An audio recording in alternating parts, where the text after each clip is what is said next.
Harper Audio presents Frozen in Time, an epic story of survival and a modern quest for lost heroes of World War II. By Mitchell Zuckoff. This is the author. For Suzanne, Isabel, and Eve. A note to the reader. This book tells two true stories, one from the past and one from the present. The historic story revolves around 3 American military planes that crashed in Greenland during World War II. First, a C-53 cargo plane slammed into the island's vast ice cap. All 5 men aboard survived the crash, and their distress calls triggered an urgent search. Next to go down was one of the search planes, a B-17 bomber, stranding 9 more men on the ice. Finally, a Coast Guard rescue plane called a Grumman Duck vanished in a storm with 3 men aboard while trying to save the B-17 crew. For nearly 5 months, through the Arctic winter of 1942-43, survivors and their would-be saviors fought to stay alive and sane in the most hostile environment on Earth, clinging to life in snow caves and the tail section of the B-17. As the war raged on, America's military tried to rescue the icebound men by land, sea, and air, sometimes with fatal results. When hope seemed lost, a legendary aviator from the early days of flight devised a half-mad plan to land a seaplane on a glacier. I learned about these events while hunting through newspaper archives for hidden treasures, stories that once captivated the world, only to fall through the cracks of history. After too many brassiere ads to count, I came across a 1943 series of newspaper articles titled The Long Wait, about the crew of the wrecked B-17. Intrigued, I dug deeper, collecting declassified documents, maps, photographs, interviews, and previously unknown journals, seeking critical mass for a book. Along the way, I stumbled upon a loose-knit society of men and women determined to locate the Grumman Duck's resting place and to bring home the remains of the 3 heroes it carried.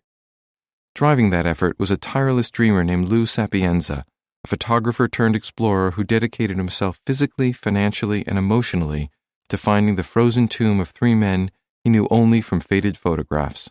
Through Lou and his cohorts, I met families who'd been waiting nearly 7 decades for the return of their lost loved ones. I also connected with duck-devoted Coast Guardsmen who believed that all hands should be present and accounted for, one way or another. One in particular, Commander Jim Blow, committed himself with the same fervor he once gave to his work as a search and rescue pilot.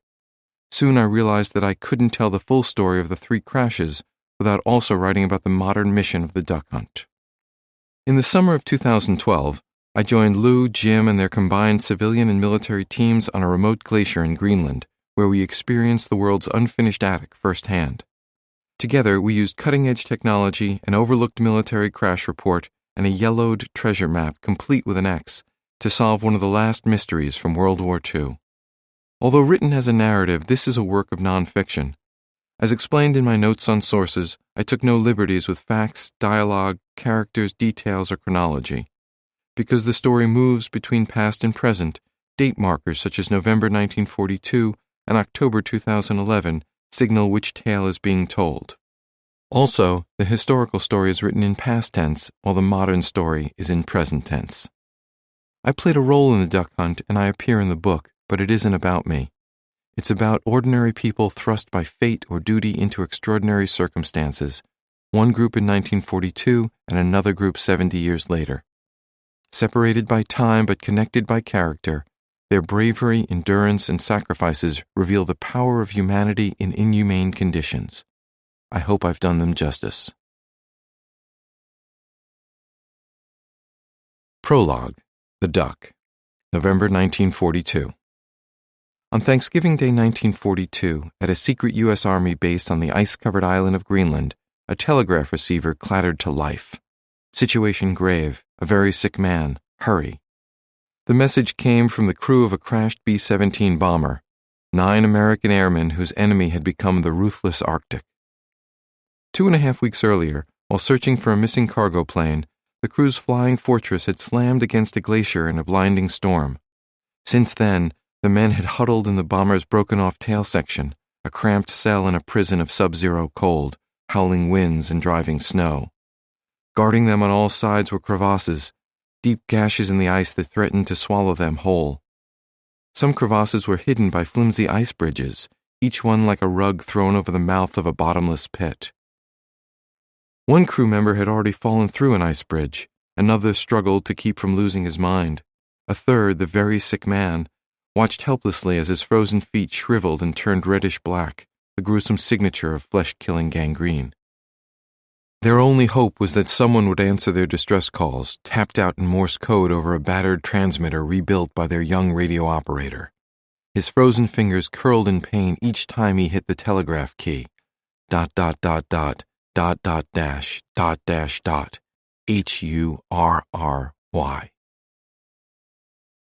3 days later, in the pre-dawn darkness of November 29, 1942, John Pritchard Jr. and Benjamin Bottoms lay sleeping in their bunks aboard the U.S. Coast Guard cutter Northland.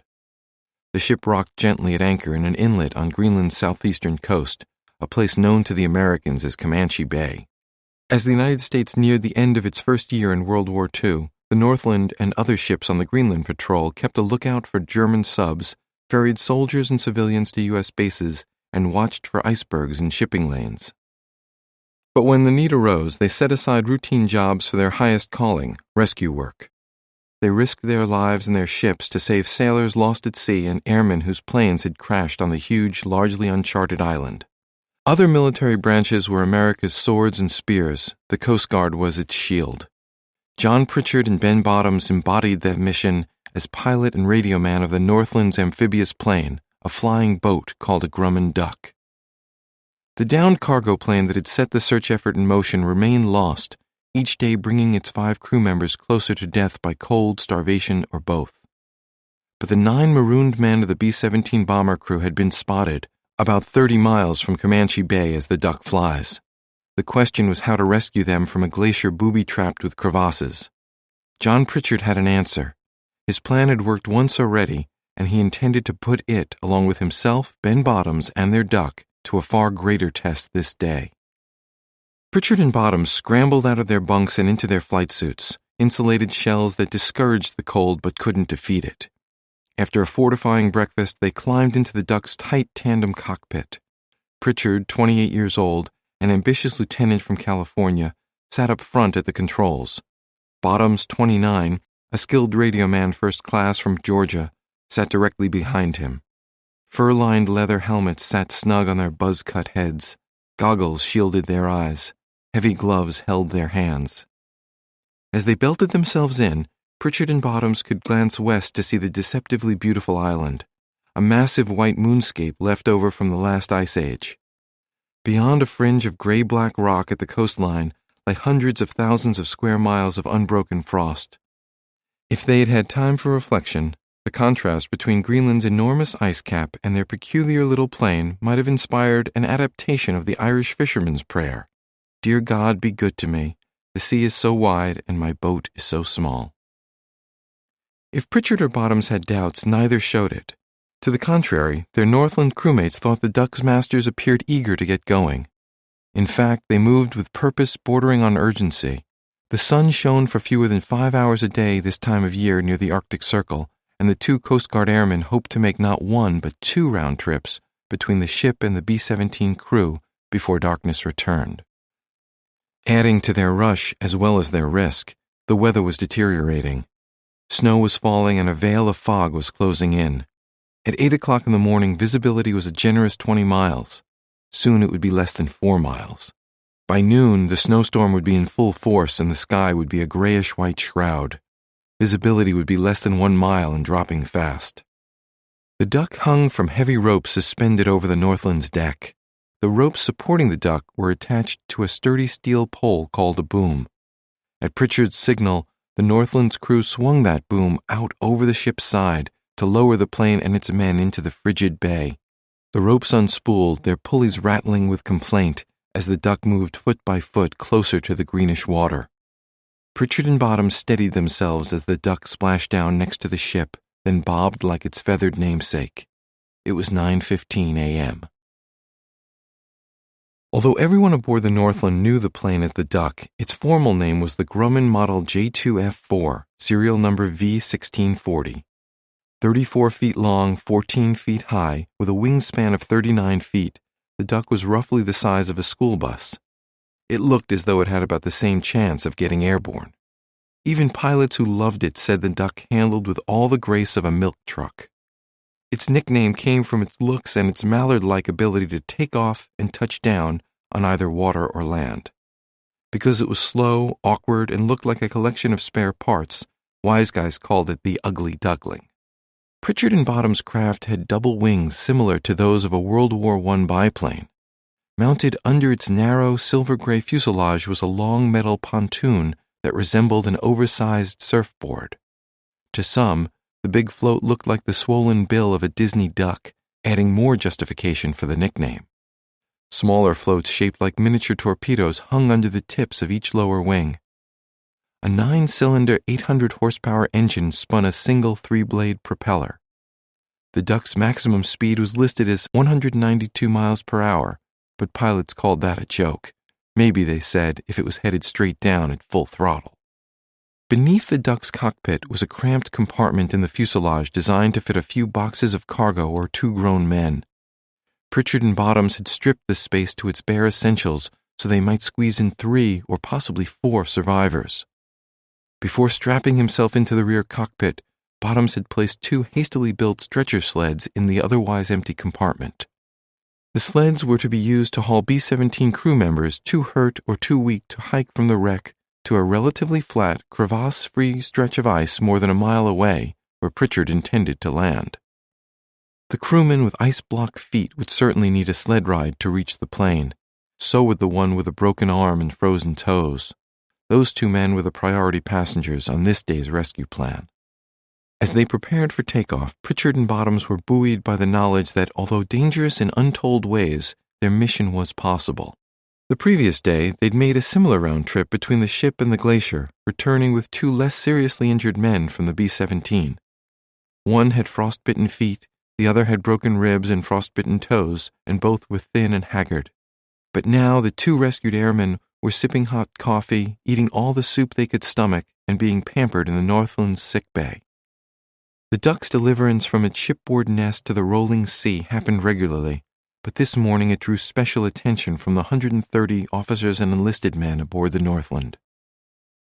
Many lined the rail to watch, their breath making vapor clouds in the crisp, salty air. Every man among them knew what the duck's crew had already accomplished. They also knew where the duck was headed and why. Their presence on deck was the way they showed appreciation and paid respect. They wanted to bear witness to the best among them, 2 men on their way to becoming legends. With their audience wrapped, Pritchard and Bottoms detached the rope umbilical cords and set the duck free. Pritchard set the duck's propeller to the climb position. He adjusted the air-fuel mixture, primed the engine, hit the starter, and ran through the final items on the pre-flight checklist. He reached to his right to engage the water rudder, then taxied away from the mother ship. When he reached an open stretch of Comanche Bay to use as a runway, Pritchard disengaged the water rudder and pulled back on the control stick. He pressed his gloved left hand on the round ball atop the throttle lever, moving it smoothly forward. The engine roared a throaty rumble in reply. The duck gained speed, bouncing from one wave crest to the next across the choppy water, each impact rattling the bones of its pilot and radio man. A fountain of white spray foamed behind the duck's tail. A V for victory-shaped wake pointed back toward the Northland. Pritchard jostled the control stick forward and back as he searched for the sweet spot, the proper position for takeoff. With each move of the stick, he fought to keep the duck's nose level as the plane's speed approached 50 miles per hour. Making the task harder was the fact that forward visibility from the pilot's seat in a duck is almost 0. Pritchard had to perch high in the cockpit and crane his neck to see in front of the plane, or turn his head from one side to the other to gauge whether he risked colliding with a stray bit of iceberg riding low in the water. About a quarter mile from the ship, Pritchard increased the duck's speed to 60 miles an hour, then 65. The stubby little plane rose from the water and took tentative flight. At first, the duck flew barely a foot above the waves. Pritchard pulled back on the control stick to gain altitude. The duck answered, rising several hundred feet into the air. Pritchard pointed west toward Greenland and the desperate men waiting in the B-17's tail. The duck grew smaller in the eyes of the Northland's crew until it disappeared. It was 9:29 a.m. As they flew off, Pritchard and Bottoms knew that they had volunteered for fog-bound flights, snow-filled skies, perilous landings, and hazardous takeoffs from icy terrain. They accepted the job without complaint or hesitation, without the promise of fame or reward, and they did so with every intention of succeeding. Yet, as Coast Guard's men and rescue flyers, Pritchard and Bottoms couldn't help but have known the wry unofficial motto of their service: "You have to go out, but you don't have to come back." For nearly 70 years after the morning of November 29, 1942, the echo of that phrase haunted the Coast Guard and the families of Pritchard, Bottoms, and a third man, a crew member from the B-17 they'd tried to save. Before more time passed, before memories faded and the world moved on, an unlikely group of adventurers, explorers, servicemen and women, amateur historians, and professional scientists committed themselves to proving that saying false. One way or another, they insisted, the Duck and its men did have to come back. Chapter 1. Greenland, 2000 BC to AD 1942. Greenland makes no sense.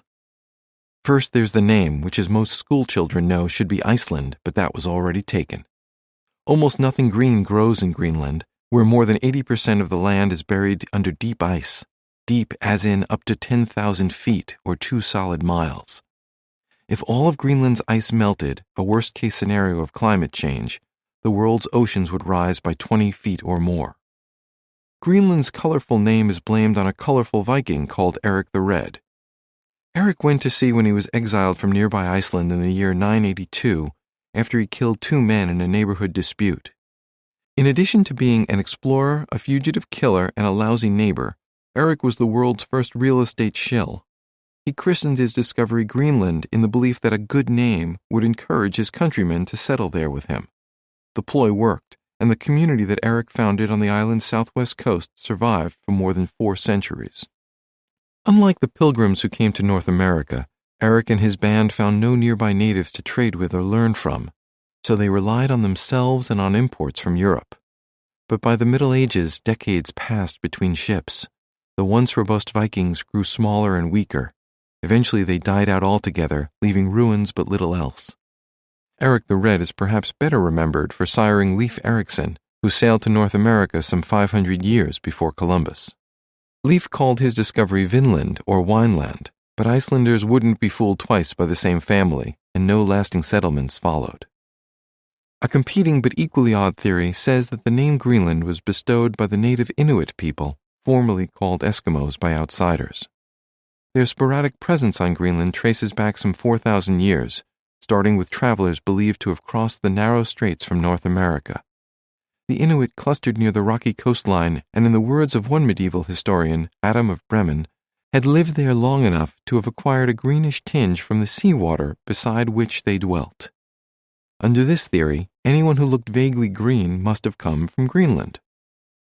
If Greenland had to be named for a color, white seems the obvious choice. But blue was viable as well. Although white at the surface, glacier ice on much of Greenland comes in translucent shades of blue, ranging from faint aquamarine and turquoise just below the surface to indigo in the depths of crevasses. The phenomenon is caused by countless years of snow being compacted into ice. Snow contains oxygen, which scatters light across the visible spectrum, making it appear white. Compacting squeezes out the oxygen, and the compacted ice crystals that remain absorb long light waves and reflect short waves. The shortest light waves are violet and blue, and so the ice at the cold heart of Greenland is blue. Greenland's strangeness is compounded by its great but politically inconsequential size, its almost complete emptiness, and its unconscionable weather. In a world where size generally matters, Greenland's doesn't. The island is globally overlooked despite being enormous, more than 1,600 miles from north to south and 800 miles at its widest point. Greenland could swallow Texas and California and still have room for a desert of New Mexico, Arizona, Florida, Pennsylvania, and all of New England. It's 3 times the size of France, and it occupies more than twice the area of the planet's second largest island, New Guinea. Yet Greenland is the world's loneliest place. With 58,000 residents, it has the lowest population density of any country or dependent territory. Only Antarctica with no permanent residents makes Greenland seem crowded. If Manhattan had the same population density as Greenland, its population would be 2. One way to picture Greenland is to look at a world map and find the blank white spot to the northeast of North America. Another way is to imagine an immense bowl filled with ice. At the outer edge of the island, jagged mountains that rise as high as 12,000 feet create the bowl's rim. The land between the coastal mountains, the bowl's concave middle, is filled with ice that built up over tens of thousands of years as yearly snowfall exceeded melting. The more the ice accumulated, the more the land in the central part of the island became depressed from the weight, hence the ice-filled bowl that is Greenland. A closer look reveals that the bowl's rim has cracks, spaces between the mountains. Driven by gravity, large bodies of ice called glaciers flow toward the sea like slow-moving rivers. When a glacier's leading edge runs out of land, it fulfills its destiny by hurling itself piece by piece into the water. The process, called calving, is loud and violent and magnificent. Big pieces of glaciers are reborn as icebergs, some big enough to sink an unsinkable ship. In summer 2012, a glacier in northwest Greenland gave birth to an iceberg the size of Boston. The smallest icebergs are known to Coast Guardsmen as growlers because they make sounds like snarling animals when trapped air escapes from inside. Most photographs of Greenland's glaciers and their iceberg offspring fail to capture their grandeur. They look on film like frothy meringue in a cookbook. In reality, they are unstoppable giants that have conquered the world multiple times, and they wouldn't hesitate to unleash a new ice age if given the chance. Although the bowl of ice analogy is useful, it overlooks an important feature of Greenland. Unlike the smooth, rounded rim of a bowl, the coastline is a ragged sawtooth affair, with innumerable fjords cutting as deep as 90 miles into the land. As a result, Greenland's coast is more than 27,000 miles long, a distance greater than the circumference of the Earth at the equator. Even more than its size, Greenland's most defining feature is its climate. Temperatures vary along a spectrum of discomfort, ranging from bone-rattling to instant frostbite. In many places, temperatures regularly reach the only place on the thermometer where Celsius and Fahrenheit agree, 40 degrees below zero. To be fair, at the more habitable southern coastline, the average yearly temperature is about 30 degrees Fahrenheit, habitable but not necessarily reachable by sea. For much of the year, the north of Greenland is ringed by solid pack ice, and the waters to the south are beset by the Storis, a 20-mile belt of floating icebergs. Then there's the wind. In fall and winter, devastating blizzards known as Pitarax storms race more than 100 miles per hour across the unbroken landscape. The wind blows glacial dust that can scour glass or blind eyes left unprotected. Soldiers stationed at an American base in Greenland during World War II sometimes crawled from one building to the next to avoid violent winds. An officer who stepped blithely out of his hut was thrown 20 feet into a wall, breaking both arms. Although Greenland's natural defenses discouraged settlement, some hardy souls insisted. In 1721, 2 centuries after Eric the Red's colony vanished, Europeans returned to Greenland, led by a Danish-Norwegian missionary named Hans Egede.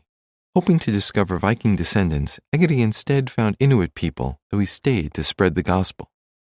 Colonization followed, though few Danes saw the point of the place. Unlike the native North Americans, the native Inuit people of Greenland never surrendered their majority status to outsiders, though they did embrace Christianity. Soon the Danish monarchy claimed Greenland as its own, but in contrast to typical colonial relationships, the Danes did so with a benign hand and heavy subsidies. They brought the Inuit people food and manufactured goods, accepting in return animal skins, seal oil, and fish. Overall, Denmark kept Greenland isolated. The Danes' benevolent motives were to preserve the traditional Inuit way of life and to protect the natives from diseases against which they had no defenses.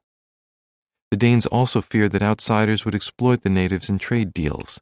Think beads and trinkets for Manhattan. The world respected the Danish rules, mostly because no one saw much value in Greenland. To this day, the island remains politically attached to Denmark, but Greenlanders have begun transitioning to self-rule. For the most part, then, Greenland passed the millennia as a giant afterthought. The world's attention did turn to the island in 1888, when Norwegian explorer Fridtjof Nansen led a 6-man team across the ice cap, the first such crossing in recorded history. In the early part of the 20th century, the biggest news about Greenland was a 1933 survey flight over the island by Charles and Ann Lindbergh on behalf of Pan American Airlines. All of that changed on April 9, 1940, when Nazi Germany invaded Denmark. American leaders suddenly looked with fear upon the big island so close to North America. They shuddered at the thought of Hitler building air bases and ports in Greenland, from which they imagined he might strike at Allied planes and ships in the North Atlantic. Even more frightening, Greenland was then 6 hours by air from New York, well within the range of German bombers. Worst of all was a doomsday scenario under which the island would be used as a Nazi staging area and springboard for a blitzkrieg, or lightning war, with a ground invasion of the United States and Canada. More immediately, American officials worried that Germany would establish elaborate weather stations in Greenland. The weather in Europe is made in Greenland. Winds and currents that flow eastward over the island give birth to storms heading toward Great Britain, Norway, and beyond. Whoever knows today's weather in Greenland knows tomorrow's weather in Europe. Allied planners feared that German weather stations in Greenland could guide Luftwaffe bombing runs over Great Britain and the continent. The battle to control Greenland wasn't a war for territory, one American official said. It was a war for weather. Concern about Greenland also reflected the fact that some wars are lost not in the field but in the factory. If the Nazis ruled Greenland, Germany would gain control of a rare and unique resource that could help determine the outcome of the war. A mine at Greenland's southwestern coast, in a place called Ivigtut, was the world's only reliable natural source of a milky white mineral called cryolite. Cryolite, a name derived from the Greek words meaning frost stone, was essential to the production of aluminum, and aluminum was essential to the production of warplanes. The malleable, lightweight metal sheathed bombers and fighters, cargo haulers and transport planes. Aluminum skins encased flying fortresses and lightnings, sky trains and helldivers, thunderbolts and ducks. German factories used a synthetic version of cryolite, but American and Canadian airplane makers relied on the real thing. At less than a mile from the water, the Ivigtut mine was vulnerable to sabotage or attack. A few well-placed shells from a German battleship or a bomb placed by Nazi saboteurs would destroy the mine. Without a reliable supply of cryolite, North American airplane factories would go idle at the worst possible time. The official Coast Guard history of World War II puts it bluntly. Had the Nazis succeeded in preventing the production and shipment of cryolite, they could have dealt a crippling blow to the Allies. Greenland, ignored for most of human history, suddenly mattered. With Greenland looming over North America, President Franklin D. Roosevelt ignored the Nazi invasion of Denmark, diplomatically speaking. The United States continued to recognize the Danish ambassador to Washington as the legitimate representative of his country and its territories. A deal was reached to send well-armed former U.S. Coast Guardsmen to Ivigtut to guard the cryolite mine and prevent possible sabotage by mine workers of dubious loyalties. 5 Coast Guard ships were also dispatched to the Greenland coast, where they put weapons ashore to defend the mine. Canada and Britain made their own secret preparations to safeguard Ivigtut. But those were temporary solutions. In April 1941, while the United States was still neutral in the war, it reached an agreement with Denmark's government in exile under which American forces would protect Greenland against German aggression by building U.S. air bases and military installations on the island. Germany was none too happy, but the Nazis limited their response to a propaganda campaign that accused America of plotting the enslavement, miscegenation, and ultimate extinction of the native population. Ironic, considering the Nazis' own policy on ultimate extinction of certain peoples. By the summer of 1941, the United States had assembled a small fleet of Coast Guard ships and converted fishing trawlers into what it called the Greenland Patrol. A large part of the patrol's job was to help the U.S. Army establish bases for ferrying planes to Britain and to defend Greenland against German operations. The patrol, which included the cutter Northland and its Grumman Duck biplane, also protected U.S. ships loaded with food destined for England to foil Hitler's plan to starve the British Isles into submission. Among the ship's other jobs was to monitor icebergs and shipping lanes, extending a role the Coast Guard had performed flawlessly since joining the International Ice Patrol in 1912, after the sinking of the Titanic. Leading the Greenland Patrol was Rear Admiral Edward Iceberg Smith, a veteran commander who had a PhD in oceanography from Harvard. By the time the United States entered the war in December 1941, its Greenland air bases were well under construction. Greenland was known in U.S. military code as Bluey, so the most important island base was called Bluey West 1, built on the southwestern coast near where Eric the Red had first settled. Men stationed there adopted an unofficial motto, Phooey on Bluey, complete with an 11-stanza poem by the same name.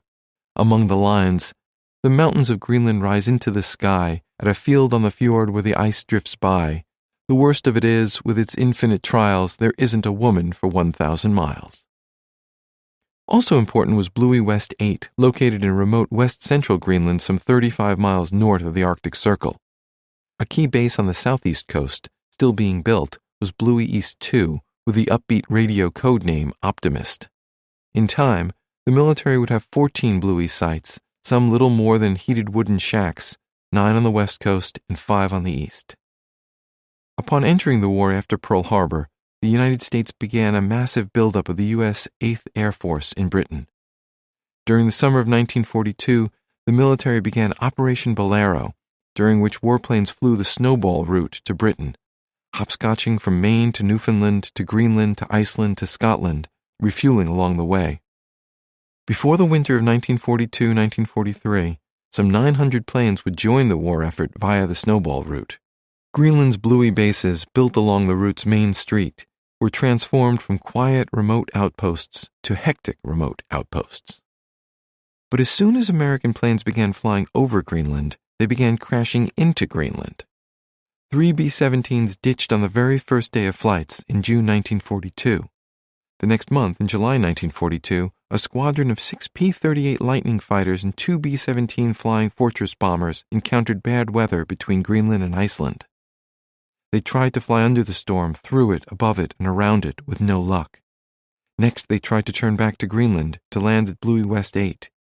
But their fuel ran low and they lost their bearings. With no other options, the pilot of the Lost Squadron, as it became known, crash-landed on the ice cap near Greenland's east coast. The first plane, a P-38, tried to land with its wheels down. It was a mistake that caused the nose wheel to dig into the surface snow, flipping the fighter onto its back. The rest of the pilots took note and landed wheels up and belly down, treating their warplanes like giant sleds.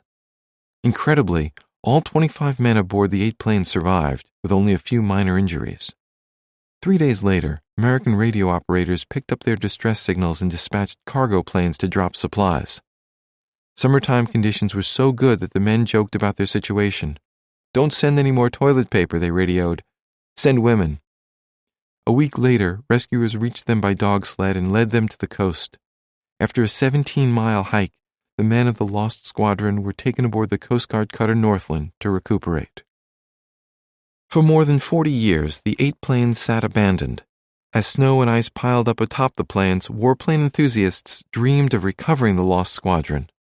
In 1992, a team found the planes buried under 268 feet of ice. They dug and melted 3 vertical shafts down to one of the P-38s and used water cannons to carve a 2,000-square-foot cavern around it. After hauling it to the surface piece by piece, they reassembled it and restored it to flight. They named the rebuilt fighter Glacier Girl and sent it touring at air shows. Other crash landings in Greenland during World War II ended far worse. Chapter 2. A Mother That Devours Her Children. November 1942. On the morning of November 5, 1942, a pudgy, twin-engine plane called a C-53 Skytrooper took flight from an American air base in Reykjavik, Iceland. 5 American airmen were aboard, with Captain Homer McDowell Jr. at the controls. McDowell and his crew had been on a routine cargo mission, a milk run, and now they were headed west, back to the crew's home base on the far side of Greenland. Their destination was the airfield at Bluey West 1, where McDowell intended to touch down on a treacherous landing strip carved between 2 mountains. As one pilot put it, the base was 52 miles up a fjord with walls several thousand feet high, numerous dead-end offshoots, no room to turn around, and usually an overcast below the tops of the walls. You had to get it right the first time. Yet, as wartime assignments went, it was safer than flying over Germany. The C-53 Skytrooper's name was more impressive than its looks. Compared with the fighters and bombers crowding the skies, the Skytrooper was like a station wagon in a showroom filled with Jaguars. Modified from the civilian DC-3 passenger plane, the C-53 Skytrooper was a good craft to use when there was a job to do, but not necessarily an urgent or high-profile one. This day, McDowell's C-53 was one of 18 American planes making the 6-hour trip from Iceland to Greenland's west coast.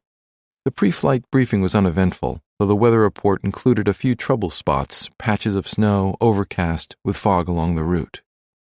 McDowell, who had celebrated his 29th birthday 4 days earlier, flew the C-53 uneventfully during the first 2+ hours of the trip. The weather held clear as the plane passed over the Denmark Strait and reached Greenland's eastern coastline. Because they made it that far without incident, the men aboard the C-53 had the good fortune of being over land rather than water when their luck changed. Shortly after the plane reached the southeast coast of Greenland, a location that defined the edge of nowhere, disaster struck. McDowell's Skytrooper went down on the ice cap. By some accounts, the crash occurred when one of the plane's 2 engines failed, but other reports were silent on why the C-53 experienced what the military called a forced landing. The official crash report declared the cause unknown and no reason given in radio contacts. A handwritten notation added, 100% undetermined. Whatever the cause, McDowell and his co-pilot, Lieutenant William Springer, managed to keep the plane from breaking apart. All 5 men aboard survived with no major injuries. This was especially impressive because McDowell had logged only 77 total hours as a pilot. Because the plane remained intact, the men had shelter from the elements and a working radio transmitter to send distress signals. That meant a fighting chance for McDowell, Springer, and their crew, Staff Sergeant Eugene Manahan, Corporal William Everett, and Private Thurman Johansson. At that moment, down on the ice when they expected to be up in the air, the 5 men had every right to feel shaken, cold, lost, and frightened. But they also could count their blessings. They had survived with an intact plane, and the U.S. military had a good record when it came to Greenland rescues. The crews of the Lost Squadron had been saved under similar conditions 4 months earlier and perhaps no more than 10 miles away. McDowell and his crew had reason to believe that they'd soon be back at Bluey West 1 with hot coffee in their mugs, warm food in their stomachs, and one hell of a tale. But not all the news was good. The Lost Squadron had gone down during the long, warmer days of summer. McDowell's crew was on the ice at the cusp of winter, with shorter days, stronger winds, and colder, unpredictable temperatures. They fired up the radio transmitter and tapped out the last 4 digits of the plane's identification number, 5569, then the urgent message, down on ice cap. They provided would-be rescuers with their last known location while in flight, latitude 61 degrees, 30 minutes north, and longitude 42 degrees, 30 minutes west. That spot placed them over water, near the southeast coast of Greenland. Assuming that they had continued flying straight toward their destination, that meant the C-53 had gone down somewhere south of the Bluey East 2 radio beacon, located at a coastal village called Angamasalik. They signed off their first message with a simple, all okay. A half-hour later, McDonald's crew sent a second distress message that gave their altitude as 9,400 feet above sea level. At first, that message caused confusion, as rescuers thought it meant that they had slammed into a mountain. Later, however, rescuers realized that it was their airborne altitude when they noted their last known latitude-longitude coordinates.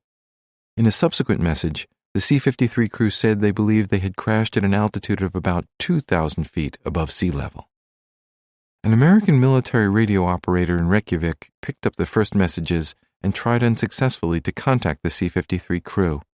He relayed the messages to the American Bluey bases in Greenland, and a search mission took shape. Rescue for McDowell and his men seemed imminent. When McDowell's C-53 went down, Greenland was bustling with planes en route to the war as part of Operation Bolero, which meant no shortage of potential searchers. When the weather cleared the day after the crash, U.S. Army Air Forces officials detoured 6 Britain-bound B-25 Mitchell bombers, along with a C-53 Skytrooper and 2 PBY Catalina flying boats. At least 1 B-17 bomber also joined the search that day. Each plane was assigned a search area of about 40 square miles to scour Greenland's east coast. The Coast Guard sent a converted fishing trawler, part of the Greenland Patrol, to search along the coastline as well. Optimism rose when a search pilot made radio contact with McDowell's crew. The pilot explained, "I asked C-53 what his position was, and he sent back that he didn't know. Then I asked if he was on ice cap or coast, to which he sent back coast." The search pilot asked the C-53 radio operator to switch to a different radio channel, but received no reply. There was a lot of interference on the air, and a very weak signal only was coming from the lost plane.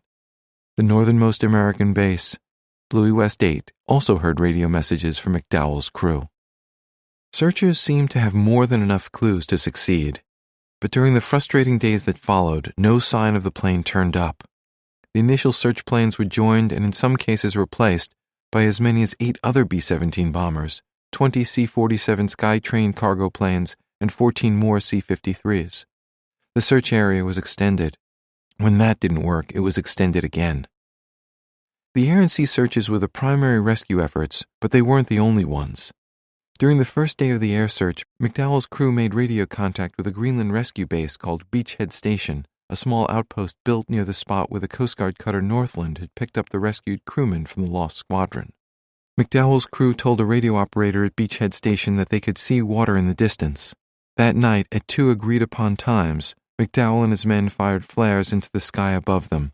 Lights believed to be the flares were spotted almost due north of Beachhead Station. That meant the flares apparently had been fired from a spot on the ground somewhere near a weather shack called Ice Cap Station, a vacant Army outpost only occupied during the summer. Believing that he had enough information and enough moxie to rescue McDowell's crew, in stepped a remarkable Army lieutenant who was the commanding officer of both Beachhead Station and Ice Cap Station. Max Demarest was 32 and dashing, with thick, windswept hair, a toothy smile, and a strong, aristocratic chin.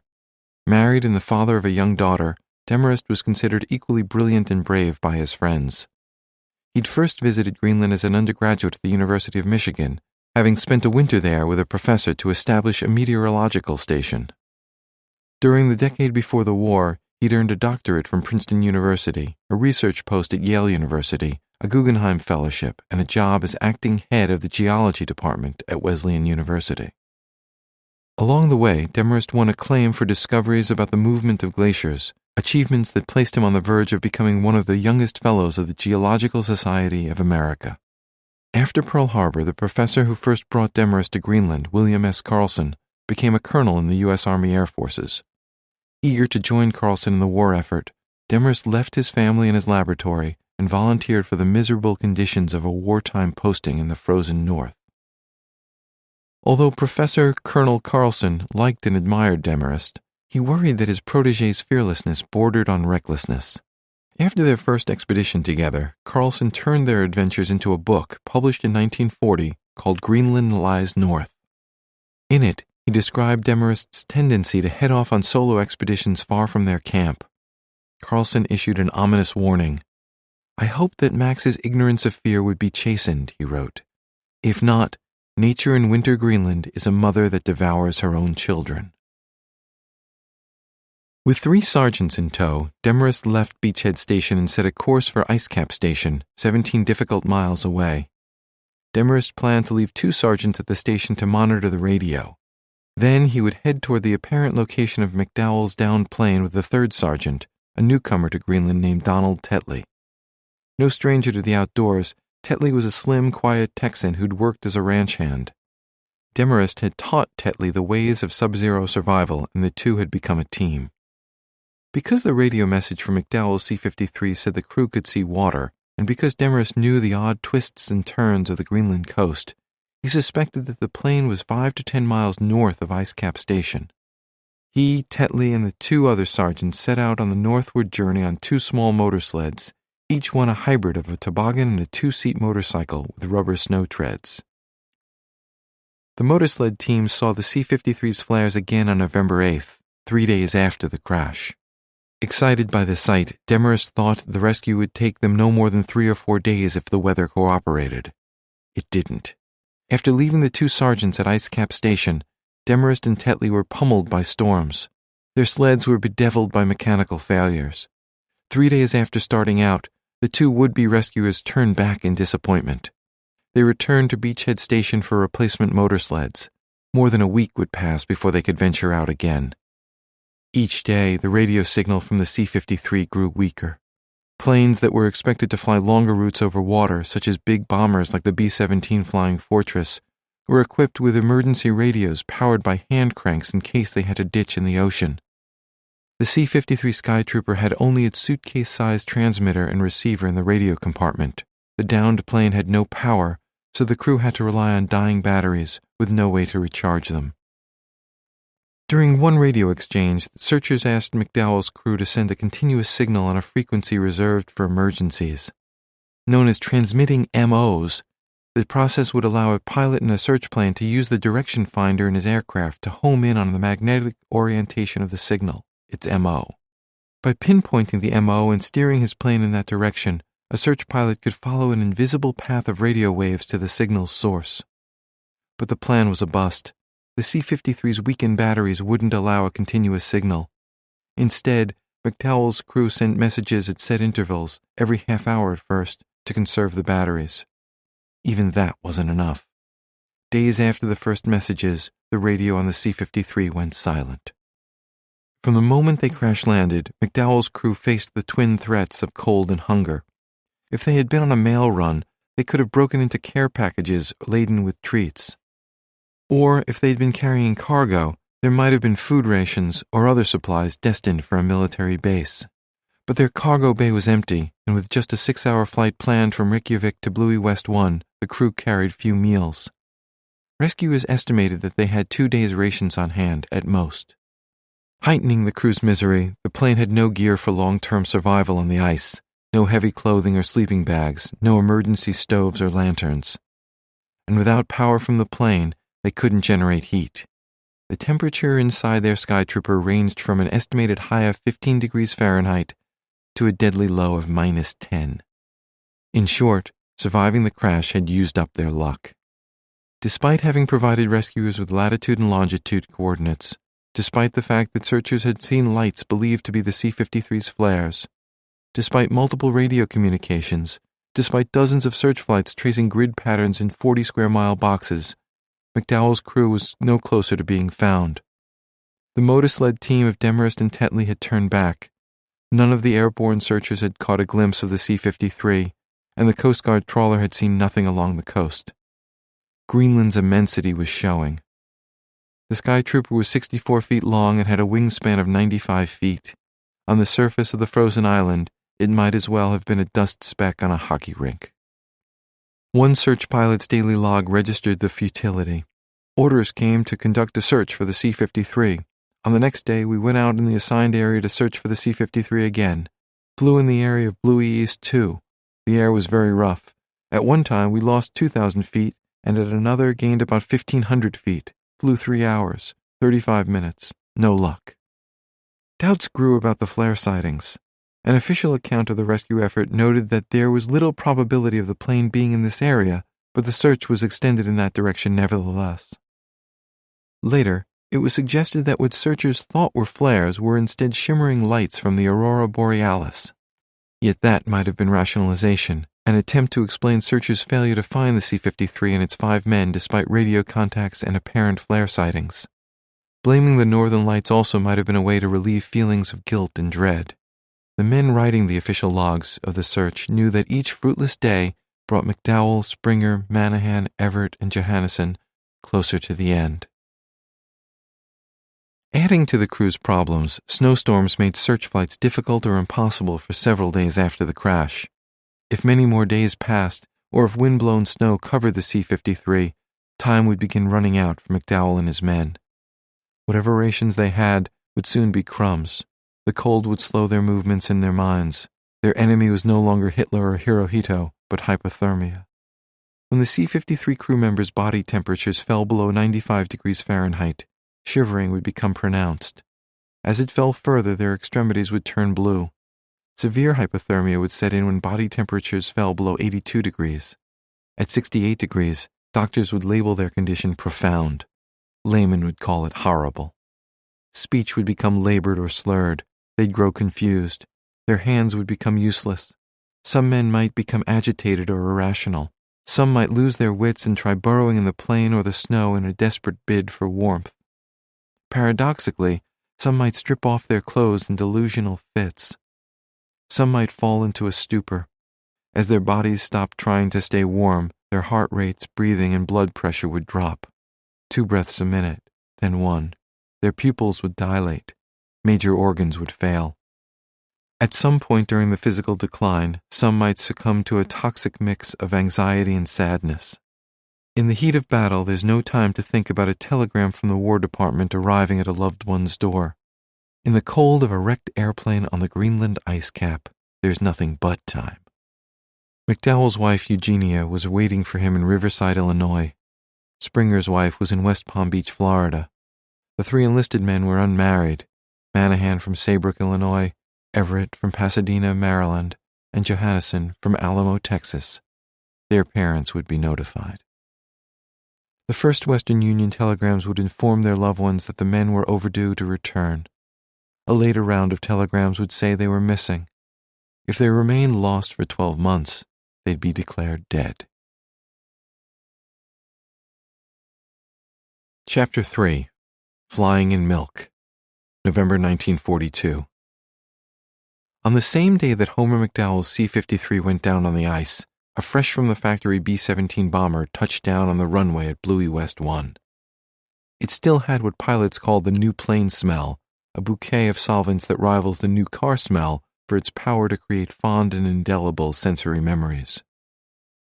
The Flying Fortress had hopped from Presque Isle, Maine to the Allied Air Base at Goose Bay on Canada's eastern coast, and from there across the Labrador Sea which separates Canada from Greenland. The big bomber was supposed to continue its eastward journey the following day to Iceland, en route to its final destination, an American airfield in Britain. B-17s were a primary weapon in Allied bombing campaigns against German targets, so new ones were in great demand. Before the war ended, some 12,000 Flying Fortresses would fill the skies. But soon after landing in Greenland, this particular B-17 was diverted from its rendezvous with Nazi Germany.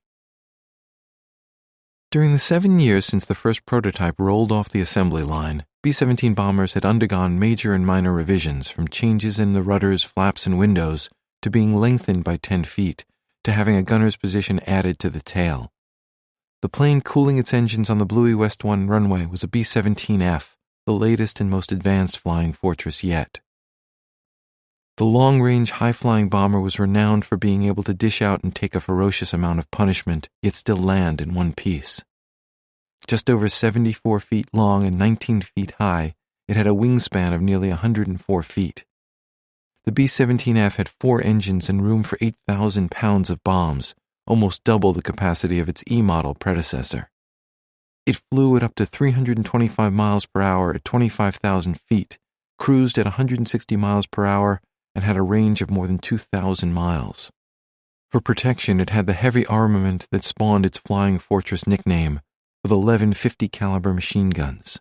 It deserved its almost mythic reputation as a bird of war. On bombing runs, a crew of up to 10 men would include 5 machine gunners. A bombardier would sit in the plane's cone-shaped plexiglass nose for a bird's-eye view of potential targets. There, he'd operate the highly classified Norden bomb sight, a computer-like device that guided the delivery of destruction. About a foot high and 16 inches long, resembling a compact telescope, Norden bomb sights were supposedly able to place a bomb within a 100-foot circle when dropped from a plane flying at 20,000 feet. Bombardiers boasted that the device could guide a bomb into a pickle barrel. In fact, the bomb sight's accuracy and its secret weapon status were overstated. Nevertheless, the Norden bomb sight was considered so crucial to the war that American bombardiers took a special oath. Mindful of the fact that I am to become guardian of one of my country's most priceless military assets, the American bomb sight, I do here, in the presence of Almighty God, swear by the Bombardier's Code of Honor to keep inviolate the secrecy of any and all confidential information revealed to me, and further to uphold the honor and integrity of the Army Air Forces, if need be, with my life itself. The bomber that landed at Bluey West 1 on November 5, 1942, had a new Norden bomb sight, even though it had yet to be assigned a bombardier. It had machine guns, but didn't yet have machine gunners. It didn't have a nickname, fierce like cyanide for Hitler, or glamorous like Smoky Liz, or goofy like Big Barn Smell, and it didn't yet have a curvaceous Vargas girl painted below the pilot's window. All that would come with its permanent crew. For the moment, the new and unpedigreed bomber was the ward of the Air Transport Command, a military shuttle service whose job was to ferry planes to U.S. and overseas bases. Until its combat crew came on board, the untested bomber would be known by its serial number, 425088, or more often by its prosaic radio call sign, PN9E. After the radio distress calls from McDowell's C-53, the temporary crew of the B-17 PN9E got word that instead of going to England, they'd remain in Greenland and join the search for the missing cargo plane. The war would wait, but freezing American airmen wouldn't. The B-17's pilot, a low-key lieutenant from California named Armand Monteverde, spread word of the new assignment among his ferrying crew. Lieutenant Harry Spencer, the co-pilot, Lieutenant William Bill O'Hara, the navigator, Private Paul Spina, the engineer, Private Alexander Al Tucciaroni, the assistant engineer, and Corporal Lauren Lolly Howarth, the radio operator. This was their first foreign mission after several cushy months of delivering planes around the United States, mostly to bases in the Midwest. To celebrate their maiden overseas trip, the crew posed for a photo outside the plane and had their copies signed by commanding officers in the Air Transport Command. Painted on the plane's side above where the men stood was a fitting slogan for a bomber: "Do unto others before they do unto you." The photo had a serious purpose, too. Some ferrying crews crashed in the ocean en route to Europe. A friend of one PN9E crew member joked about that risk, telling him, "Goodbye, seafood." Also aboard the PN9E was Private Clarence Weedle, a 35-year-old mechanic from Canton, Kansas. Weedle had hitched a ride in Goose Bay on his way to a posting in Scotland. Now that the PN9E would be searching for the missing C-53, Weedle would be an extra pair of eyes. On November 6th, the first day of the hunt for McDowell's lost plane, the crew of the PN9E saw nothing but the unbroken white canvas of the ice cap. To Paul Spina, the engineer, it was a beautiful sight. For miles and miles, all you could see was a level sheet of ice with not one object to blot out its whiteness, the 26-year-old native of upstate New York wrote in his journal. Along the edges were glaciers floating down to the sea to form icebergs. Later, we learned to call them iceberg factories. After several hours, the PN9E returned to Bluey West 1, where the crew learned that other search planes had no luck either. The next day, foul weather grounded all the search planes. The day after that, rescue planners assigned the PN9E to a newly mapped search box that included the spot where the C-53's flares appeared to have been fired. The area was defined by a jagged stretch of east-west coastline with 3 inlets or fjords carved by glaciers into Greenland's bedrock. The area was known as Koji Butte or Koji Bay, after a bay near Copenhagen where the Danes had drubbed the Swedes in a 1677 naval battle. The Danish pronunciation stumped the American airmen, so they made it sound like a town in the Midwest, pronouncing it Koji. Koji Bay is a big bite out of the Greenland coastline, some 30 miles across and 55 miles long. Several rocky islands dot the bay, including one called Jens Munksø, a miniature Greenland complete with its own little ice cap. Glaciers pour like lemmings into the waters of the bay, filling it with enormous sculpted icebergs. Each of the 3 fjords in Koji Bay had its own name, but the largest and most westerly of the 3 was called simply Koji Bay Fjord. Native Greenlanders called it Pikiutlek, or place where when we first arrived there was a bird's nest. In Greenland, birds are uncommon enough to merit special note. On November 8th, 3 days after McDowell's C-53 went down, the PN9E took flight toward Koji Bay, but bad weather at low altitudes made it impossible to see the ice cap below. Less than 2 hours into the flight, the B-17's No. 4 engine lost oil pressure, so pilot Armand Monteverde and co-pilot Harry Spencer turned back to Bluey West 1 for repairs and to spend the night. When they landed, they learned that they'd get another chance. McDowell's plane was still missing. The next day, November 9th, 1942, the PN9E drew the same assigned search area. As the crew warmed the engines and prepared for takeoff, 2 men walked over and introduced themselves as Tech Sergeant Alfred Clint Best and Staff Sergeant Lloyd Woody Puryear. Best and Puryear worked in the communications department at the base, and they had the day off. They were friends with several men aboard McDowell's C-53, and they wanted to volunteer as searchers. Best also confessed that he wanted to experience a flying fortress firsthand. Monteverdi welcomed them aboard, and the two volunteers squeezed into the B-17's transparent nose to serve as forward spotters. With the 6-man ferrying crew, plus Weedle, Best, and Puryear, the PN-9E was ready for another search flight over the ice cap. As the 9 men sat in the plane awaiting clearance for takeoff, they learned that another radio message had been received from the C-53, but it was too faint to comprehend or for rescuers to lock on to its position. The men aboard the PN-9E understood. The cargo plane's batteries were nearly dead, and the crew might soon be too. The 6 original PN-9E crew members made a bet among themselves. Whoever spotted the lost plane would win dinner and drinks, paid for by the other 5 when they reached England. Weedle, Best, and Puryear were left out because they weren't expected to be around long enough to collect. As they taxied the plane for takeoff, Monteverdi and Spencer received a radio call from base operations telling them to pull off the runway. Another search plane needed to land because of engine trouble. Spencer was a friend of the other plane's pilot, so he razzed him over the radio. The pilot shot back that he welcomed the abuse. While Spencer would be flying in the cold, he'd be tucked into a nice warm sack. Spencer laughed it off, but that phrase would stick in the PN-9E crew's collective memory. The PN-9E took flight and headed east across the frozen island. The spotters called out whenever they saw something black against the ice, but each time on a second or third pass, they'd realize it was an outcropping of rock. About 2 hours into the flight, the big bomber reached the edge of Koji Bay. They approached from the sea, but again the area was beset by lousy weather. A blizzard blew snow across the surface ice, and swirling winds tossed the B-17 like a rowboat in the ocean. Paul Spina, the engineer, went into the cockpit to ask Monteverdi, whom he called Lieutenant Monty, why they weren't turning back. Monteverdi told him they planned to do so as soon as he could find a hole in the weather. Spina went to the radio room behind the cockpit and told radio man Lauren Lolly Howarth to call Bluey West 1 to say they were returning. Bill O'Hara, the navigator, was sitting in the radio room smoking a cigarette. Also crammed into the small compartment were assistant engineer Al Tucciaroni and passenger spotter Clarence Weedle.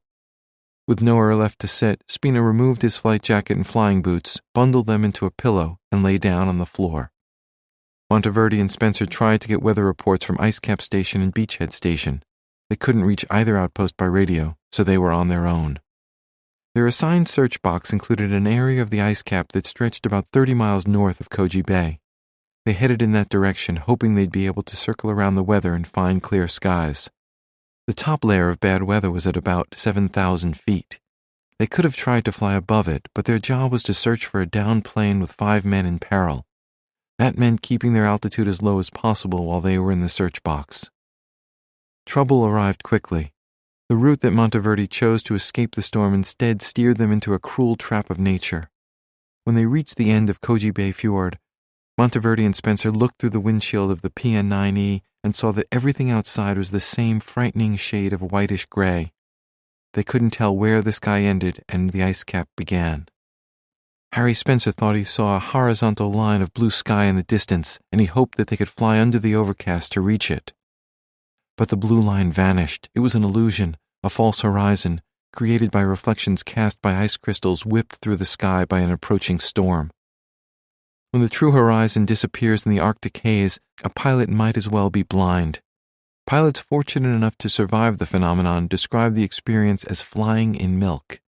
It's so common in Greenland that the effect even happens on the ground. Once on a hazy day, Monteverdi straightened up too fast after bending over at the waist. Surrounded by whiteness, with no way to distinguish between earth and sky, Monteverdi felt as though he were floating inside a giant cotton ball. He lost his balance and fell over backward, laughing at the absurdity of it. But it wasn't funny in the pilot's seat of a bomber with 8 other men aboard. Adding to their plight, Monteverdi and Spencer couldn't trust their instruments. The B-17's altimeter measured the plane's altitude above sea level, not above ground level. If the ground beneath their wings rose sharply, as it often did near the Greenland coast, the altimeter would be no help. Monteverdi and Spencer knew they had to act fast. One option would be to turn the PN-9E back toward the water. but they were in the airman's equivalent of a polar bear's den. Any movement might wake the beast. With no idea of their altitude, the B-17 might be only a few feet above the ice cap. If Monteverdi banked too hard to make the turn, he might dip the wing far enough to make contact with the ground, destroying their plane and putting them in mortal danger. Another option was to pull back hard on the control stick to gain altitude, but that wasn't much better. The big bomber would need time for that, and there was no telling how much room they had dead ahead. The glacier might rise faster than a B-17 could. A third option, the least attractive, would be to continue ahead and hope for the best, risking a nose-first rendezvous with the ice cap. Monteverdi and Spencer faced the classic definition of a dilemma, a wrenching choice among several lousy options. Turn, climb, or do nothing. Monteverdi gripped the control wheel and made his choice. Chapter 4. The Duck Hunter. October 2011. Walking double time through baggage claim at Reagan National Airport in Washington, Lou Sapienza is frazzled. Normally upbeat, Lou frisks himself like a man who's misplaced a winning lottery ticket. He can't find the address of a building in Alexandria, Virginia, where we're supposed to meet a team of military and government officials who Lou believes hold the key to a glorious quest. As the president of an exploration company devoted to recovering lost military aircraft and fallen servicemen, Lou is here to propose a navigational feat about 1,000,000 times more difficult than finding a suburban office building. That is, locating a small airplane and 3 men entombed in ice for 7 decades somewhere in Greenland. His inability to find the meeting address doesn't inspire confidence. Lou and I met 3 months ago after I learned from an acquaintance that we had a shared interest in 3 American military planes lost in Greenland during World War II. When we sat down to talk, I told Lou that I was writing about the past, but I couldn't finish the story without following his planned expedition. "If I'm going to work with a writer," Lou said then, "why shouldn't I work with a guy who wrote that great book about mountain climbing? What's his name? John Krakauer?" "You're right," I said. "You should work with Krakauer. Into Thin Air is a great book. But Krakauer isn't here. I'm here." Lou smiled, and that was that. Today I'm supposed to be along for the ride, a silent observer recording what happens, good or bad, when Lou requests government funding. And yet I'm determined to go with Lou to Greenland, and I'd hate to see the hopes of 3 heroes' families, Lou's dream, and my book plans collapse because of a missed meeting. I tear a sheet of paper from my notebook and give Lou the address. We hustle outside the airport to hail a cab. As we approach our destination, I realize that Lou's waiting for me to pay the fare. I reach into my wallet and wonder if I should have found him Krakauer's phone number. We're ushered into a nondescript conference room at the U.S. Department of Defense Prisoner of War Missing Personnel Office, or DPMO. Established in 1993, DPMO's job is to limit the loss or capture of Americans who are serving abroad and to bring home those who are captured or killed while serving our country. For someone seeking help, guidance, and financial support to find a missing World War II plane and 3 lost airmen, a visit to DPMO is mandatory. Lou has yet to bring home anyone killed or missing in action, but he's been describing his plans to folks at DPMO and similar agencies for years by phone, email, and personal contacts. He's finally earned a full-blown meeting to pitch what he has in mind. Waiting for us is a cast worthy of a television drama series. 2 Army lieutenant colonels, 2 government historians, a forensic anthropologist, and 3 Coast Guard officers. One of the Coasties is a commander, 1 is a lieutenant commander, and the 3rd is a senior chief petty officer. Call the TV show CSI MIA. President Obama's photo watches over the table from a far wall, and the American flag and a black and white POW MIA banner stand nearby. The meeting starts immediately. Lou seems nervous, caffeinated, or both. He's 59 years old and 6 feet tall, a large man with a big presence. He has no interest in sports, yet carries himself with the rolling gait of a former athlete.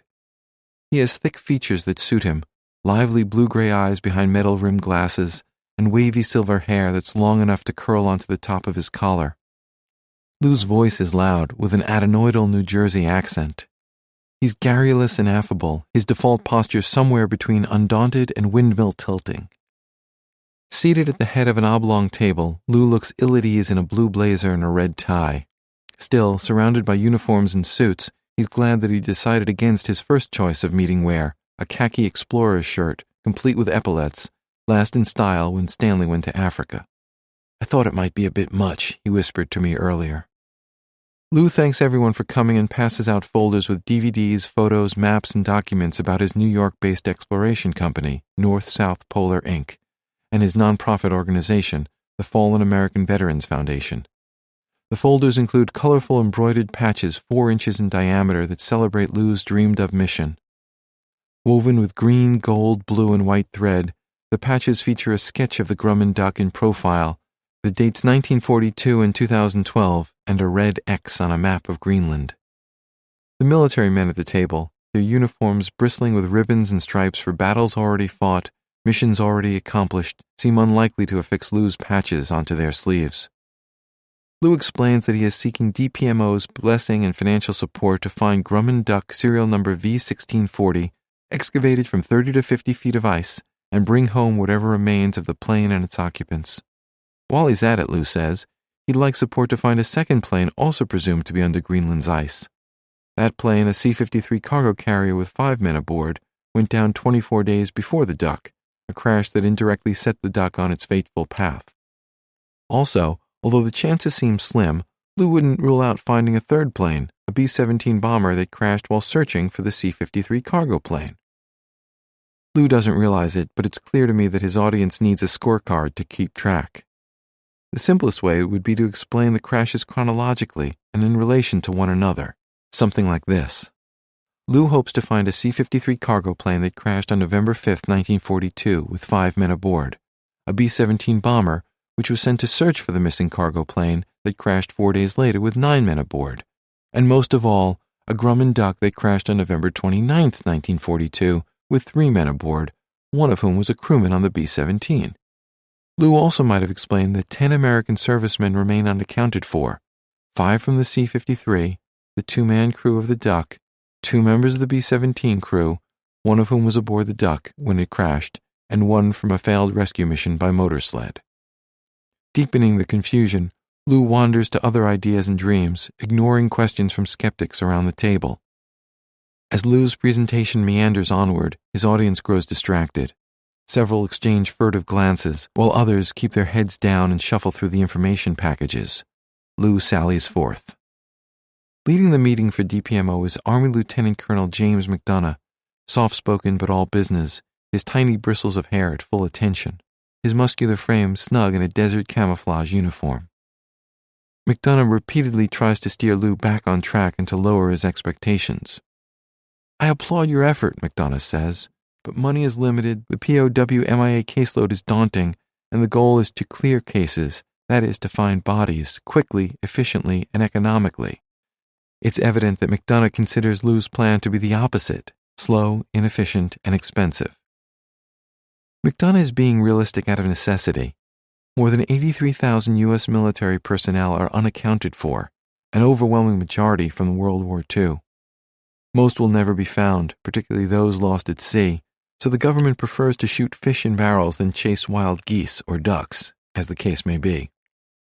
McDonough tells Lou, the ones that are easiest to crack usually take priority over the others. One reason is that time is of the essence. DPMO tries to repatriate the remains of missing soldiers, seamen, and airmen, while immediate family members are still alive to see them laid to rest. As a wall clock loudly ticks, hovering over the discussion is the question of money. With military budgets stretched by wars and slimmed by spending cuts, the phrase du jour in the MIA world is ratio of cost to recoveries. Because of complicated logistics and difficult climate and terrain in Greenland, Lou's unfunded budget exceeds $1 million. McDonough says that might cover 30 searches of European farms and forests, where plenty of World War II-era soldiers and airmen remain unaccounted for. In other words, the price tag alone makes the odds against Lou at least 30-1 with this crowd. Next in line to burst Lou's bubble is Lieutenant Colonel Patrick Christian, who's been patient while explaining intricacies of the government and military bureaucracy. He addresses Lou as he might a child. Finding a little plane in this big wide world is not an easy thing, he says. We want to help. We just don't want to say anything to make you think we can do more than we can. My translation: you haven't a prayer of getting a dime here. The fact is, Lou theoretically could mount an expedition on his own without DPMO's money or formal approval, but he'd have to raise the funds from private sources and win permits from officials in Greenland. The odds of that are slim to none. Lou plows ahead as though McDonough and Christian have just offered him an all-expense-paid fly-drive trip to the Greenland ice cap. Dejected, I doodle in my notebook, sketching Lou's duck mission patch with a slash through it.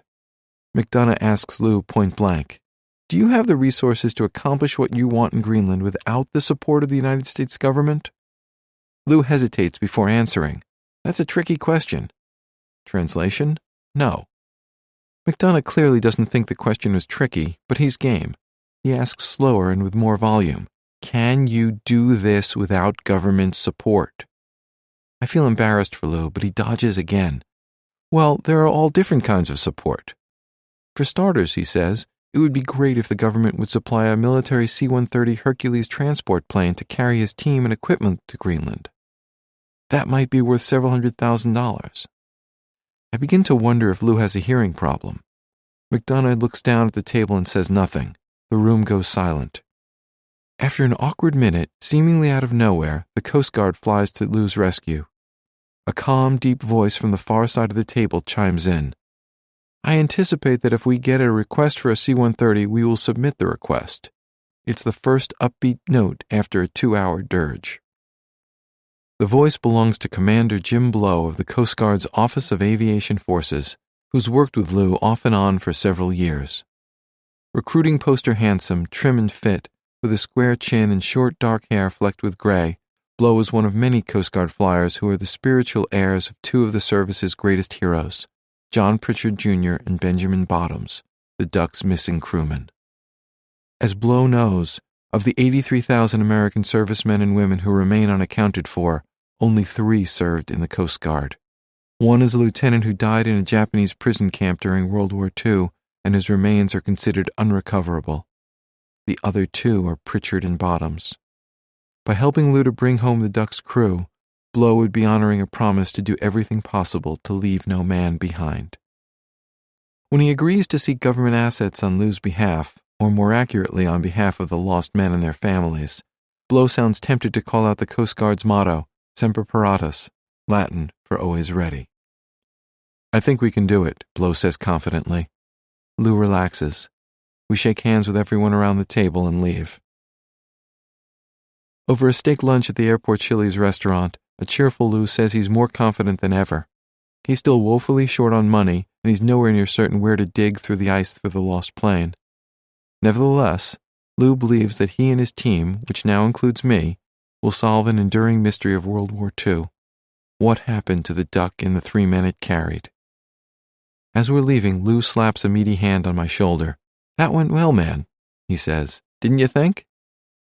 I agree, not mentioning the yawning gap in the budget, the logistical and technical challenges ahead, or the doubts that I shared with my notebook before the Coast Guard arrived, cavalry style. A serene look crosses Lou's face. He repeats a comment I've heard him make several times before. Previously, he said it with a question mark hanging almost imperceptibly in the air. This time there's none of that. We're going to bring these men home. The duck hunt is on. Chapter 5. A Shallow Turn. November 1942. 3 hours into the search, pilot Armand Monteverdi was lost in the blinding whiteness that enveloped his B-17. He didn't know his altitude above the ice, what lay ahead, or what was left or right beyond the tips of the PN-9E's outstretched wings. Maybe it was a harmless snow-filled cloud, or maybe it was a concrete-hard glacier. Somewhere below was the downed C-53 that Monteverdi and his crew were searching for, but they couldn't see anything in the sky, much less on the ground. More to the point, the missing cargo plane was now a distant second in priority, behind their own survival. Monteverdi was 27, an unmarried first lieutenant from Anaheim, California. Built like a wrestler, short, stout, and broad-shouldered, he had sad green-gray eyes, a full lower lip, a narrow face, and a Roman nose. Instead of stereotypical pilot bravado, he had a mild manner and a gentle voice that gave him an air of quiet competence. His crewmates ribbed him for being a California boy, but they liked and trusted him. Unlike some officers, they knew that Monteverde had come up the hard way. He'd paid for flight school by working nights in a gas station, then flew for a cargo airline in Mexico before joining the Army Air Forces. A capable pilot, Monteverde had logged 700 hours of flight time, though only 15 of them in the cockpit of a B-17. His co-pilot, Harry Spencer Jr., was a 22-year-old second lieutenant from Dallas. 6'1", blonde, hazel-eyed, lean, and cowboy handsome, Spencer had a cleft chin and dimpled cheeks. He looked as though he'd been born to wear a white silk pilot scarf. But he was no arrogant golden boy. Spencer's humble, even-keeled nature made him more suited to service as a ferry pilot than a fighter jock. Smart, well-read, and sensitive to the feelings of others, Spencer was an Eagle Scout who possessed a leader's natural understanding of how to build a team. He'd had a busy year.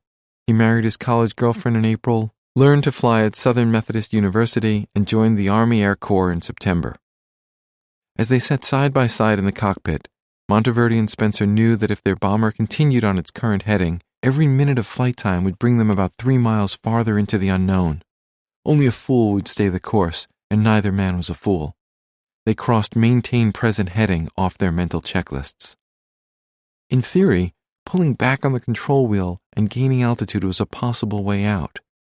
But at the head of the Koji Bay Fjord, the ice cap rises steeply to an estimated 8,000 feet above sea level. The pilots didn't know their position above that rapid upslope, or whether they could put enough separation between their bomber and the ice before time and space ran out.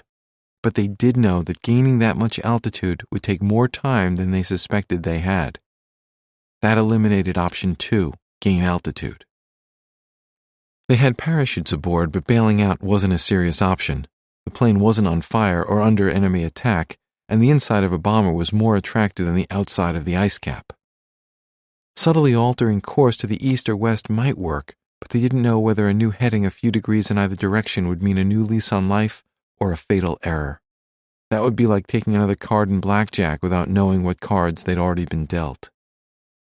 Their last alternative, turning back toward the fjord and the open sea beyond, seemed the best choice in a bad situation. The primary risk would be if, unknown to the pilots, the B-17 was less than 100 feet above the ground. A world of white is a confusing place, and instruments that gauged altitude above sea level were no help. Pilots in Greenland told stories of flying along blissfully, only to realize they had landed, belly down on the ice. Others sheepishly described preparing to touch down when in fact they remained high above the runway. If, as Monteverde and Spencer believed, the PN-9E's clearance over the ice cap exceeded 100 feet, they'd have enough room to dip one of the wings and turn the B-17 seaward. If the clearance was less, search planes from Bluey West 1 would soon be looking for whatever remained of them and their brand new bomber. Monteverde and Spencer felt confident that they had enough altitude to execute a turn, so they trusted their guts. Spencer thought they might have as much as 1,000 feet of clearance. It was their decision to make, but if they'd pulled their crew, no man would have objected to the pilot's logic.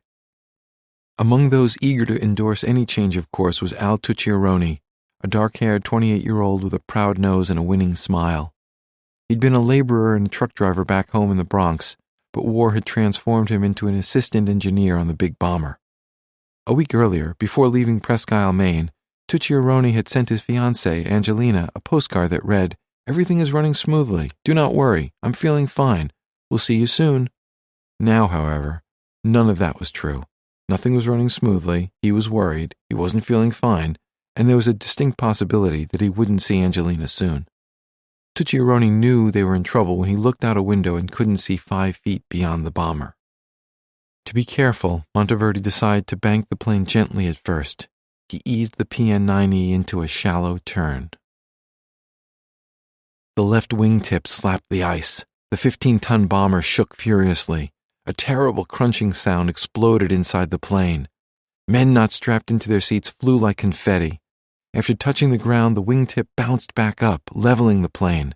But the PN-9E was no longer flying, and it wasn't a fortress. It was a giant bobsled, sliding, careening, and carving a groove into the glacier. As it slowed, the bomber turned like a weather vane, its nose pointing due north into the wind. The B-17 skidded more than 200 yards across the ice and came to an abrupt halt. The sudden stop catapulted flight engineer Paul Spina through a window on the roof of the radio compartment. Spina landed prone in the snow with no jacket, no shoes, no gloves, and no flight helmet. He'd taken off his jacket and boots when he lay down, and the force of being launched from the plane must have torn off his gloves and helmet. Spina was stunned, bleeding, and exposed to freezing temperatures. Both bones in his right forearm were broken close to the wrist. His hands and feet were cut, and frostbite clamped down on his toes and fingers. Spina couldn't see the plane or any of his crewmates through the blinding, wind-blown snow. Partly for warmth and partly in despair, he tried to hide his face in his frozen hands. Another crewman heard him cry out, "Somebody pull me in, I'm freezing!" He began to stand, but as he did, everything went black. Spina passed out. The dark-haired private, 5'4" and less than 150 pounds, would soon freeze to death unless someone helped him. Also needing help was one of the volunteer searchers, Alfred Clint Best. When the plane stopped sliding, Best flew from the bombardier's seat through the broken plexiglass nose. The PN-9E had sneezed him onto Greenland. 25 years old, thick-set, quiet and introverted, a bookkeeper in civilian life, Best suffered a cut on top of his head and a bruised knee. The other volunteer searcher, Best's friend Lloyd Woody Puryear, climbed out through the broken nose to pull Best back inside. He suffered cuts and bruises. Clarence Weedle, who'd come aboard as a passenger in Goose Bay, bounced from one end of the B-17's cabin to the other. Weedle rose from the deck with cuts on his face and a black eye that left his eyeball red and inflamed. Al Tucciaroni, the assistant engineer, and Lauren Lolly Howarth, the radio operator, were strapped into the radio room's bucket seats, so they fared better. A blow to the chest left Tucciaroni weak, with a couple of broken ribs but not grievously injured.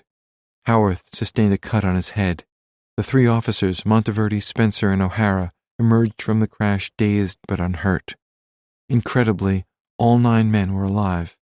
The plane was another story. When the PN-9E's fuselage struck the ground, the metal buckled and twisted.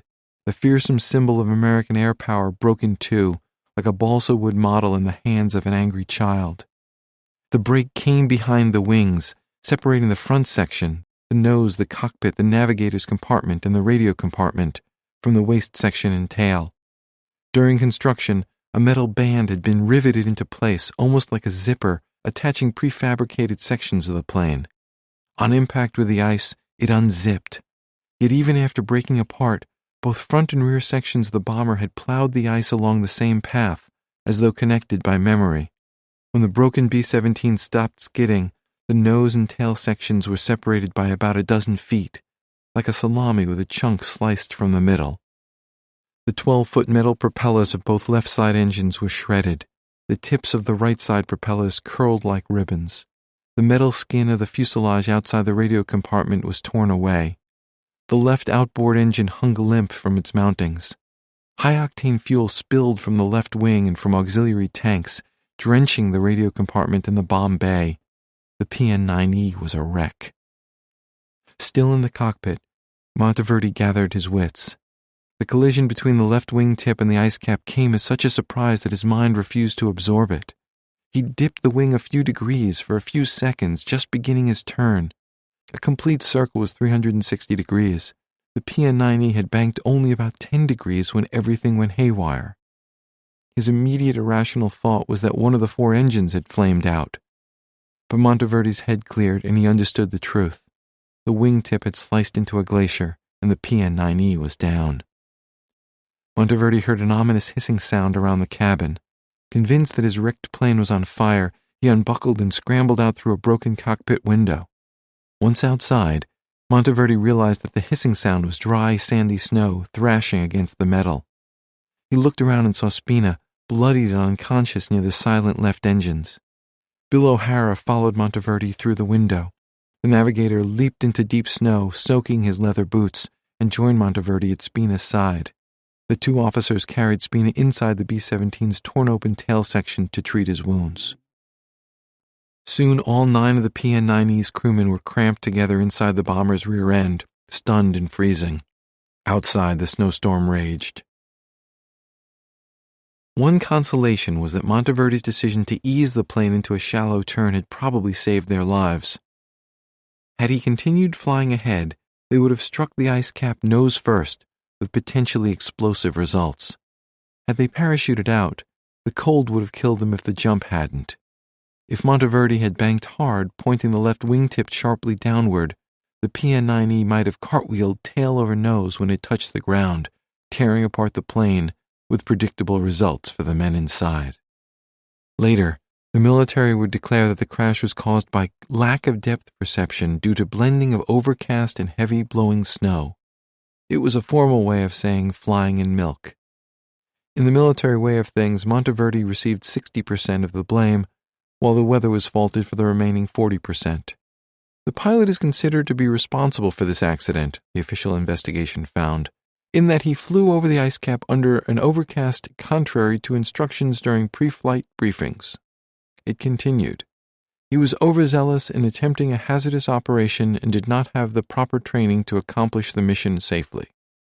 The review board recommended that in the future, pilots like Monteverdi not be sent over this route classified as experienced with a small amount of time shown by this officer. He never publicly objected to the finding, but to a large extent Monteverdi was blamed for forces beyond his control.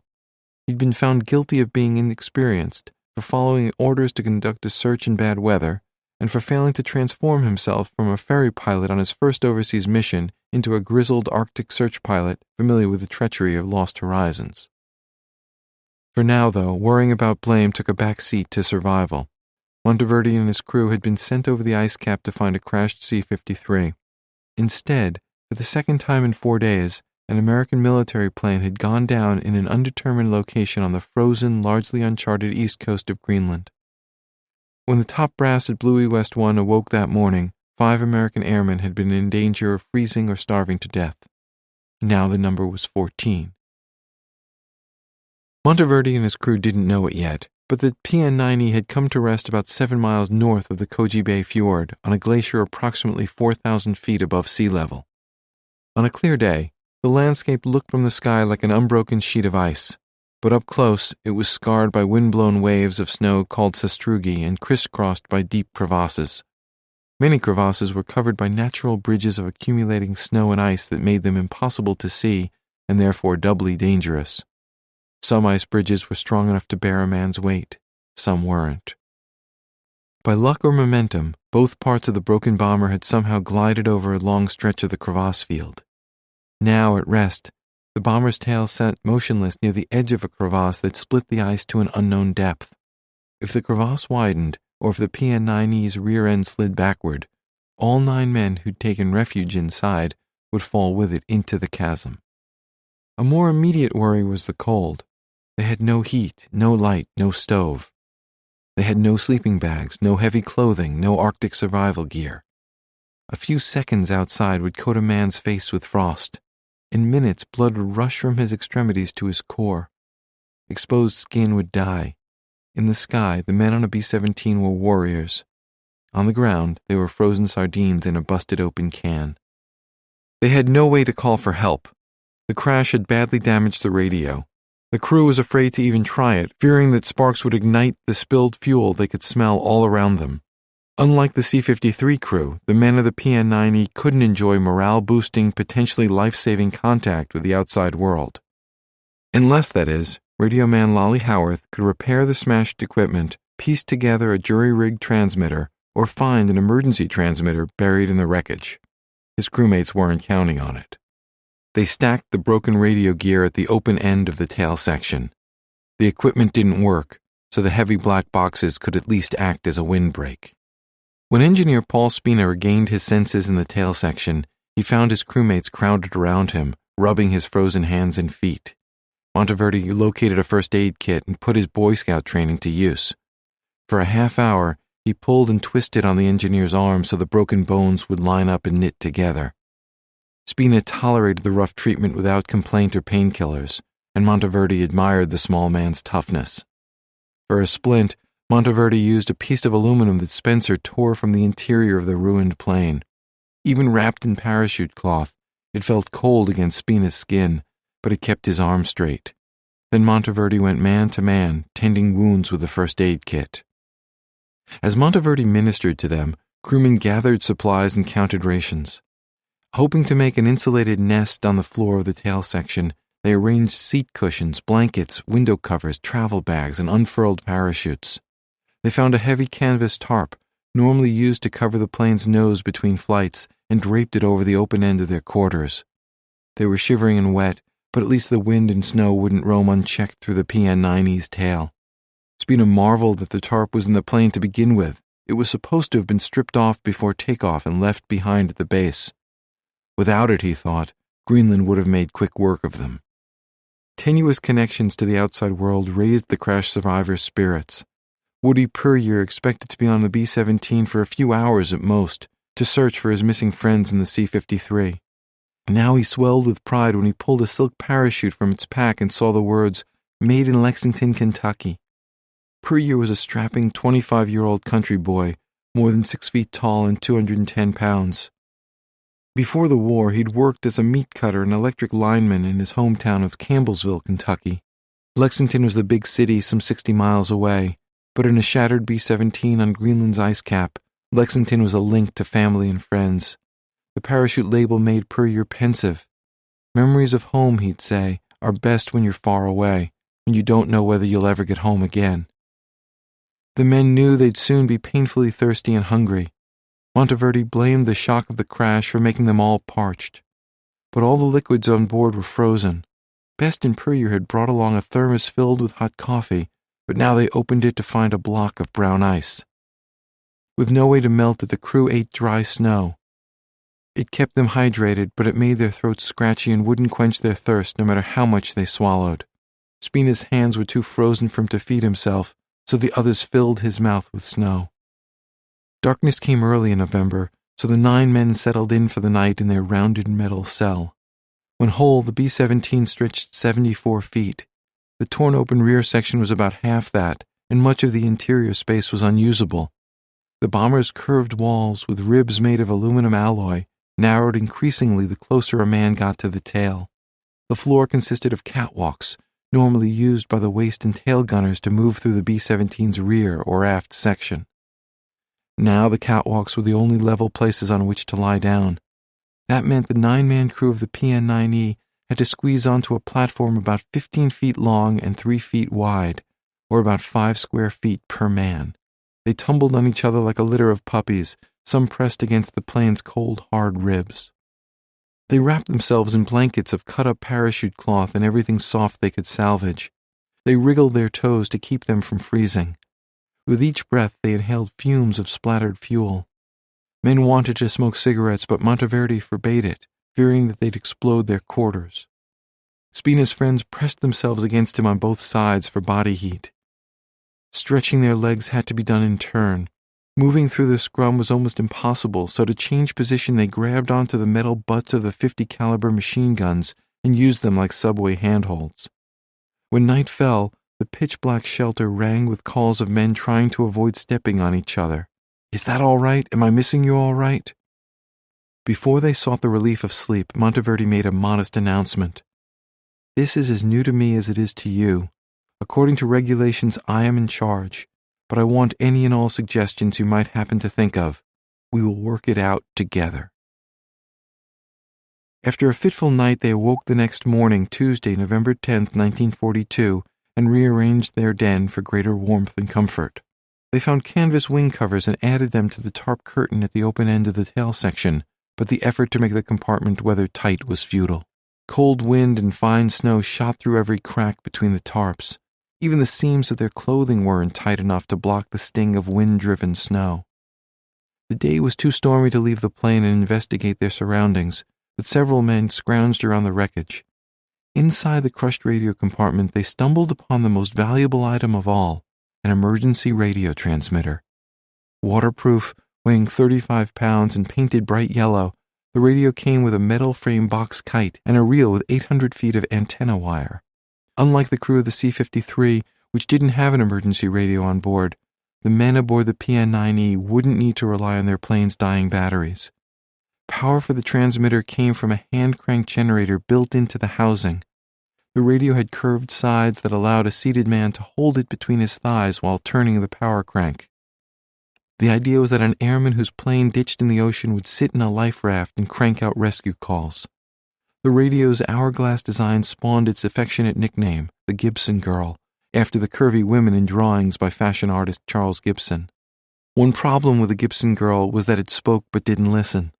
The radio was a transmitter but not a receiver. Still, a lost man with a Gibson Girl between his legs had a fighting chance at survival.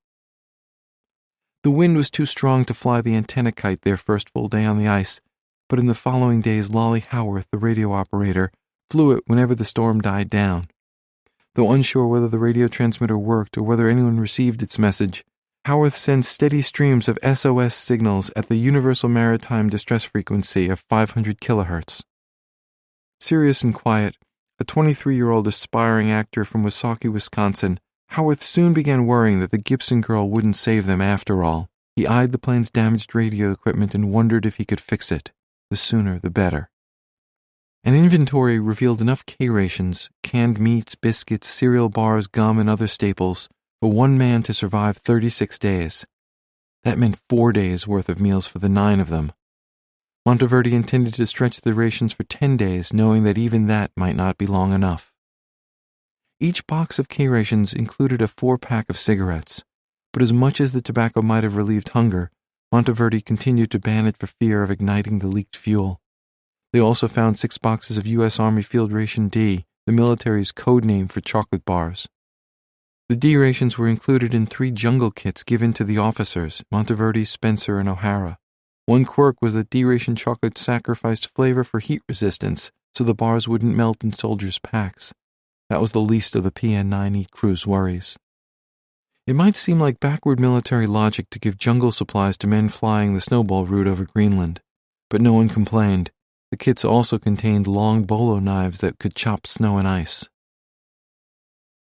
The next day, November 11th, brought no respite from driving snow in sub-zero temperatures. Cold in Greenland is almost a living thing, a tormenting force that robs strapping men of strength, denies them rest, and refuses them comfort. In time, it kills like a python, squeezing life from its victims. Again the crew hunkered down. They savored the reduced rations Monteverdi distributed and ate as much dry snow as they could swallow. The big treat of the day was a few bits of chocolate. A cycle developed in which their hands and feet froze and then thawed, each time triggering a burning, aching sensation. When it happened, they'd say their extremities had stoved up. Navigator Bill O'Hara suffered the most from its effects, particularly on his feet. That night, desperate for a smoke, Paul Spina ignored the spilled fuel in Monteverdi's orders.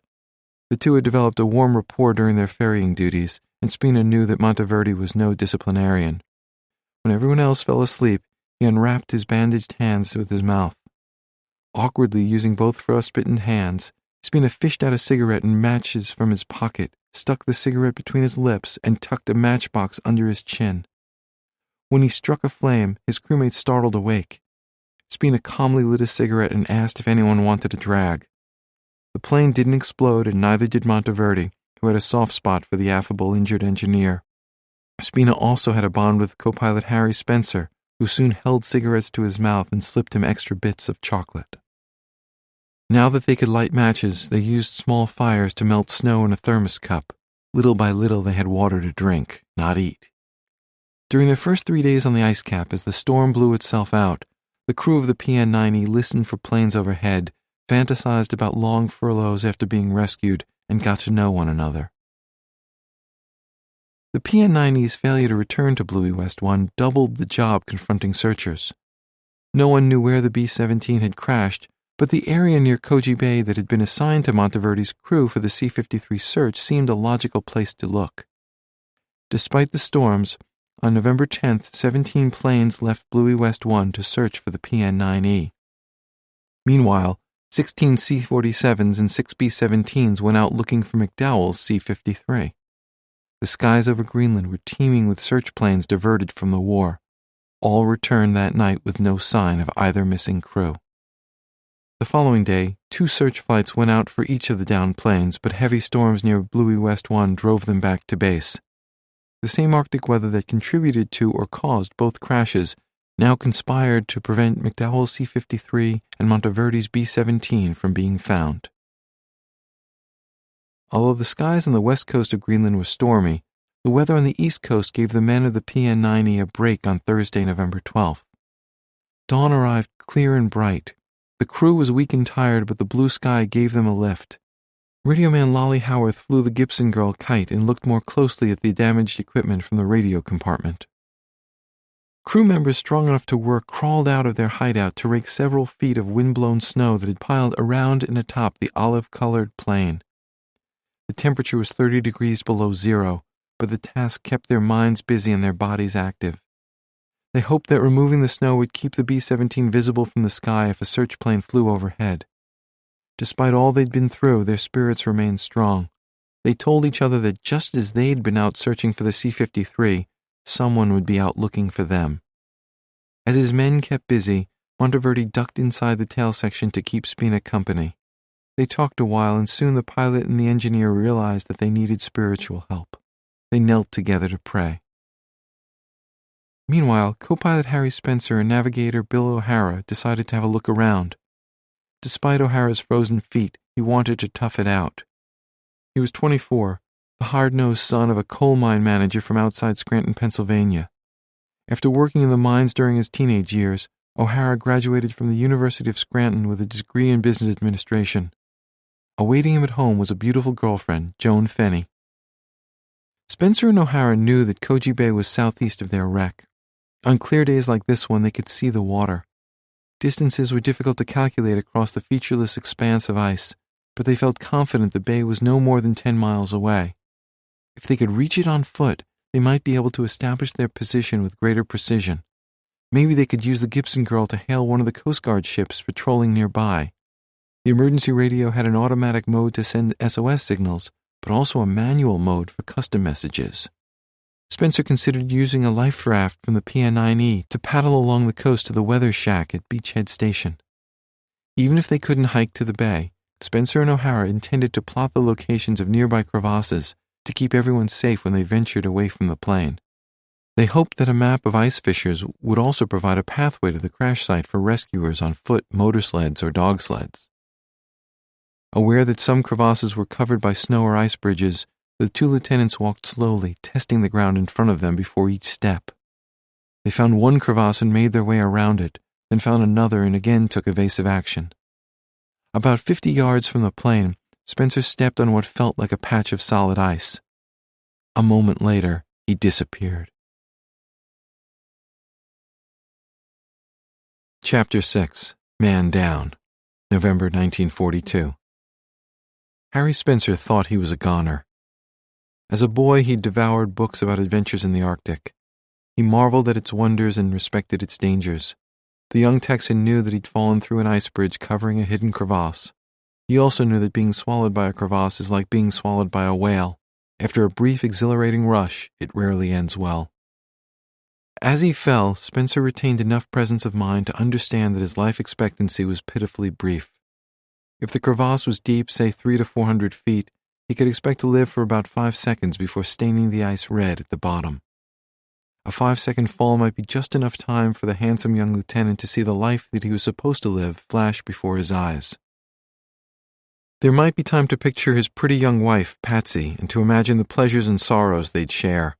If Spencer could think as fast as he fell, 5 seconds might be enough time to envision 3 fine children, 3 wonderful grandchildren, and an unbreakable Friday date night on their houseboat.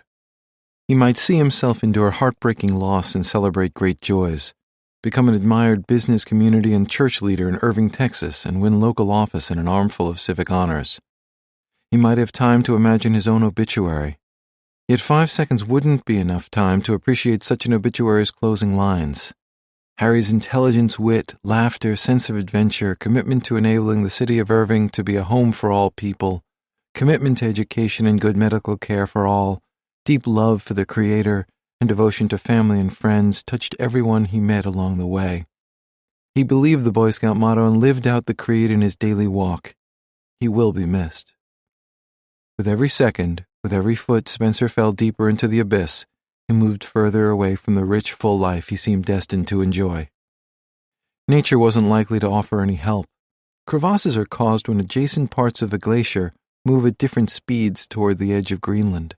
Some portions of glaciers creep while others race, as though eager to fling themselves into new lives as icebergs. As physical tensions rise between fast and slow-moving portions of a glacier, the ice fractures. The rifts that result are crevasses. Because most crevasses have unbroken vertical walls, Spencer had every reason to believe that he had fallen into nature's equivalent of a 20 or 30-story elevator shaft. But something unexpected and extraordinary happened.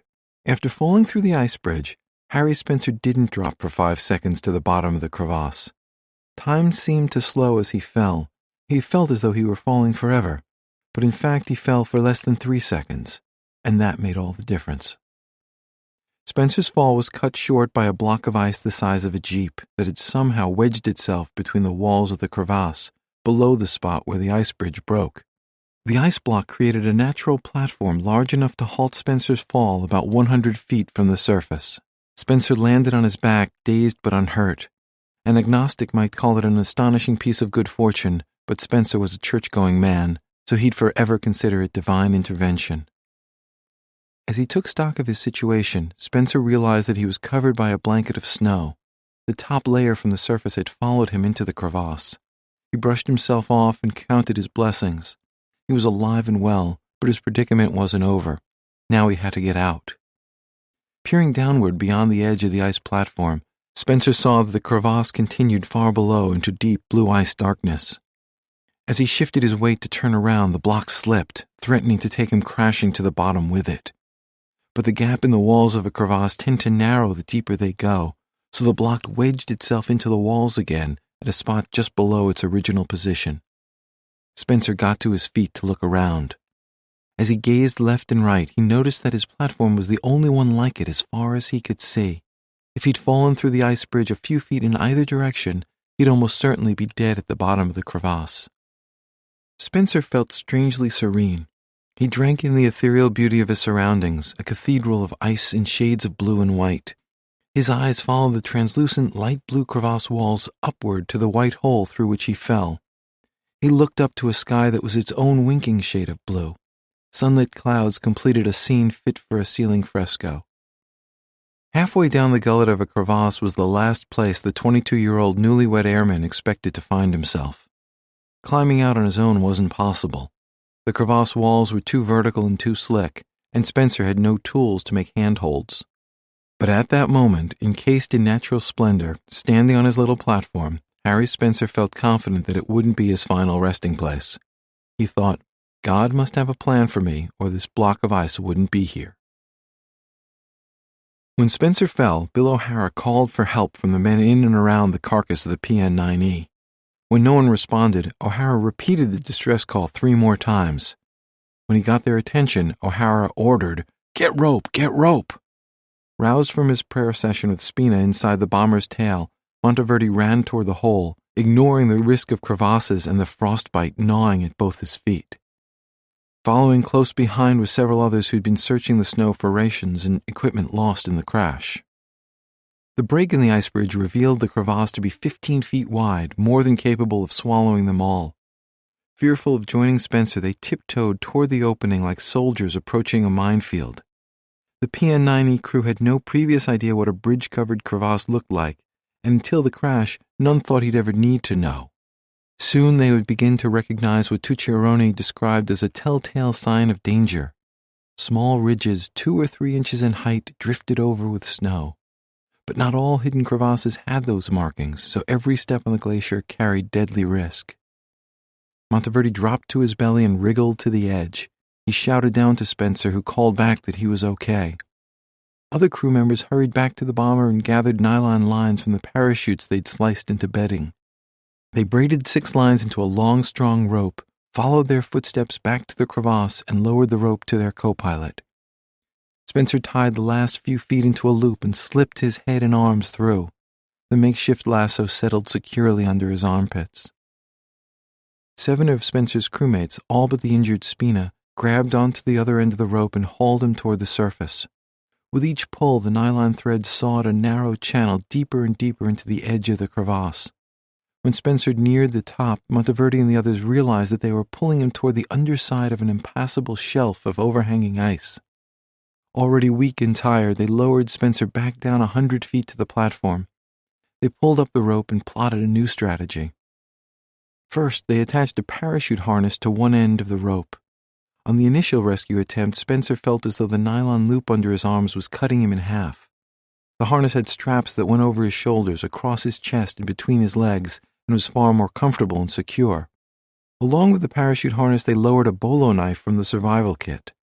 When everything was in place, the 7 able-bodied crewmen returned to the rope line and pulled Spencer back up. This time, when he reached the ice sledge near the top, Spencer used the bolo knife to hack from below, while Monteverdi used another knife to chop away from above. Together they carved a V-shaped notch at the lip of the crevasse, a passage large enough for the rope team to pull Spencer through. More than 3 hours after he fell, Spencer was out of the crevasse and back on solid ice. He was in relatively good shape, cold to the bone and suffering from a lost glove and frostbite on his exposed hand, but otherwise unhurt. He might yet enjoy a long and fruitful life, capped by lavish tributes and a distant obituary.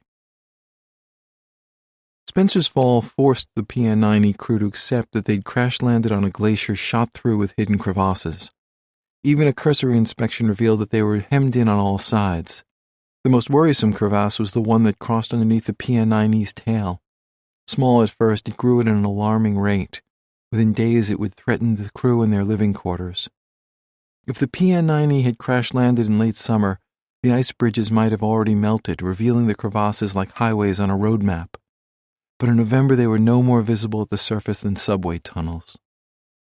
The crevasses forced the PN-9E survivors to abandon hope that they could hike to Koji Bay. No longer could they dream of hunting seals on the coast until being spotted by a Coast Guard ship. Any thought of paddling a life raft to Beachhead Station was abandoned too. They were trapped on the ice cap, their survival dependent on someone spotting them from the air. Yet even if they were found, a new question arose. How would anyone reach them? A plane couldn't land among the crevasses, and motorsled or dog teams would face the same hidden dangers that nearly killed Harry Spencer. The exhausted, bone-chilled crew of the PN-9E trudged back to the broken bomber. They collected scraps of felt from the ruined radio compartment, drained fuel from the plane's tanks, and made a fire on the icy ground. To celebrate Spencer's survival and to replenish their energy, Monteverdi issued the men full meal rations. They thawed snow for water to drink and heated canned meat over the open flame. They warmed themselves before the fire and pulled off their boots to rub blood back into their feet.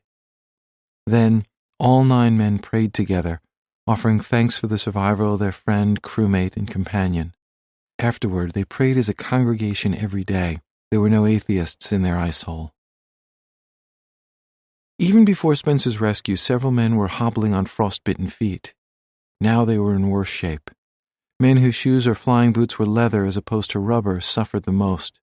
Woody Puryear discovered that his unlined leather boots were warm and soft during the day, but every night they froze, encasing his feet in blocks of ice.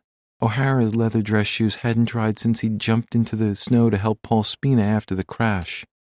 Hours of trying to rescue Spencer from the crevasse left O'Hara with no feeling below the ankles. Inside the bomber's tail, O'Hara confided to Monteverdi that he thought his feet were frozen solid. Spina heard the navigator say, "I don't even know if I have any feet or not." When Monteverdi helped to remove O'Hara's shoes, the men saw an awful sight.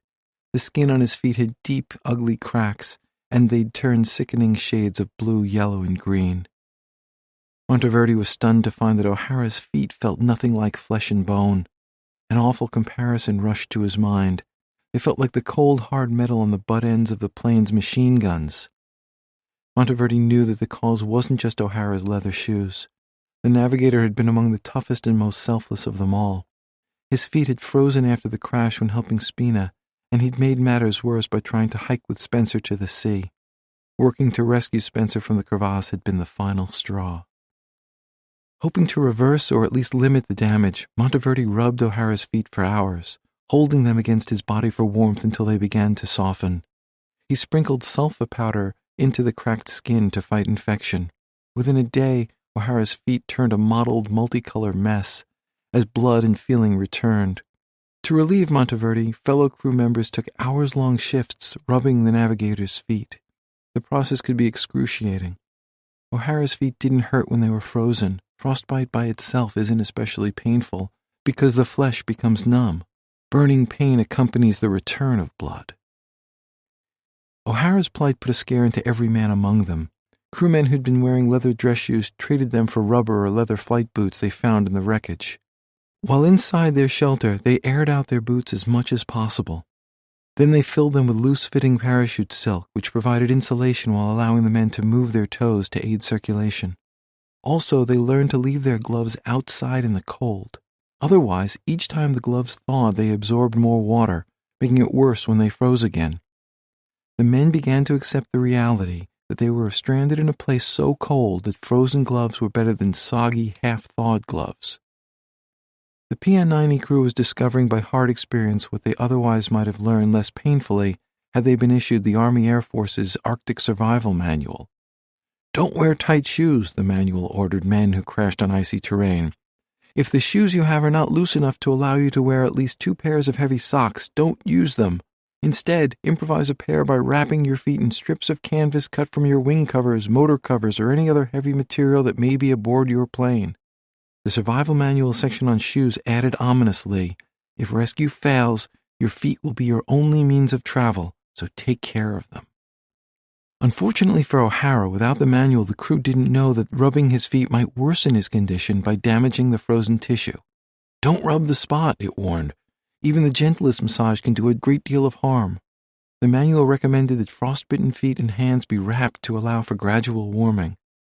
The PN-90 crew made matters worse by rubbing snow on each other's frostbitten skin, a useless home remedy that did nothing but make the area colder and raise blisters. Paul Spina had so much snow rubbed on him that blisters the size of tennis balls erupted on his skin. Still, even with his broken wrist and frostbite, Spina was better off than O'Hara. The danger facing O'Hara, and to some extent all of them, was the frightful progression from frostbite to dry gangrene, a hideous condition descriptively known as mummification. Dry gangrene is slower acting than wet gangrene, in which bacteria infects a wound and kills surrounding flesh. If left unchecked, wet gangrene spreads through the blood with deadly results, usually within days. Dry gangrene is marginally less cruel. It results when oxygen-bearing blood can't reach part of the body. When dry gangrene takes hold, body parts shrink and turn colors. They display the reddish-black of mummified skin, and then they die. The process might take years for a heavy smoker with ruined circulation. A young navigator with frozen feet might suffer the same torment within weeks. Although unaware of the survival manual's frostbite protocols, Monteverdi and Spencer did follow some of its recommendations. Many seemed to have been borrowed from a Boy Scout manual, a document familiar to both men.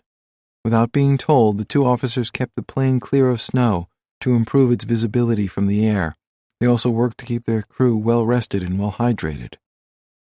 But other parts of the manual might have been useful had they known them. It urged down flyers to drain the plane's oil for a smoky signal fire to be kept burning day and night. It also recommended that they remove shiny pieces of metal called cowl panels from the engines and then place them on the wings as sun-catching reflectors to attract search planes. The PN-9E crew did neither.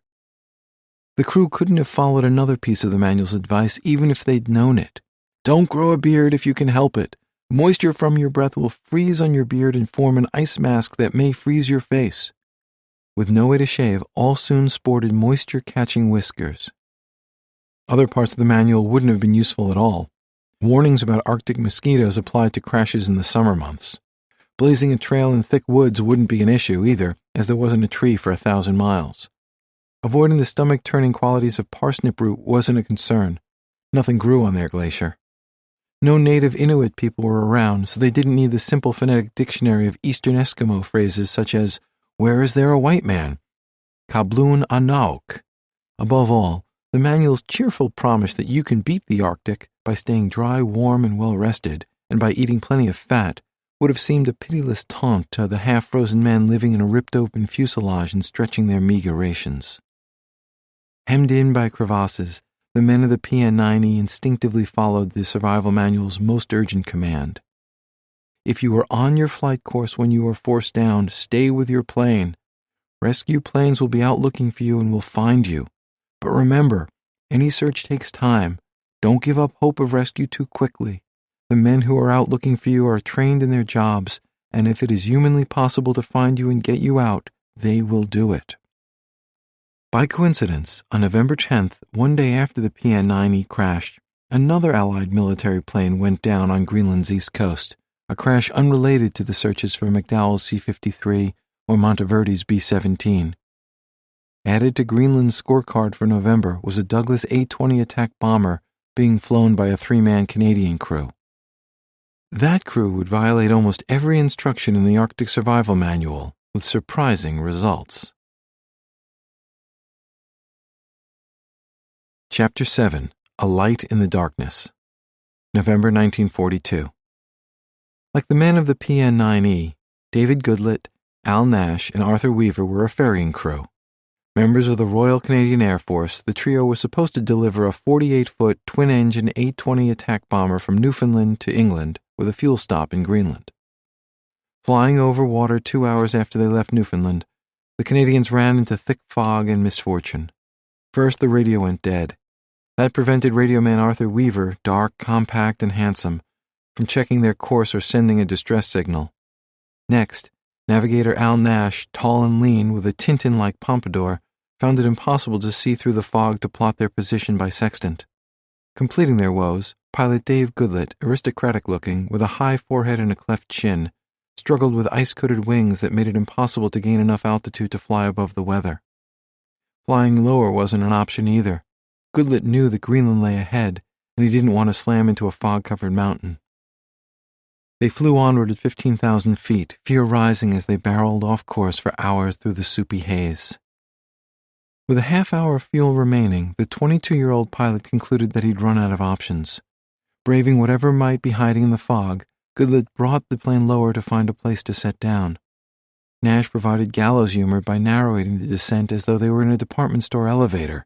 5th floor, ladies' wear, lingerie, and fancy hosiery. They broke through the fog at 3,800 feet and saw the east coast of Greenland below. They'd crossed nearly the entire island.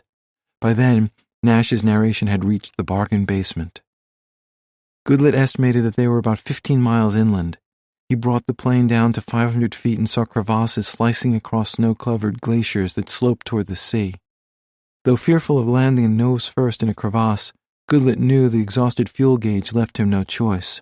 He slowed the plane to 110 miles per hour and kept the wheels retracted for a belly-down landing. Somehow he threaded the needle between crevasses and landed the bomber in one piece in deep snow. When the plane shuddered to a stop, all 3 men were unhurt. Nash and Weaver pounded Goodlett on the back, shouting, "Good show, old cock!"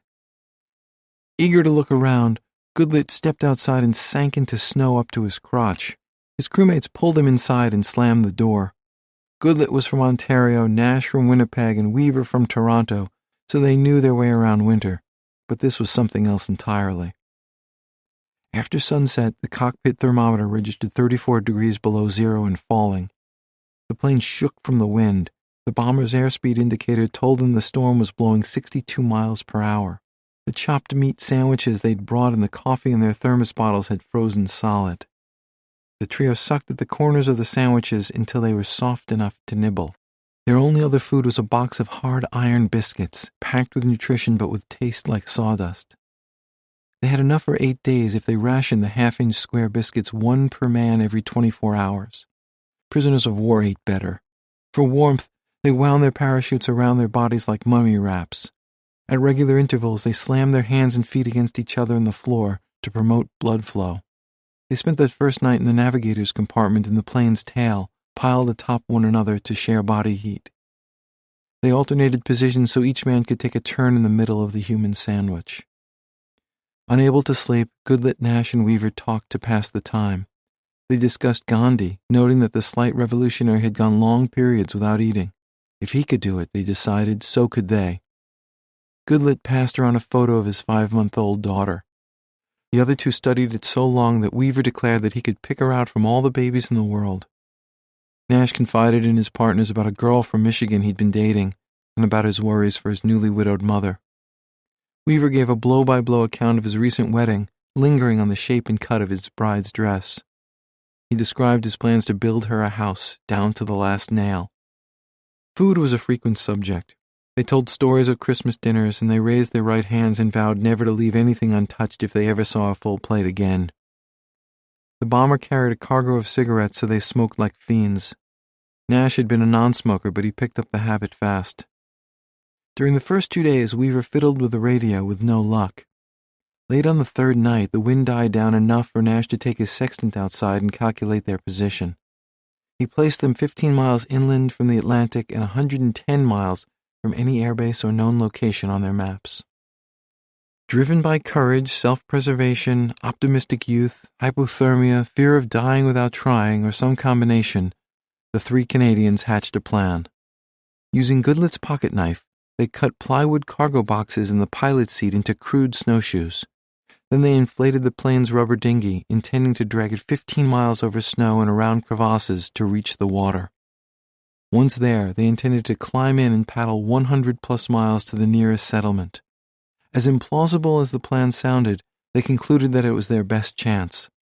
They gathered a flare gun with a box of cartridges, 3 pyrotechnic marine distress signals, their iron biscuits, and all the cigarettes they could carry. Before setting off, Weaver tried the radio one last time. Unexpectedly, a weak signal reached a Canadian airport. Weaver sent 3 SOS calls and gave the position Nash had calculated by sextant. His fingers froze, so he pounded his coded message on the transmitter key with his fist. On the 3rd SOS try, before the batteries gave out, the airport responded that the message had gone through. Expecting that help was on the way, they postponed their journey, but after 2 days, with no sign of rescuers and their biscuit rations reduced to 1/4 a day, they stopped waiting. They inflated the dinghy, destroyed their plane's bomb site, and burned all papers that might be useful if the enemy happened upon the abandoned bomber. Goodlet, Nash, and Weaver leaped into the wind and snow, but didn't get far. After 2 hours of pulling the dinghy, they'd traveled a 1/4 mile. Dejected, they turned back and spent the night in the plane, smoking cigarettes and smacking each other's arms and legs to keep blood circulating. Their mouths grew bloody and sore from sucking shards of ice and snow. The next day, Greenland's weather took a strange turn. The temperature soared by about 50 degrees Fahrenheit, heated by a warm breeze called a fein or rain shadow wind. The warmth made for mushy trekking, but it encouraged Goodlet, Nash, and Weaver to try again, this time with no turning back. They made good progress, but when night fell, Greenland's punishing cold winds returned, freezing their flying suits to their bodies like icy armor. For the next 17 hours of darkness, they huddled under the inflated dinghy, praying. Weaver promised to become a regular Sunday churchgoer if he ever again found himself in a place with churches. They'd slept just a few hours since the crash, yet none of them could nod off. The following morning, the weather broke and the skies were clear. They resumed their journey at daylight, heading east toward the coast. While veering a mile off course to avoid a crevasse, they heard the unmistakable sound of an airplane engine. The Canadians dove into the dinghy for their supplies. The flare gun proved useless. The firing mechanism had broken in the cold. The first marine signal was a dud. So was the second. But the third and last one worked, lighting the sky. The search plane wagged its wings in salute. The date was November 18th, 1942, 8 days after the crash. They'd been found. The search pilot reported that the men had traveled a remarkable 17 miles northeast on foot from their downed plane. He circled low over them. Soon the trio saw small parachutes open, drifting to earth like milkweed seeds. The crates beneath the chutes carried food, clothing, sleeping bags, snowshoes, 100 feet of rope, and a bottle of scotch. Nash had never touched liquor, but just as he'd become a smoker, now he grabbed the scotch. Half mad with thirst, he plucked out the cork and drank 8 ounces, on an empty stomach and no sleep for days.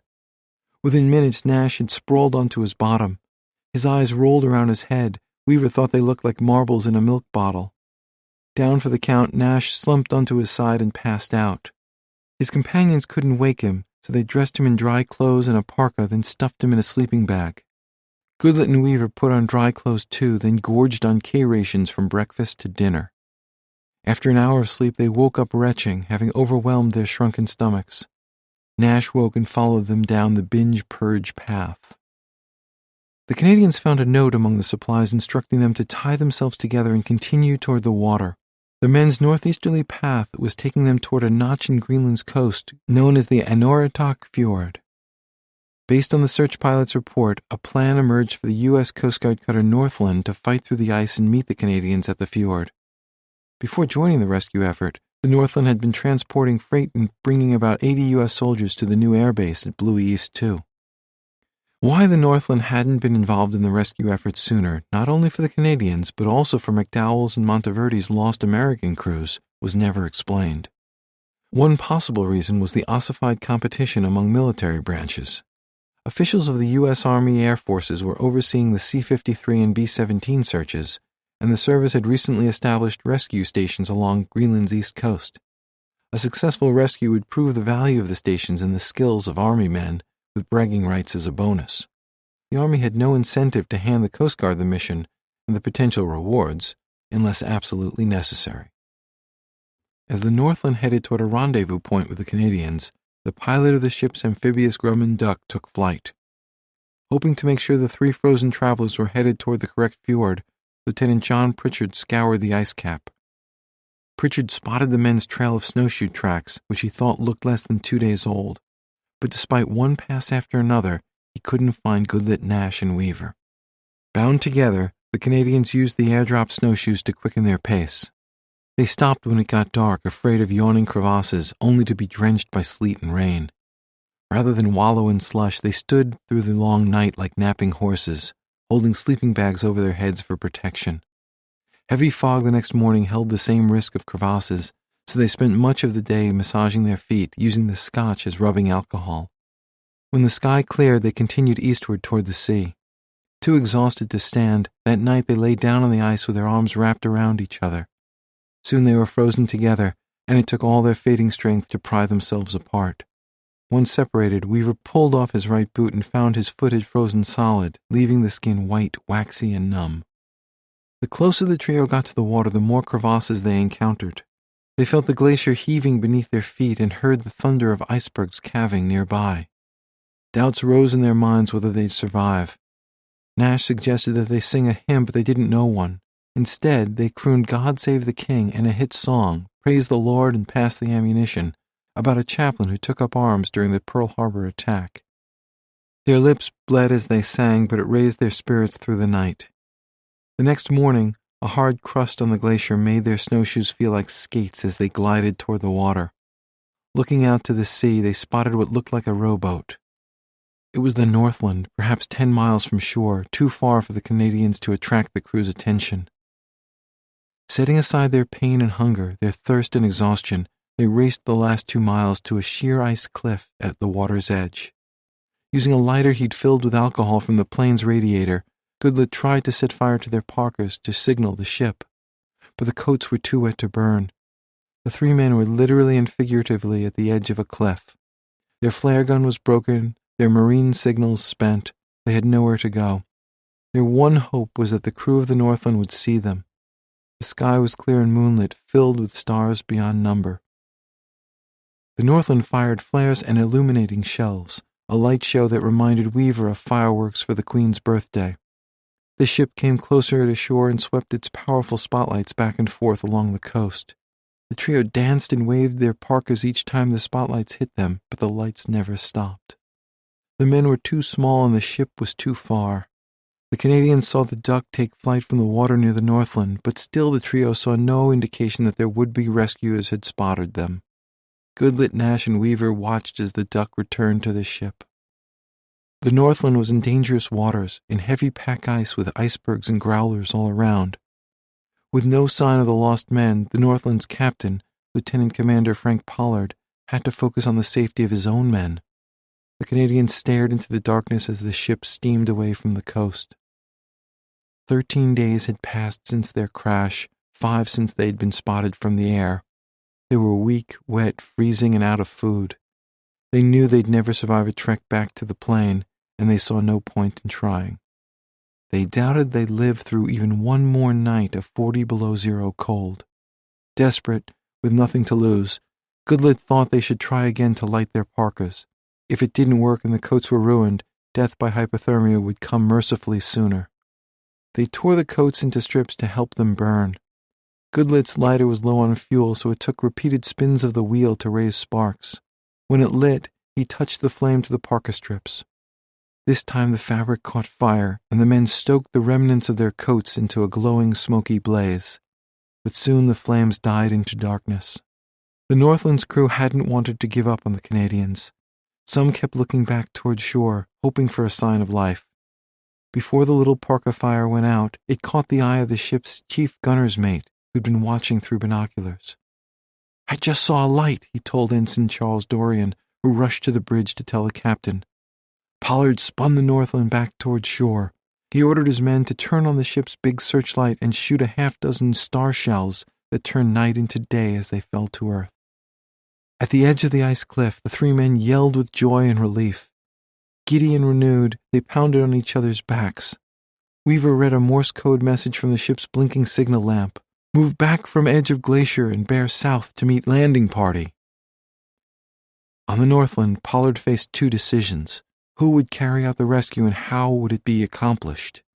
He settled on a plan that called for a small team to pilot a motorboat through the ice-filled waters, reach the shoreline, climb a glacier, avoid crevasses, guide or carry the three men back down the glacier, and get them to the ship in one piece. The dangers were too many to count, but no better ideas emerged. Frustrated that he hadn't been able to find the Canadians by air in his duck, John Pritchard volunteered to lead the mission. Equipped with skis and snowshoes, the lieutenant and a 10-man team reached the shore by boat, roped themselves together, and found a back way to scale the icy cliff.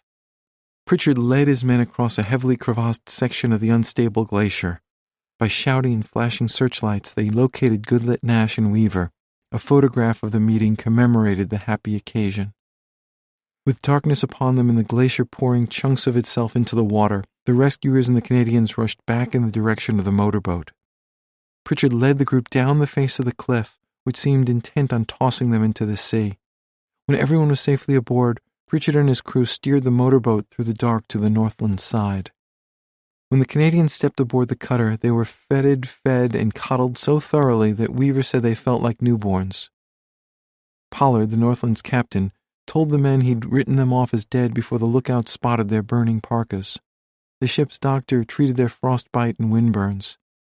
He diagnosed the mental effects of hypothermia, a confusion that Weaver described as twilight between sanity and insanity. The doctor told them they were within a day of cracking altogether.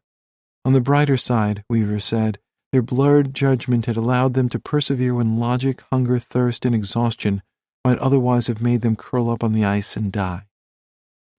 All three were thin and hollow-eyed. Sleep would be a problem for the foreseeable future. They'd startle awake from shivering nightmares in which they were back on the glacier. But they were safe. The Canadian trio spent the next 6 weeks aboard the Northland, celebrating their unlikely survival and regaining their health. Later they told their story to reporters, posed for photos, and saw their tale recounted in magazine stories and a comic book called Lost in the Arctic. Asked what kept them going, Weaver said, "Dave had his wife and baby daughter. Al was worried about his mother, alone out in Winnipeg. And I had my wife. Do you see what I mean? We had something to live for." John Pritchard's heroism didn't go unnoticed. The unassuming young lieutenant was a Coast Guard search pilot, yet he captained a motorboat and climbed a glacier to rescue 3 men, jeopardizing his own life. He and the Northland's captain, Frank Pollard, each earned the Navy and Marine Corps Medal, the second highest non-combat award for bravery. Pritchard's citation read, in part, "Lieutenant Pritchard's intelligent planning, fearless leadership, and great personal valor aided materially in the gallant rescue of the stranded men and were in keeping with the highest traditions of the United States Naval Service." In the tail section of the PN-9E, no such celebrations were underway. The men of Monteverde's crew didn't know that the Canadians had walked off the ice or even that they'd crashed. It wouldn't have mattered. After Harry Spencer's fall into the crevasse, walking toward the water wasn't an option for them.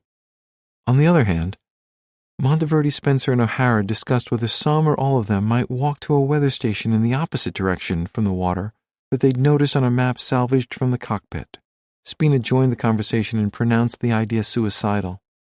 He told them he'd rather remain with the plane than freeze to death along the way. After a long talk, everyone agreed. For military planners, the Northland success in reaching Goodlet, Nash, and Weaver demonstrated that the Coast Guard needed to be more heavily involved in the search for Monteverde's B-17 and McDowell's C-53, lost for 14 and 18 days, respectively. After the Canadians' rescue, the ship received a congratulatory message from Iceberg Smith, the Rear Admiral who commanded the Greenland Patrol. "Well done. Suggest Northland proceed for search of Baker 17, the B-17 PN-9E, and Cast 5-3, the C-53. The two American crews still on the ice hadn't been forgotten, and Pritchard and the Duck might have another chance to bring lost men home. Chapter 8. The Holy Grail. January 2012. If the Pentagon is a battleship, Coast Guard headquarters is a tugboat. Located near the mouth of the Anacostia River in a far southwest corner of Washington, D.C., the headquarters building is like the service itself, modest, practical, without flash or self-importance. The main lobby resembles the entrance to a struggling small city hospital. On this bright winter day, the smell of glue is overpowering, wafting from a nearby hallway where workmen repair broken floor tiles. A portly janitor swabs the floor. A bored security guard leans back in his chair and talks movies with a colleague. Into the lobby blows the duck hunter, Lou Sapienza. He's here to press his case yet again with Defense Department officials for money to support his plan to lead a team to Greenland, find the lost duck, and recover the remains of its 3 occupants. Lou's unmistakable voice precedes him, bouncing off the walls as he saunters through the lone metal detector. More so than on his last visit to Washington 3 months ago, Lou is in seemingly friendly waters here. The duck's historic story is braided into Coast Guard lore, and the service's top brass would like Lou to succeed. The headquarters building, tired as it may be, is home to an elaborate scale model of the little plane, and talk has percolated here for years about exhuming the real thing from under the ice cap. Still, money is tight, and there's only so much the Coast Guard can do. That's why Lou's real audience today are military and civilian members of the Department of Defense Prisoner of War Missing Personnel Office, DPMO, the same men and women who poured cold water on him in October. As a military service, the Coast Guard is something of an odd duck itself. It has a Swiss Army knife mission of law enforcement, humanitarian relief, and military tasks, including coastal security, drug interdiction, search and rescue, marine safety, and environmental protection. Those roles aren't a natural fit for the Defense Department, so the Coast Guard has bounced over the years from the Treasury Department to the Transportation Department to its current home in the Department of Homeland Security. And yet, at times of war, the Coast Guard can be swallowed by the Navy, as it was during World War II. Unfortunately for Lou, pretty much the one job not included in the Coast Guard's mission statement and $10 billion annual budget is recovering lost World War II airmen and missing biplanes. That work is funded by a tiny fraction of a sliver of the U.S. Defense Department's $525 billion annual budget. Still, Coast Guard officials have offered to consider using a C-130 Hercules transport plane to haul Lou, his team, and the necessary equipment to Greenland. The service also has provided advice, research assistance, general support, and a boardroom for this morning's meeting. As he readies himself for his pitch, Lou seems oblivious to the skepticism that his contacts at DPMO have expressed in emails about the $1 million price tag for a mission to find the duck as well as McDowell's C-53. Lou seems equally unaware that DPMO's entire projected budget this year is about $22 million, and its staff consists of just 46 military personnel and 87 civilians. Maybe worst of all, DPMO's already approved budget calls for the office to deploy investigation teams to Serbia, Poland, Czech Republic, Romania, and Tunisia, nowhere within 1,000 miles of Greenland. What Lou doesn't know can hurt him, but at the moment he's in high spirits. His zip-up fleece jacket is adorned with 5 brightly colored patches, the most prominent one for the duck hunt. Another displays the logo of his expedition company, North-South Polar Inc.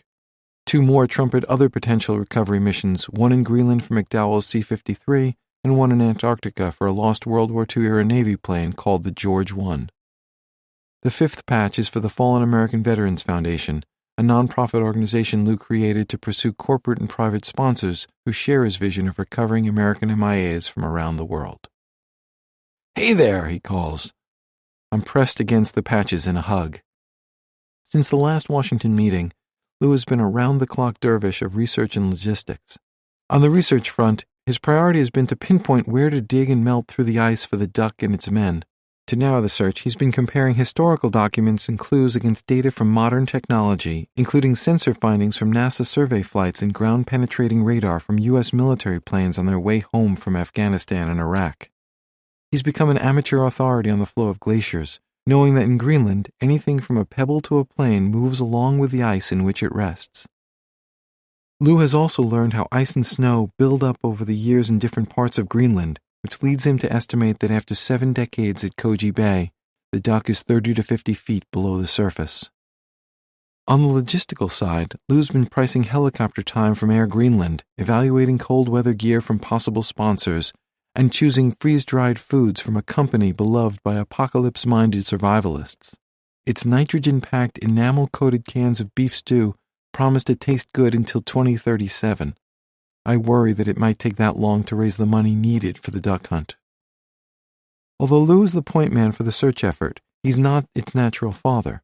He adopted that role from a retired Coast Guard captain named Tom King, a barrel-chested 60-year-old fireplug of a man who suffered from a recurring nightmare about eBay. King grew up in Harrisburg, Pennsylvania, with boyhood hopes of attending the U.S. Naval Academy at Annapolis and captaining a submarine.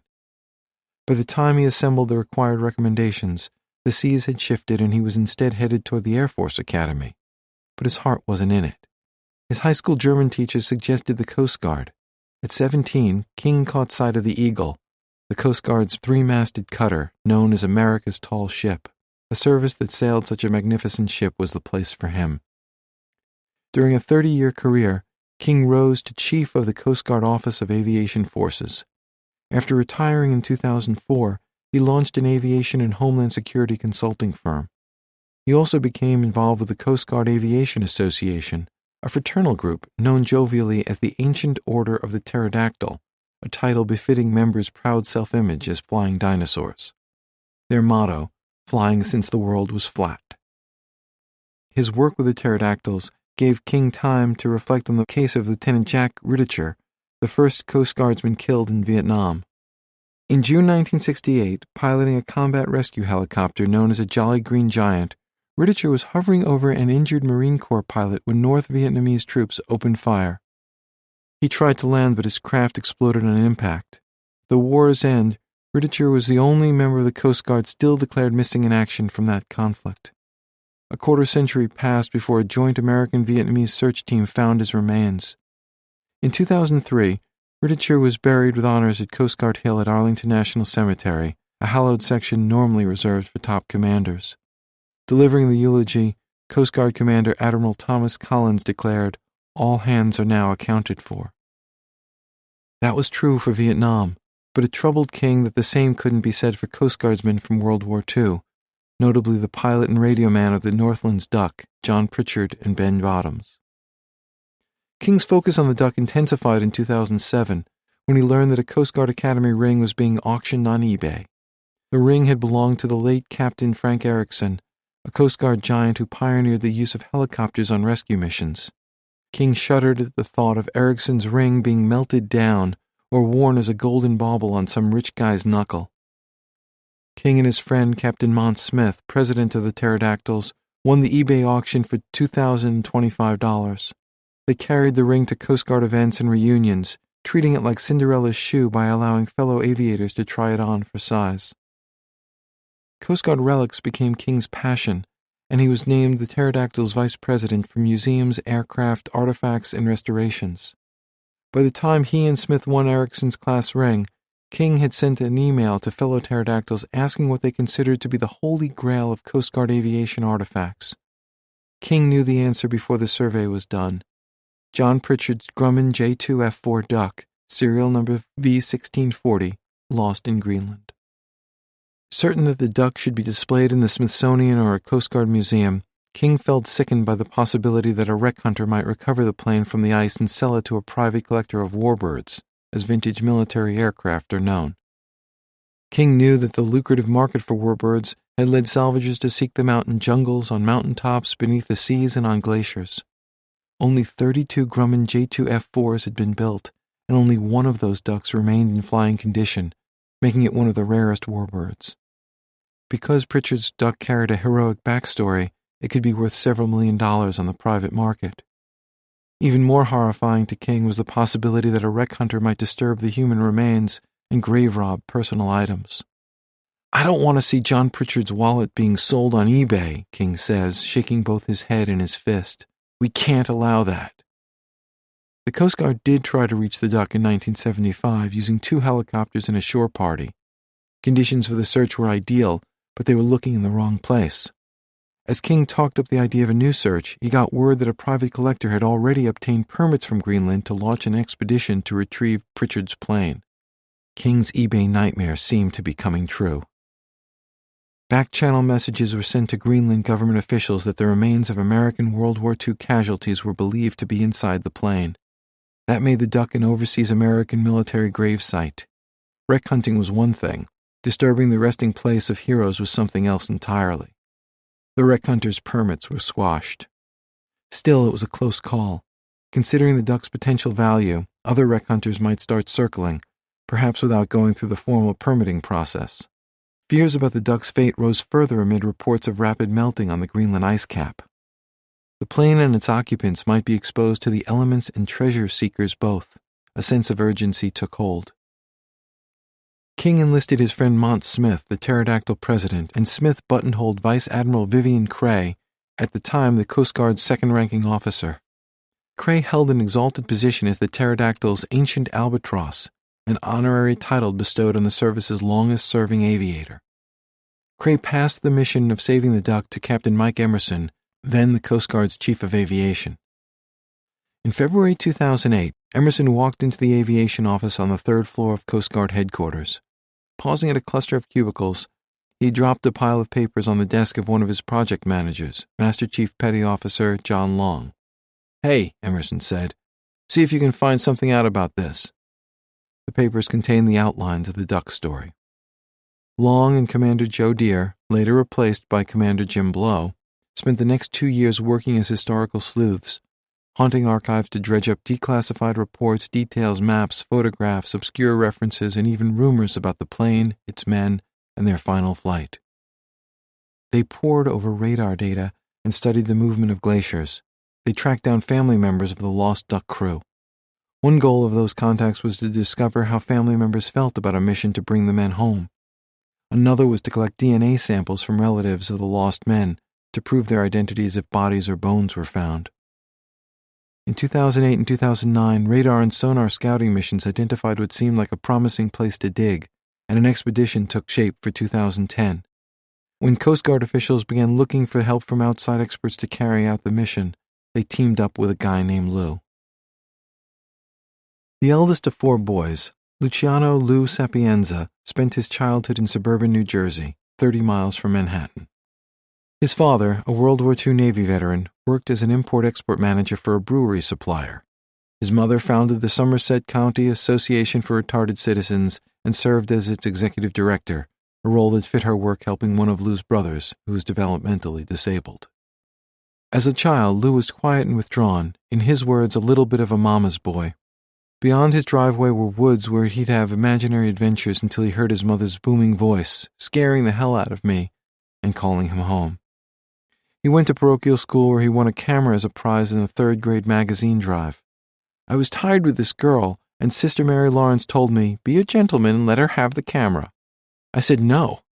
I really wanted that camera." The nun thought of a number between 1 and 10. Lou picked 3 and 1. He walked away with a box-shaped Imperial Satellite 127 camera and his first calling. "I'm one of those people who always feels as though I was born in the wrong generation," Lou says. "Photography for me, in retrospect, has always been about preserving the past. I have this thing about the past." Before embracing photography, though, he had been on a crooked path toward the priesthood. He attended a seminary during freshman and sophomore years of high school, but the priests gave him the option of leaving on his own or being thrown out. It had something to do with girls, nothing major, he says. Lou ended up in an all-boys parochial high school where he had few friends and felt most comfortable behind a camera. Photography helped me. It helped me to relate. After floundering through 2 years as a communications and theater arts major at a small college in Indiana, Lou returned home. He took photography courses at Cornell Kappa's International Center for Photography in Manhattan, at New York University, and at the Maine Photographic Workshops. A career as a commercial photographer followed, along with marriage and 3 sons. In 1989, I was married and we'd just bought a house in Plainfield, New Jersey. I always had CNN on in the background. I was walking from one room to another and I heard that a group of American explorers were going to Greenland to search for the Lost Squadron. I was stuck and bogged down doing commercial stuff. This was the type of story I always wanted to tell. Also, I always wanted to do something adventurous. Not just adventure for adventure's sake. I was fascinated with World War II. This was about rediscovering the past, adventure with a purpose. I called CNN and tried to find out who these people were. He tracked down Norman Vaughan, a renowned explorer who'd been a dog sled leader during Admiral Richard Byrd's 1928 expedition to Antarctica. During World War II, Vaughan served as a lieutenant colonel, and in July 1942 he took part in the rescue of the 25 men of the Lost Squadron. When Lou began searching for Vaughan, the explorer was past his 80th birthday, yet still competed in Alaska's Iditarod dog sled race. In his spare time, Vaughan had joined a team that intended to retrieve one of the Lost Squadron's 6 P-38 Lightning fighter planes, buried under more than 200 feet of snow and ice. Lou wrote a passionate letter making his pitch. He would serve as the expedition's official photographer and do whatever else was needed, including cooking and hauling equipment, to take part in the mission. It worked. They told me, "We've got a lot of good photographers who want to go. You wrote a better letter." My first trip to Greenland, Lou says, we were out there about 14 days. I was told, "Wear what you normally wear when you go skiing." I had never been skiing. I wore jeans and imitation Sorel boots, and I started going hypothermic. The boots soaked through, and I had to wrap my feet in plastic bags. I learned that if your feet ain't happy, you ain't happy. When I was invited to go back to Greenland the next time, I got sponsors, and we had 2 pairs of real boots for everybody. When Lou joined the team, Vaughan and other expedition members had already made 4 unsuccessful trips to Greenland in pursuit of their prize. Lou participated in the last 3 expeditions, including a climactic 1992 effort in which they drilled and melted through almost a football field of ice, to a depth of some 268 feet. They created an otherworldly ice cavern around a P-38 Lightning, disassembled it, and hauled it piece by piece to the surface. That plane became Glacier Girl, and Lou's photos became the visual record of the expedition. Lou returned to his life, got divorced, had a long relationship, broke up, met someone else, got married, and divorced again. Through it all, he never shook the idea that he had found his true calling. He read a magazine article about 3 Navy flyers buried in 1946 under the ice in Antarctica, inside a flying boat called the George I. Lou located the men's families and offered his services. "I told them, we've done this before. I know how to get them." The Navy still hasn't signed on, saying the search would be too dangerous, but Lou won't give up, which is why the George I mission is embroidered on one of his patches. "If you tell me it can't be done and I know it can be done, I don't take that kind of answer very lightly," Lou says. "I feel like I can't turn my back on the families. As long as I'm alive, these men are coming home." While promoting his plan for a George I expedition, Lou presented his case to the government's Joint POW-MIA Accounting Command, or JPAC, which works with DPMO to recover unaccounted-for American service members. JPAC wasn't ready to pay for the George I project, but through a roundabout series of contacts, the agency put him in touch with the Coast Guard's duck hunt team. A public-private partnership was born. "We went from there," Lou says. "They wanted me to provide positive, verifiable proof that we knew where the duck was." They went to Greenland in September 2010, where Lou and his team investigated a site that a previous Coast Guard contractor had identified as a likely resting place for the duck. That location proved to be a dud, so Lou regrouped. Lou returned home to a town on eastern Long Island, New York, where he lives with his 22-year-old son Ryan and his dachshund Sarge. Convinced that he could succeed, Lou deepened his research and focused on winning support to finish the job. As months passed with no sign that he'd get a green light, Lou forced himself to remain upbeat. In private moments, though, he'd acknowledged that several years had passed since he'd earned a steady paycheck. The little money he had left was going into planning the duck hunt. He was surviving on savings, an inheritance, a supportive girlfriend, and faith. "The biggest thing is faith," Lou says. "Faith in the national commitment to leave no man behind." "One of the things I've realized is that this screwy life that I've had was all leading up to being able to put an expedition together to Greenland," he says. I bring certain skill sets to this that a lot of people don't have, and I'm able to get it done. If they're there, we will find them. If the families in the Coast Guard want these men home, that's good enough for me. It's the ultimate way to honor these men and what they did to bring them home to their families. Chapter 9. Short Snorters. November 1942. Stormy weather returned to Koji Bay from November 13th to 16th, the 4 days following Harry Spencer's rescue from the crevasse. Driving sleet and snow kept the 9 men of the PN-9E trapped inside the remains of their bomber. Wedged together in their cocoon of silk parachute cloth, they had all day and all night to think and to worry. They salvaged what they could from the front end of the bomber, ripping up the floor in the radio compartment and moving it to the tail to create more room for sleep. They tore out cabin insulation for bedding. They dug through the snow near the wreck and found crew members' personal belongings, including several garment bags containing clothes, cigarettes, candy, and gum to share. With time to kill, they invented a primitive calendar. To mark the month, they lined up a row of 11 matchsticks in a pile of snow inside the bomber tail. Below that row, they lined up 9 matchsticks to note the date they crashed. They added 1 matchstick for every day after that. Several of the men had heard that no one had ever survived on the ice cap for longer than 2 weeks, so they expected to be rescued or dead before they added a 12th matchstick to the top row. They ventured outside in the mornings to clear off heavy loads of snow that piled up on the wings overnight. They didn't know it, but there was little point to the exercise. The weather made it nearly impossible for searchers to take flight. 1 search flight went up on November 13th. No planes flew the next day. 2 were airborne on the 15th, and none searched on the 16th. The foul weather also meant no search flights for McDowell's missing C-53. Daily logs from Bluey West 1 recorded the frustration. November 13th, 1942, we are unable to continue search today on account of weather. November 14th, 1942, search for lost plane could not be continued today on account of weather. November 15th, 1942, we are unable to search for lost plane today on account of weather conditions and daylight shortage when weather was clear over the ice cap. With no new radio communications from McDowell's crew, doubts rose among military officials whether the 5 men in the downed cargo plane were alive. Yet officially the search continued. As winter approached, the nights grew longer, leaving precious little warming sunlight on the ice cap. At the December solstice, sunrise and sunset would be separated by little more than 3 hours at Koji Bay. Inside the PN-9E, the combined leadership of Monteverdi and Spencer held things together. The men continued to pass time beating their arms and massaging their legs in futile attempts to get warm, or at least warmer. They moved around as much as possible, which wasn't much in the broken tail. They played spelling games. They recounted their life stories. Woody Puryear came to believe that he knew the 8 men crowded against him better than anyone else on Earth, despite having only met them a week earlier when he came aboard as a volunteer searcher. At what passed for mealtime, they used body heat to thaw their partial rations under their armpits. They didn't have a Bible, but they spoke of God, and they continued their prayer sessions. The men came from several denominations, but all were Christian. Monteverdi prayed the rosary daily, a spiritual response to what he considered banishment to a frozen white hell. During silences between stories and prayers, Woody Puryear thought about his mother, his sisters Blanche and Pearl, and his girlfriend Irma Ray Yates, back in Kentucky.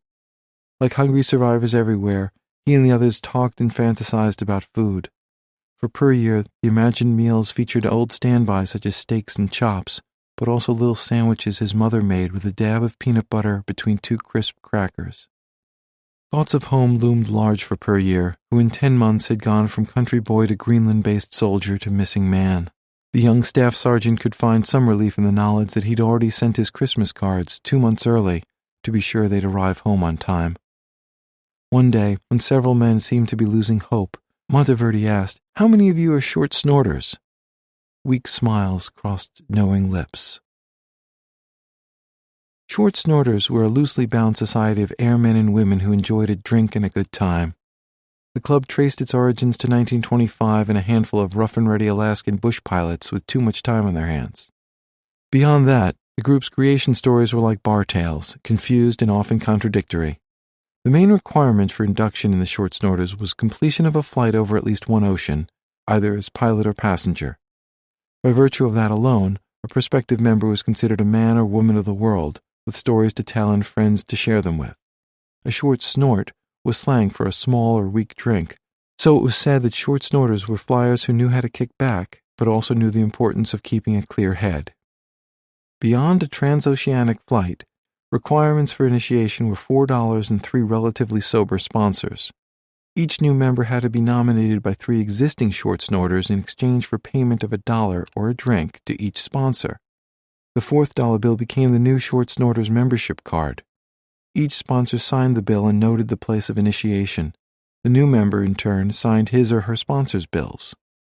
From then on, a short snorter was required to produce his or her membership dollar in reply to the inquiry, "Are you a short snorter?" Failure to produce the signed bill within 2 minutes would cost the member $1 or a drink to all fellow members present. One forgetful short snorter tattooed a dollar bill on his chest because he said it was less expensive and less embarrassing to open his shirt than pull out his empty wallet. When membership dollars were produced, short snorters would sign each other's bills, noting where they'd met. When a bill could hold no more signatures, its owner would tape a new bill onto its end, and then another. Some short snorters had membership bills stretching several yards long. After a short snorter's death, the membership bills became a paper memorial that commemorated the people and places he or she had encountered along the way. World War II created exponential growth for the short snorter movement. A New York Times story called it a billion-dollar racket with around 3 million members. Egalitarian and inclusive by design, the organization admitted women, accepted foreign currency, and inducted members from Britain, Canada, Australia, and Russia. Some German pilots got wind of the idea and created their own branch. By the end of the war, the short snorter web reached up to generals, among them Dwight D. Eisenhower and George S. Patton, Jr., diplomats including W. Averill Harriman, and world leaders such as President Franklin D. Roosevelt, Prime Minister Winston Churchill, King Peter of Yugoslavia, and Prince Bertil of Sweden. First Lady Eleanor Roosevelt joined too. If every short snorter bill had been collected and collated, the result would have been the membership list of a vast global social network, from peons to potentates, connected by fate, friendship, and thirst. By asking whether his fellow castaways were short snorters, Monteverdi had found a way to bind the lost crew of the PN-90 through their ordeal and beyond. Signing each other's bills was an act of defiance. It said that survival was possible, and someday they'd cross paths and share stories of their incarceration on ice. The crewmen dug into their wallets. Puryear couldn't find his, so he borrowed the $4 admission fee. They passed around the bills and signed their names. All they were missing were shots of whiskey. After days of sending distress calls on the Gibson Girl transmitter, radio man Lolly Howarth had nothing to lose except his fingers. He volunteered to go out into the cold to work on the PN-90's larger, more powerful radio equipment. Howarth knew that it was a long shot. When the bomber broke in half at the radio compartment, most of the gear had been thrown around the cabin or left dangling from its mountings. The radio boxes, ranging in size from bread boxes to small suitcases, were now piled atop one another as a windbreak. But on closer examination, Howarth discovered that the glass vacuum tubes in several pieces had somehow survived the crash. During the 10 months since he'd enlisted, Howarth had trained hard as a radio operator, but he was no veteran expert in communications or electrical engineering, just a corporal who wanted to be an actor or a drama teacher when the war ended. 5'7" and 130 pounds, the brown-eyed, baby-faced Howarth looked younger than his 23 years. Born in a log cabin built by his logger father, Howarth was the second of 4 brothers who hunted deer and lived off the land in rural northeast Wisconsin. Quiet and sweet-natured, Howarth was perhaps the PN-90 crewman most comfortable with his surroundings. Heavy snows cut off his family's cabin for much of each winter. Howarth and his brothers had to ski several miles daily between home and school. After leaving home at 18, Howarth worked his way through La Crosse State Teachers College by washing dishes in local restaurants, becoming the first member of his family with a college degree. Single when he'd enlisted, now he had a wife, Irene, his former landlady in La Crosse. Seeing her again meant fixing the radio, so he'd do whatever it took. Monteverdi worried about sparks from the radio igniting spilled fuel, so he insisted that the work occur outside the fuselage.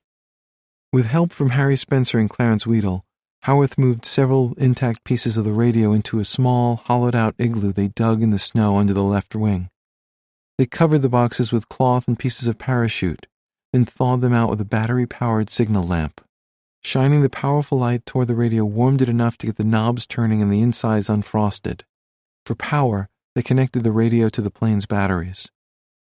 Knowing that the batteries wouldn't last, Weedle worked to fix the PN-90's gas-powered generator. He built a fire on the ice and placed the generator nearby. One by one, he thawed out its parts and dried its wires. Weedle then rebuilt it from scratch and somehow got it working. With a large quantity of fuel still in the B-17's tanks, they'd have power for as long as Weedle could keep the generator from breaking down or freezing. While it worked, he charged the batteries for the radio and scavenged light bulbs from the cockpit. He wired the bulbs and strung them in the tail section, so no longer were the survivors condemned to darkness for more than 18 hours a day.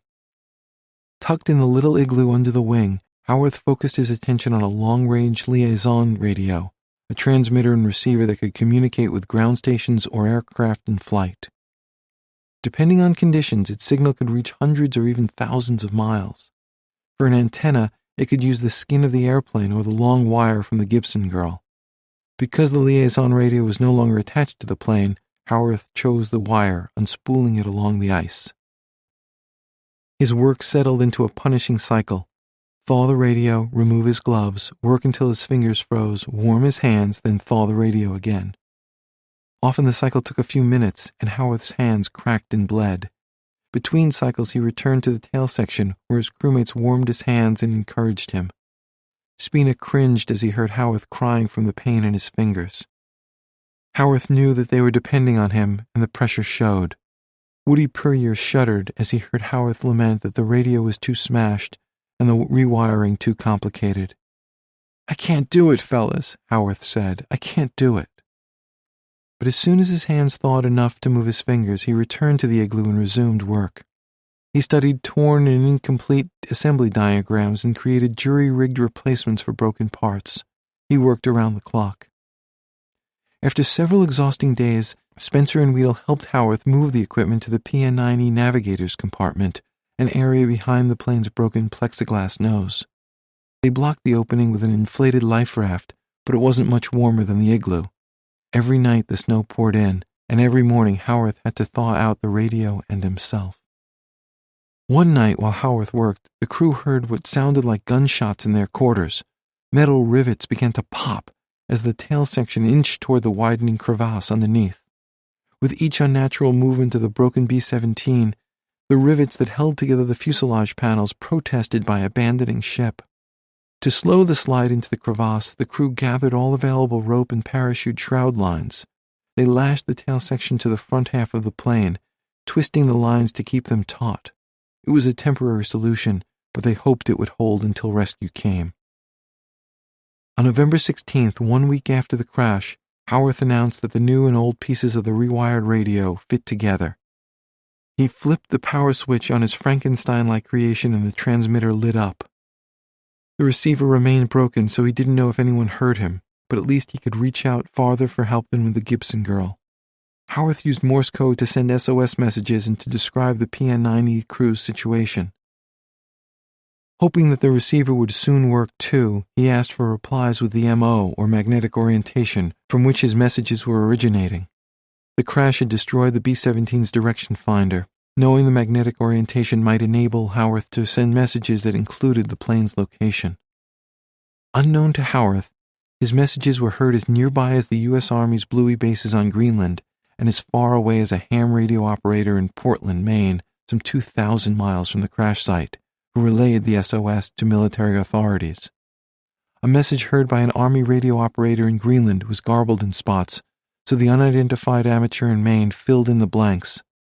One of Howarth's first messages read in part, "Prep Negat 9 Easy, PN-9E, crashed in glacier. Have kept alive. Send help soon." Howarth kept working on the stubborn receiver. Certain that he'd put it together correctly, he fretted over an instruction manual missing since the crash. The following day, after a night-long blizzard, Clarence Weedle stepped outside the tail section, and there was the manual, uncovered by the blowing winds. Paul Spina and several other crewmen considered it a miracle. Howarth pored over the manual and discovered that he'd incorrectly connected 2 wires. He switched them and made some adjustments, and 10 minutes later the receiver worked too. He hailed Bluey West 1. When the first faint reply came in, a frenzied Howarth was too excited to talk. Finally, he yelled to his comrades, "We got 'em!" The reply from Bluey West 1 promised supplies and help, either by plane or dog sled. It also instructed the crew to be on the lookout for a ship on the water nearby and to shoot flares every evening at set times. Atmospheric conditions made it impossible to pinpoint the PN-9E's magnetic orientation, but the description Howarth provided of being on a glacier northwest of a fjord was helpful. In the hours and days that followed, Howarth continued to send and receive messages, each one proof of ongoing life in the wrecked B-17. Their rations had shrunk to 2 crackers and 2 pieces of cheese a day, but as engineer Al Tucciaroni put it, with the radio working they felt like kings. Monteverdi captured the crew's feelings another way. If they survived this ordeal, they'd all owe their lives to Lolly Howarth. Chapter 10, Frozen Tears, November 1942. At the U.S. Army's Greenland bases, excitement about the PN-9E's radio messages contrasted with worrisome silence from McDowell's C-53. Hope ebbed about the fate of the cargo crew, though the 5 men wouldn't be presumed lost until they'd been missing for a month. In the meantime, efforts continued for both planes. But again, searches were stymied by brutal weather. No flights left the Bluey bases November 16th or 17th. When the skies cleared on November 18th, 16 planes went aloft over the East Coast, including the one that spotted Goodlet, Nash, and Weaver as the 3 Canadians walked toward the fjord. Storms and treacherous winds returned and no planes left the bases from November 19th through 23rd. On November 23rd, the PN-9E crew exhausted their food supply, savoring their last few biscuits. They smoked their last cigarettes. Tucciaroni cleaned out the ashtrays in the cockpit to give them a few final drags. A lack of the most basic supplies came at a cost, literally. Ration boxes included toilet paper, but they used it up quickly. In its absence, the men dug into their wallets for the paper money they hadn't used for their short snorter memberships. They started with $1 bills, but soon those ran out and the men moved to larger denominations. The longer they spent on the ice, the more expensive personal hygiene became. Monteverdi and his crew fired several of their remaining flares and listened hopefully for the drone of an airplane engine, but each day of empty skies took a toll. Already weak and thin, their bodies burning muscle to stay warm, the crew's anticipation of impending rescue turned to anxiety. Maybe no one would spot them, and even if someone did, it might be impossible to navigate the crevasse field. When no planes arrived day after day, morale drained and anxiety descended into fear. Communicating with the Bluey bases on Howarth's radio would be worthless if all they could do was talk. They needed food and help before the cold picked them off one by one. November 24th looked like another dispiriting day of lousy weather and no searches. Thanksgiving was 2 days away, and it seemed as though the men of the PN-9E would spend it hungry, wet, shivering, and scared. But the headstrong commanding officer of the remote northern Greenland base called Bluey West 8 had other ideas. He commandeered a civilian passenger plane, filled it with supplies, rounded up a volunteer crew, and flew east into the storms toward the missing men. For anyone else, it would have been reckless. For Bernd Balken, it was routine. Balken was 43 years into a remarkable life spent at the extreme edge of adventure. Powerfully muscled, with a square chin, thick blonde hair, and Nordic good looks, he had the constitution of a draft horse and a fitting nickname, the Last Viking. The Norwegian-born son of a country doctor, Balken joined the French Foreign Legion as a teenager, then transferred to the Norwegian Army as an artillery trainee. He was too late to fight in World War I, so he joined the Finnish cavalry under an assumed name to battle the Russian-supported socialists in the Civil War of 1918. Left for dead on a battlefield when his horse was shot out from under him, Balken recovered by relying on the strength and vigor that had made him a champion skier, cyclist, marksman, and boxer. He was not yet 20. After the war, while awaiting word on whether he'd been chosen to box for Norway in the Olympics, Balken gave up his athletic career to become a pilot in the Norwegian Naval Air Force. Commissioned a lieutenant, in 1925 Balken joined a rescue mission for famed Antarctic explorer Roald Amundsen, who had hoped to be the first man to fly over the North Pole. More polar adventures followed, as Balken alternated between working with Amundsen and Amundsen's great rival, U.S. Navy Commander Richard E. Byrd. With Byrd, Balkin piloted the plane that made the first airmail delivery from the United States to France. He took the controls during fierce storms and heavy fogs over Paris, winning acclaim for saving the crew by setting down in the waters off Normandy. Already famous, Balkin gained worldwide renown in 1928 when he flew to remote northern Canada to rescue a German crew that had crashed after a transatlantic flight.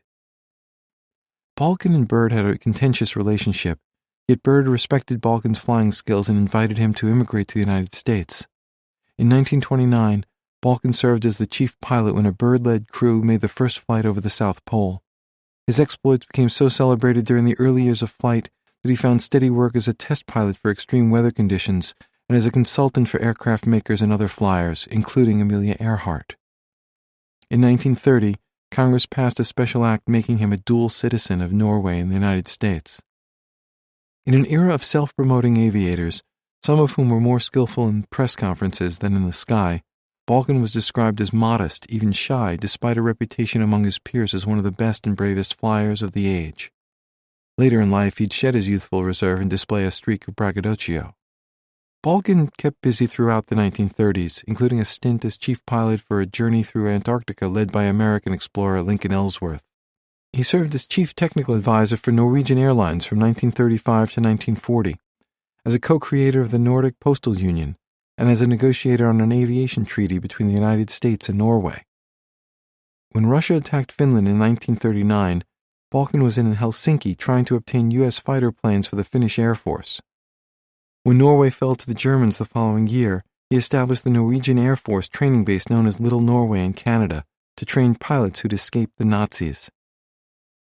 After handing that task to others, Balkin ferried bombers for the British. He also found time to indulge in his hobby as a watercolorist, favoring bold colors and the powerful scenery of Arctic vistas he knew and loved. In 1941, an aide to U.S. Army General Harold Hap Arnold met Balkin in the Philippines to ask him to command a secret air base in Greenland that would be used as a ferrying stop over the Atlantic. Soon Balkin was a colonel in the U.S. Army Air Corps and commander of its northernmost base, Bluey West 8. The Operation Bolero ferrying effort had barely begun when Balkin had a chance to demonstrate his rescue skills. In June 1942, a B-17 called My Gal Sal with a crew of 13 ran out of fuel in bad weather and went down in Greenland. A radio operator at Bluey West 8 picked up the crew's distress calls and determined that the plane was about 100 miles from the base. My Gal Sal was soon located from the air, but it wasn't clear how to rescue the crew. After dropping supplies, a search pilot noticed that melting ice had formed a temporary lake about 16 miles from the downed B-17. With Balkin aboard, a Navy pilot named Dick Perunak landed an amphibious plane on the meltwater lake. Balkin hopped out and led a ground party on a 2-day trek across soft ice, around open crevasses, and through glacial rivers. After reaching My Gal Sal, Balkin guided all 13 members of the crew back to the rescue plane, and Perunak made 2 trips to return them all to Bluey West 8. Balkin received the Soldier's Medal, the Army's highest award for heroism outside combat, and Perunak received the Distinguished Flying Cross. 2 weeks later, the pair teamed up again to rescue Colonel Robert Wimsatt, commander of the U.S. Army's Greenland bases, whose plane went down on a patrol flight. After 2 successful missions and 15 men rescued in 2 weeks, Balkin and Perunak jokingly named their Army-Navy partnership the Greenland Cooperative Salvage Company. Now, 4 months later, Balkin faced a new test, guiding a commandeered C-54 Skymaster through late autumn storms toward Koji Bay, hoping to add the 9 men of the PN-9E to his rescue total. Balkin vividly described the challenges facing pilots in the far north. When you fight in the Arctic, you fight on the Arctic's terms. In the air, you fight ice that overloads your wings and sends you out of control. You fight eccentric air currents over the ice cap that rack a plane and drop it several thousand feet without warning. You fight the fog. Most of the time you win, but sometimes you lose, and the Arctic shows no mercy to a loser. A search flight he made for the PN-9E nearly proved his point. For 20 minutes our 4-engine ship is tossed like a leaf in a cyclone. It's the severest turbulence I have ever encountered in an airplane, and I think in all my flying this is the narrowest escape of my life. Hoping not to repeat the experience, on this day Balkin skirted around the storms. As he approached Koji Bay, the sky was getting dark. But before Balkin turned back, he saw a small red star rising in the distance, then another, then a third. He changed course to head toward the flares and dropped to a lower altitude.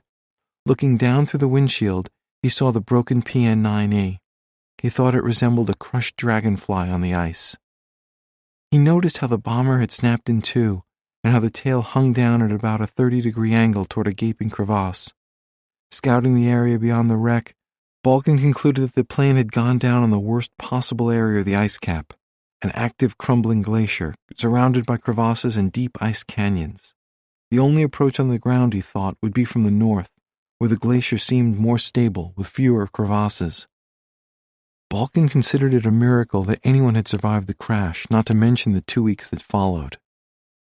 Balkin noted the wrecked plane's position near Koji Bay, placing it around the intersection of longitude 65 degrees 15 minutes north and latitude 41 degrees 18 minutes west.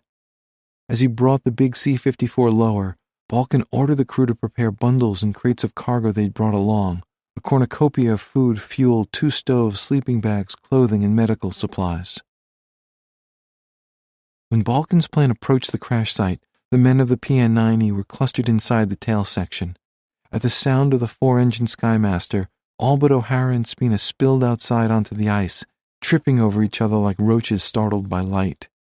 Monteverdi and his men didn't believe their eyes until they saw packages falling from the plane at the end of parachute lines.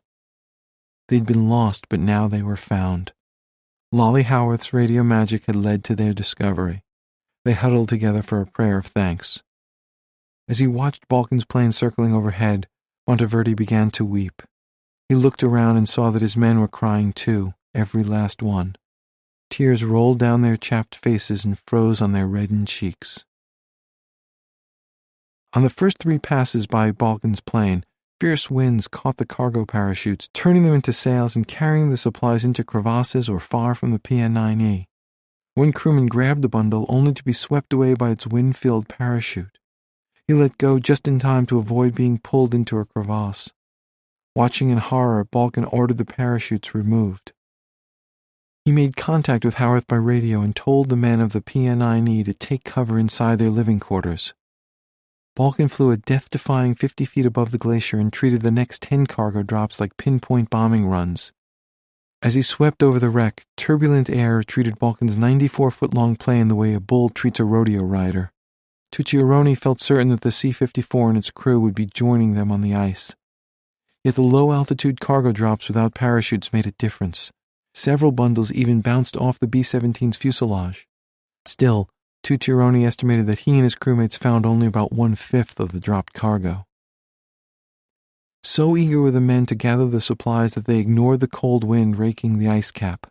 One after another they stumbled back into the tail section nearly blind, their eyelids frozen together.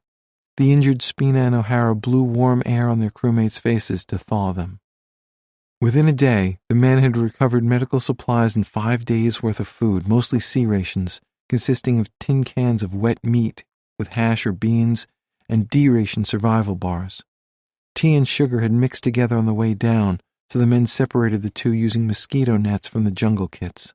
They found 2 sleeping bags, which they gave to O'Hara and Spina. Both men soon had company from crewmates, who took turns doubling up with them for warmth. They recovered an Arctic Primus stove that looked like an upturned blowtorch, but it was useless because it wouldn't burn the leaded gasoline from the plane's tanks, and they couldn't find any fuel dropped by Balkin. A quart bottle of whiskey, dropped for medicinal purposes, made the rounds, then reached Spina. A note in pencil on the label said, "Take only in small quantity." Others heeded the advice, but Spina belted down shot after shot. His compromised circulation system experienced a powerful jolt. At first, his hands and feet tingled. Within 10 minutes, they throbbed with pain. Spina howled. When the pain ebbed, he took the penciled instructions to heart. Talking with Howarth by radio, Balkin offered a piece of advice that the PN-9E crew, Harry Spencer in particular, could have used 12 days earlier. Don't leave the wreckage unless everyone is roped together. Balkin reported that a dog team or motorsled team would soon be on the way. He also told them to watch the bay for a Coast Guard rescue ship, the cutter Northland.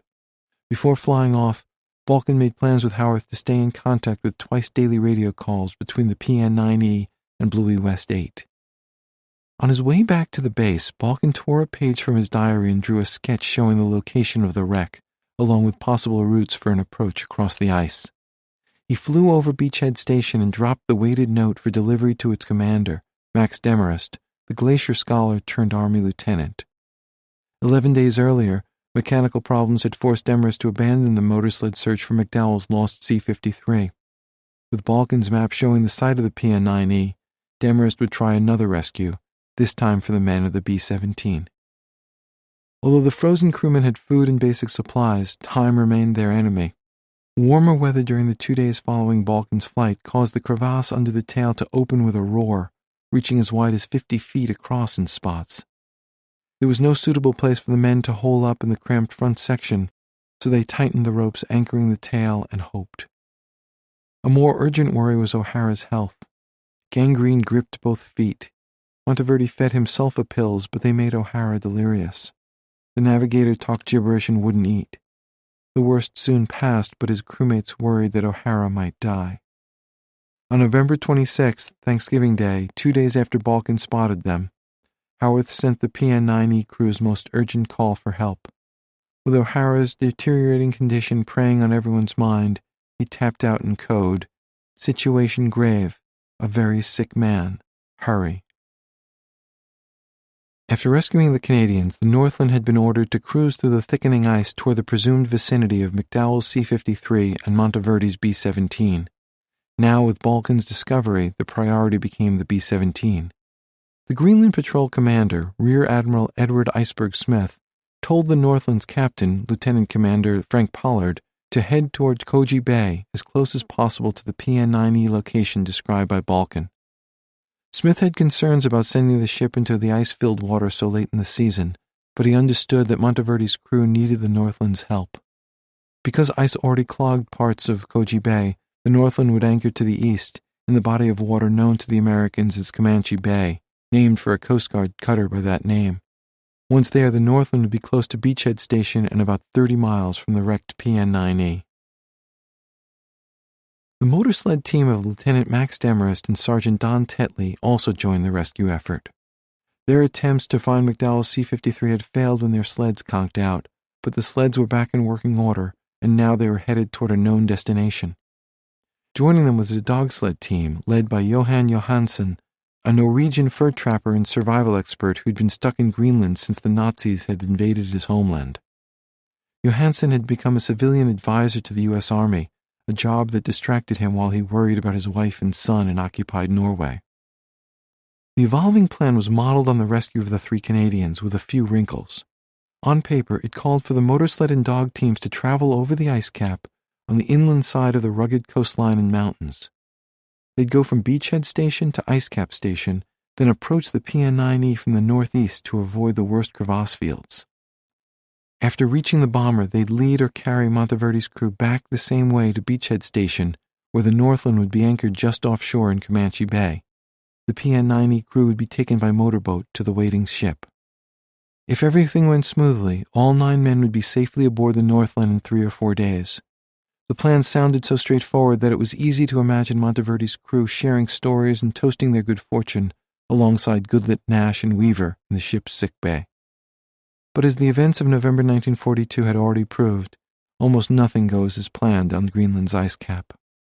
No one understood that better than Balkin, who once wrote, "The Arctic is an unscrupulous enemy.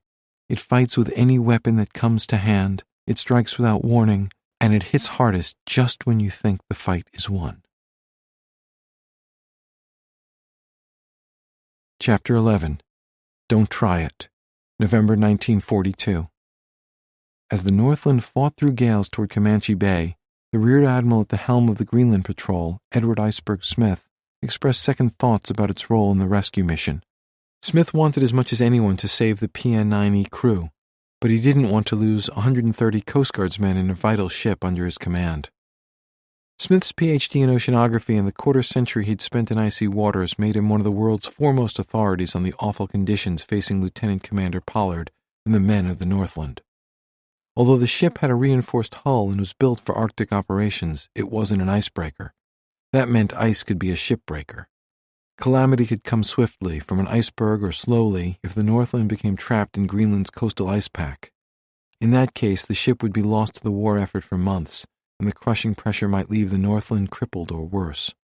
Smith knew the Northland's strengths and limits firsthand. He'd been its commander for more than a year. One of the Greenland Patrol's converted fishing boats, the Aklak, had already abandoned the search and left the coast after its anxious captain told Smith that further delay will seriously endanger ship and personnel. Smith's radio messages to the Northland urged Pollard to consider the same prudent course. At first, Smith trod lightly, respecting Pollard's prerogatives as the ship's captain. The admiral issued an inquiry rather than an order. In view of lateness of the season and the relative risks involved, and latest information you may have received from the ice cap station, he radioed the Northland, do you consider further operations advisable? It was easy to read Smith's message as offering an exit strategy, a way for Pollard to pull away from the rescue effort without losing face. The response couldn't have been clearer, and it couldn't have comforted Smith. Extremely hazardous 5 miles south of Comanche Bay entrance, enrafted pack ice thickly interspersed with flowbergs, growlers around us, visibility poor. But then, to answer Smith's question, the ship radioed flatly, continuing attempts to work free and make base at Comanche Bay.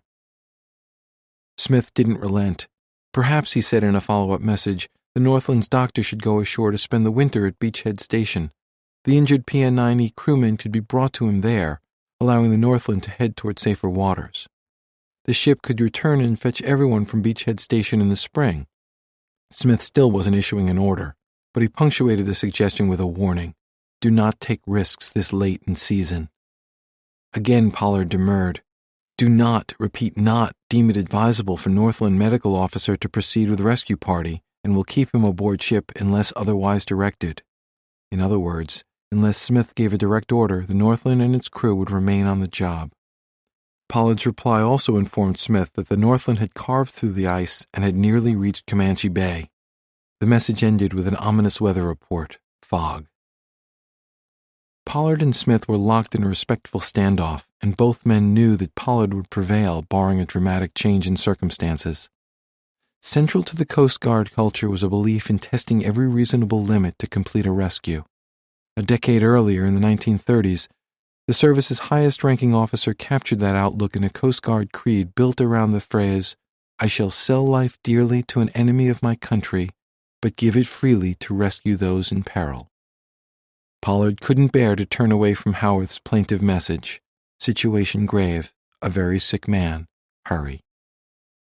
Smith might have taken a harder edge with Pollard had he known that a new rescue plan was brewing aboard the Northland.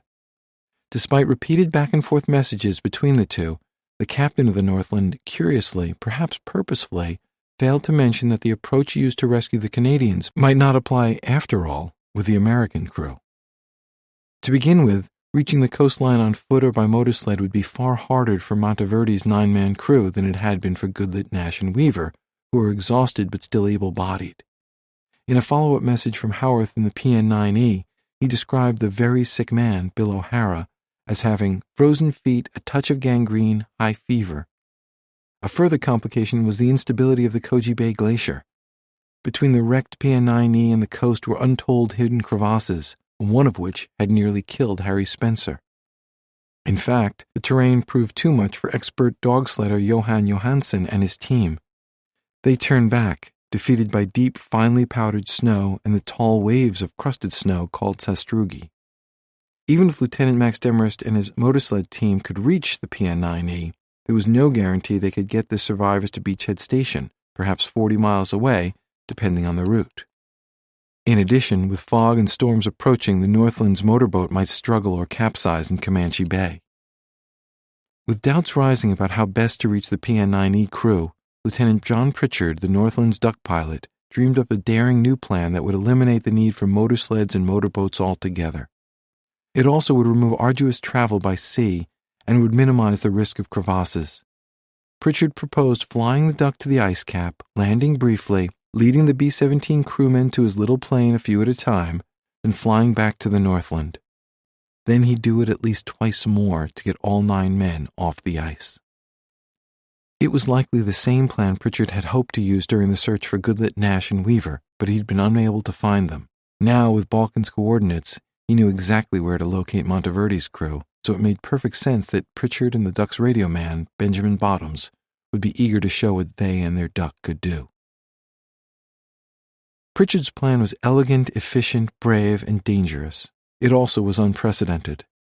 No plane had ever landed on Greenland's ice cap and then taken off again.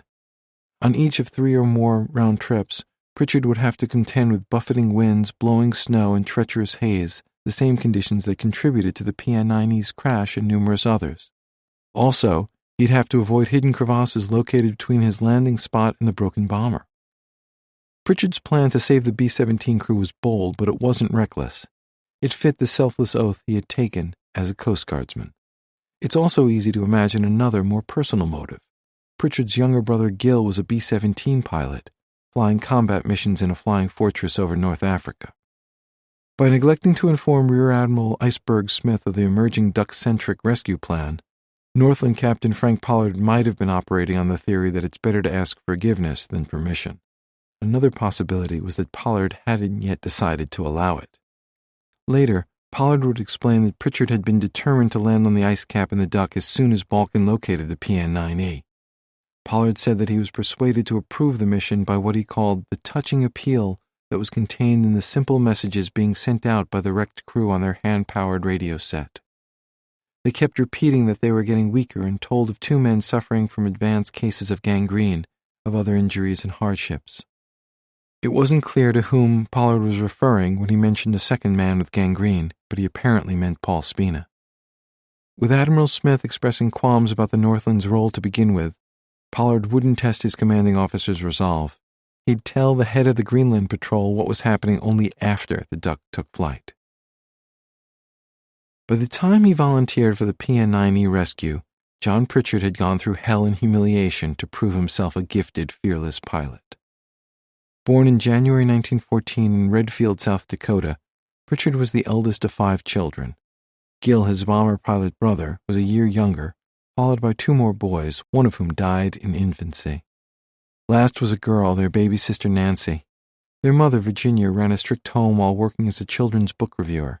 Their father, John Pritchard Sr., was a cattleman and a banker, but he lost everything when a late spring storm in 1926 wiped out his herd. Reduced to selling applesauce, John Sr. moved the family to Los Angeles for a fresh start. In Nancy's eyes, her brother John was their parents' favorite. In the tradition of firstborn sons, John Jr. was a responsible, dependable boy. The family's German nanny proclaimed that someday he'd be president. John cruised through Beverly Hills High School with a mix of A's and B's and worked as a paperboy for the Los Angeles Times, where his father had found work as a circulation manager. From age 12, Pritchard dreamed of becoming a naval officer, but he couldn't collect the required recommendations for the U.S. Naval Academy. Instead, after high school, he joined the Navy as an enlisted man and spent 2.5 years trying to blaze a path to a career as an officer. He served 9 months at sea and endured a hernia operation, and eventually he gathered enough support for admission to Annapolis. Pritchard passed all the tests except for one in geometry, where he fell 0.4 of a point below the bar. He'd reached the age limit of 20 for admission, so retaking the test the following year wasn't an option. Pritchard swallowed his disappointment and set his sights on the U.S. Coast Guard Academy, where he'd be eligible for admission until he turned 22, but again he hit a snag. He ranked 88th out of 1,000 applicants on the Coast Guard exams, but only 58 cadets were offered spots. Pritchard tried again the following year, but he was foiled by the physical exam. A blood test claimed that he had syphilis. Watching their son's dreams and reputation unravel, Pritchard's parents mounted a feverish letter-writing campaign to powerful men from California to Washington. John Pritchard Sr. won support from a U.S. senator and a congressman. Virginia Pritchard wrote an impassioned letter to an old friend who'd become an administrator of the U.S. Agricultural Adjustment Administration, who forwarded her letter to the Secretary of the Treasury. When campaigning for her son, Virginia Pritchard bared her political soul, declaring her love for the New Deal and her FDR-inspired conversion to the Democratic Party after a lifetime as a Republican. "We have no political friends," she pleaded. "If in any way you can help this son of ours, we shall be more than grateful." John Pritchard took a second, more reliable blood test for syphilis, which came back negative. Yet still he was out of luck. The cadet class was full. His parents kept up the pressure, and their efforts paid off. 6 days before the start of the school year, an accepted cadet dropped out, and John Pritchard proudly took his place in the Coast Guard Academy's class of 1938. His roommate, a future vice admiral named Thomas Sargent, called Pritchard the happiest man I have ever known. At Reveille, Sargent recalled, he would practically jump out of his bunk, and in spite of rain, snow, or darkness, he would say, "Good morning, Tom. What a great day," and break out in song. He had a good singing voice, and his favorite rendition was The Grandfather's Clock. He knew all the verses. At first, starting the day like this was a little wearing, but his enthusiasm for life was so infectious, I actually looked forward to Reveille. Upon graduation, the blue-eyed, brown-haired Ensign Pritchard stood 5 feet 10 inches tall and weighed 145 pounds.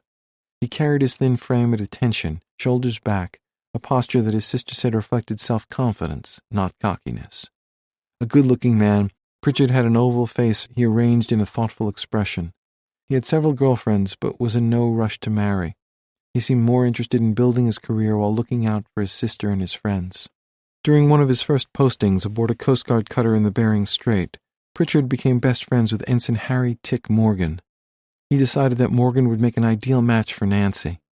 He said, "I'm saving Nancy for Tick and Tick for Nancy," she recalled. After Alaska, Pritchard was accepted for flight training and became Coast Guard Aviator number 82. Promoted to lieutenant, he served at the Miami Air Station until February 1942. Nancy spent 6 weeks of her summer vacation from college visiting him in Florida.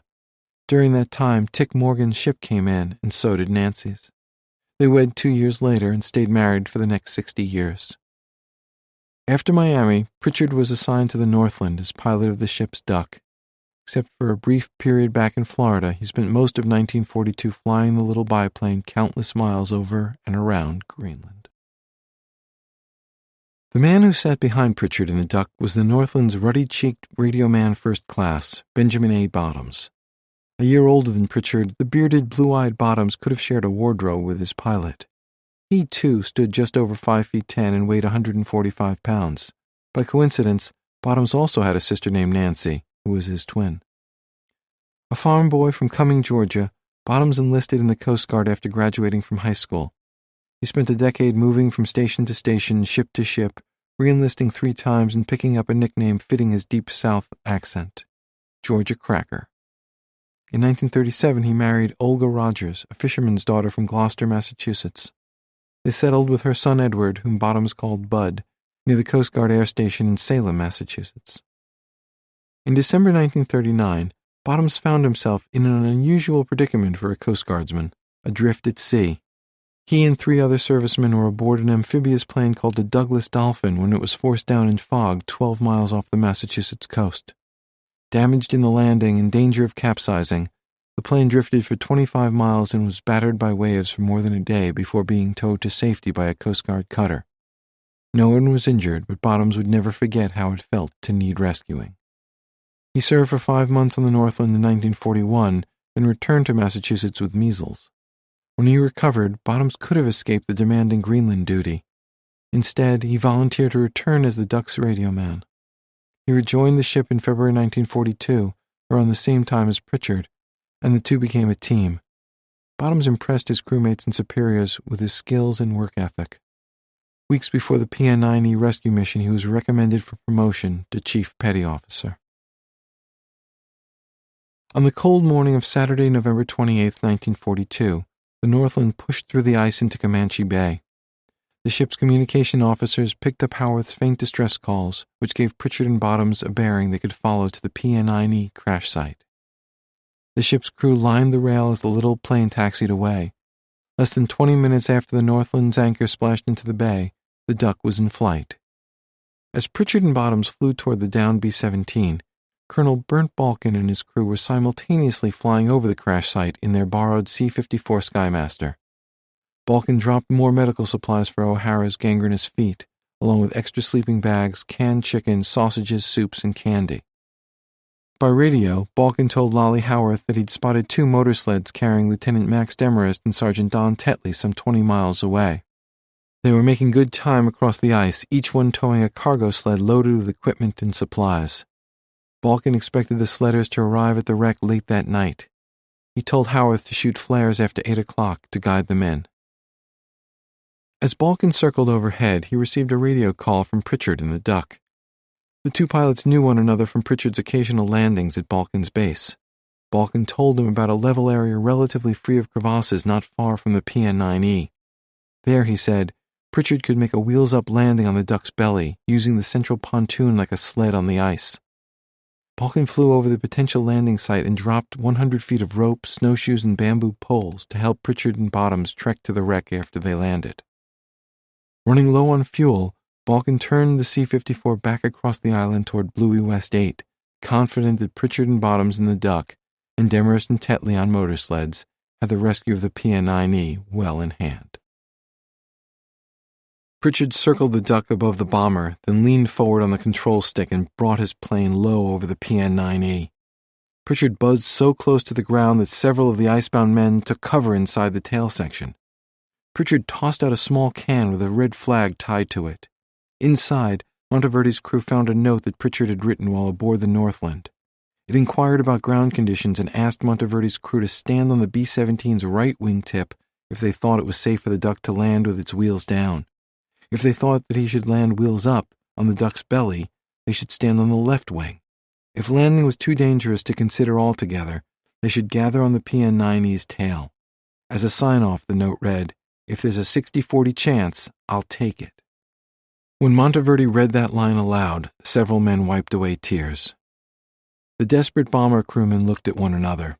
They feared that the crevasses would swallow the Duck like an alligator opening its jaws under a mallard. Without a word, they climbed atop the tail to tell Pritchard and Bottoms that it was too dangerous to land. In doing so, they knew that they were waving off what might be their best chance for survival. Minutes later, Howarth and Monteverde reached Ben Bottoms by radio, and Monteverde reinforced the message. He told the Duck's crew, "Don't try it." Pritchard buzzed them again, wagging his wings and waving from the cockpit. The dejected PN-9E crew thought that was the last they'd see of the plane, but as they watched, Pritchard circled lower and lower over an area several miles away. On Pritchard's orders, Bottoms radioed, "Coming in anyway." A member of the PN-9E crew muttered, "He won't make it, poor fellow." Several couldn't bear to watch. They climbed back inside their shelter. Adding to the danger, Pritchard disregarded Balkin's advice about the best way to touch down. He hand-cranked the Duck's landing gear into place, intending to treat the ice cap the same as he would a paved tarmac. It was a calculated risk. A belly-down landing might damage the Duck's fuselage or curl its propeller, rendering it yet another squished bug on the ice cap. On the other hand, a wheels-down landing could lead to the same result. 5 months earlier, when the pilot of the first plane from the Lost Squadron tried a wheels-down landing, he'd flipped his fighter onto its back. But Pritchard went with his gut, wheels down. Pritchard clicked through his 8-point landing checklist, propeller set at low pitch, cabin hood locked open, tail wheel locked, and so on. He pushed forward on the control stick, and the Duck met the ice cap. The wheels touched, then sank into deep snow. The plane's bulbous nose seemed intent on burrowing downward into a catastrophic somersault. Pritchard fought back, relying on the big central pontoon and the wing floats to keep the plane level. Several times the tail lifted, threatening to cartwheel over the nose and destroy the plane and both men aboard. Pritchard kept fighting. He brought the Duck to a stop, completing the first planned, successful wheels-down landing on a Greenland glacier. To avoid the web of crevasses, Pritchard had landed about 2 miles from the wreck, far from where Balkin dropped the rope, snowshoes, and bamboo poles. Pritchard and Bottoms climbed out of the Duck equipped with little more than a broomstick to test for hidden ice bridges. For more than an hour, the two Coast Guardmen shuffled, poked, trudged, plowed, and slid across the glacier. At one point, Pritchard slipped into the mouth of a crevasse, but he managed to catch an edge and pull himself out. When they reached the wreck, Pritchard approached each crewman of the PN-9E with an outstretched hand. Monteverde told Pritchard, pilot to pilot, "You shouldn't have landed. Now you may not be able to get off." "I came prepared to stay," Pritchard answered. It was a good line, but in fact Pritchard intended to take off as soon as possible. He told Monteverde that the Duck would take 2 men immediately and return the next day for the rest. O'Hara and Spina were the worst off, and Monteverde wanted them to go first. but the navigator's frozen feet and the engineer's broken arm and other injuries made it impossible for either to reach the Duck without being carried on sleds. They'd have to wait until the Duck returned with hand sleds so they could be carried on Demarest and Tetley's motor sleds. Pritchard suggested that Monteverdi's frostbite made him a good candidate, but Monteverdi was captain of the PN9E. He'd be the last to leave. Monteverdi chose two of the best-liked men aboard the bomber, Al Tucciaroni and Lloyd Woody Puryear.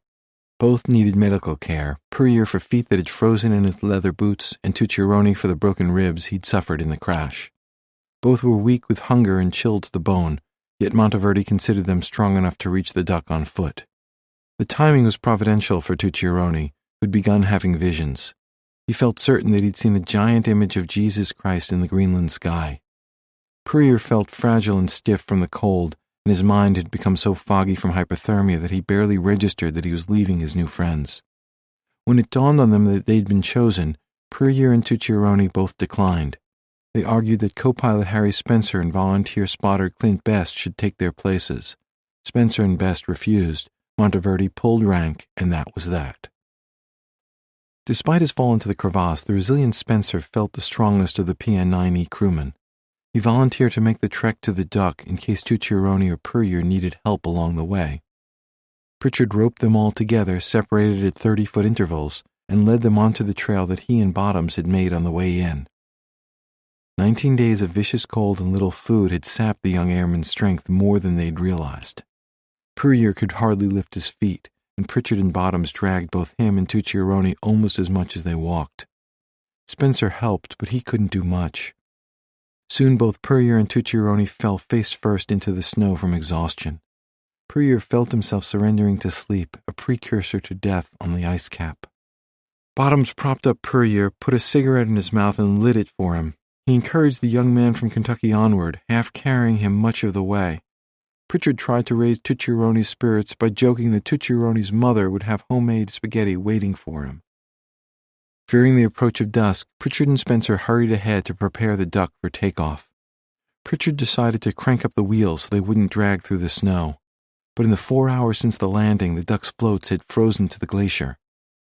Pritchard and Spencer dug out the wheels and rocked the little plane to break it free of the ice. They turned it in the opposite direction, using the ice as a pivot, so Pritchard could fly out the way he'd come in. By the time Bottoms and the two zombie-like PN9E crewmen reached the Duck, it was ready to go. Puryear and Tucciaroni half-climbed and were half-carried into the empty compartment below the Duck's cockpit. Pritchard and Bottoms strapped themselves in and prepared to leave. Pilots seek to take off into a headwind because it's easiest to generate lift, but Pritchard didn't have that option. Spencer gave the little plane a push to help it on its way, then watched as the Duck gained speed for a difficult and dangerous downwind takeoff. Tucciaroni and Puryear couldn't see what was happening from inside the cargo compartment. They clasped hands and prayed as they felt the Duck rise then fall, their stomachs and their hopes doing the same. The plane bounced from frozen hill to frozen hill, icy hummock to icy hummock. The span between impacts became longer and longer. The plane rose higher. The Duck was airborne. Tucciaroni heard Pritchard and Bottoms scream for joy. He and Puryear did the same. Pritchard had made history a second time, as the first pilot to land and take off from the Greenland ice cap. Before Pritchard began the brief flight back to the Northland, he flew over the wrecked bomber and again wagged his wings. The sun was setting, so the Northland shone its big searchlights onto the water of Comanche Bay to help Pritchard gauge his altitude on approach. 20 minutes after takeoff, he came down as smoothly as if he'd been planning a picnic on a Midwestern lake. The ship's crew lined the rail again, cheering as Pritchard taxied the Duck to its side. 5 hours after watching the Duck fly off, the Northland crew hoisted the plane back onto the deck. Gingerly, they pulled the two rescued men out of the Duck's belly, ragged, thin, and frostbitten, but safe. Lieutenant Commander Pollard fired off a celebratory message to Iceberg Smith reporting that Al Tucciaroni and Woody Puryear were on board and that the Northland's Duck was ready and willing to return for more. Smith raised no protest, so Pollard elaborated in a second message explaining the plan for the first time to his commanding officer. In the process, he torpedoed the idea of relying on motor sledders Max Demarest and Don Tetley for the remaining rescues. He wrote, "If weather permits, we'll evacuate 7 B-17 personnel via Northland plane in 2 flights commencing daylight tomorrow, Sunday. All personnel excepting one are in critically weakened condition. Several serious cases of gangrene and one broken arm. Will have 2 ski hand sledges constructed within a few hours for use transporting the B-17 personnel to Northland Plain. B-17 men are not equal to ordeal of 50-mile sledge trip, which may entail being on trail and an ice cap station for 2 or 3 more weeks without urgently needed medical attention and hospitalization. Believe present favorable weather will not last beyond tomorrow. Evacuation by plane deemed imperative to prevent deaths and also losses of limbs and extremities from progressive gangrene. Medical officer urges expeditious hospitalization ashore for all B-17 personnel. 2 men brought aboard today by Northland Plain have grave debility. Puryear also has gangrenous toes and Tucciaroni breathes with difficulty because of fractured ribs. Smith accepted the rescue plan without objection, asking only that Pritchard ensure the destruction of the PN-9 East Norden bomb site, along with any other equipment or documents that would help the enemy. Before signing off, Smith asked Pollard to tell the 3 Canadian crewmen still aboard the Northland that their families had been notified that they were safe. When they climbed down from the duck, Pritchard and Bottoms accepted congratulations and hearty slaps on the back. They secured their plane for the night, ate, then went to their bunks to prepare for a big day ahead. Tucciaroni and Puryear were carried to sick bay, where the ship's doctor waved away piles of food and drink offered to them by the Northland's crew. The doctor prescribed a strict diet of hot soup, hotter coffee, and most of all, rest. Before going to sleep, Tucciaroni and Puryear had just one request: John Pritchard's autograph. With that in hand, the 2 survivors and the pilot who rescued them would be short snorters together. Chapter 12. MOs. Quick. November 1942. After the Duck returned to the Northland, the night on the ice cap was clear and the weather tame. It was tempting to imagine that Greenland had surrendered. The 7 remaining PN-9E crewmen bundled together in the bomber's tail section, warmed by the thought that 2 of their friends were safe and their own imprisonment was nearly over. As darkness fell, they fired bright red flares into the starlit sky. The official purpose was to guide the motorsled drivers to the wreck, but the flares also seemed a fitting celebration of the anticipated end of their ordeal. Seeing the red starbursts, Max Demarest and Don Tetley knew they were close. In fact, the lights on their sleds were already visible from the PN-9E. They shot off a flare of their own to let the bomber crew know they were within range. But a mile or so from the plane, the motorsled drivers halted at a menacing sight. Their intended route was across an active glacier beset by crevasses. Demarest, the Princeton Ph.D. glacier expert, and Tetley, the Texas horseman turned Arctic explorer, climbed off their motorsleds to assess the danger. Agreeing that it was too perilous to proceed on their sleds at night, they strapped on skis and grabbed poles to test the way. They'd find a safe trail through the maze of crevasses on foot, and then return to the sleds to drive along that footpath. Carrying a bundle of supplies and threading their way around the ice chasms, Demarest and Tetley reached the PN-9E after midnight. They found Monteverde's crew awake and in high spirits.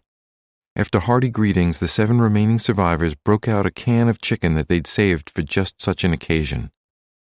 Demarest dressed O'Hara's gangrenous feet and treated him with antibacterial sulfa drugs and morphine for the pain.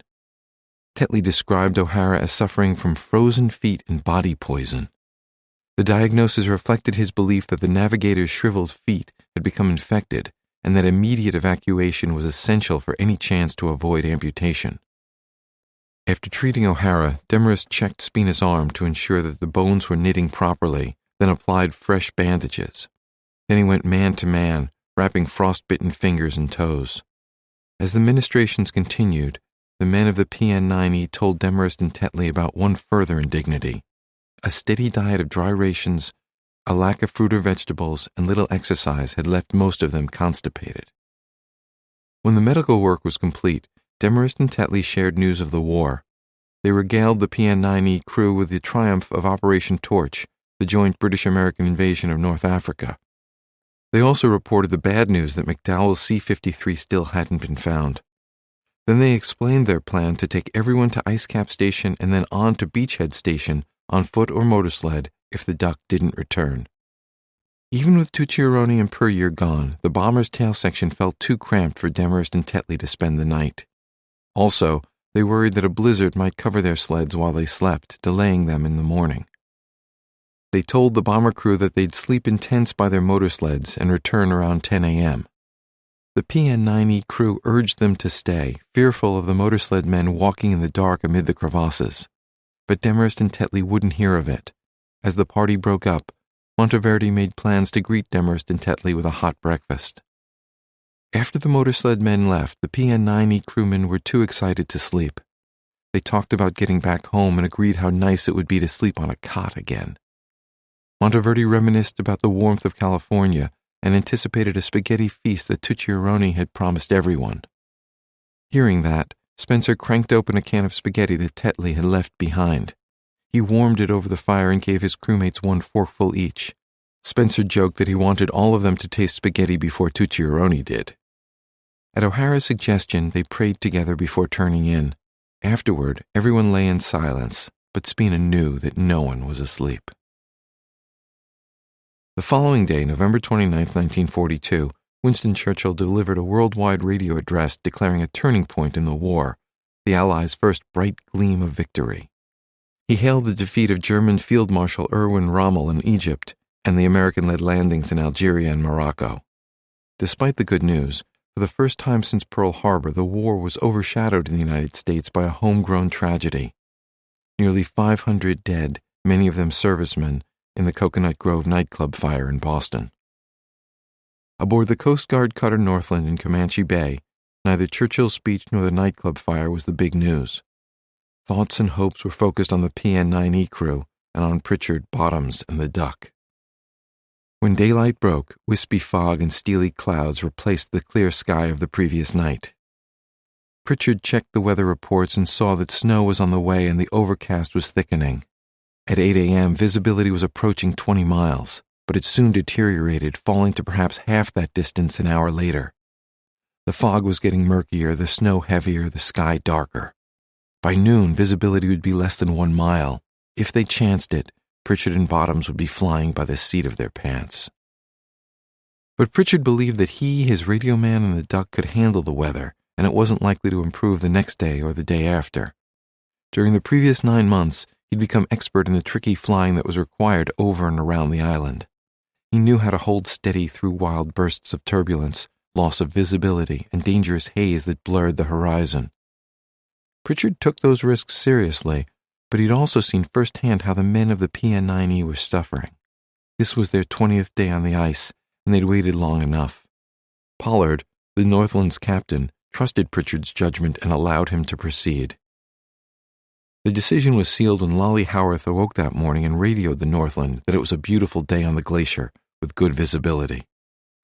As the ship's crew again lined the rail, Pritchard and Bottoms gained speed along their water runway and took off at 9:29 a.m. The flight normally took no more than 20 minutes, so Pritchard and Bottoms could expect to join Demarest, Tetley, and the remaining 7 PN-9E men for their scheduled 10 o'clock breakfast. The flight over Kochi Bay was uneventful. As Pritchard flew above the wreck, Bottoms tossed out the stretcher sleds built by the Northland's carpenters so they'd be near the bomber to transport O'Hara and Spina to the Duck. At the sound of the plane, Harry Spencer emerged from the B-17's tail to retrieve the sleds. Monteverdi intended to have Demarest and Tetley use their motor sleds to carry O'Hara and Spina to the Duck, but Spencer decided to assemble the handmade stretcher sleds nonetheless. Spencer also made a fire to cook breakfast for the rescuers and his fellow crewmen, but the PN-9E survivors wanted only coffee.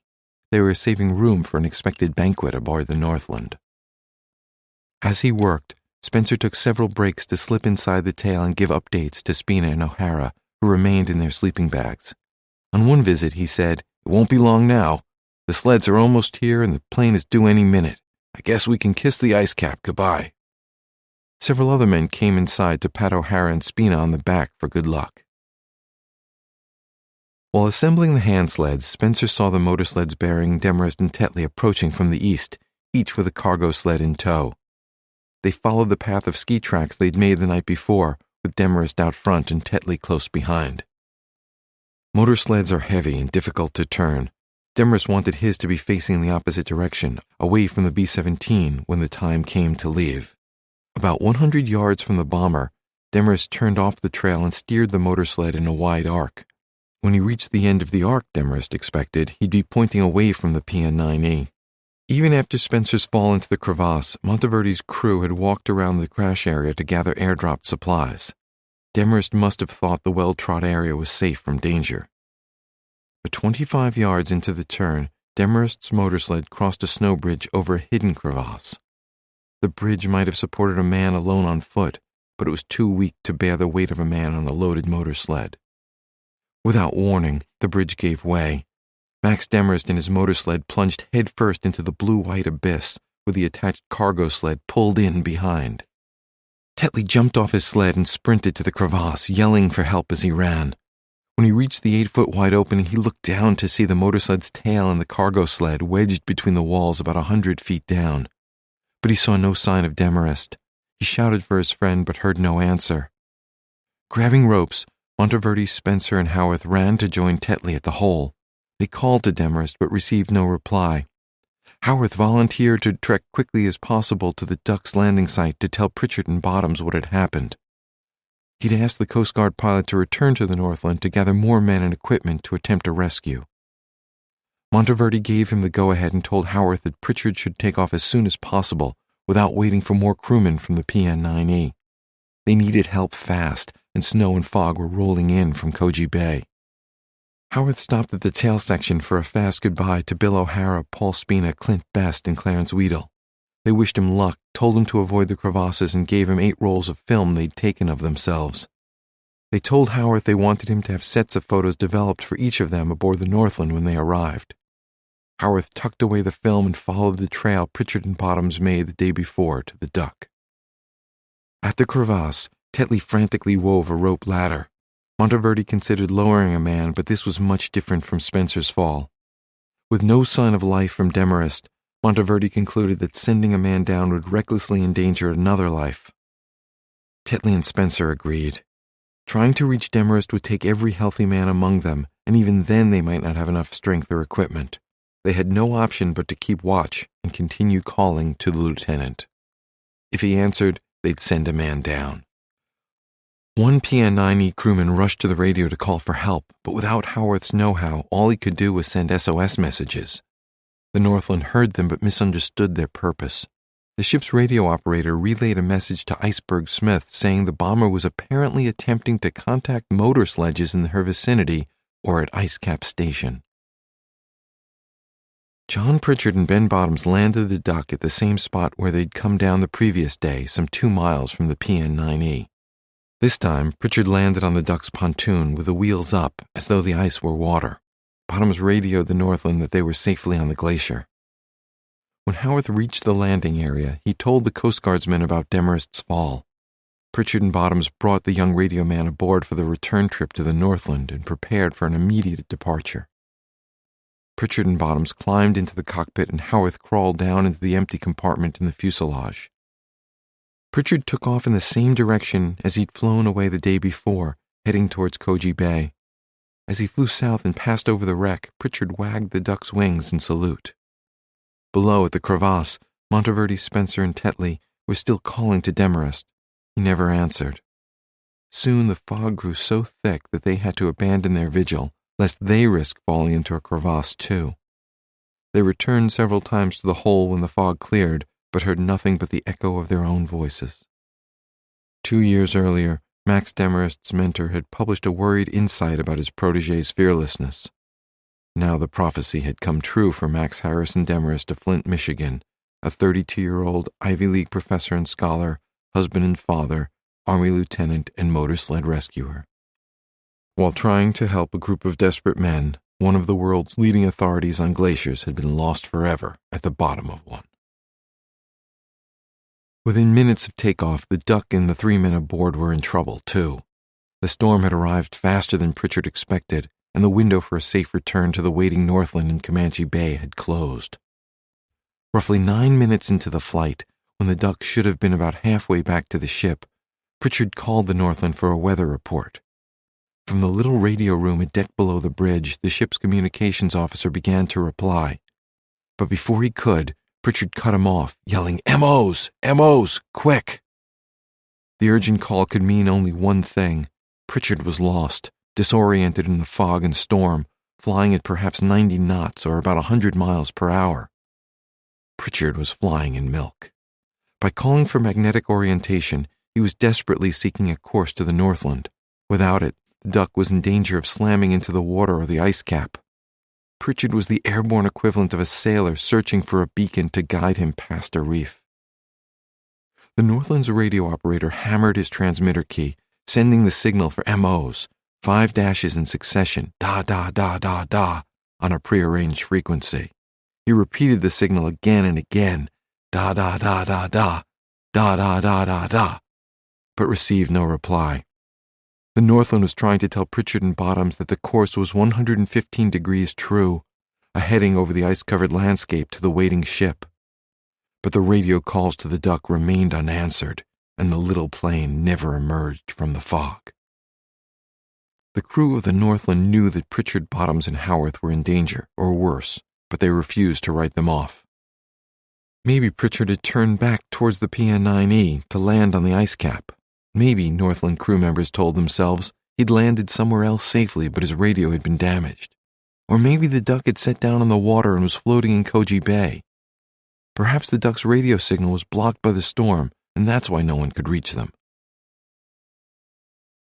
After struggling to use Howarth's patched-together radio, Don Tetley told the Northland the bad news at the crash site. Demarest in one motor sledge in crevasse. Unable to get help to him. Please send help immediately. No word from Northland Plain. In reply, the ship told Tetley that the duck hadn't returned to the Northland either. News of the plane's disappearance fell hard on the PN9E crew, most of all O'Hara and Spina. That morning, before the duck left with Howarth, the other crewmen had helped to dress the 2 most seriously injured men, expecting that they'd be next to leave. With the duck nowhere to be found, and with one motor sled gone, O'Hara and Spina seemed to be running out of ways to leave the glacier for medical care, maybe running out of time altogether. Still, the men on the ice and on the Northland retained hope that Pritchard, Bottoms, and Howarth were alive, and that they'd landed somewhere between the PN9E and the ship. Until there was proof one way or another, the duck's crew and the PN9E's radio man were missing, not dead. During the next few days, Greenland Patrol Commander Iceberg Smith exchanged a series of messages with the Northland in which he expressed concern for the lost duck and ordered the ship to leave Comanche Bay, if, by remaining, ship and personnel are endangered. The PN9E rescue was supposed to take about 3 days, and it had already stretched longer. Each day the Northland waited, the threat of ice capturing the ship in Comanche Bay increased. A follow-up message from Smith delivered the point more sharply. Emphasized that remaining to continue rescue operations must be secondary to the safety of Northland. The ship was his primary workhorse along the coast, and he couldn't afford to lose it. And yet, despite his doubts, nowhere in the radio messages did Smith question the decisions by the ship's top officers or by pilot John Pritchard. A week after the duck's last flight, an American B-17 flew over the Koji Bay Glacier. Its pilot, Captain Kenneth Turner, reported a sad but unsurprising discovery. Grumman duck located, no sign of life, badly wrecked. The broken remains of the plane were about 3 miles from the water, Turner said, although later sightings claimed that he overestimated the actual distance. No one would question Turner's heartbreaking description of what he saw. The duck's tail pointed skyward, and its wings were broken off. Its fuselage was intact, but front part of ship demolished. The evidence pointed to a nose-first dive. Still, investigators, Coast Guard officials, and armchair historians would speculate for decades about what happened. Above all, they'd argue whether Pritchard had tried to turn back to his takeoff area when he ran into the fog, or if he'd continued heading for home toward the Northland. The latter seemed more likely to most, as the navigator for Turner's B-17, Herbert Kurz, created a map that showed the downed duck pointing in the direction of Comanche Bay.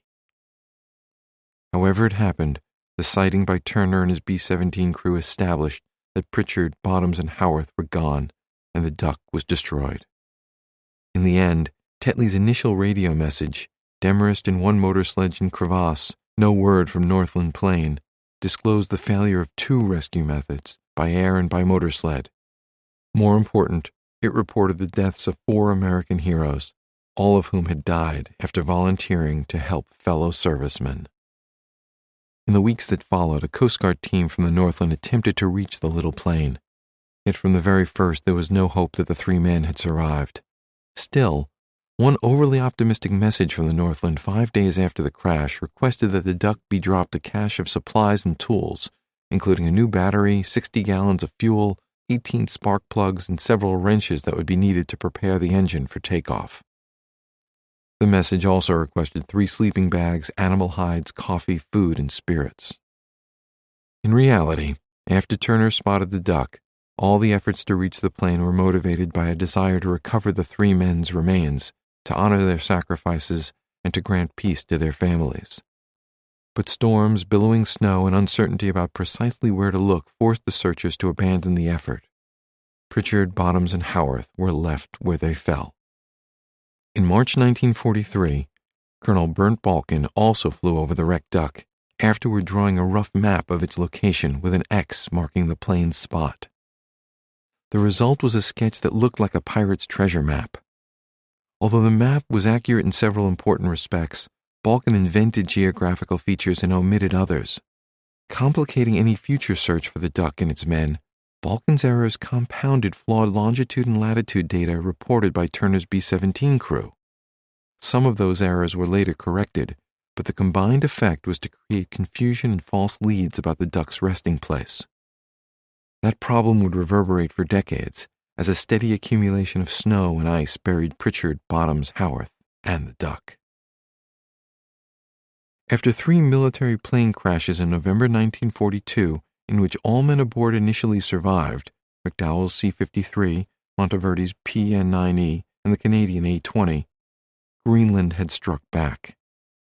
In less than 2 hours on the morning of November 29, 1942, a Coast Guard pilot, a Coast Guard radioman, an Army Air Corps radioman, and an Army lieutenant motorsled driver were killed trying to save others.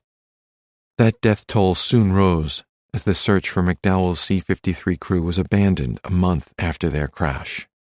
Concentrated search was discontinued, the official report declared, because it was believed that the crew could not maintain life more than 30 days with the short rations they had on board, and during which time extremely cold weather prevailed. It is believed the crew perished. Aircraft is considered a total loss due to the inaccessibility of the ice cap should it ever be located. Official declaration of their deaths would come November 5, 1943. Frozen in time in November 1942 were Lieutenant John A. Pritchard, Jr., Sergeant Benjamin Bottoms, and Corporal Lauren Lolly Howarth of the Duck, Captain Homer McDowell, Lieutenant William Springer, Staff Sergeant Eugene Manahan, Corporal William Everett, and Private Thurman Johannesson of the C-53, and motorsled rescuer Lieutenant Max Demarest. As Greenland's god-awful winter approached, 7 men remained trapped on the ice: Armand Monteverde, Harry Spencer, William Bill O'Hara, Alfred Clint Best, Paul Spina, and Clarence Weedle from the PN-9E, and their new companion, motorsled driver Don Tetley. In a battle against nature, fought at the far edge of a war among men, Greenland had regained the upper hand. Posthumously, John Pritchard and Benjamin Bottoms each received the Distinguished Flying Cross. Both also were recommended for the Medal of Honor, the nation's highest military decoration, but the award was never made. Pritchard's Distinguished Flying Cross citation honored him for heroism and extraordinary achievement while participating in aerial flights as pilot of a plane which rescued Army flyers stranded on the Greenland ice cap on 28 and 29 November 1942. By his courage, skill, and fearless devotion to duty, Lieutenant Pritchard upheld the highest traditions of the United States Naval Service. The medal was presented to his parents in a ceremony at their Congregational Church in Los Angeles, with music by Rudy Valley and the Coast Guard Band. For the loss of her firstborn child in heroic circumstances, Virginia Pritchard was honored as the California Mother of the Year for 1944. Ben Bottoms' Distinguished Flying Cross citation read, "He rendered valuable assistance to the pilot on the 2 flights to the ice cap, maintained excellent contact by radio between his plane and their ship, and assisted the pilot in rendering aid to the injured and stranded flyers." For repairing the radio at the risk of his own life, and for trying to help Max Demarest when he fell into the crevasse, Lauren Howarth received the Legion of Merit, the sixth highest military award, for exceptionally meritorious conduct in the performance of outstanding services and achievements. Word of the Duck's crash reached Al Tucciarone and Woody Puryear while they were recovering aboard the Northland. Several weeks after his rescue, Tucciarone gave military investigators a sworn account of the PN-9E crash and its aftermath. At the end, he veered from formal chronology and wrote, "I want to stress that I owe my life to Howarth, Pritchard, and his radio man, Bottoms." Thinking about the men still awaiting rescue on the ice, Tucciarone wrote, "I can only hope and pray that those other unfortunate fellows get away from that death hole as lucky as Sergeant Puryear and myself. May God bless them." From his hospital bed, where he'd remained for more than 2 months, Puryear wrote to Pritchard's and Bottoms' families to offer thanks and condolences. To Bottoms' parents, he wrote, "I am one of the boys whose life was saved through the heroic efforts of your son, Benjamin A. Bottoms, and Lieutenant John A. Pritchard. 2 braver men I have never seen. I knew your son for only a short while and had never seen him until the day of the rescue. He was more than willing to go to the limit to save our lives, even though endangering his own." After receiving a similar letter from Puryear, Virginia Pritchard wrote back, "I breathed a little prayer of thankfulness when I learned you were back in this country and able to wire. We know how very ill you were from hunger and exposure. We have no hope whatever that our son still lives, but until the final chapter is written, we have faith that somehow a miracle will bring him back." Virginia Pritchard died in 1976 with that prayer for a miracle unfulfilled. Chapter 13.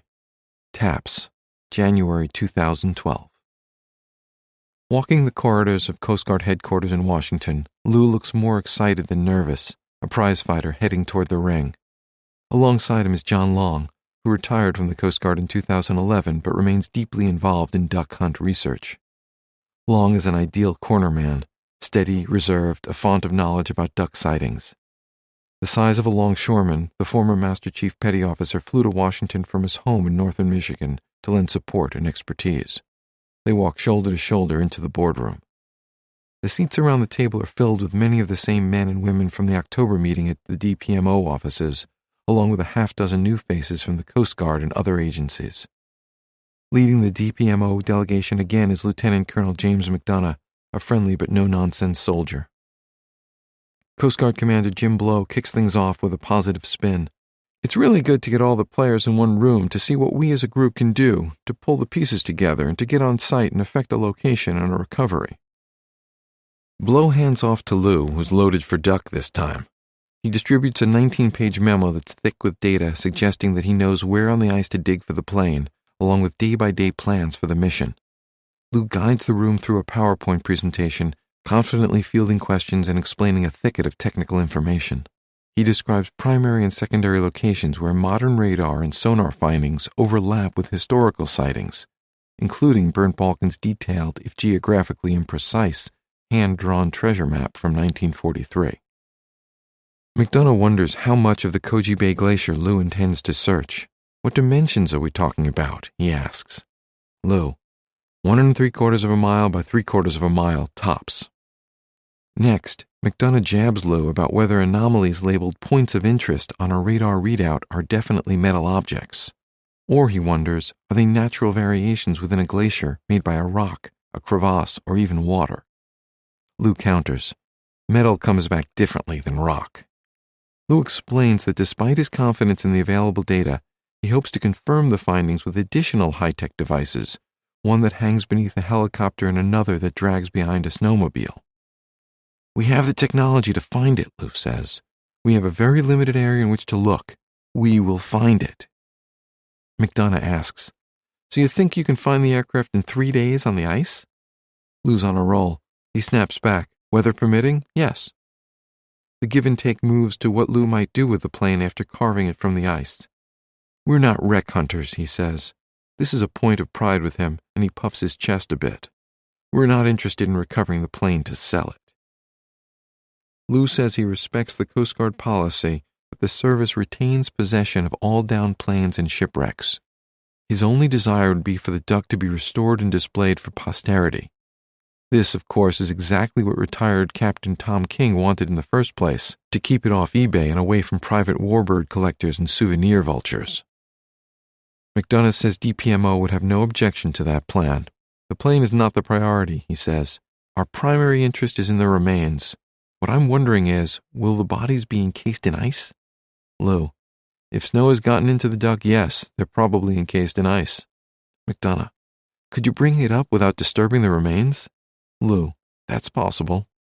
He explains how Glacier Girl was brought to the surface 20 years earlier, and tells McDonough that this would be easier because the duck should be located at less than 1/5 the depth. A friendly discussion follows about the best ways to recover, preserve, and transport human remains.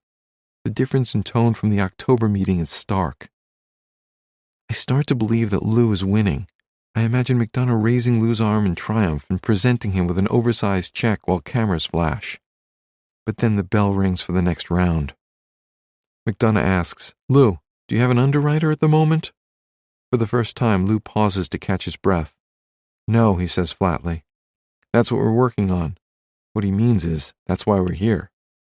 McDonough bores into the budget that Lou included in his briefing package, asking how large a team he would bring, whether he'd have a medical officer for emergencies, how he'd get supplies to the campsite, even whether he'd feed his team with military meals ready to eat, MREs, or commercially purchased freeze-dried foods.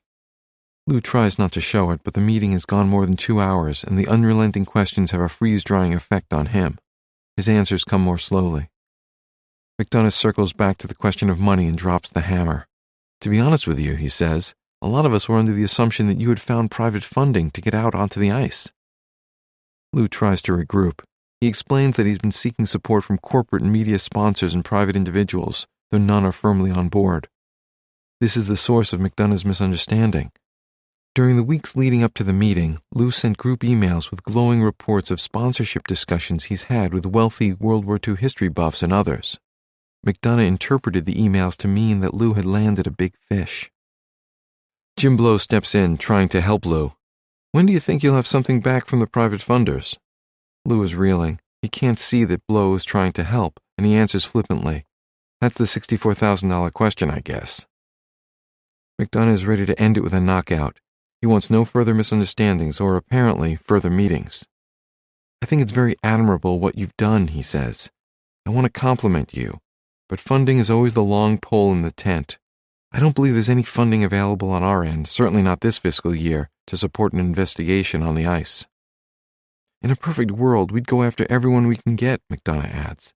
But the reality is, the money isn't there. As an aside, he offers a small ray of hope. If Lou can somehow get to Greenland, and if he can confirm beyond any doubt that he's found the duck and its occupants, the Defense Department would be obliged to get involved. McDonough's comment is a sideways reference to a congressional mandate. In 2010, under pressure from families of missing servicemen, Congress told the Defense Department to speed the pace of MIA recoveries. Specifically, federal lawmakers amended a law known as the Missing Persons Act, or Title 10. In the amendment, Congress ordered the creation of a, quote, comprehensive, coordinated, integrated, and fully resourced program to account for designated persons who are unaccounted from World War II, the Vietnam War, the Cold War, the Korean War, and the Persian Gulf War, end quote. Congress also required that by fiscal year 2015, the Defense Department spend enough money to bring home at least 200 MIAs annually, a sharp increase from the current yearly average of 85. Later, McDonough reiterates the point in an email. Don't forget what I said about Title 10. Should you get onto the ice and make a discovery, it would be a game changer. But as the meeting draws to a close, McDonough focuses on delivering the bad news, knowing that Lou sees silver linings in the darkest clouds. He defines the current situation. It's January now. You're looking at going there in May. If you don't have an underwriter, you won't get up there? Lou acknowledges, it's looking that way. Yet Lou still won't surrender, offering one more shot that falls somewhere between a pitch and a plea. Where do we go from here? Can anybody go back and look at this? Why stop now? He tries to build momentum. There's a lot of congressional interest in this. Have you seen the letters they've sent? This smacks of desperation. Everyone at the table knows that the real trick would be finding a member of Congress who'd publicly oppose retrieving World War II heroes. Joan Baker, a forensic anthropologist for DPMO, rolls her eyes when Lou mentions the letters. Wearing the expression of a person who thinks her time is being wasted, Baker answers coolly, "We see a lot of letters in our office. Perhaps some of the congressmen can contribute." Lou says softly, "I can find these guys."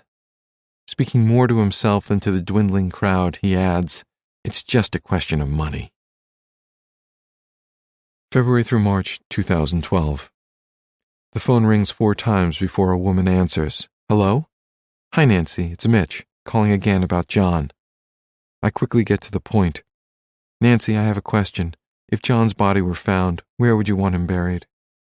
"Oh, let me think a moment," Nancy Pritchard Morgan Krause says in her lilting voice. "He was Coast Guard, so it would be nice if he were returned to the Coast Guard Academy, but they have to find him first." I update her on the financial and other hurdles facing Lou, the North-South Polar, and the duck hunt. I thank her and say goodbye. I met Nancy 7 months earlier at her retirement home in Annapolis, Maryland. At 88, she's a trim, lovely woman with snow-white hair that she keeps short and stylish. Nancy and her second husband, Bill Krause, who's 90, are competitive croquet players who enjoy travel, easy banter, a civilized cocktail hour, and each other's company. Nancy married Bill after the death of Tick Morgan, her brother John's best friend. Tick died in 2004, shortly before he and Nancy planned to celebrate their 60th wedding anniversary with a big family reunion. She turned the reunion into a memorial. "That was closure for my husband," Nancy says. "We're still waiting for that with my brother John." The day we met, as Bill served drinks, Nancy ran her long, elegant fingers over the cover of the Coast Guard Academy's 1938 yearbook. Its spine is like a hinge to the page with Johnny Pritchard's entry. 2 years of football, 2 years of boxing, yearbook staff, newspaper staff, basketball manager. Then a short profile of her eldest brother that Nancy has read too many times to count.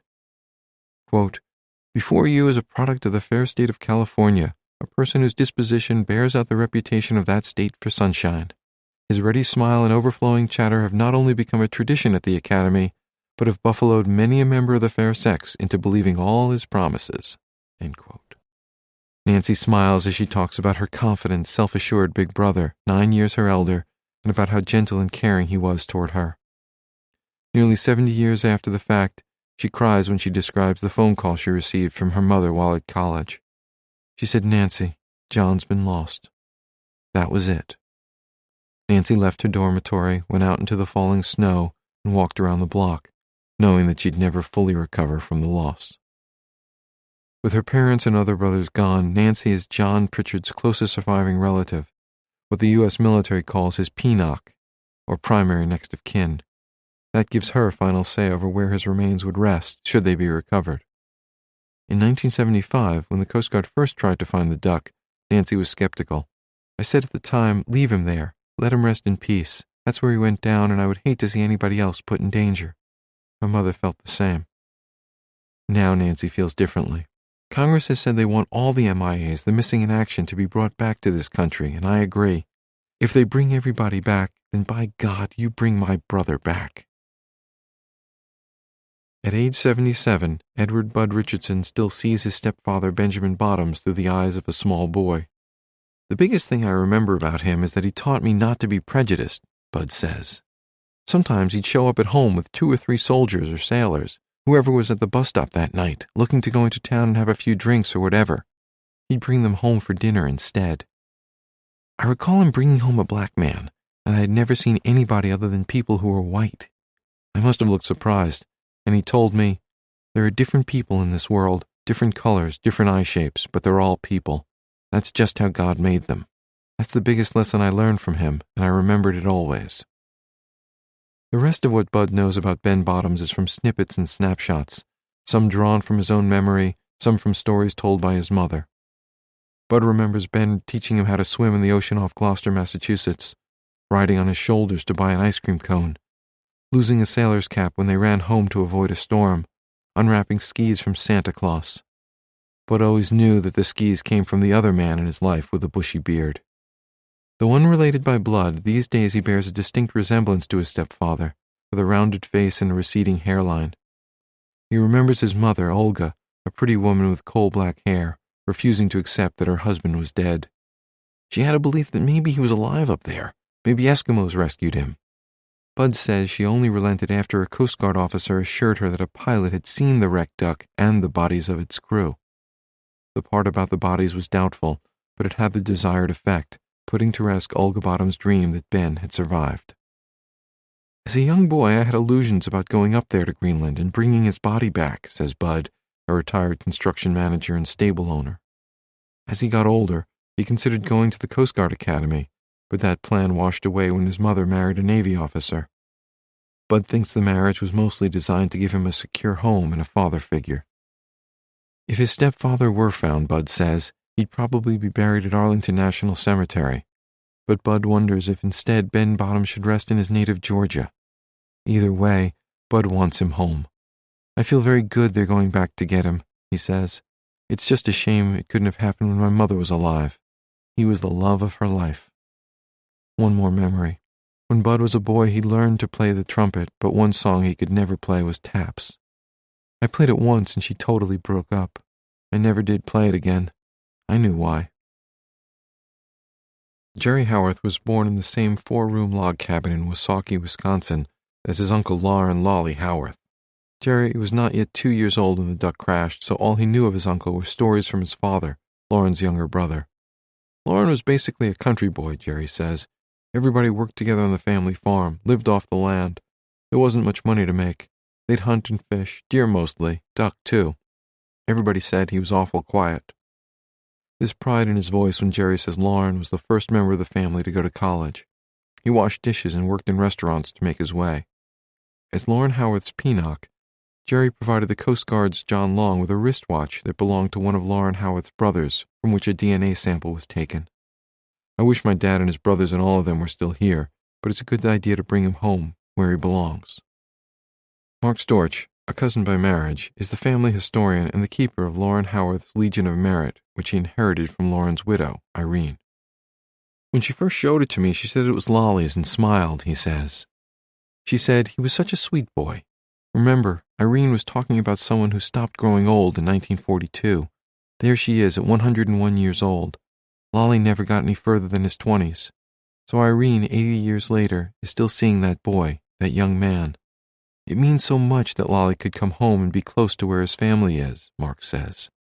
Even though it's only a physical reuniting, having his remains back here would be important to those who remember him. It would also be important to those who know what he did to help save his crew. People should know about that and what it cost him. Chapter 14. Glacier Worms. December 1942. As November turned to December 1942, the days grew shorter, the nights colder, the survivors' hopes dimmer. The 6 icebound members of the PN9E crew, now joined by Don Tetley, faced the awful truth that their 2 best chances for a rescue had gone down with Max Demarest's motor sled and John Pritchard's duck. Their spirits fell even lower during the first week of the new month. Heavy storms with wind-blown snow made it almost impossible to leave the bomber's tail. Rations ran low as no supply planes could reach them. In addition to Tetley, the remaining men trapped on the ice were pilot Armand Monteverdi, co-pilot Harry Spencer, navigator William Bill O'Hara, engineer Paul Spina, passenger Clarence Weedle, and volunteer searcher Alfred Clint Best. Time and hardship had revealed Monteverdi to be confident enough to take advice freely and to give orders only when necessary. Spina considered Lieutenant Monty to be a hero for the way he held them together. Although Spencer was the youngest among them, he had the traits and the touch of a natural leader. Even after falling into the crevasse, he was the strongest and most capable among them, a likable fellow with sensitive radar for when one of his crewmates needed an extra ration or a supportive shoulder. To a man, they admired O'Hara for his tough guy stoicism, even as his numb, discolored feet worsened and the blackness spread up his legs. They valued Spina for his relentless good cheer despite his injuries and agonizing frostbite. Even when Spina moaned about pain in his hands and feet, he did so with the timing of a vaudeville comic. Spina's comfort in tight quarters might be traced to the fact that he was the third of 7 children of a homemaker and an Italian immigrant factory worker. Weedle, a stranger to the others just weeks earlier, had earned respect for his mechanical ingenuity, somehow fixing their temperamental generator despite frozen parts. Powerfully built, with dark wavy hair, a cleft chin, and bright blue eyes, the 35-year-old Weedle was one of the more unusual privates in the U.S. Army. Born on a Kansas farm, the eldest of 10 children, he was raised at Dunkard, a tiny Christian denomination of pacifists whose members, like Mennonites and Quakers, could claim exemption from military service.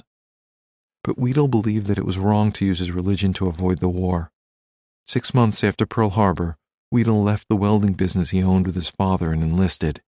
He left behind his pregnant wife, Helen, a violinist 10 years his junior whom he'd married on Christmas Day, 1941. The two shared a love of dancing, and they'd spent their honeymoon in the big city of Wichita at a nightclub named after their favorite song, Blue Moon. Clint Best was easygoing and introverted. He had no bluster or bravado, and he won praise for mixing the crew's monotonous rations into creative meals. But Best was no outdoorsman, and he was perhaps the least suited among them for the deprivations of Arctic survival. The son of a traveling shoe salesman turned grocer, Best was happiest working inside with numbers. Equipped with a layer of padding from years at a desk, the brown-haired, blue-eyed Best had worked as a bookkeeper for a wholesale distribution company in Memphis before the war. During the 5 months he'd been in Greenland, his assignment cracking codes in an office at Bluey West 1 had been a perfect fit. Being cold, hungry, and trapped in an oversized icebox, watching men disappear into crevasses and going down in airplanes, was torment for the cryptographer-turned-volunteer searcher. As days passed, he retreated into his own thoughts. The newest member of their band was Tetley, a wiry Texan who fit the stereotype of the quiet cowboy. After Demarest's death, Tetley drove his motor sled over the crevasse-free ski tracks and parked alongside the wrecked PN-9E. He'd been trained by Demarest in Arctic life, and even a short time in the cramped tail section made him seek alternative lodgings. It wasn't the crowding. He was used to that from living at Beachhead Station and Icecap Station. It was the precarious position of the fuselage. Although secured with ropes to the front half of the plane, the tail perched over an expanding crevasse similar to the one that killed Demarest. On Tetley's first night in the fuselage, he was startled when the tail section shifted. Fearful of sliding into the abyss, he climbed out of his sleeping bag and declared, "I'm going out and dig myself a hole to crawl in." With more strength and energy than the others, Tetley dedicated himself to the tasks of improving their lodgings and plotting a way out. He converted the metal cover of the PN-9E's Norden bomb sight into a crude saw and carved out blocks of snow under the bomber's unbroken right wing. Spencer and Weedle pitched in, using a jungle knife, a shovel from Tetley's supplies, and tools from their mess kits. Within several days, they dug a room with walls of ice about 15 feet long, 8 feet wide, and more than 4 feet high. The roof was the metal underside of the wing. They couldn't stand straight, but at least they could stop living like sardines in crevasse bait. Upon moving from the tail section to the underwing snow cave, the 7 men spread out sleeping bags to their full length. One drawback was that the ice underneath them melted from their body heat, soaking the sleeping bags with no way to dry them. When they'd all moved in, Tetley set up his stove in the cave.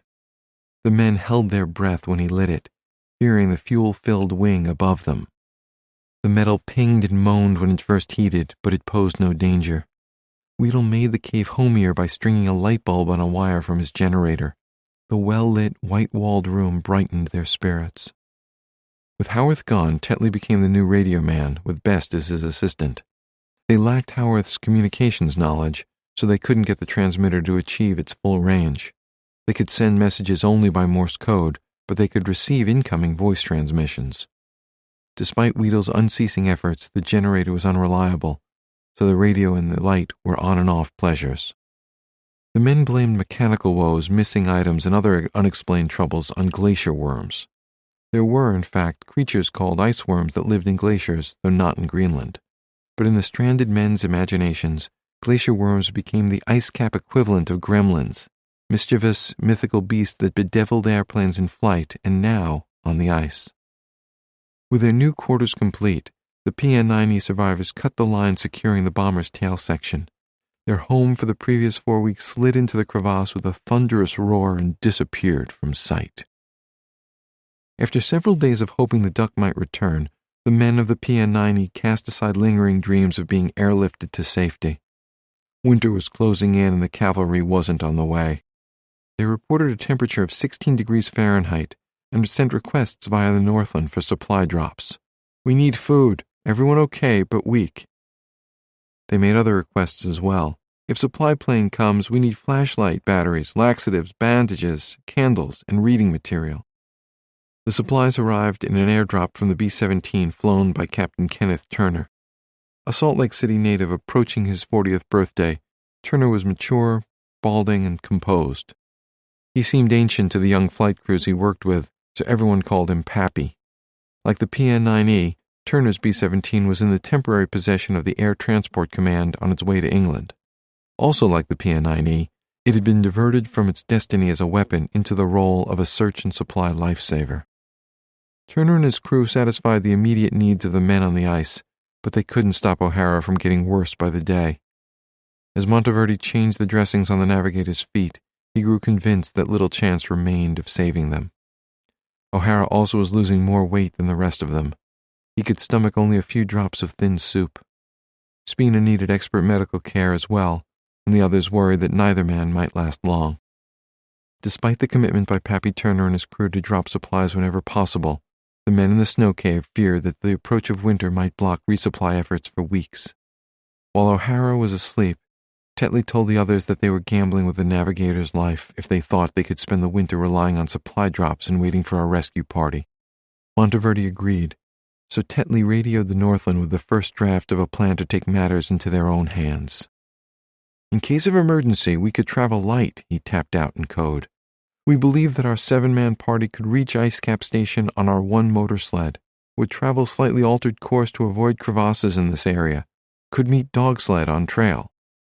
Initially, the ship instructed Tetley to sit tight and await another dog sled team heading their way. In the meantime, the Northland would send ashore its hospital corpsmen to provide medical aid if the PN-9E crew could reach Ice Cap Station or Beachhead Station with help from the dog sled team. But that plan soon changed.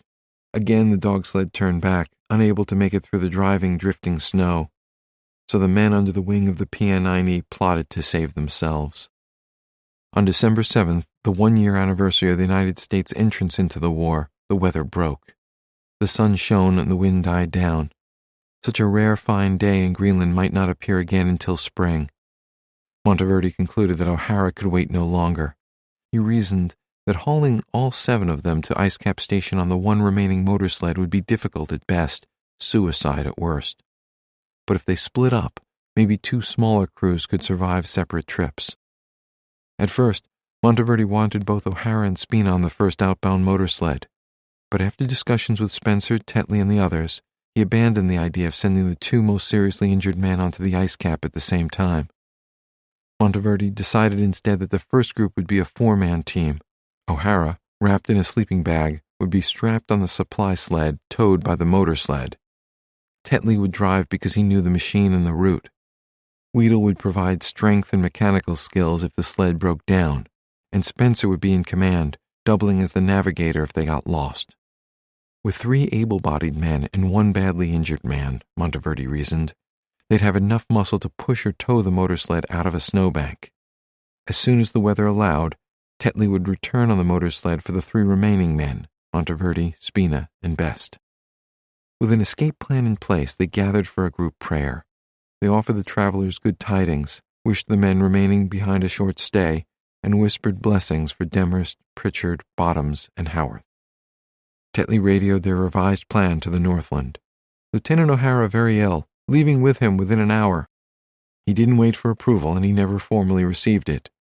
But he did get tacit support when the Northland instructed the men at Ice Cap Station to turn on their lights as a beacon. Having already traveled the 30 miles between the PN-9E and Ice Cap Station, Tetley thought they could make the trip in a single day. This time, though, he'd follow a route recommended by Colonel Balkin, who'd mapped it out from the air. Balkin's course steered them to the north, away from the crevasses. In case the trip took longer than he anticipated, Tetley gathered 3 days' rations, sleeping bags, a shovel, and a tent. That left the men in the snow cave equipped with Tetley's stove, fuel, a second shovel, his walkie-talkie, and other supplies if his return was delayed.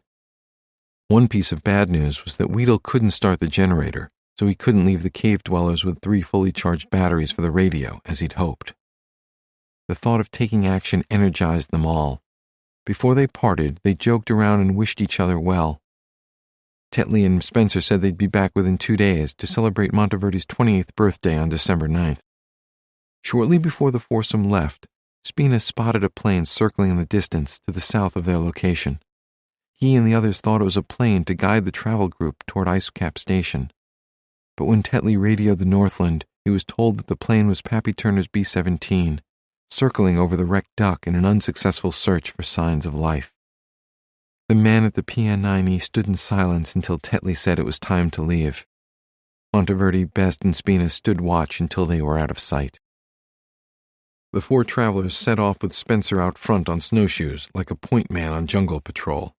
Before each step, he tapped the ground to search for ice bridges. Spencer was ideal for the job, knowing the danger they posed.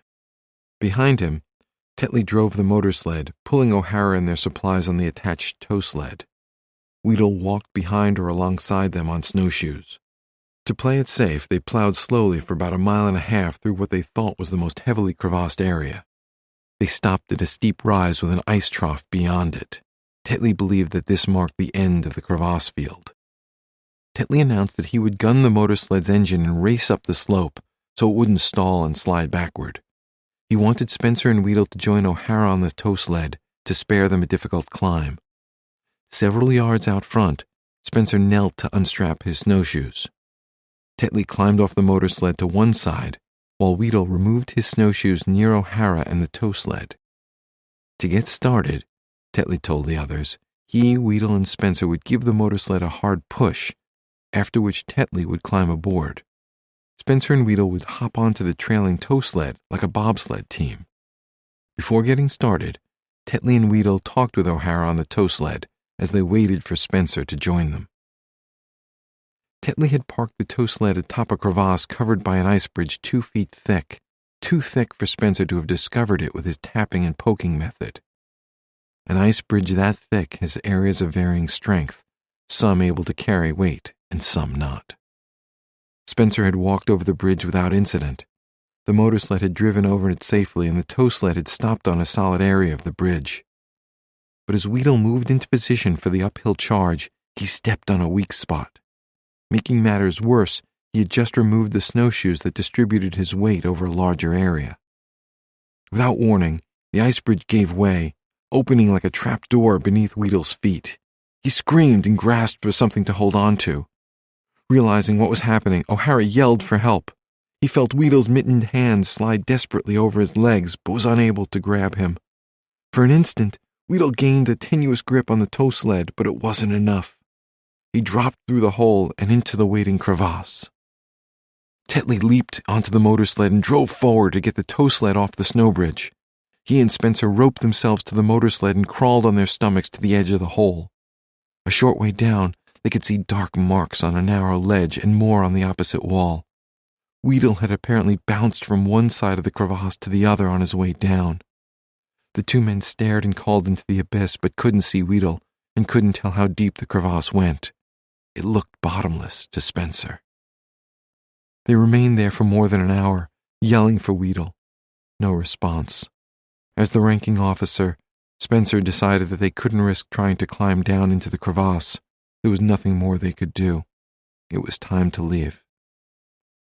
Greenland had claimed its second victim from the B-17 PN-9E crew, its 10th overall since the crash of the C-53. The death roll now read McDowell, Springer, Manahan, Everett, and Johannesson from the C-53, Pritchard, Bottoms, and Howarth from the Duck, and Demarest and Weedle from falling into crevasses. Clarence Weedle had boarded the bomber as a passenger en route to England and had kept the downplane's generator working beyond all expectations. He would never celebrate his first wedding anniversary on Christmas, less than 3 weeks away. He'd never meet his daughter, Reba, who'd be born the following month. As a toddler in May 1944, she'd sit on her mother's lap when her father would posthumously receive the Legion of Merit. The medal honored Weedle for, quote, his initiative and perseverance under most difficult climatic conditions, and for displaying a high devotion to duty and complete disregard for his own safety. Downhearted, Don Tetley, Harry Spencer, and Bill O'Hara discussed returning to the PN-9E and taking another man to replace Weedle. But that would eat up time and require another trip across the crevasse field. Also, it might leave them short-handed for the second trip between the bomber and the ice cap station. Spencer decided that they should stick to the task of getting O'Hara help as soon as possible. They pressed on. The trio moved tentatively, fearful of more hidden crevasses. The terrain was tougher too, and they stopped frequently. Each time, Tetley killed the motor sled's engine to save gasoline. Soon, however, he had trouble starting it again. Without Weedle's mechanical wizardry, the motor sled became increasingly stubborn. The machine's lubricating oil grew thick from the cold, and soon it congealed. The oil line to the engine broke.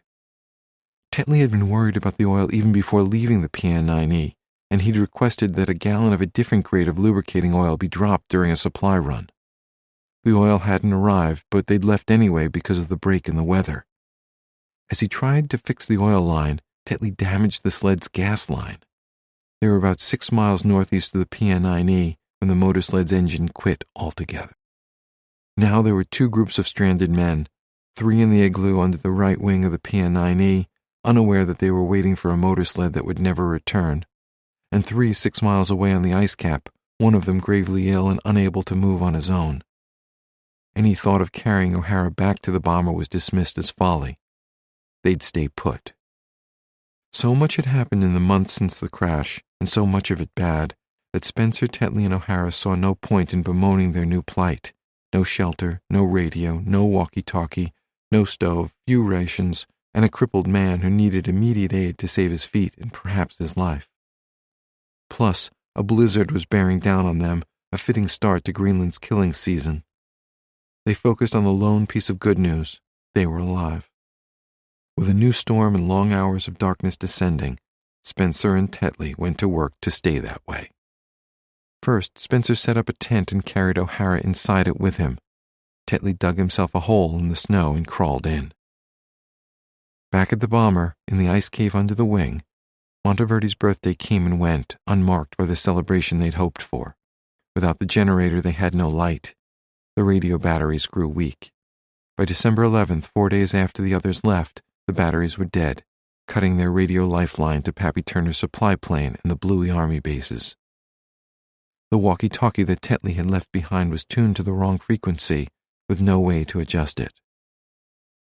Clint Best was the least injured of the 3, but the weeks of isolation had left him deeply depressed. Monteverde could move around, though he suffered from painful bouts of frostbite on his hands and feet. The breaks in Spina's arm, still not healed, slowed circulation in his right hand, making him susceptible to sharp aches from the merciless cold. The fingernails on his right hand had fallen off as well, leaving him sensitive to pain.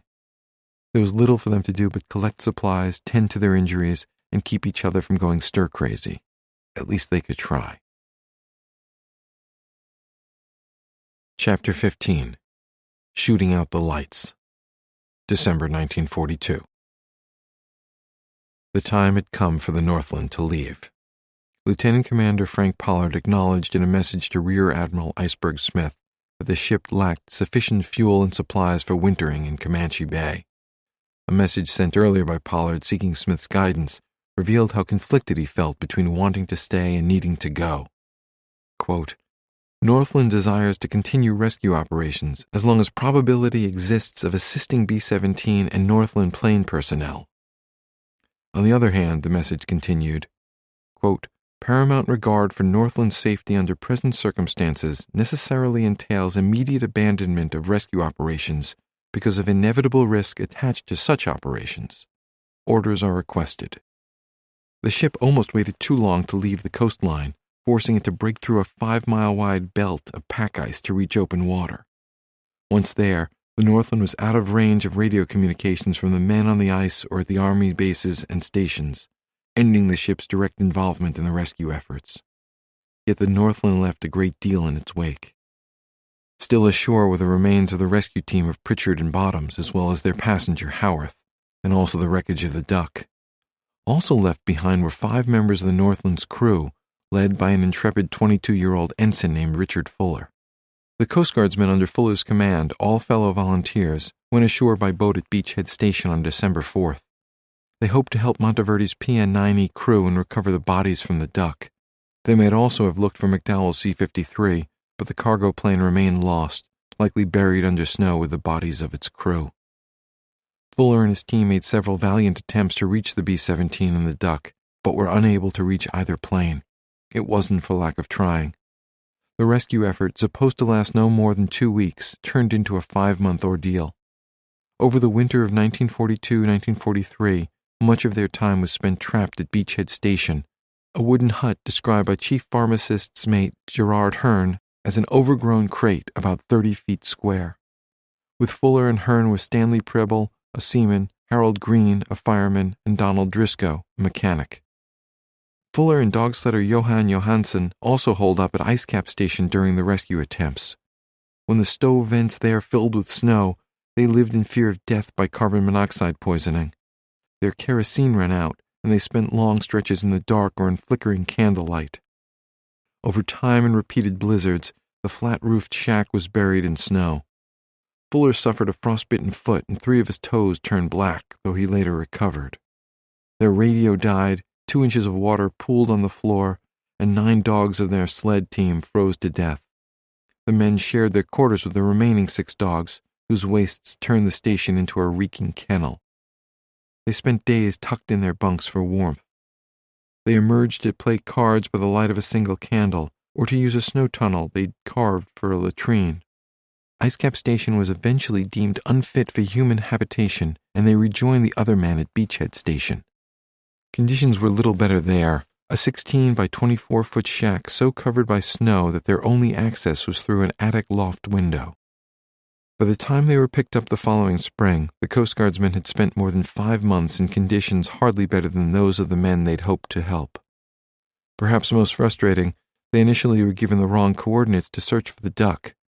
Even when the location was corrected, Fuller's team wasn't told. Nevertheless, Fuller received the Navy and Marine Corps Medal, and all 5 received commendations for, quote, courage, energetic and cheerful cooperation, and devotion to duty. The official Coast Guard history of the war gently acknowledged that they never found the downed air crews. Quote, this expedition had to be evaluated more in terms of heroism than accomplishment. Because of dwindling daylight hours, Pappy Turner and the 5 men of his B-17 crew relocated from Greenland's west coast to the unfinished base at Bluey East 2. There, they'd be less than 150 miles from the downed PN-9E, minimizing nighttime flights from one coast to the other. Storms grounded Turner's B-17 for 2 days after he spotted the downed Duck, but he was able to get his bomber back into the air on December 9th. By a stroke of good fortune, Turner and his crew spotted Spencer, Tetley, and O'Hara at what became known as the motor sled camp.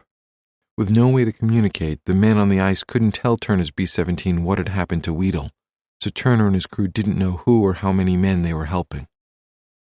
Among the supplies they dropped was the motor oil that Tetley had requested days earlier. Spencer and Tetley worked for days on the motor sled but couldn't restart the engine. They abandoned it, and soon the machine was buried under several feet of snow. Indeed, more snow was the one thing they could count on. Drifts piled up so high that O'Hara's side of the small tent threatened to collapse and bury him alive. Spencer and Tetley spent that night taking turns shoveling it away from the canvas. When morning came, Spencer announced that they needed to prepare for the long haul. That dealt a blow to Tetley's spirits, and he remained cooped up in his snow hole for several days. In the meantime, Spencer, with a little help from O'Hara, dug an ice hole they could use for cooking. Then they dug an adjacent hole about 3 feet deep, with floor space about 6 feet by 9 feet, to sleep and pass the days. With nothing else to do, they burrowed deep enough to create a 6-foot ceiling in their ice den where Spencer could stand and stretch. Tetley emerged from his funk and dug a passage from his hole to Spencer and O'Hara's, the start of what turned into a warren of connected holes in the glacier. On the surface of the ice cap, they built a wall of snow blocks around a tunnel-like entrance and covered it with ice-encrusted sleeping bags, which served like the flap of a tent. They cooked beneath the entrance so the heat from their stove wouldn't melt the roof of their cave and send icy rivulets pouring into their sleeping area. Nighttime snowfalls drove down into the entrances, so Spencer kept his shovel with him to dig out every morning. Then he'd go to Tetley's hole and dig him out, too. They expanded their quarters again, arranging their skis like an A-frame hut over a new opening to their subglacial home. The snow piled up around the skis, and the men turned the frozen teepee into a cold storage room for rations and other supplies. Pappy Turner's crew dropped provisions whenever possible, but the motor sled camp men couldn't always collect them. One day, with 2K rations remaining, they decided to eat everything and take their chances until the next drop. Their stove was unreliable, so Tetley babied it to keep the flame alive. But hypothermia made him sluggish, and as he warmed their last meal, he knocked over the stove, spilling their rations into a nasty mixture of snow and gasoline. They ate what they could and made coffee, but then that spilled too. Fortunately, Turner returned the next day with fresh rations. Their food supply ran low again as Christmas approached, but the motor sled camp crew ignored the risk. They ate full shares, sang carols, and tried to make the best of it. Pappy Turner's B-17 returned 3 days later to restock their storehouse. They'd found a way to survive, but O'Hara's feet continued to get worse. A bout of diarrhea cost him more weight, and he was often sluggish. Yet he held on without complaint. Back when their B-17 first crashed and O'Hara could go outside, he marveled at how the night sky glowed with the aurora borealis. But as weeks of misery dragged on without end, the northern lights seemed to taunt him with their liquid beauty. O'Hara dreamed of shooting them from the sky. In the snow cave beneath the PN-9E's right wing, Monteverdi, Spina, and Best settled into their own routine. Much of their day, and much of their energy, revolved around making trips outside to collect supplies dropped by Turner's B-17. Inside their igloo, they tried to be creative with their rations, at one point using chocolate and malted milk to make snow-based ice cream. They improvised a recipe for fudge, too. The trio lived every moment with the pain of being wet to the skin and cold to the bone, of weakened muscles that ached from shivering, of stiffened joints locked like rusted machinery. Candles that Turner dropped rarely lasted long, making the 20-hour Arctic night seem even longer. During storms, entire days passed when they didn't see light. Like the men at the motorsled camp, Monteverdi, Spina, and Best had no working radio or walkie-talkie, so they couldn't communicate with anyone but each other. They couldn't ask for items they wanted or needed, and they couldn't enjoy the comforting sound of a voice, or even a coded message, from beyond their frozen room. Turner and his B-17 supply crew weren't even certain that all 3 men were still alive. When they flew overhead, they might see 1 or 2 emerge from under the wing to collect the dropped packages. They could only hope that the 3rd was resting inside. Monteverdi and Spina struggled but bore up under the deprivations, the boredom, and the stress. But Clint Best's mind bent under the strain. From his post at Bluey West 8, Colonel Bernd Balkin closely tracked the failed efforts to reach the stranded men by land. On December 1st, he wrote in his log, 2 dog sled teams left Beachhead Station for Ice Cap Station, intending to go on from there to the PN-9E. But they turned back because an Army lieutenant leading one of the teams couldn't control his dogs. 2 days later, another search team left Ice Cap Station but returned because they, quote, saw lights moving toward station and decided Tetley had returned, end quote. They were mistaken. Another attempt began 4 days later, but returned as a result of bad weather and rough terrain. 3 dogs died and 1 ran off during that effort. On and on it went, with dog sleds and motor sleds breaking down or bogging down, dogs running off or dying, men suffering from frozen feet, and storms making travel and navigation impossible. As days stretched into weeks, the inability to retrieve Tetley and the 5 remaining survivors of the PN-9E crash stirred worry, frustration, and embarrassment, not only in Greenland but throughout the military. Brainstorming about possible ways to bring the men home reached the highest levels of the U.S. Army and Navy, though at least some ideas reflected a lack of understanding about the severe conditions on Greenland's ice cap. Military planners discussed using helicopters, not realizing that storms would spin the whirlybirds like tops before smashing them to pieces. Another idea proposed by Army leaders was to drop large cargo gliders onto the ice. Under that plan, the 6 men would climb aboard, and then low-flying planes would snatch the gliders back into the air with hooks hanging from their bellies. As crazy as it sounded, the idea was only half nuts. In fact, the Army Air Forces would employ a glider drop-and-snatch scheme in June 1945 in Dutch New Guinea. The targets of that rescue were 3 plane crash survivors, one a beautiful member of the Women's Army Corps, who were stranded among Stone Age tribesmen in a remote valley known as Shangri-La. Has Army considered use of autogyro or helicopter as means of rescuing personnel in Greenland? The Navy's Commander-in-Chief of the Atlantic Fleet inquired. 2 hours later, a reply came from Admiral Ernest J. King, the Navy's overall Commander-in-Chief. Army has considered use of autogyro helicopter and gliders, but has rejected their use as impracticable under existing high-wind conditions. None of these discussions were known or even hinted at outside government and military circles. Newspaper reporters and radio correspondents were covering every aspect of the war, and journalists would have salivated at the prospect of telling stories of multiple Greenland plane crashes and heroic rescue attempts. The ongoing drama of 6 servicemen trapped in ice caves 6 miles apart would have been like catnip to battle-weary newsmen and newswomen. But all war-related events in and around Greenland were Allied military secrets, and no stories leaked into newspapers or onto the airwaves.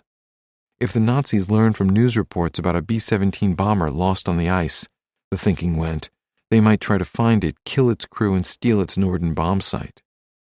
Or if the enemy knew that the Northland was anchored in Comanche Bay, the ship would have made an appetizing torpedo target for a U-boat.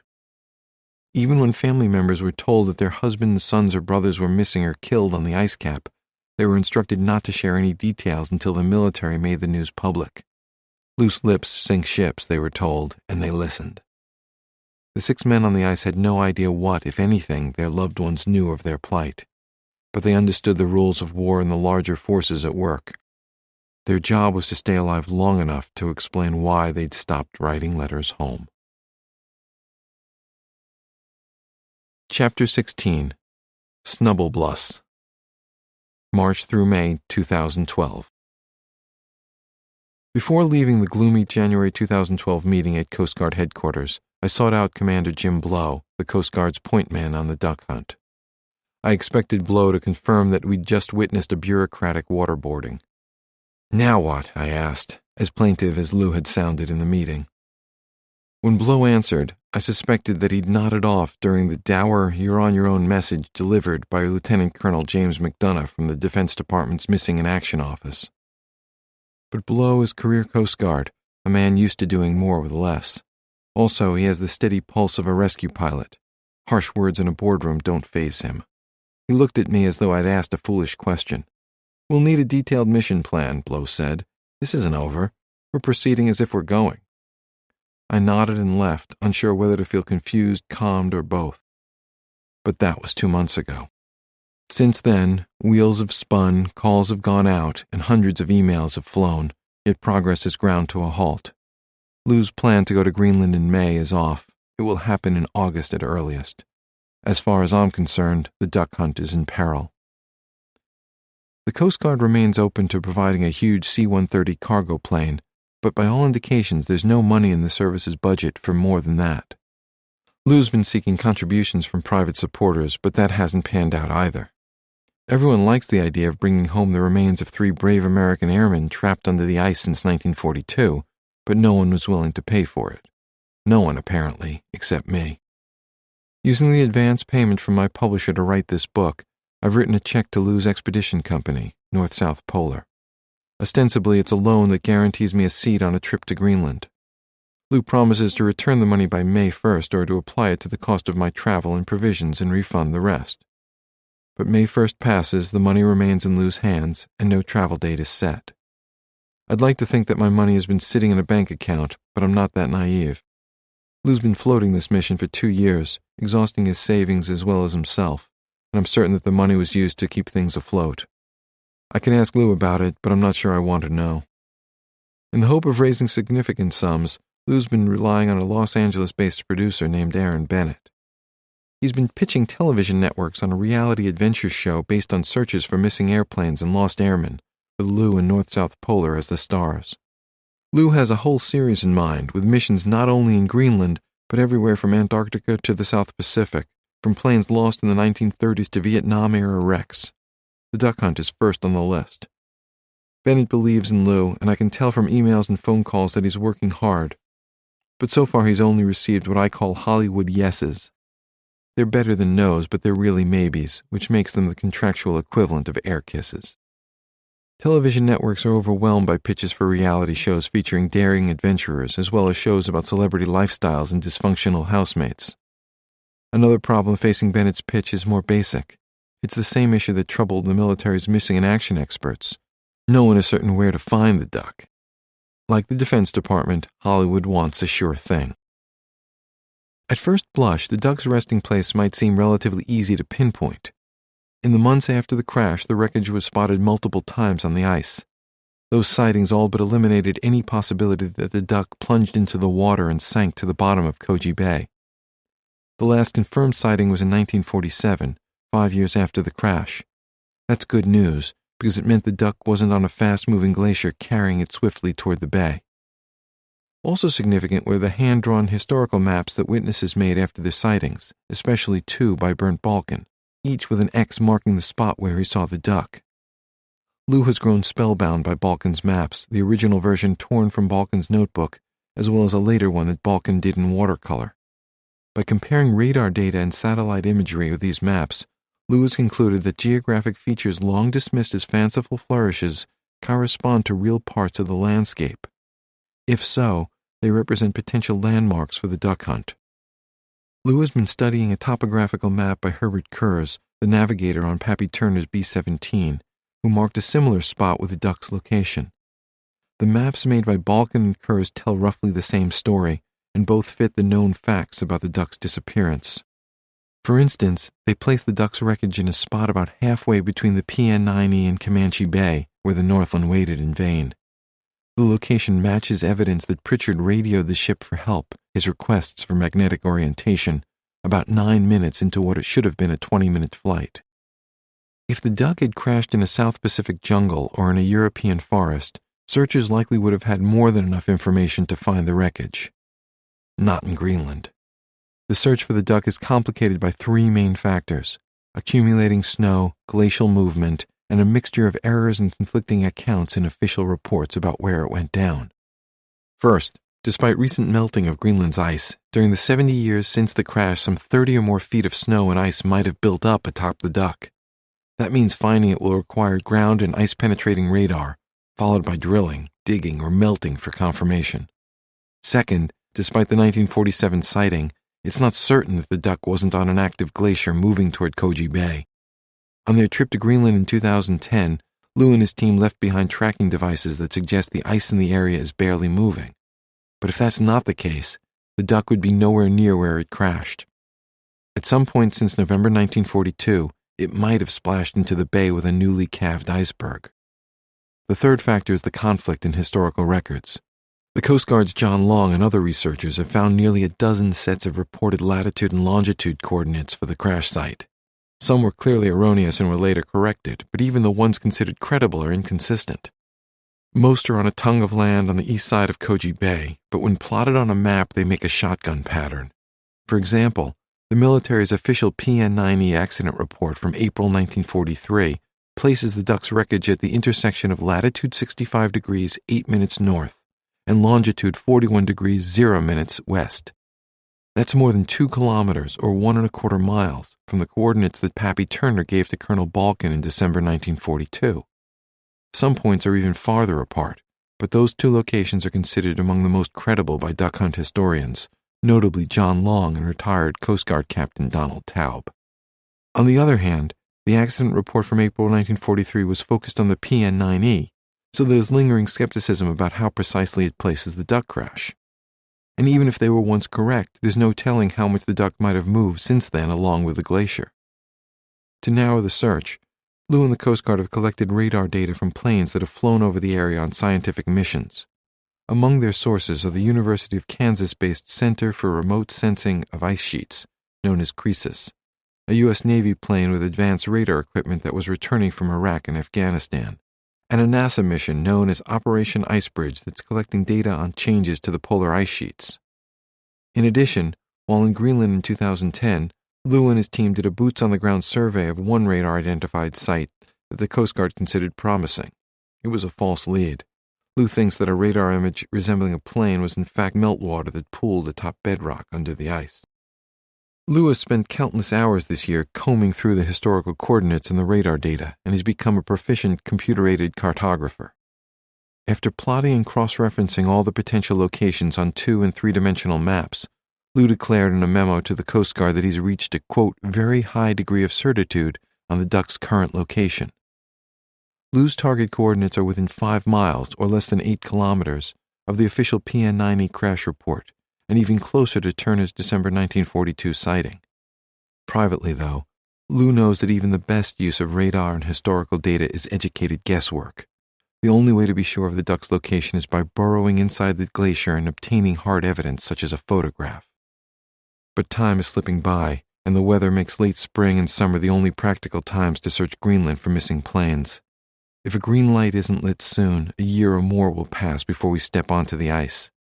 Momentum might wane and money might get even tighter, increasing the likelihood that the duck and its men will be lost forever. This prospect worries me. I'm determined to get to Koji Bay this summer, to walk the glacier in my own boots, to see the area where the men of the PN-9E holed up and where the duck went down. I've begun contacting private expedition companies on the east coast of Greenland, inquiring what it would take to mount a micro-mission of my own. I'm the first to admit that going on my own would be far from ideal. I'm up for a challenge, but my experience in extreme cold consists of shoveling snow from my driveway. My poor directional sense is a source of humor for family and friends. It's possible that I'm neither as young nor as fit as I think. When I set aside romantic fantasies of finding the duck, I know that I'd be lucky just to avoid falling into a crevasse, getting lost in a storm, or upsetting a hungry polar bear. I'm also aware that going alone means that I wouldn't have access to advanced ground-penetrating radar, and I wouldn't have the equipment or the necessary permits to dig deep enough to rule out or confirm possible sites. I'd be relying on luck, on a Greenland guide whom I've never met, and on the remote possibility that recent melting had exposed part of the wrecked plane. By comparison, Lou seems like a model of moderation. But I don't see any other choice. One way or another, I'm going to Greenland. Meanwhile, Lou's been picking up odd jobs to stay afloat. One night he emails me from a work site, asking for a historical document that I promised to send him. I've got the computer out on top of a dumpster working away, so shoot me anything you have. I'll be here for a few hours. The image of Lou using a trash bin as a desk fills me with a nauseating mix of despair and admiration. I know how hard he's trying, how much he's put into this, but outside sponsors still haven't signed on. No television network is committed to film the expedition, and time is growing short. Lou remains optimistic. "Don't worry, we're going," is his new favorite line. But from our daily emails and phone calls, I know that he's feeling the stress. Worried that Lou is about to delay the trip, I put my backup plan in motion. I choose a guide, select commercial flights to the Kulusuk Airport on Greenland's east coast, buy glacier glasses and new snow pants, and with my guide's help, tentatively hire a speedboat captain for a ride to Koji Bay. June through August 2012. Just when I'd abandoned hope for Lou's mission, there's an unexpected turn of events. Leading with his heart and in an almost religious fervor, Lou has gained traction. A big moment comes when Lou tells me that the Coast Guard has lined up a C-130 for the expedition, with plans to depart from a small airport in Trenton, New Jersey on August 20th. Excited, I telephone Commander Jim Blow to confirm the good news. When I reach him, Blow is in the middle of arranging helicopters to take us from Kulusuk to Koji Bay. He's too much of an officer and a gentleman to say so, but I swear that I can read his mind. "I told you we're going." He says final approval for the C-130 is still pending, but he feels good about our chances and tells me to plan for a week or more of glacier camping. With a departure date in hand, Lou's groundwork pays off. Government officials in Greenland issue an elaborate 15-page permit for North-South Polar to search not only for the duck, but also McDowell's C-53 and planes left behind from the lost squadron. Corporate sponsors step up with equipment and supplies. Lou slashes his original $1 million budget by more than half, to the narrowest margin that assures a safe and well-provisioned mission. Lou's revised plan focuses purely on finding the duck, with a recovery mission to follow, if and when the plane and its men are located. "If we don't get onto the ice, we have nothing," Lou tells me. "Once we get there and we're successful, everything else will follow." I cancel my plan to go it alone and send more money to Lou's nonprofit Fallen American Veterans Foundation. 3 weeks later, I send even more. Lou's team starts to congeal, bringing expertise in fields ranging from geophysics to radar to mountaineering to excavation. They trade flurries of emails on everything from bedrock depths to the warmest sleeping bags to the best method of polar bear deterrence. This last leads to a lengthy discussion of weaponry, electrified fences, and something called a snubble bluss, a tripwire that activates an alarm and warning lights around a campsite. I like the name but worry about its effectiveness. One email includes grisly photos of a polar bear attack victim. In the midst of these discussions, I pull from my files a government pamphlet titled Encounters with Wildlife in Greenland. I highlight a long section on mortal dangers. Quote, "Despite its size and awesome strength, the polar bear is swift and agile, moves easily on rough ice and steep slopes, and is an excellent swimmer. Polar bears are meat eaters, and any animal, including humans, is potential prey." End quote. The recommended response is avoidance, and the guide offers instructions to make a chili con carne alarm using a can of strong-smelling meat stew as bait to trigger a siren. Call it a chili con snubbleblus. If escape or scaring the bear isn't possible, hope that a gun is handy. Avoid headshots, the guide cautions, as they often do not kill a bear. Do not check the results of your shot. If the bear goes down, keep shooting vital areas until it is still. Make sure it is dead. End quote. Noted. When I show Lou the guide, he assures me that the chance of encountering a polar bear is almost zero. Still, Lou has recruited a medical student and U.S. Army National Guard captain just back from Afghanistan named Frank Marley to be the expedition's chief of health and security. Yet for all the fears of polar bears and hidden crevasses, of vicious storms and killing cold, our biggest worry can't be overcome with snubbleblosses, electrified fences, safety ropes, guns, or extreme weather gear. Hovering over every conversation, every email, every decision is the nagging anxiety that even if we reach Koji Bay, we won't find the duck. In July, after the team is assembled and a mission plan is written, Lou sends a triumphant text message at 1 a.m. Everything is a go. We're bound for Koji Bay with radar-generated search coordinates, a historic treasure map, an expert team, the Coast Guard support, and Greenland's approval for what might be the last chance to find John Pritchard, Ben Bottoms, Lauren Howarth, and the duck. By phone the next day, I admit to Lou how deeply I doubted him. "Yeah, I figured," he says, laughing. "No sweat, man. We'll just leave you on the ice." But during the weeks that follow, the mission again teeters on the edge of oblivion. Money remains the main sticking point, as hopes for a television deal fizzle and counted-on sponsors come up short.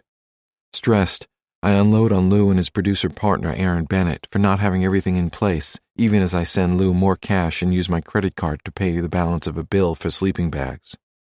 A few days later, I give Lou my credit card number so he can buy tents, a rifle, and a shotgun, boots, gear, and assorted other equipment, with an understanding that I'll be repaid when other money arrives. Soon I'm answering anti-fraud calls from American Express, which apparently wants to be sure my account hasn't been hijacked by a mad survivalist. After thanking me for the car, Lou asks, "What's my limit, Dad?" We both laugh, me more ruefully than him. In no time, Lou blows past the limit I set. Fortunately, I'm not the mission's only potential funder. In addition to the C-130, the Coast Guard appears ready to provide as much as $150,000 as, quote, support for expedition to Greenland to provide positive location of USCG J2F4 Grumman Duck's suspected crash site. A document seeking bids for the job talks about positive location, but if the contract comes through, Lou and North-South Polar will only be expected to investigate and either confirm or rule out 6 points of interest considering the most promising from radar hits and historical research. If those sites don't pan out, up to 4 more locations might be examined, time permitting. Efforts is guaranteed, success isn't. Yet what's happening is clear. At the urging of Jim Blow, the Coast Guard is getting ready to close the major gaps in the expedition's streamlined budget. It's safe to say that there could be no odder couple than the Coast Guard and North-South Polar. If the contract is consummated, it would be a marriage of discipline and dreams, and the Duck Hunt's civilian and military point men personify the contrast. While Lou sallies forth to slay dragons, Jim Blow is a study in precise control and military planning, as rooted in reality as his regular haircut appointment. At 44, Jim is married to his college girlfriend, a nurse in a neonatal intensive care unit. They live in suburban Virginia with their 3 sons, at least 2 of whom can imagine becoming pilots like their father. He spent nearly 20 years in the Coast Guard, and the service defines him. His father was a Navy flyer, but Jim prefers rescue work. As he puts it, the Navy is always training for something that might never happen. With the Coast Guard, you're training for what you do day in and day out, making that rescue, making an impact on people's lives. The lineage from rescue flyer John Pritchard to Jim Blow is easy to trace. One of Jim's best days at work came when he was flying a twin-engined Falcon jet, searching for a missing diver in the Gulf of Mexico. Those searches usually don't end well, he says. He was assigned to fly a search pattern a maximum of 4 miles from where the diver was last seen. Jim decided that wasn't far enough, so he stretched the area to 7 miles. When turning his jet at the far edge of the enlarged area, he spotted the missing diver from his left side window. Soon the man was safe and dry. To win Coast Guard funding to find Pritchard, Bottoms, and Howarth, Jim has written his superiors a lengthy brief titled Operation Duck Hunt 2012, with justifications including the military ethos of leave no man behind, the risk of climate change exposing the crew's remains to wildlife, the rising value of World War II aircraft luring unscrupulous salvagers, and Nancy Pritchard Morgan Krause's advancing age. Unknown to Lou, Jim also arranges for the U.S. Army's Cold Regions Research and Engineering Laboratory, known as CREL, to send a radar team to Greenland. His reputation at stake, Jim wants reconfirmation that something might be found under the ice near Koji Bay. While Jim awaits those results, his superiors approve his Operation Duck Hunt request and authorize spending up to $150,000 on the mission. But then Lou submits a bid seeking almost $200,000, and the mission flirts with disaster. For Lou, the bid reflects something closer to his true costs, with all the technology needed to do the job. Even at that price, he says, he would take a significant loss after working unpaid on the mission for 2+ years. Having seen how Lou operates, from a trailer in his yard as an office, I don't doubt that money is secondary. But the government can't pay Lou for the work he's done on his own, only the work being requested on the ice. Jim Blow recoils at the high bid. "We found this money," he says angrily, "but he's asking for more without justifying why." Jim won't ask his superiors for more, and in mid-August he sits at his desk at Coast Guard headquarters ready to scrub the mission. He spent countless hours studying charts and photographs, puzzling over Balkan's treasure map and imagining himself in the Duck's cockpit to calculate where Pritchard might have gone wrong. Still, he can't defend a wild goose chase, and he worries that Lou doesn't have his act together. Before Jim can bring himself to abandon the mission, the Krell folks call with the results of the radar survey. More than 6 locations inside the glacier reveal anomalies, potential metal targets. Several are labeled strongly prospective targets. In quick succession, a chastened Lou lowers his bid to $150,000, the contract is approved, and Jim commits himself and the Coast Guard to the expedition. "That radar report gave me the warm and fuzzy feeling I needed," Jim says.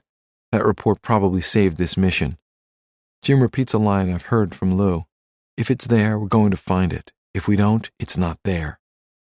Lou says that he too was close to abandoning the expedition rather than being driven deeper into debt. He says he went ahead because he was determined to complete the mission. "It's never been about the money," he says. "We, the families, the Coast Guard, and all those who put in so much time, effort, and energy, have come too far to let it all end here, so I bit the bullet." When the last major hurdles are cleared, Lou and I agree to pack a bottle of scotch. We'll toast either to our success or to the respectable failure of having given our all. But not just any whiskey will do. Lou likes the idea of drinking the same liquid fortitude that explorer Ernest Shackleton hauled to Antarctica in 1907 during a failed attempt to reach the South Pole. Shackleton left behind 3 cases, which were found buried in permafrost in 2007. A Scottish distillery replicated the blend and now sells it for $170 a bottle. Apparently, I'm buying. Chapter 17. Outwitting the Arctic, December 1942 to January 1943. Each new day seemed to bring a new rescue attempt for Don Tetley and the remaining 5 PN-9E crewmen without a resulting rescue. In mid-December 1942, U.S. military officials turned to a Canadian bush pilot named Jimmy Wade, who volunteered to land a twin-engine plane fitted with skis on the ice near the motorsled camp. The plan, almost as daring as Pritchard and Bottom's landings in the Duck, called for Wade to pick up the 3 men there and fly them about 140 miles to the base at Bluey East 2. Then he'd return and do the same thing for the 3 men in the snow cave under the PN-9E wing. Wade was a civilian pilot for a private Canadian airline, Maritime Central Airways, but his bosses agreed to loan him to the U.S. military for the rescue effort. Along with Wade's services, the airline leased the United States government a sleek and sturdy ski plane called a Barclay Grow T-8P-1. Wade would be the pilot, and a U.S. Army captain named J.G. Moe from the Air Transport Command would serve as navigator. On December 22nd, Wade and Moe took off from Bluey West 1, heading across Greenland toward Bluey East 2, where they intended to refuel before making the short hop to the stranded men. The weather reports were good, but the weather itself wasn't. The flight was at the outer reach of the ski plane's range, and Wade and Moe ran into powerful headwinds that forced them to burn more fuel than expected. Unfamiliar with the island's jagged coastline and hampered by fog, Wade turned into the wrong fjord, thinking that it was the route to Bluey East 2. Before Wade and Moe could correct their flight path, they ran perilously low on fuel. Down to their last fumes, Wade steered toward what he and Moe thought looked like a solid stretch of snow-covered sea ice. They were wrong. Upon touching down, the Barclay Grow sank through the thin ice. Wade and Moe grabbed whatever equipment they could reach and abandoned ship. Freezing and soaked, the two men spent several days in a rubber dinghy, slogging across, over, and through a mile of treacherous fjord ice to the coast. Travel on land was only slightly easier. They walked, leaning forward with their heads bowed, into grainy snow driven by fierce winds. A week after Wade and Moe went down, their supplies dwindled to 2 Fig Newton cookies a day. Rescue planners gave them up for dead. When hope seemed lost, the down flyers stumbled upon a band of Inuit hunters. Just as answering an SOS call is the law of the sea, offering aid to lost travelers is the rule of the Arctic. The hunters brought the strangers to their village and nursed them for several days. On January 2nd, 11 days after their flight, Wade and Moe were delivered by native dog sled to Bluey East 2, where they remained until late spring. 6 months after being rescued, Wade received the British Explorer Medal, another example of a would-be rescuer honored for a brave but unsuccessful attempt to help the PN-9E crew. The end of Wade and Moe's mission came the same day that another dog sled team was forced back to Beachhead Station by deep snow. With that latest failure, American military leaders in Greenland reached a breaking point. Their priority remained the lives of 6 men on the ice cap, but their own reputations were on the line too. Military and civilian officials in Washington were being briefed regularly about the rescue efforts. Questions would soon arise about the competence of the men running the war in Greenland. 5 days after Wade and Moe went down, Colonel Bernd Balken was summoned to Bluey West 1 from his remote northern headquarters at Bluey West 8. Aides ushered him into a meeting with the military's top land and sea officers on the island, Rear Admiral Edward Iceberg Smith of the Greenland Patrol and Colonel Robert Wimsatt, commander of the U.S. Army's Greenland bases. This was the same Colonel Wimsatt whom Balken had helped to rescue months earlier. When Smith and Wimsatt asked him for suggestions, Balken outlined what he considered a surefire plan to rescue Tetley and the PN-9E crew. All he needed was their support and a couple of very valuable airplanes to pull it off. Balken's plan demonstrated why he was a rare and talented airman. Plenty of pilots were fearless or seemed so, but few could match his ability to synthesize experience and knowledge to maximize the potential of flying machines. Balken told Smith and Wimsatt that he wanted to apply the lessons of John Pritchard's 2 glacier landings and takeoffs in the Duck, and then combine those feats with a stunt borrowed from the annals of Arctic exploration. Despite the Duck's crash, Pritchard had demonstrated that it was possible for an amphibious plane to use the Greenland ice cap as a belly-down runway. Balken told his bosses that a much larger seaplane could do the same thing with even greater effectiveness. As proof, he cited the first attempt to reach the North Pole by airplane. 17 years earlier, in 1925, Roald Amundsen and Lincoln Ellsworth attempted to fly 2 seaplanes to the top of the world. The effort failed, but not before 2 pilots hired by the explorers took off in large, heavily loaded seaplanes by skidding them across the ice of Kings Bay in Norway. Balken knew the details firsthand because he participated in rescue efforts for the expedition as a young flyer in the Norwegian Air Service. As he built the case for a belly-down-on-the-ice rescue effort using large amphibious planes, Balken also had a more recent example. 6 months earlier, in June 1942, U.S. Navy pilot Dick Perunak had landed an amphibious plane belly down on a temporary lake on Greenland's ice cap as part of the Balken-led My-Gal-Sal B-17 rescue.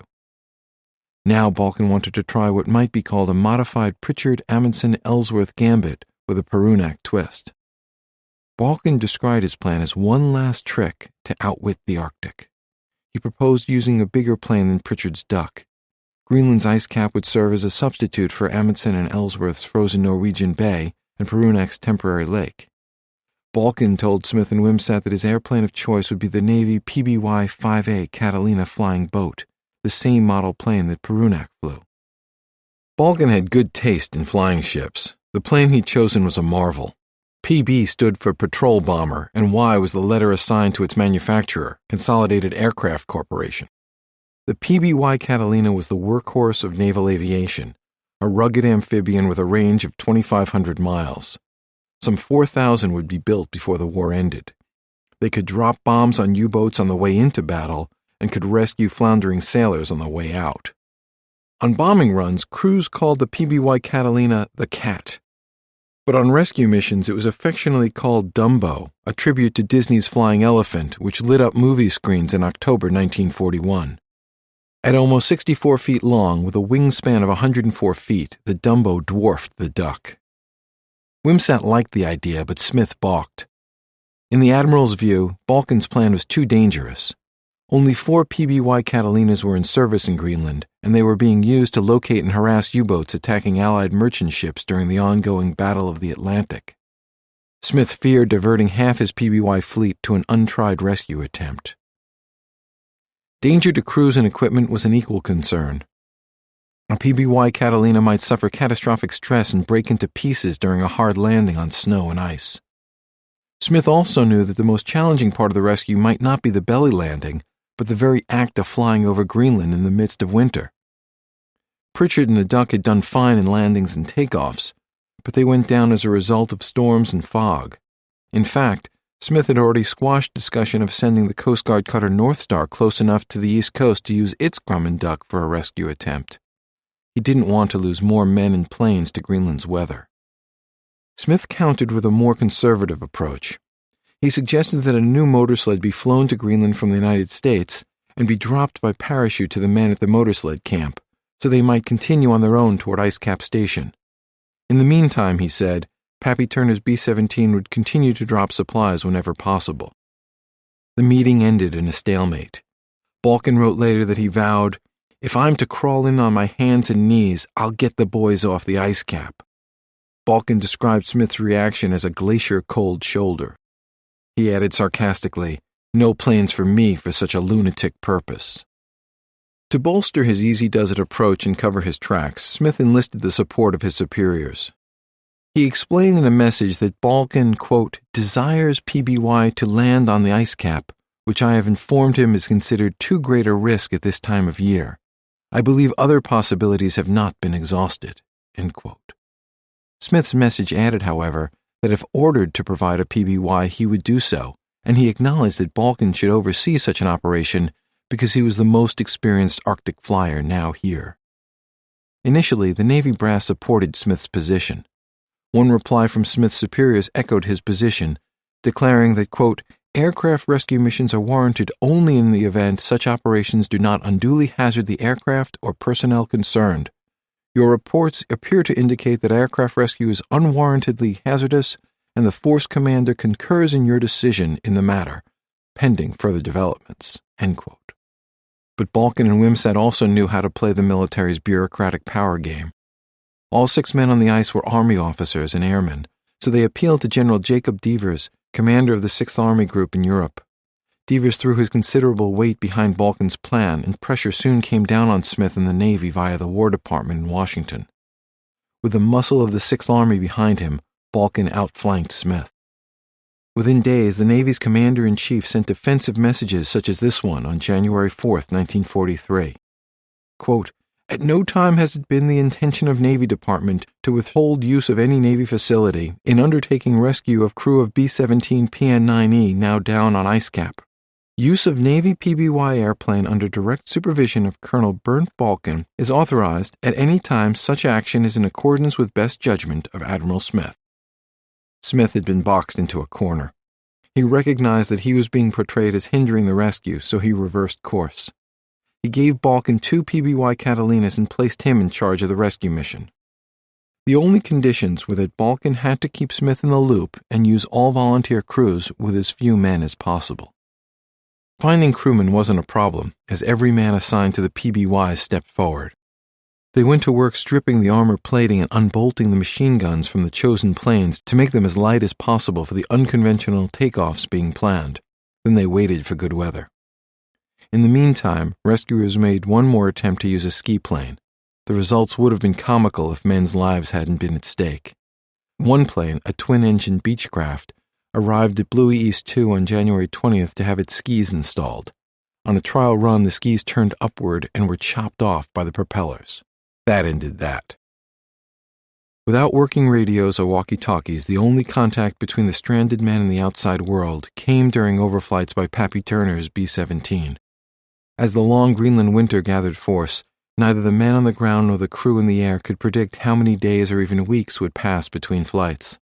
Turner established a policy of only flying on days with enough light for him to see the plane's shadow on the ice cap. Otherwise, he'd have no idea how high or low he was flying, and his plane might end up alongside the PN-9E or in Koji Bay. At the unfinished, undermanned Bluey East 2 base, Turner's flight crew had to maintain their own bomber, heating the engine in the frigid pre-dawn hours and improvising when broken parts couldn't be replaced. They had no hangar, so they kept the bomber on the unfinished runway, tying its wings and tail to 5-ton trucks to keep the plane from blowing over in gale-force winds. When the starter on the No. 2 engine failed, flight engineers Carl Bram and Norman Anderson treated the Flying Fortress like a cross between a child's spinning top and a crank-started Model T Ford. First, they attached a rope to the 12-foot propeller. Then the 2 sergeants and other crew members set off at a run to pull the rope, spin the blade, and start the engine. Every man among them knew that no replacement planes would be sent to Bluey East 2 if they failed. If their B-17 died, so would the men on the ice. On days when they could fly, they delivered supplies like bombardiers on combat missions. Turner's 2 flight engineers and radio operator Ralph Coleman hung on for dear life at the open bomb bay doors to push out the packages, 1 per run. Each drop was free fall, so they'd wrap canisters filled with 25 cents worth of kerosene in expensive padded parkas to prevent them from breaking on impact. In the tail gunner's position, navigator Herbert Kurz fought airsickness and freezing winds to watch where each package landed, so the crew could correct for later runs. Kurz also noted which supplies landed too far away, so they'd know which drops to repeat. Based on Kurz's advice, Pappy Turner and co-pilot Bruno Gar adjusted their routes and brought their bomber down to less than 100 feet off the ice cap for pinpoint deliveries. This was especially important at what remained of the PN-9E, where a cargo drop beyond a few dozen yards from the plane's nose might lure Monteverde's Best and Spina into crevasse territory. The flying was routinely treacherous. Although Turner wouldn't fly in storms, he couldn't escape the winds that toyed with the bomber on every run. Adding to the danger, wind-blown snow racing across the ice cap looked like the top of clouds. Once, when he was blown off course and briefly lost his bearings, Turner nearly flew straight into the ground, all the while thinking that he was headed toward a cloud. In all, Turner's crew made 34 supply trips and dropped 225 packages to the snow cave at the PN-9E, the motor sled camp, and the men and dogs at Beachhead Station and Ice Cap Station. The supplies could have stocked the country's store, including rations, fuel, toothbrushes and toothpaste, medical supplies, fur-lined mitts, woolen underwear, 17-inch wool socks, snowshoes, shovels, rope, pup tents, boxes of chocolate bars, grappling hooks, 24 white handkerchiefs, sleeping bags, soap and towels, boxes of cigarettes, a dozen bottles of Coca-Cola, copper rivets, bundles of magazines, and 2 picnic hams. On nearly every trip, in at least one package, Turner and his crew tucked a note, either typewritten or scrawled on paper torn from a notebook. Some notes described the latest rescue attempt, some gave bits of news about the war, and some were written just to lift the spirits of exhausted men living like hibernating polar bears. The notes left out bad news, as they were written mainly to boost morale. For instance, nestled under the bomber wing, Armand Monteverde, Paul Spina, and Clint Best weren't told that Clarence Weedle had disappeared in a crevasse, or that their 3 remaining companions were stuck 6 miles away in the motor sled camp.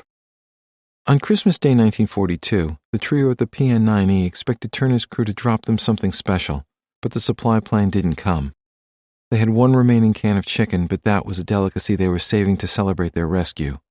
Eating it for Christmas would have felt like giving up. So they had a Christmas dinner of meat from sea rations. They sang carols and reminisced about better Christmases they'd known. The following day, Turner dropped a typewritten note addressed simply B-17. It included the Morse code alphabet in the event that the men could get their radio working, and also the correct frequency on which they should broadcast. The note read, quote, "We will keep you well supplied with food, etc., until you are removed to the ice cap weather station. Both the motor sled and the dog team are encountering difficulties, which is the reason for the delay. We're sorry that we couldn't be of more aid on Monday for Christmas, but the high wind velocity made operations almost impossible. Every day that the weather permits, we will be in the area dropping supplies and aiding ground operations.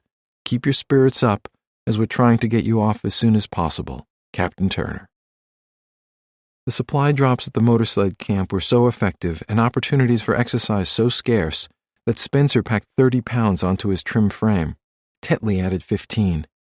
Most days they rose in the dark around 7 in the morning. After cooking breakfast, they worked to enlarge and maintain their under-snow quarters.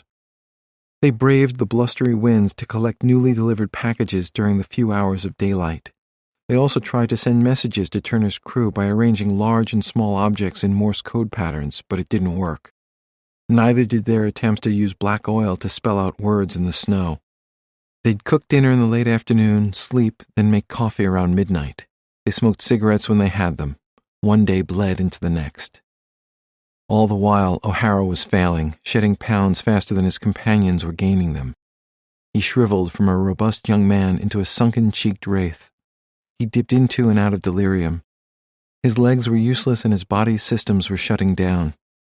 O'Hara couldn't hold down most rations, so Spencer and Tetley fed him soup from cans dropped by the B-17. When those ran out, they boiled rations into a soupy mixture, but that upset his stomach. O'Hara fared better on lucky days when Turner's crew dropped them sandwiches with fresh meat. Tetley and Spencer were doing their best to keep him alive, but nothing could save O'Hara's frozen feet. Not massages, not fresh dressings, not prayer. Deprived of blood flow, they'd been dying for weeks. Dry gangrene did its witch doctor's work, leaving the 24-year-old lieutenant with blackened, mummified lumps below his ankles. As O'Hara lay helpless in the ice hole, nursed and protected by his friends, living tissue separated from dead flesh. In layman's terms, Bill O'Hara's feet fell off into his boots. The last thing he ever felt on his feet were Clarence Weedle's hands sliding across them as Weedle fell into the crevasse.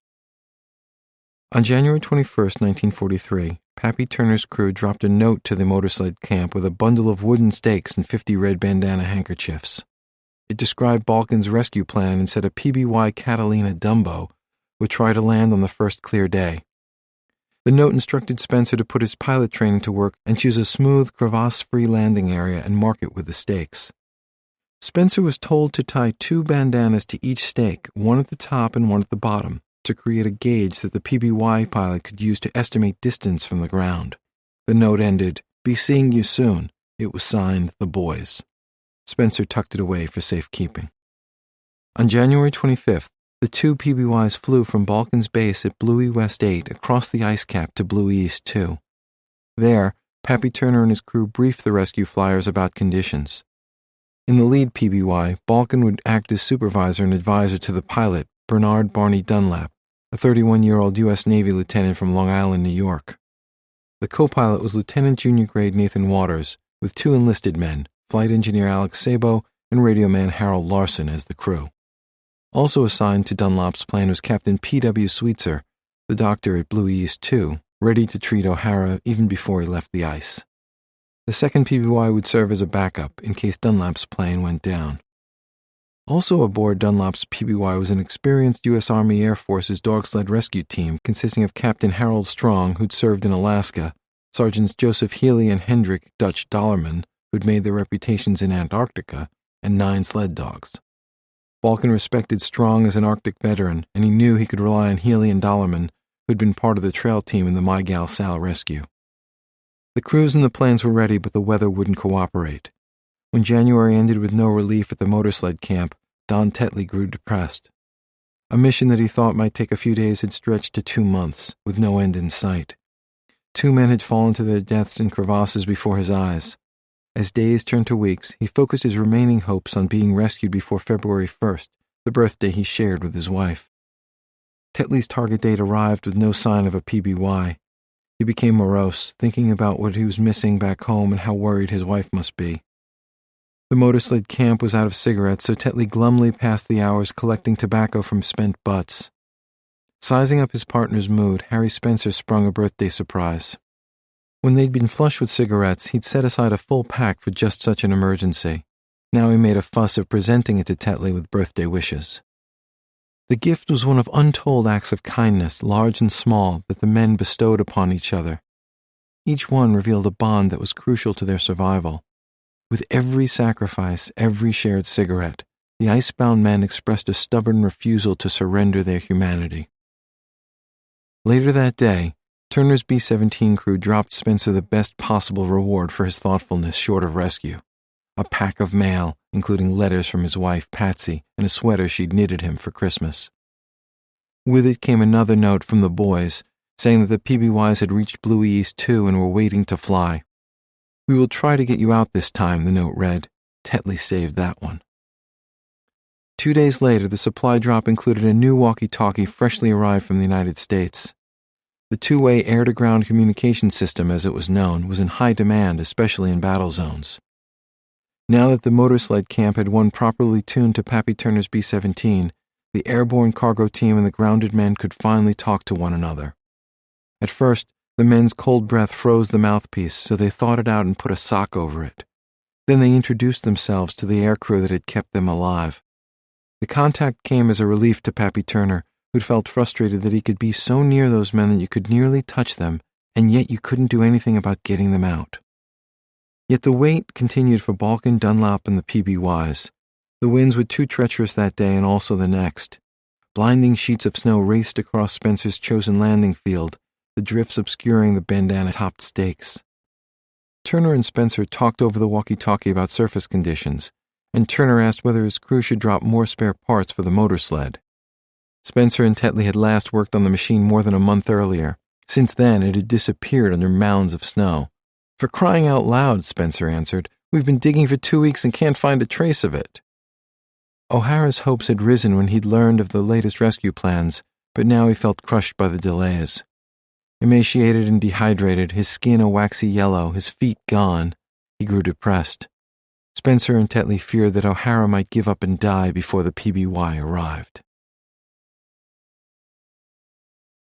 Chapter 18. Shitbags. August 2012. "We need shitbags." "Sorry, Lou, I didn't hear you." "Shitbags. We need shitbags. Get as many as you can." With that phone call, Lou sends me on a final errand before I join him and the North-South Polar team for the start of the duck hunt. To satisfy his request, I visit a camping supply store to buy a glacier load of disposable bags to fit a toilet that, minus bags, is just a plastic seat with a hole in it. With 7 dozen shitbags, a duffel bag filled with cold-weather camping gear, and a bottle of Shackleton's reconstituted scotch, I drive 5 hours from Boston to Somerset, New Jersey. There, Lou's second-in-command, a logistics specialist and retired Army Reserve colonel named Steve Katz, has surrendered his suburban home for use as a staging base, to make sure that everything we need is in working order before we reach the ice. We're leaving in 2 days aboard the C-130 from the Trenton Mercer Airport, not far from Katz's house, bound for Keflavik, Iceland, en route to Kulisuk, Greenland, en route to a glacier at Koji Bay, in search of the duck's resting place. Neighbors drive wide-eyed past Katz's tidy blue house, not sure if he's holding a massive yard sale, planning a military assault, or hosting a traveling circus. The truth is a little of all three. Dominating Katz's front lawn is an orange and gray dome tent called a space station, more than 9 feet high and 20 feet in diameter. A yellow canopy stretches from the dome to a rectangular green tent bursting with camping and survival gear in various states of assembly. Across the lawn, a tall, slender young man, Lou's 22-year-old son Ryan Sapienza, is erecting a gray tent the size and shape of a porta potty. Next to Ryan is a green plastic folding stool with a hole where the seat belongs. The shitbags have found their mate. Lining both sides of the driveway and overflowing onto the lawn are 25 black plastic Pelican cases, each 4 feet long and 2 feet high. It looks like an outdoor showroom of open-lid caskets for rotund short people. Inside the big Pelicans and numerous smaller cases are water and fuel tanks, hoses, lights, ice axes, generators, coats, boots, sleeping bags, sleeping pads, gloves, boot dryers, doormats, freeze-dried food cans, ice drills, satellite phones, climbing gear, cooking supplies, plates, cups, metal utensils, clothespins, a rifle, aluminum foil, hand sanitizer, fire extinguishers, canteens, lighters, north-south polar baseball caps, baby wipes, glacier glasses, batteries, coffee makers, sunscreen, socks, shotgun shells, peanut butter, mission patches, paper towels, a shotgun, playing cards, Clorox bleach, spatulas, stoves, cookie sheets, toilet paper, Gatorade, Ziploc bags, flashlights, waterproof pants, polypropylene underwear, and fleece jackets. And that's not even the half of it. Nearly everything in sight has been tagged with yellow stick-on labels that identify the intended user or the object itself. Some wise guy has pasted a label on the handle of a pickaxe that reads, "Pickaxe." Despite the mountain of gear in Steve Katz's front yard, the shopping spree continues. It turns out that shitbags were hardly the last missing items. Team members disappear to buy more supplies, from reams of paper to rulers, fresh food to more clothing. Trucks from the U.S. Postal Service, UPS, and FedEx crowd the winding street, disgorging boxes in all sizes. By the time we're ready to leave, more than 8,000 pounds of gear will accompany us to Greenland, or about 500 pounds per expedition member. Two thoughts cross my mind. The men in the PN9 East survived for months with almost none of this, and now I know where my money went. Playing joyful ringmaster is Lou, moving from one cluster of supplies to the next, holding a cell phone to his ear as he sets up a portable expandable flagpole. On it he hoists 3 banners, the American flag, the black and white POW MIA flag, and a red flag he had made with a gold star and the words "Honor and Remember" above the names Pritchard, Bottoms, and Howarth. Lou turned 60 a week ago, and he's balanced on knees that need replacing, but right now he's like a kid at Christmas. He booms a welcome and throws an arm around my shoulder. "Let's take a walk," he says. Not 5 minutes after my arrival, Lou asks if I'd consider using my home as collateral for a bridge loan until the money from the Coast Guard arrives at the end of the expedition. He's tapped out, and he needs to pay vendors for the supplies still arriving. I swallow hard and agree. In the end, the loan doesn't come through, so instead we rely even more heavily on my credit card. Moving with Ant Farm Enterprise around the yard and inside Katz's home is the North-South Polar crew. They're like the team from Armageddon, Lou says, referring to the movie in which Bruce Willis saves the world from an asteroid with a gang of rough-and-ready eccentrics. First among equals is Robert Ouija Smith, a mechanical wizard who builds rally race cars in Burlington, Vermont. The nickname Ouija dates from his childhood, when a younger brother couldn't pronounce his prior nickname, Luigi, bestowed on young Robert in tribute to his Mediterranean complexion. Ouija and Lou worked together in 1990 and 1992 during the Greenland excavation of the lost Squadron P-38 Glacier Girl. For months during that project, Ouija spent most days 268 feet below the glacier surface, carving the plane from its icy tomb. He tells me, "I had never before worked in a place where it can kill you in a second without batting an eye. It was great." Long divorced with an adult daughter and a teenage granddaughter, Ouija is 59. His trim build, limitless energy, unlined face, and bright green eyes make him seem 20 years younger. He has a reputation for out-hustling everyone around him, for refusing to suffer fools, for having an almost mystical ability with machines. Ouija's primary job on the ice will be to operate an industrial-sized hot water pressure washer called a HOTSI to melt holes deep into the glacier to investigate radar anomalies that might be the duck. Working nearby is Jana Gustafsson, a 43-year-old Finn who lives in Stockholm with her husband and 2 daughters. Tall and attractive, with an engaging smile and a PhD in geophysics, Jana is new to North-South Polar. She's already earned Ouija's respect by helping him hoist loaded pelican cases weighing up to 300 pounds. When I admire her fortitude, Jana teaches me the Finnish word sisu, which translates roughly as perseverance but speaks more to strength of character. A land surveyor by profession, Jana is an expert on ground-penetrating radar. On the ice, she'll strap herself to a radar unit made by her former employer, Mala Geoscience, with a flexible 30-foot-long dragon tail antenna that she'll drag across the glacier. Jana's radar work is supposed to confirm or rule out the anomalies identified by airborne surveys. One major problem: the radar equipment shipped via UPS from Sweden is hung up in customs. Also in Steve Katz's driveway is W.R. Bill Tuma, at 69 the oldest member of the team, an endearing curmudgeon with a white Brillo mustache and a round belly he displays by opening his shirt in the August heat. An American-born citizen of Canada, Bill is a former Glacier Girl team member with 50 years of geophysical fieldwork and long-time expertise in the under-ice landscape of Greenland. Bill earns his living as a consultant, marketing technology for natural resource exploration in places like Libya, Kazakhstan, and Mongolia, his destination following the duck hunt. At the edge of the driveway, Bill furrows his brow as he reviews satellite photos of the Koji Bay Glacier. He's worried that the expedition will be a bust before it begins. This whole area looks heavily crevassed, he says. I don't know how Yana can run the radar, if it arrives, without falling into one. Keeping Yana and the rest of us out of crevasses is the job of North-South Polar's safety team, led by Frank Marley, the just-back from Afghanistan Army National Guard captain who earlier strategized by email about polar bear defense. Frank is 40, easygoing, a solid mass of muscle, and an expert outdoorsman. He's also a third-year medical student with plans to specialize in expedition medicine. In Greenland, one gun will always be near Frank, just in case. Fellow safety team leader John Bradley, with close-cropped reddish-brown hair and the start of an expedition beard, is a mountain rescue expert, a veteran of life-saving missions on Denali in Alaska, Mount Whitney in California, and Pico de Orizaba in Mexico. For a day job, John heads the climbing department at the Denver flagship store of outdoor retailer REI. Working alongside Frank and John is Nick Bratton, a veteran ice climber and mountaineering guide from Seattle whose day job involves designing land conservation programs. Tall and lean, with long strides balanced on size 15 feet, Nick's peripatetic past includes a year working as a whitewater rafting guide on South Africa's Tugela River, which he captured in a book called Guided Currents. Nick, who's married to a mental health counselor, soon reveals himself to be the most safety-conscious person I've ever met. He'll wait endlessly at the corner of a deserted intersection until the walk signal turns from red to green. Lou's son Ryan was supposed to join the safety team, but an accident this summer at a restaurant where he works almost severed 2 fingers. He'll help manage the base camp and maintain the expedition's daily log. An adjunct member of the safety team is Michelle Brinsko, a 38-year-old blonde, blue-eyed physical therapist from Ohio with a sweet nature and fearsome biceps. Michelle is the duck hunt's cook and provisions chief. She carries a notebook of camp recipes with a mission statement, "Failure is not an option," and is in a relationship with Frank Marley. After me, next to arrive is Steve Katz, just back from driving his older daughter to college in Virginia.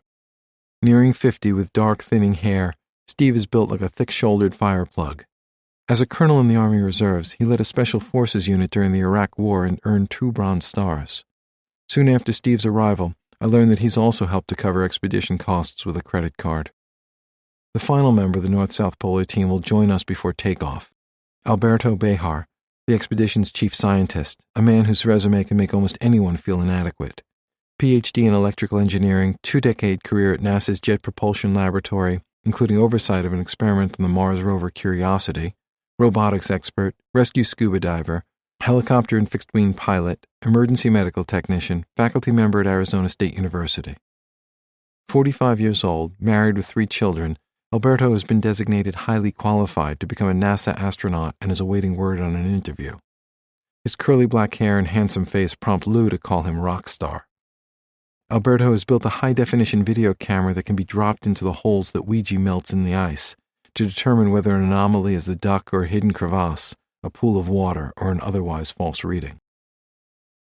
When we reach the glacier, Lou's plan calls for Yana and Bill to use ground radar to confirm or rule out the anomalies identified by the air surveys, Ouija to melt holes to any sites that look promising, Alberto to drop his camera down the holes for a look, Frank, Nick, and John to keep us safe, Michelle to keep us well-fed and hydrated, Ryan to record everything that goes on and help manage base camp, and Lou and Steve to supervise, with me pitching in wherever needed. All this is supposed to happen during approximately 1 week at Koji Bay, regardless of foul weather, rough terrain, or technical problems. After Lou explains what's planned, private conversations reveal the team's shared anxiety about the long odds against finding the duck. Everyone here knows that the 2010 mission was a bust, and no one, except perhaps Lou, expects the Coast Guard or anyone else to fund another attempt if this trip fails as well. After innumerable needle-in-a-haystack descriptions of what we have planned, a new metaphor evolves. Imagine searching for a diamond chip buried deep beneath a frozen football field. Your best tool is a straw that makes tiny holes in the ground, through which you peer down to see what's below. If your holes miss by even a little, you'll miss it, and you have a brief window to explore 10 potential locations before being kicked off the field. Lou says it's a sure thing. Everyone else has doubts. At the moment, though, nothing will happen beyond our suburban staging area if we don't get the radar equipment. Lou yells into his cell phone at a representative for UPS, which is supposed to get the radar through customs for delivery to us. "This is a Coast Guard operation.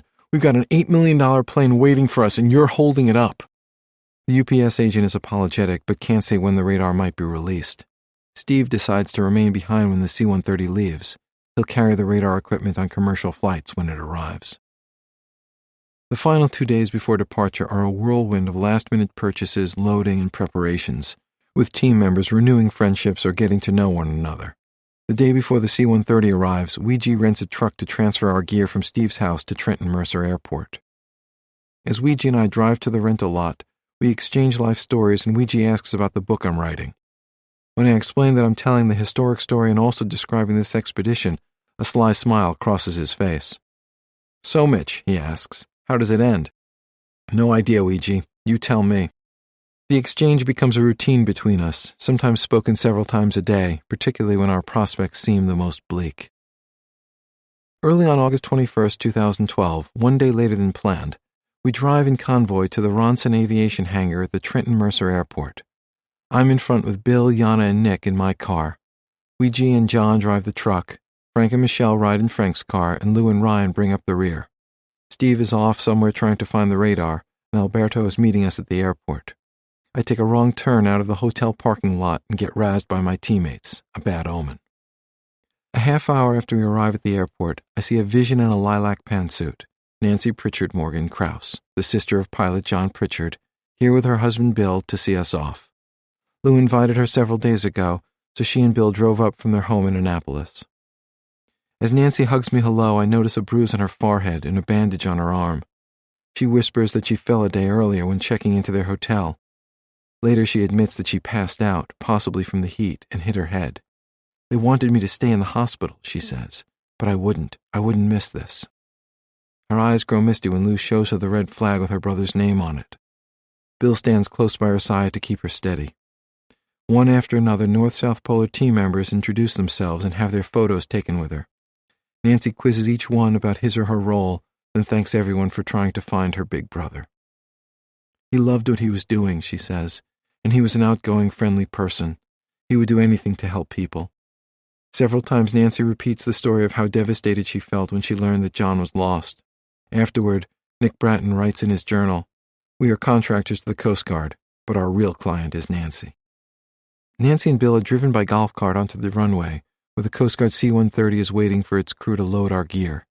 Nearly 100 feet long, with 4 propeller engines hanging beneath its wings and a yawning cargo bay open beneath its tail, the gleaming white and orange plane is our ticket to Greenland.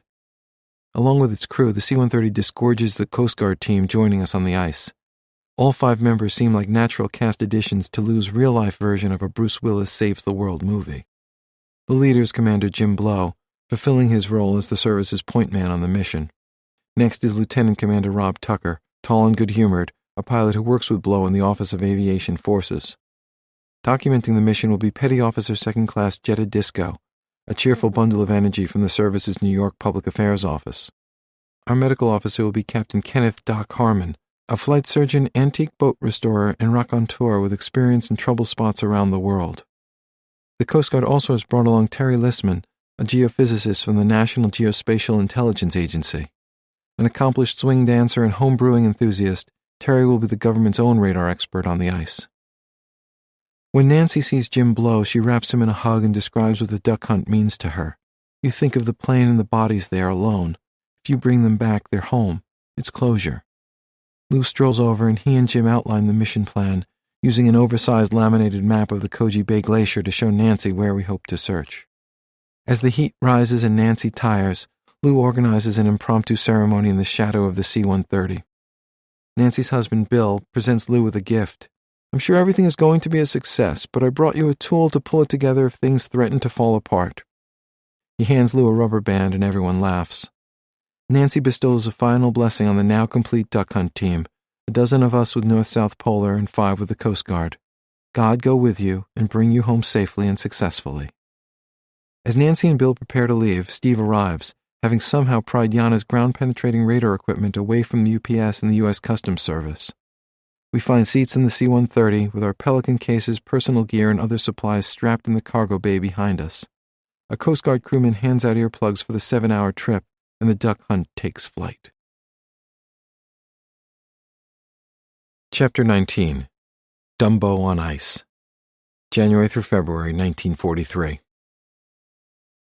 The new year started as poorly as the old year ended for the three men in the snow cave under the wing at the PN-9E. Unrelenting storms spit snowflakes as sharp as needles and kept them hunkered deep in their sleeping bags. On what they calculated was January 2nd, pilot Armand Monteverdi awoke in the dark feeling heavy pressure against his body. He struck a match and saw snow pouring in through a small hole in the windward wall. Enough snow had already accumulated to make him fear being buried alive. A wind-whipped blizzard carved more holes in the wall, through which fine, stinging flakes rushed in. The winds came from the north, building speed and strength across hundreds of miles of featureless ice. Monteverdi woke Clint Best and Paul Spina, and together they used what they had at hand to plug the holes. But it was like fighting the tide with a bucket. The snowdrifts grew higher around them, and the constant battering threatened to collapse the north wall of their shelter. For the first time in the 2 months since the crash, Monteverdi, Best, and Spina abandoned hope. They'd been down before, but never as far down as this. They knew that winter storms in Greenland could blow for days without pause. If this storm was one of those, there was no point spending their last precious energy on a fight they couldn't win. They shook hands and prayed together, then prepared for the end. The trio moved into the entrance tunnel in the cave's south wall and spread out their sleeping bags. Exhausted and defeated, Best climbed into his bag and fell fast asleep. Monteverdi's sleeping bag was half frozen, but he got in anyway. Numb with resignation that he was about to die, the shivering pilot closed his eyes and surrendered to fate. Spina lay awake. For hours he replayed his life in his mind's eye, from his childhood in rural New York to what he expected would be his miserable end as a human icicle in Greenland. Time slipped by in the dark. The wind snuck under the plane's wing and lifted it from the ice wall, opening the PN-9E shelter to the elements and allowing snow to pour in. Spina woke his companions, but they agreed there was nothing to do but pray. After a while, they noticed that less snow was accumulating in one corner, so they moved their sleeping bags there and tried to sleep. Hours passed and all became quiet. The storm blew itself out without burying them alive. The three men awoke, surprised to find deep snow covering everything except the corner where they'd crammed together. They made coffee and went to work rebuilding and reinforcing the north wall. They melted snow in milk cans and poured the water on the rebuilt wall so it would freeze solid. They reinforced it with boards from the supply crates they'd been dropped.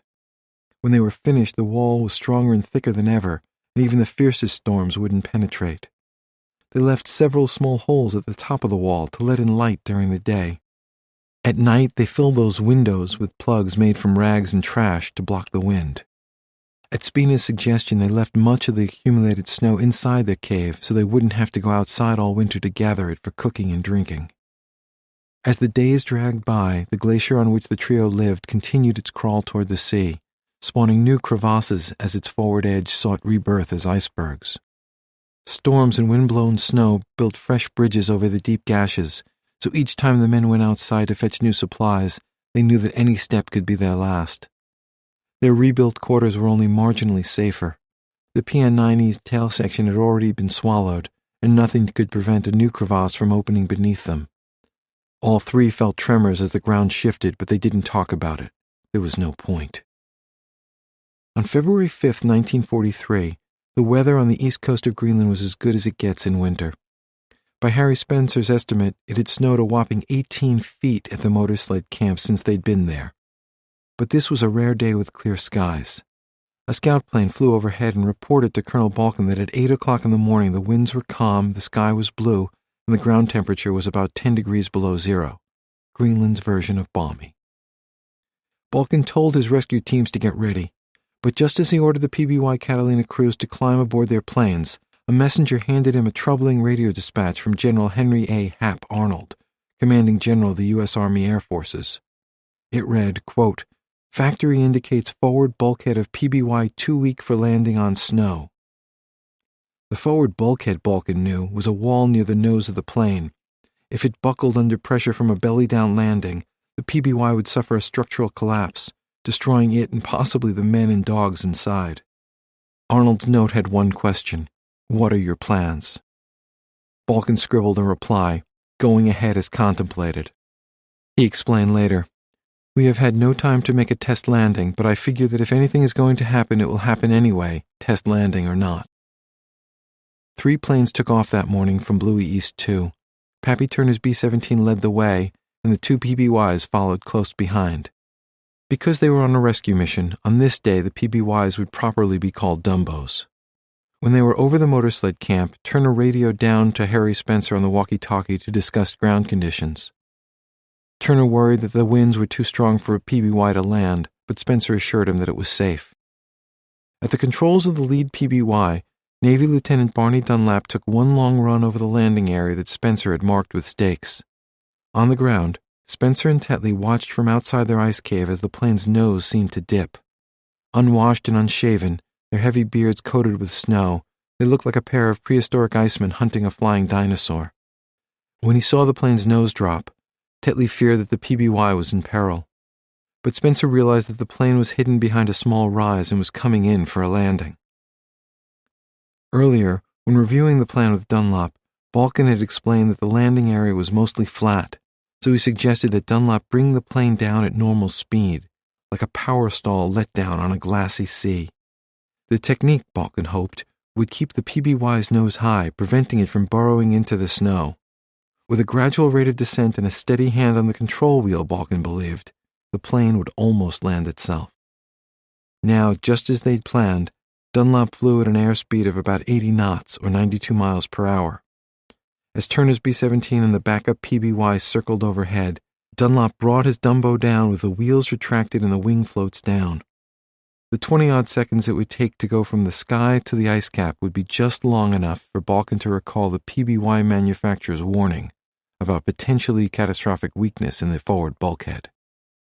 The plane's altitude above the glacier dropped to 0, and the PBY's rounded hull grazed the snow. Dunlap cut the throttles. The propellers sprayed sparkling clouds of frosty mist. The full weight of the plane settled onto Greenland, and the bulkhead held strong. Dumbo was on ice. Balkin's plan had worked, at least so far, and Dunlap's flying skills had proved first-rate. By the time the plane stopped, its keel had carved an 18-inch deep scar across Greenland's face. As he watched, wrung out from all he'd been through, Harry Spencer experienced a strange absence of feeling. Happiness about the Dumbo's arrival mixed with sadness for all the men lost, and the two emotions canceled each other out. This was the 88th day since his bomber had crashed. In that time, 2 crewmates, Lauren Howarth and Clarence Weedle, had been killed, along with 3 men who'd set out to rescue them, John Pritchard, Benjamin Bottoms, and Max Demarest. He knew that the 5 men in the C-53 that he'd hoped to find remained lost and were presumed dead. Spencer himself had survived a 100-foot fall into a crevasse, and he'd watched helplessly as O'Hara had lost his feet. Now, the sight of the PBY pulling to a stop to carry him homeward was almost too much to process. Tetley's emotions were less conflicted. He felt as though he'd willed the plane to a safe landing. Standing alongside Spencer, he felt soothed by what he called a beautiful sight. The crew poured out of the plane and hustled to the hold to help O'Hara.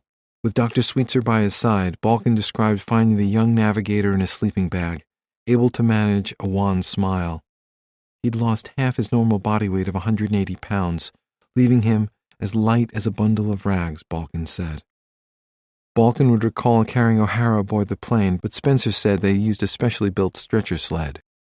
They were too busy for much chatter, but one piece of information the rescuers shared with Spencer and Tetley was that the 3 men left behind at the PN-9E were apparently still alive. About 15 minutes elapsed between the landing and Dunlap's return to the cockpit to prepare for takeoff. When everyone was in place, he leaned on the throttles. The engines revved and the propellers spun, but the plane wouldn't move. Dunlap tried again with the same result. In the brief time since landing, the Dumbo had frozen to the ice. Greenland wasn't done with them yet. Balkin ordered the able-bodied men off the plane and onto the ends of the wings. They jumped up and down, and after a while they broke the ice and freed the plane. But it froze again to the glacier before they could climb back inside. On a second try, Balkin positioned his men on the ground at the PBY's 2 wing floats. On his signal, they rocked the plane like a seesaw while Dunlop advanced the throttles. After almost 2 hours of effort, the glacier released its grip. Dunlop taxied in a wide circle, knowing that if he stopped, the plane would freeze again to the surface. The ice-busting crew ran alongside the Dumbo, racing to reach a rounded protrusion on the side of the fuselage aptly called a blister. The blister had a door in it, and from inside, radio man Harold Larson reached through it. Outside, the men on the ground fought the powerful wash created by the propellers. They ran toward the blister, each one jumping at the last minute with his arms outstretched. Larson caught each one after another and pulled them inside like parachutists in reverse. Dunlop took off without incident, and the brief flight was uneventful. When the PBY landed at Blue East, too, Sweetser rushed O'Hara to the medical ward for the first of what would be several long hospital stays. In the months ahead, surgeons at Walter Reed Army Medical Center would complete the job begun by gangrene. They amputated what remained of both of O'Hara's legs below the knees. Spencer and Tetley arrived at the base in remarkably good shape, suffering mainly from fatigue, exposure, and weight gain. Spencer had become so hefty he split his pants during the rescue. They spent 2 days in the medical ward, during which they donned new uniforms, shaved their beards, and prepared to fly home to the United States for long leaves. Harry Spencer and Bill O'Hara joined Al Tucciarone and Woody Puryear as members of the PN-9E crew to escape Greenland's grasp. The tally of the original 9-man B-17 crew was 4 rescued, 2 dead, and 3 still waiting. At the PN-9E camp, Monteverdi, Spina, and Best were on the verge of giving up again. The stove Tetley left behind had burned out before the end of January. The last 3 B-17 crash survivors returned to the more primitive cooking method of lighting the bomber's leftover fuel in the bomb site case. They only had leaded gas, which gave off noxious vapors, so they usually used it outdoors. Meanwhile, Pappy Turner's crew finally received a walkie-talkie they could drop to the PN-9E. Nearby was a handwritten note. "Hello, boys. Get on the walkie-talkie we're dropping with this right now. Let's talk." Below was a drawing of the device with detailed instructions. The note signed off, "We won't quit until you're with us." The walkie-talkie broke in the fall, but the men fixed it by cannibalizing parts from the useless one that Tetley had left behind. When they connected, Turner's crew told them of the plans to use PBY Catalinas in a rescue attempt. In a later conversation, Turner told the men at the PN-9E that their crewmates were off the ice. Soon after the walkie-talkie's arrival, however, the 3 men in the PN-9E had no one to talk to but each other. During most of February, Greenland's weather behaved as though enraged by the audacity of Balkin's plan and Dunlop's flying feats. Blizzards roared to life for 3 weeks, during which no planes could fly. With their stove broken, the remaining PN-9E survivors had no heat. Soon they ran out of candles, so they spent long stretches in darkness.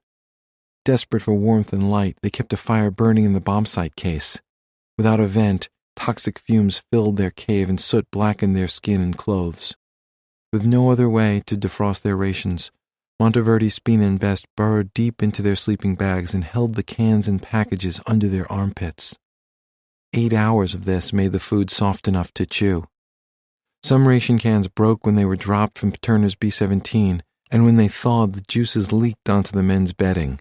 The smell of rotten food mixed with the stench of burned fuel, body odor, and human waste. Spina's broken right arm continued to pain him, but his frostbitten left hand regained some feeling and movement. However, all of his fingernails had fallen off, so it hurt whenever he touched something with the tips of his fingers. Monteverdi's feet remained painful, but he hobbled around as much as he could. Physically, Best was the most able among them. They hadn't bathed or shaved since the crash, but Turner dropped fresh uniforms, so they made a practice of changing their clothes and underwear at least once every 2 weeks. They hated stripping down in the cold, but clean underwear and socks always made them feel warmer. As soon as they dressed, they'd climb back into their sleeping bags. Spina laid his head on a 5-gallon can of dog food. The sled dogs hadn't reached them, so the can remained full. Monteverdi and Best each used an airman's boot as a pillow. To fight cabin fever, they played word games. They named all the countries, rivers, capitals, islands, and every other geographical feature they could think of. They told and retold their life stories and talked about whatever came to mind. Still, they ran out of things to say, so they spent long periods in silence. The isolation, the wind, and the moving glacier beneath their feet, and the relentless cold preyed on their nerves. They seemed to take turns breaking down, wishing their ordeal were over, one way or another. Each time the other two would comfort the crying man. When the cycle unraveled, all three sank into despair at the same time. They hatched a suicide pact. They'd been on the ice cap for almost 3 months. 3 men who'd been sent to rescue them were dead, as were 2 of their crewmates. As Spina put it, why should someone else stick his neck out to save ours? They talked about tying themselves together and hurling themselves into a crevasse, or maybe they'd leave their igloo and walk until they dropped from exhaustion. Finally, they decided to go quietly. They'd stop fighting, stay in their hole, and let Greenland freeze them to permanent slumber.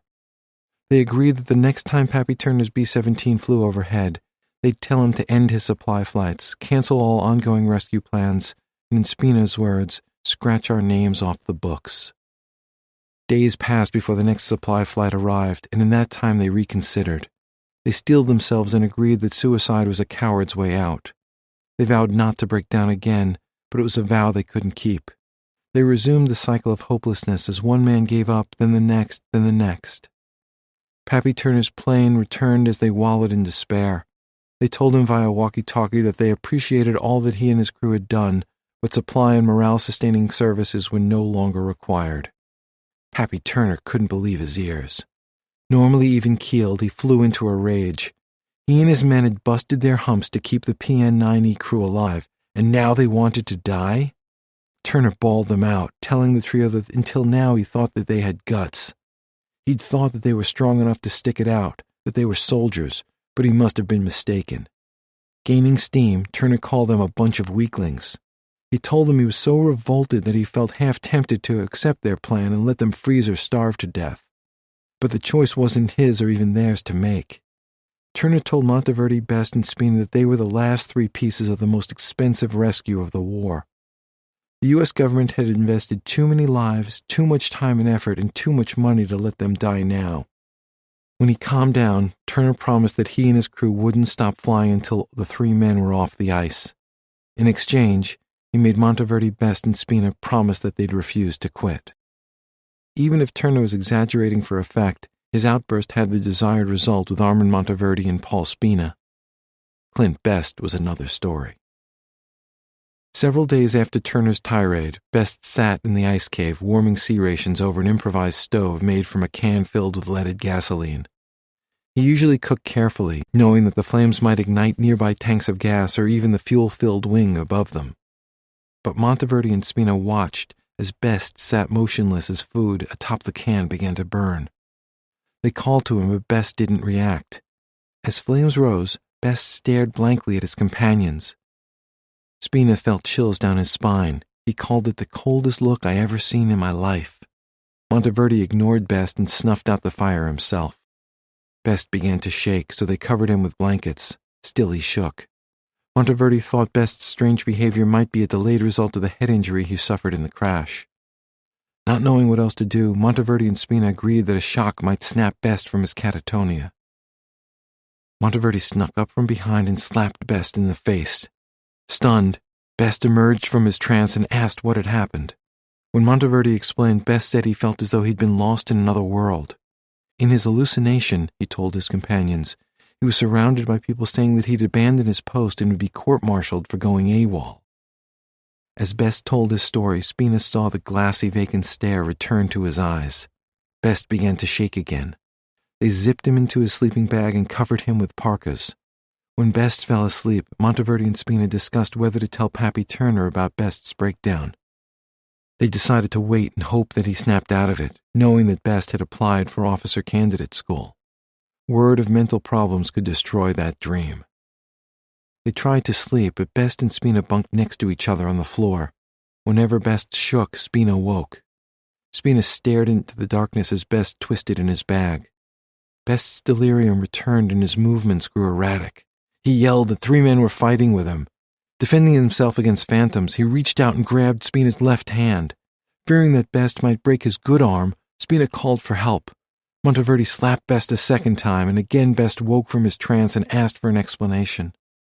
They told him that he'd had a bad dream and that everything was fine. Monteverde and Spina stayed awake, watching Best as he slept, shook, and sweated through the night. The next morning, Best remained in a trance-like stupor. The other two tried to keep him covered, but he ripped away the sleeping bag and pressed his head against the snow, as though trying to cool his fevered mind. When they offered him breakfast, he accused them of trying to poison him. Best muttered throughout the day, talking about things drawn from another world, as Spina put it. That night, Monteverde and Spina alternated keeping watch over Best. During the first shift, Spina heard Best stumbling around in the darkness.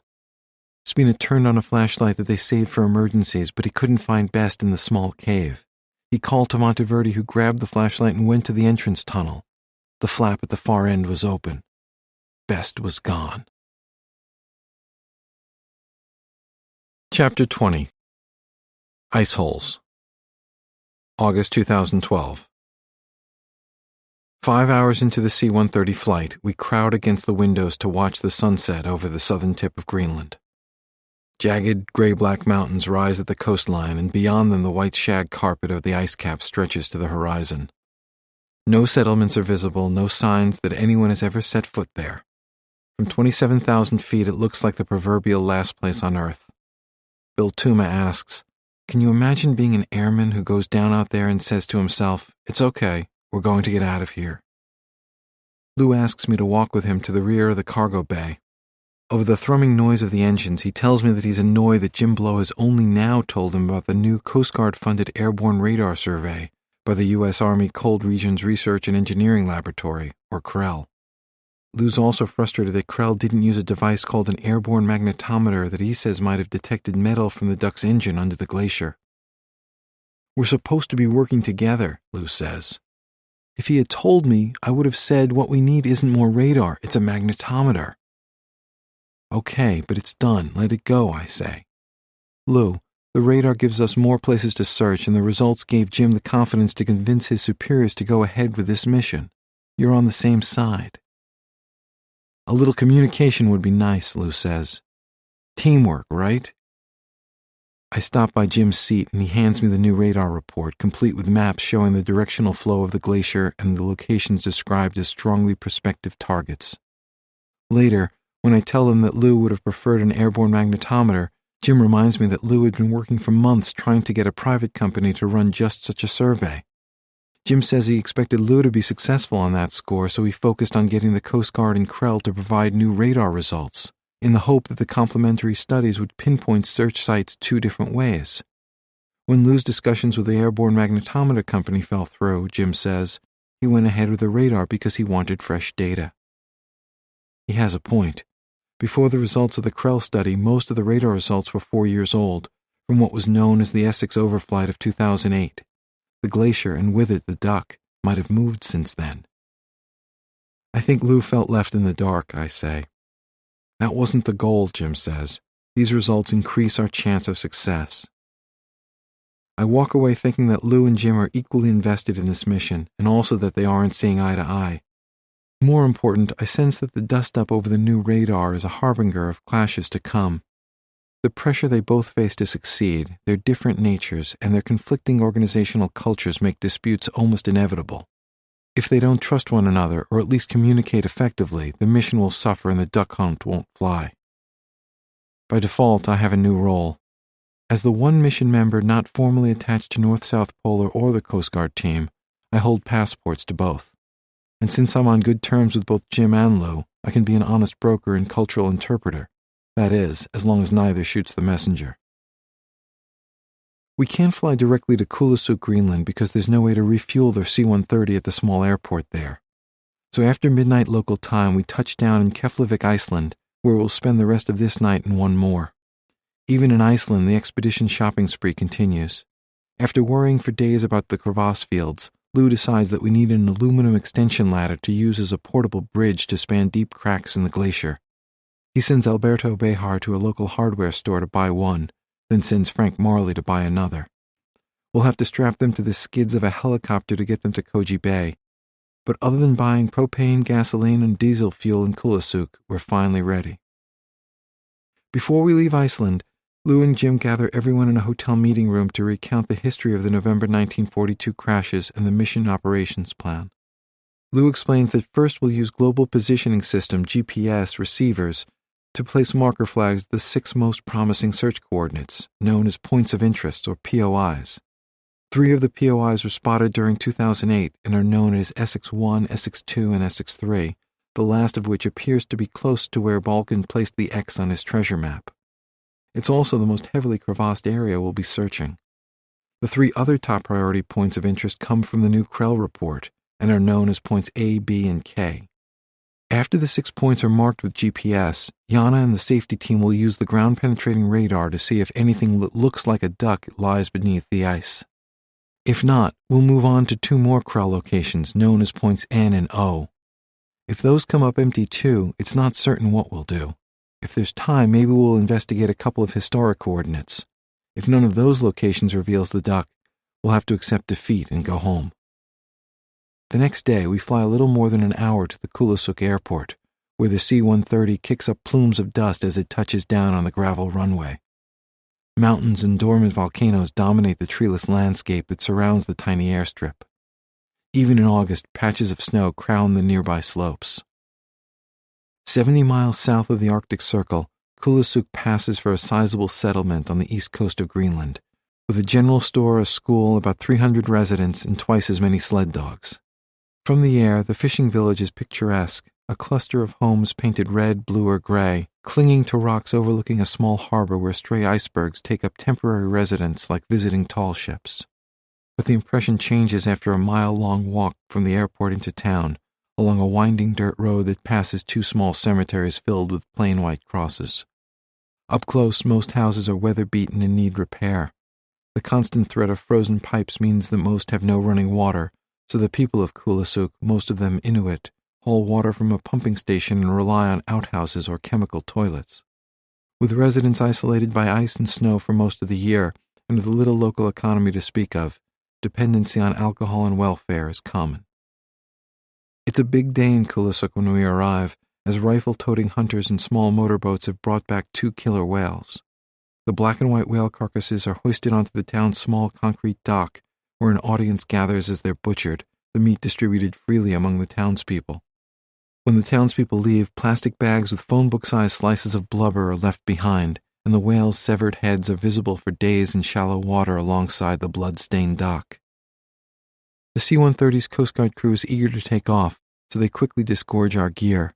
Luke climbs onto a giant yellow front loader as though he's General Patton atop a tank. He hangs onto its side view mirror to direct its driver as he arranges 4 tons of equipment, including 25 huge Pelican cases, more than a dozen smaller Pelican cases, 2 hot seat pressure washers, several ice drills, a 5-foot cube water tank, generators, mounds of duffel bags, and 2 aluminum extension ladders destined for helicopter airlift to Koji Bay.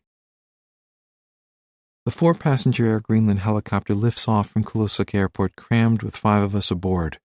Me, Jim Blow, Coast Guard Public Affairs Specialist Jetta Disco, Logistics Manager Steve Katz, and logbook keeper and aide-de-camp Ryan Sapienza.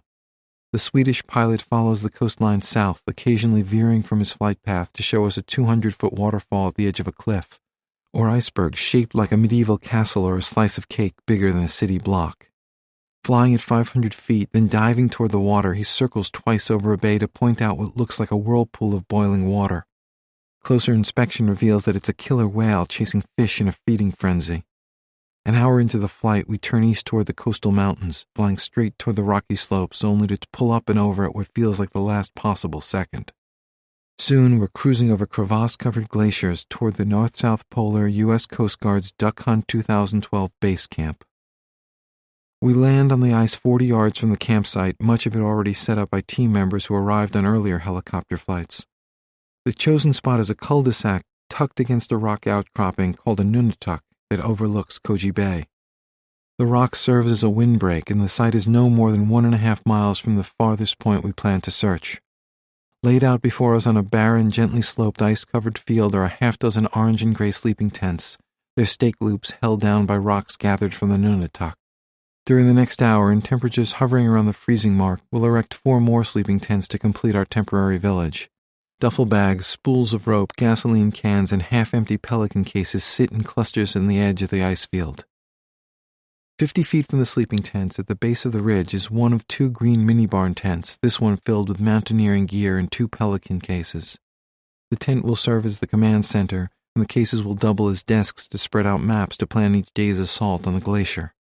Atop a rock ledge 20 feet past the mini-barn is the big dome tent, a zippered flap open to reveal several team members drinking coffee, their faces glowing orange from the sunlight through the nylon. On the same ledge, a few feet away, is the second mini-barn tent, filled with food, cooking equipment, and the tireless Michelle Brinsko, getting an early start on lunch. Later, when the beans in her chili refuse to soften, she'll declare that they're a special Icelandic legume called Beardorf beans that are supposed to be crunchy. No one who wants to eat another meal dares question Michelle's dubious claim. Her failure is not an option mandate remains unblemished. On the other side of the big dome is a 50-foot diameter meltwater pond that becomes a reflecting pool at dusk for the setting sun. At first we pump pond water for drinking and cooking, but soon Weegee Smith and Doc Harmon drill a hole behind camp that fills with water flowing from inside the glacier. They rig up a pressurized, gravity-fed system that supplies us with water so fresh we could bottle and sell it as Koji Bay glacier melt. On the other side of the rocks is the gray outhouse tent, complete with a small orange flag whose position inside or outside indicates whether it's occupied. Planting the flag becomes the camp euphemism for a toilet trip. Lou chooses the highest point of the Nunatak overlooking the camp for the real flagpole, where he flies the American flag and the Honor and Remember mission banner with the names of the 3 men we hope to find. Visible in the distance to the west, beyond the Nunatak and across the Koji Bay Fjord, is the sharply rising glacier where the PN-9E crashed. Now, more than ever, I understand what pilot Armand Monteverdi encountered when he steered the big bomber from the end of the fjord over the glacier, only to have the ice rise up to meet him.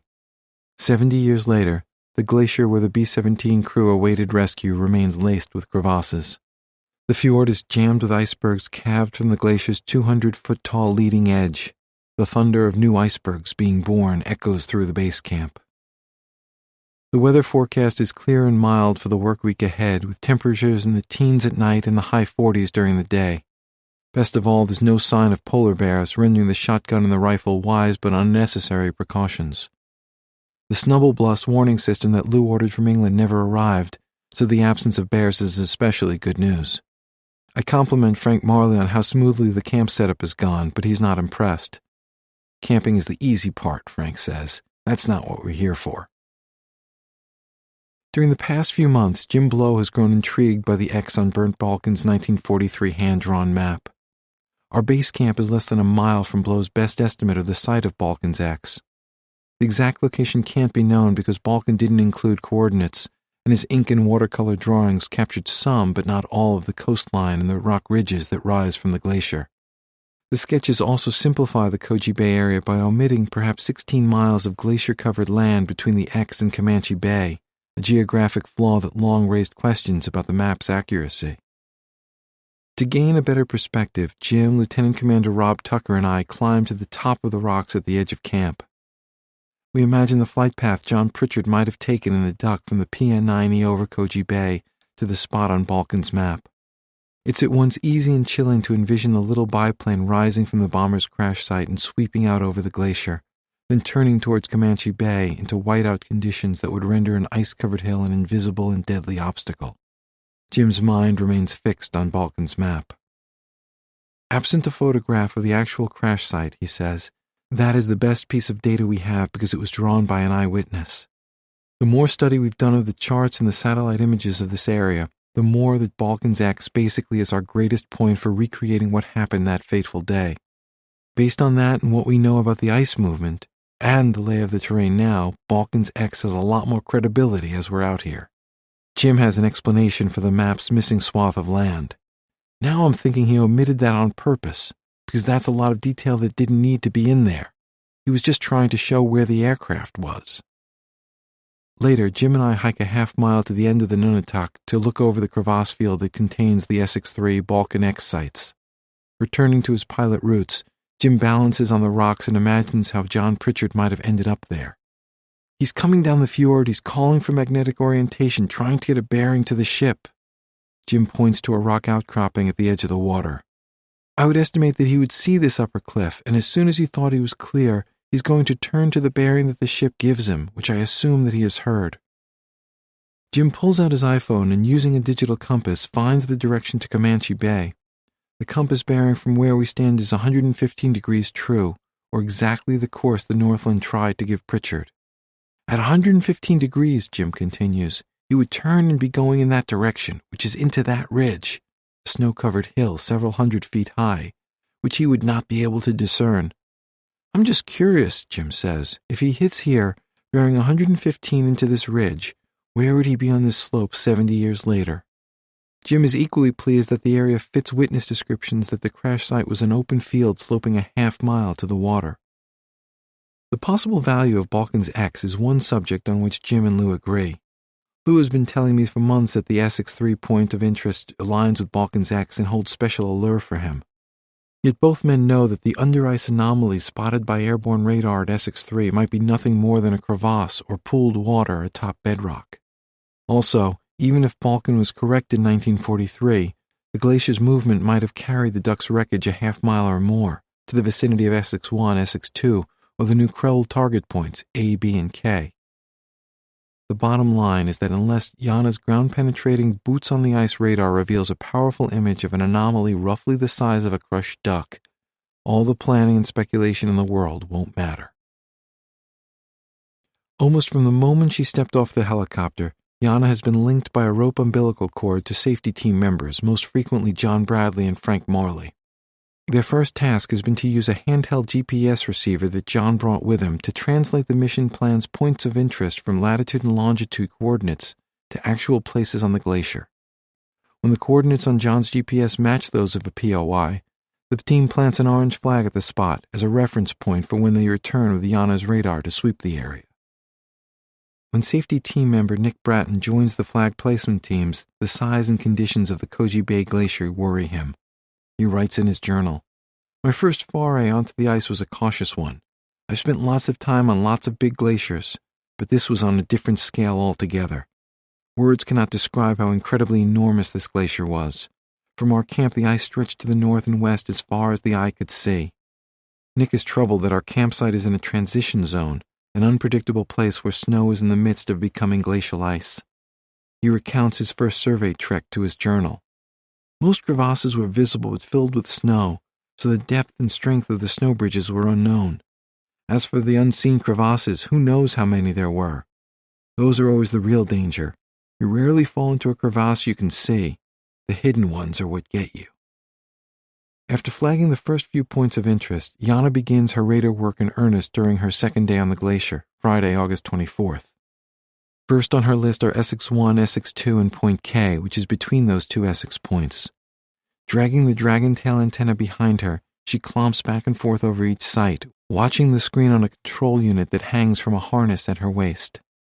If she notices any anomalies, she can circle back for another look. The control unit also records the radar readings and location coordinates for analysis back at base camp. Yana explains that the radar takes a cone-shaped view of the glacier down to the bedrock, more than 100 feet below. Any interruption in the solid ice appears on the screen as shapes called hyperbolas, which to the untrained eye resemble flatter versions of McDonald's golden arches. One problem is that crevasses create hyperbolas similar to ones made by, say, the wreckage of an amphibious World War II Coast Guard biplane. Yana's expertise enables her to distinguish between a crack and a duck. As she scans the first points of interest, Yana adjusts her route to avoid surface crevasses, but she and her safety minders try to walk in lines as straight as possible over the crunchy snow, to create overlapping cones of radar and to create a complete image of what lies beneath each point of interest. Anticipation rises when Yana, Frank, and John return to base camp for lunch. Inside the dome, Yana transfers the data to her laptop computer, but nothing on her screen from the first 3 points of interest looks like an airplane. These were among the most promising sites, and the bad news spreads. Disappointed expedition members wander in and out of the dome, hoping that Yana finds something unexpected during her closer look. When she doesn't, Lou is deflated. "I feel like walking out there and seeing where the duck might have flown into the glacier," he says. "I want to appeal to the spirits of Pritchard, Bottom, and Howarth to ask that they help us find them." Nick's concerns about safety grow when he sees Yana's data. Under what appears to be solid stretches of glacier ice, the radar shows fractures deep and not so deep beneath our feet. Shit like that worries me, Nick tells his journal. There is no way to mitigate that. Walk fast. As lunch ends, whispers race through the camp that there's a problem with our GPS receivers, which means that the flag placements for the points of interest are in the wrong places. On one hand, the good news is that if Yana repeats the radar survey in the right locations, she might get better results. But a bigger worry emerges. If the GPS receivers don't work, we can't know where the flags properly belong. A mistaken GPS reading that places a point of interest flag as little as 30 yards from its correct location might be enough to ruin the search. In that case, Yana might as well take a drunkard's walk across the glacier, randomly taking radar readings. That approach would have about the same chance of success as shooting an arrow into the air blindfolded and expecting it to pierce an apple on Lou's head. Tensions rise as word of the GPS problem spreads. Jim fumes that we've been relying on small personal GPS devices, yet two highly accurate Trimble brand GPS receivers sit idle in the dome tent. We're talking about mission-critical technology and no one knows how to operate the Trimbles, Jim says. Lou says he thought that Yana or Bill would know how to use the Trimbles, but it turns out neither does. At the moment, we're forced to rely on unreliable personal GPS units. For instance, John Bradley's GPS unit places Essex II on a rocky slope instead of where everyone agrees it belongs, in a wide-open area of the glacier. The GPS issue compounds Jim's irritation that no one from North-South Polar knows how to operate a metal-detecting magnetometer that Lou brought. The magnetometer job falls to Terry Lissman, the geophysicist from the National Geospatial Intelligence Agency, who's part of the Coast Guard team. Terry gamely reads the manual and assembles the unit. She follows Yana to the erroneous points of interest and, not surprisingly, detects no metal under the ice. I find Lou near the kitchen tent to be sure he's aware of Jim's exasperation. He says he's already on top of the issue. If we don't have GPS, Lou says, we've got nothing. He asks Alberto Behar to apply his PhD in electrical engineering to the task of figuring out the Trimble units. Lou considers this par for the course on such a complex mission. It's easy to point fingers and blame, he says. The crew of the PN-9E could have done the same thing, but they had to survive and we have to succeed. They worked together. I wish Jim had come up to me and said, Lou, how do we work together to fix this? Although Lou is the mission's civilian leader, frustration among the North-South Polar and Coast Guard team members congeals around Steve Katz, Lou's second-in-command, whose job is to direct personnel and keep the mission on track. Privately, expedition workers complain that Steve seems unfamiliar with the mission plan, issues confusing and sometimes contradictory orders, and appears unsure how to address the GPS crisis. For his part, Steve says his Army experience has taught him to expect grousing from the ranks when things get rough. Yet soon I can't walk more than a few feet without someone pulling me aside to criticize Steve's leadership and preparedness. I wonder if team members' widespread doubts are by themselves evidence that Steve is outside his element and is losing control of the troops. Still, he seems untroubled, and later he relaxes alone on the Nunatak smoking a cigar. As frustration deepens over the inaccurate GPS readings, nerves get frayed, patience wears thin, and an old word gets a new meaning. In its original use, an ice hole is a shaft that Ouija melts into the glacier using the Hotsy. Or, more accurately, it's a shaft that he would melt if we knew where to search. As hours slip past with little progress, ice hole is repurposed as a term of disparagement, used to describe anyone seen as not carrying his or her weight or doing his or her job. As in, he's being an ice hole. The phrase gets a workout. After lunch, Jim and Steve hike up the glacier toward Essex I and Essex II to visually compare the flag's GPS-dictated locations with the points as they appear on the mission map. While they're out, Bill Tuma calculates the distance between base camp and the flag's proper locations to determine how far off the GPS-determined placements might be. By nightfall, when Bill's calculations are complete and everyone is back in camp, the expedition's leaders reach a dismaying conclusion. The flag placements are up to several hundred yards from where they belong. Worse, with 2 days gone and less than 5 days remaining, no one knows how to fix the problem. I pass Ouija on the way to my sleeping tent. So, Mitch, he asks, how does it end? Chapter 21. Crossed Wires. February through March 1943. The wind was screeching, the snow was blowing, and temperatures on the glacier were subhuman. Armand Monteverdi and Paul Spina knew that if their delusional companion Clint Best remained outside their snow cave, death would come quickly. Yet they feared that if they followed him into the pitch-black night, they might die alongside him. Spina urged Monteverdi to shine the flashlight around the tunnel entrance so Best might see the beacon and follow it back inside. Monteverdi moved to the doorway with a light, but before he reached the entrance, they heard a crash. Unable to see around him in the dark, Best had somehow tripped and fallen headfirst back into the tunnel. His companions rushed to him and saw that his face and hands were a deathly shade of blue. Monteverdi pulled Best inside and, with Spina's help, wrapped him in a sleeping bag. Half afraid and half angry, their emotions overflowing, Monteverdi and Spina yelled at Best, and he began to cry. Still gripped by delusions, he told them that he'd gone outside to get their car, because neither of them had had brains enough to move it into the garage before the engine froze. It was hard for Monteverdi and Spina to stay mad at him after that. The pilot and the engineer stayed up all night with Best, praying that Pappy Turner would fly over in the morning with supplies, advice, and news about the next rescue attempt. Turner's B-17 did come, but it made only one supply drop and flew off before they could connect on the walkie-talkie. Monteverdi uncovered the entrance to the tunnel and found a package just feet away, as though Turner and his crew were milkmen who delivered to the front step. Inside were rare treats, roast beef sandwiches, cookies, candy, and toothbrushes with paste. Monteverdi and Spina thawed out the sandwiches and brushed their teeth for what seemed like hours. Best's mental state remained unchanged. Still unhinged, he wouldn't eat. They took turns watching him all day and night. Turner flew over again the following day, and this time Monteverdi and Spina described Best's breakdown over the walkie-talkie. Turner said he'd speak with a medical officer at Blue East 2 and return with medicine and instructions. Before leaving, Turner dropped bacon, ham, candy, and cigarettes. One package also included candles, which they needed to watch Best at night. The medicine arrived as promised. Antipsychotic drugs were a hit-and-miss proposition in 1943, so the pills Turner dropped might have been barbiturates, widely used at the time as powerful sedatives and anticonvulsants. After taking the pills, Best slept for about 4 hours and stopped shaking and sweating. When he woke, he looked and seemed more like himself. Best wolfed down bacon sandwiches and seemed to reclaim his right mind. That night, Best offered to reprise his role as camp cook. All was well at first as he prepared their meal, but then he grew quiet and unnaturally still.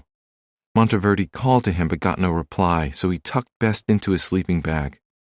Aware that he was sinking into a new delusion, Best told them that his wires were getting crossed again, as Spina put it. He asked for another pill, which put him to sleep. With Best unraveled and Spina's arm still ailing, Monteverdi was the only one who could look for the supply plane or rid their hole of trash and waste. The heavy snows of February piled on top of their quarters, turning the tunnel passageway to the surface into a narrow, icy chimney. One day, while trying to shimmy up to go outside, Monteverdi became stuck halfway, his arms pinned to his sides and his ice-log clothes making it impossible to wriggle free. Best couldn't rouse himself to help, so Spina used his good arm to grab one of Monteverdi's thrashing legs and pull him back down. Another time, Monteverdi was gone a while, so Spina poked his head outside to look for him. Fear swept over Spina as he saw nothing but an empty, endless glacier. He yelled for Monteverdi but heard no answer. Verging on panic, Spina thought that Monteverdi had fallen into a crevasse. Roused from sleep by Spina's yells, a now clear-headed Best told Spina not to go outside. Best knew that Spina had spent most of the past 3 months inside the PN-90 tail or the snow cave, so he might not recognize hidden crevasses. As Best got dressed to search for their leader, Monteverdi appeared in the tunnel entrance. He explained that he'd gone down into a sunken ice bridge to retrieve a can of precious kerosene for a new stove that Turner had dropped. He said he didn't answer Spina's cries because he feared that Spina would hear his voice and think it was coming from a crevasse, then race outside to rescue him. After that, Monteverdi and Spina developed a routine in which Monteverdi went outside to haul in the packages to the entrance and Spina pulled them into the cave with his good hand. As weeks passed, the food supplies became plentiful and more elaborate, with deliveries that included a dozen roast chickens, pork chops, and cooked steaks. But one night, when Monteverdi and Spina dove into a chicken feast, Best told them he didn't feel well and needed another pill. Again, it put him to sleep. When the weather eased in early March, Turner's B-17 returned bearing a natural remedy for Best's troubled mind: letters from home. When they learned by walkie-talkie about the incoming mail, all three men went outside to watch as Turner circled overhead, lining up for a low and careful drop of the irreplaceable cargo. They pounced on the package as soon as it hit. Best got the lion's share, but there were letters for all three. Each man read them again and again, sharing the best parts with one another. A favorite passage came in a letter from Monteverdi's family. It said the War Department wouldn't reveal where his plane crashed, but the family pieced together enough clues to conclude that he was stuck in a place with lots of ice. Monteverdi's relatives in sunny California advised him to be patient and wait for it to melt. The trio laughed at the thought, knowing that if they followed that advice, they'd be stuck in Greenland for several millennia. Whether a result of the pills, the letters, or something else, Best climbed from the depths of despair and regained his hold on reality. He continued to feel downhearted, but he no longer showed signs of being delusional. Life settled into a tedious routine in the PN-9E cave. The men had enough food and an endless supply of snow to melt for water. They had reading material and candles to read by. They read aloud, each man taking a turn until his hands ached from the cold while holding a book or magazine outside his sleeping bag. Then he'd hand off to the next man in their reading circle. Their favorite selection was an essay in Reader's Digest about the power of prayer. One section seemed especially apt for their predicament. Quote, "It is the only power in the world that seems to overcome the so-called laws of nature. The occasions on which prayer has dramatically done this have been termed miracles. But constant, quieter miracles take place hourly in the hearts of men and women who have discovered that prayer supplies them with a steady flow of sustaining power in their daily lives." End quote. The essay renewed their hope, and they read it again and again. On a day clear enough for a supply flight, Pappy Turner told the survivors that Bernd Balken and Barney Dunlap would try another rescue attempt with a PBY Catalina. The plan called for the rescuers to land briefly near the now-empty motor sled camp. Then, a dog sled team would snake its way through the crevasse field to the PN-9E crash site and guide or carry the three remaining crewmen back to the motor sled camp. The PBY would then fly them all to Bluey East 2. Several weeks of storms intervened, and the PN-9E trio went for a long stretch without fresh supplies. Temperatures fell and winds raged at up to 125 miles per hour. The three men had a cache of food, but none would leave his sleeping bag to cook or even thaw it. They lived on concentrated chocolate bars. Their candles ran out and their sleeping bags froze. When Turner flew overhead after the storms eased, he told the survivors that some of the men at the base had bet that Greenland's weather had finally killed them. It sounded cold, but he meant it as praise for their endurance. Turner rewarded their stubborn refusal to die with gallons of strawberry jam that Spina had requested, new sleeping bags, 3 air mattresses, and a bottle of whiskey. This time Spina took sips, not gulps.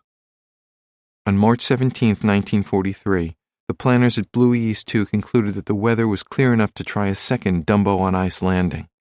Along for the trip with Balken, Dunlop, and their volunteer crew were the trail team of Captain Harold Strong and Sergeants Joseph Healy and Hendrik Dutch Dalaman, 3 men who'd come to Greenland with a wealth of experience on ice.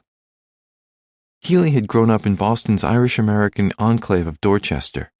Tall and strong, as a teenager he'd been a second mate aboard the supply ship Jacob Rupert during Admiral Byrd's 1933-35 Antarctic expedition.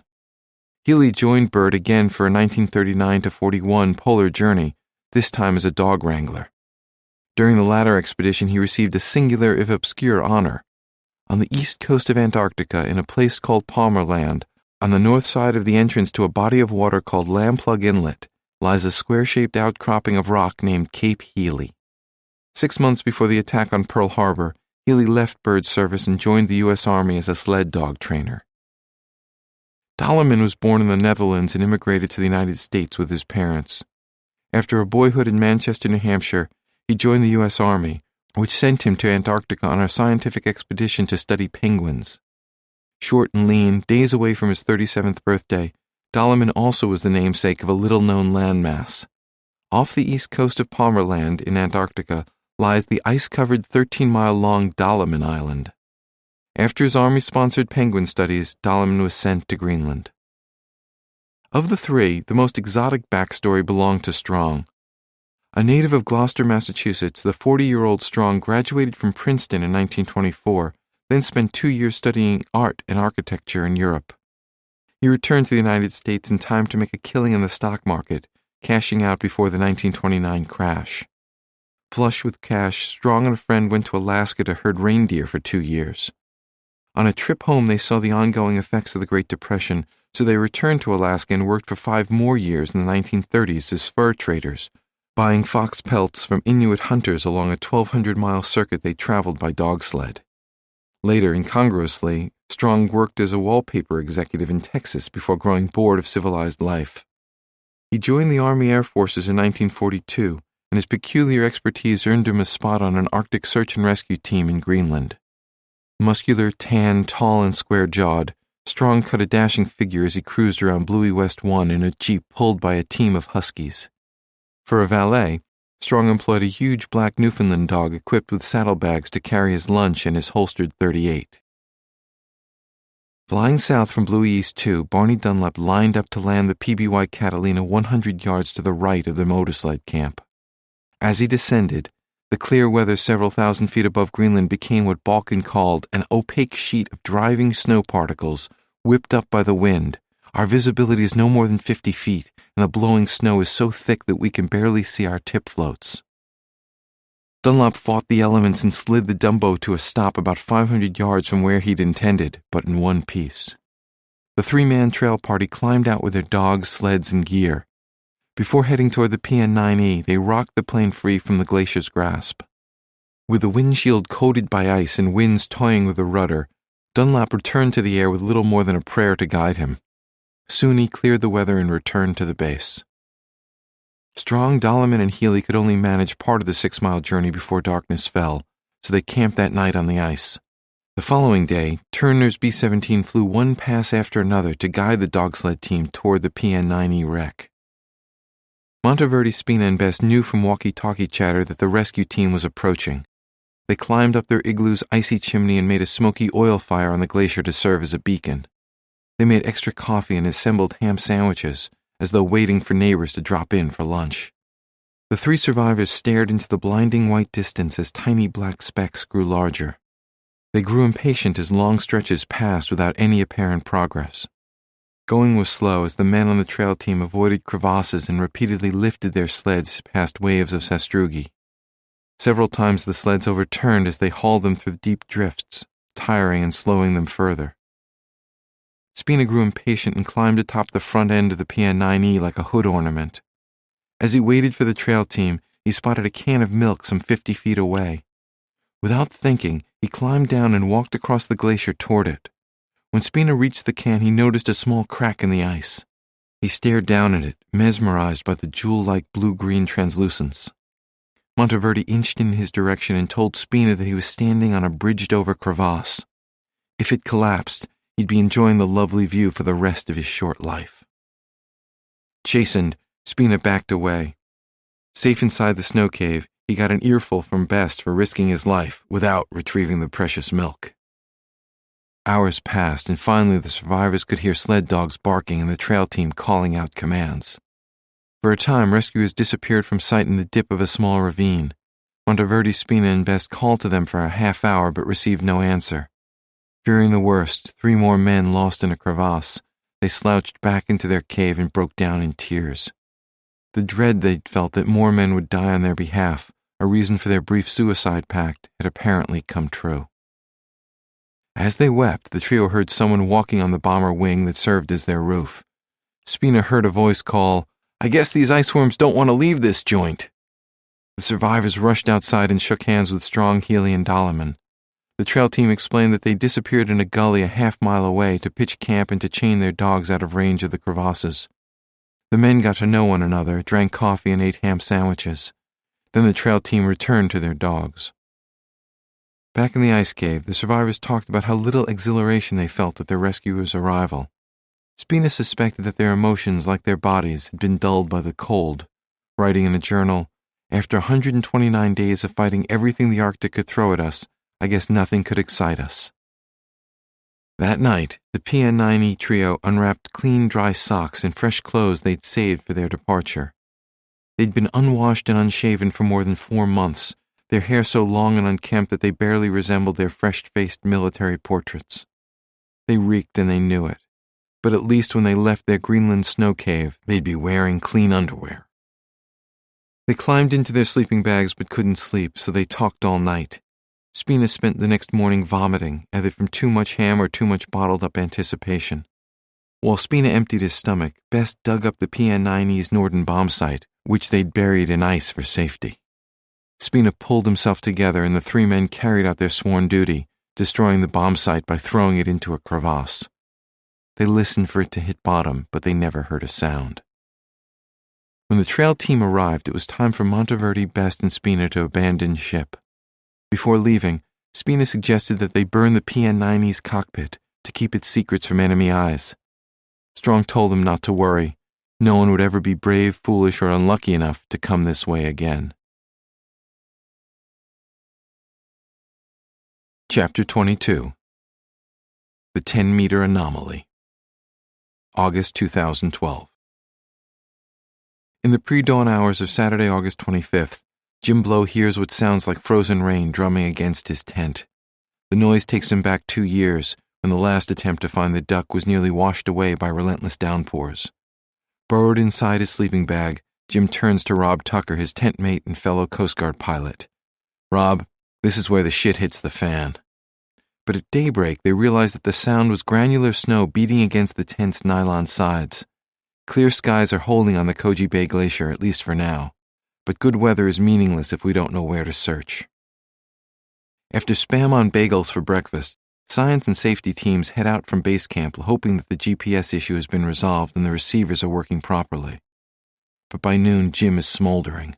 "We still can't verify the points of interest." He leaves camp, hiking more than a mile toward the rocks closest to the water.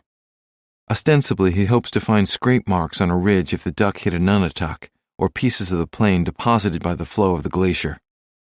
He knows that the chances of success are slim to none, but it's better than sitting idly in the domed tent, nursing coffee and aggravation. Yana continues her radar work, roped together with Frank and John to again sweep the best guess locations of Essex 1, Essex 2, and points A, B, and K.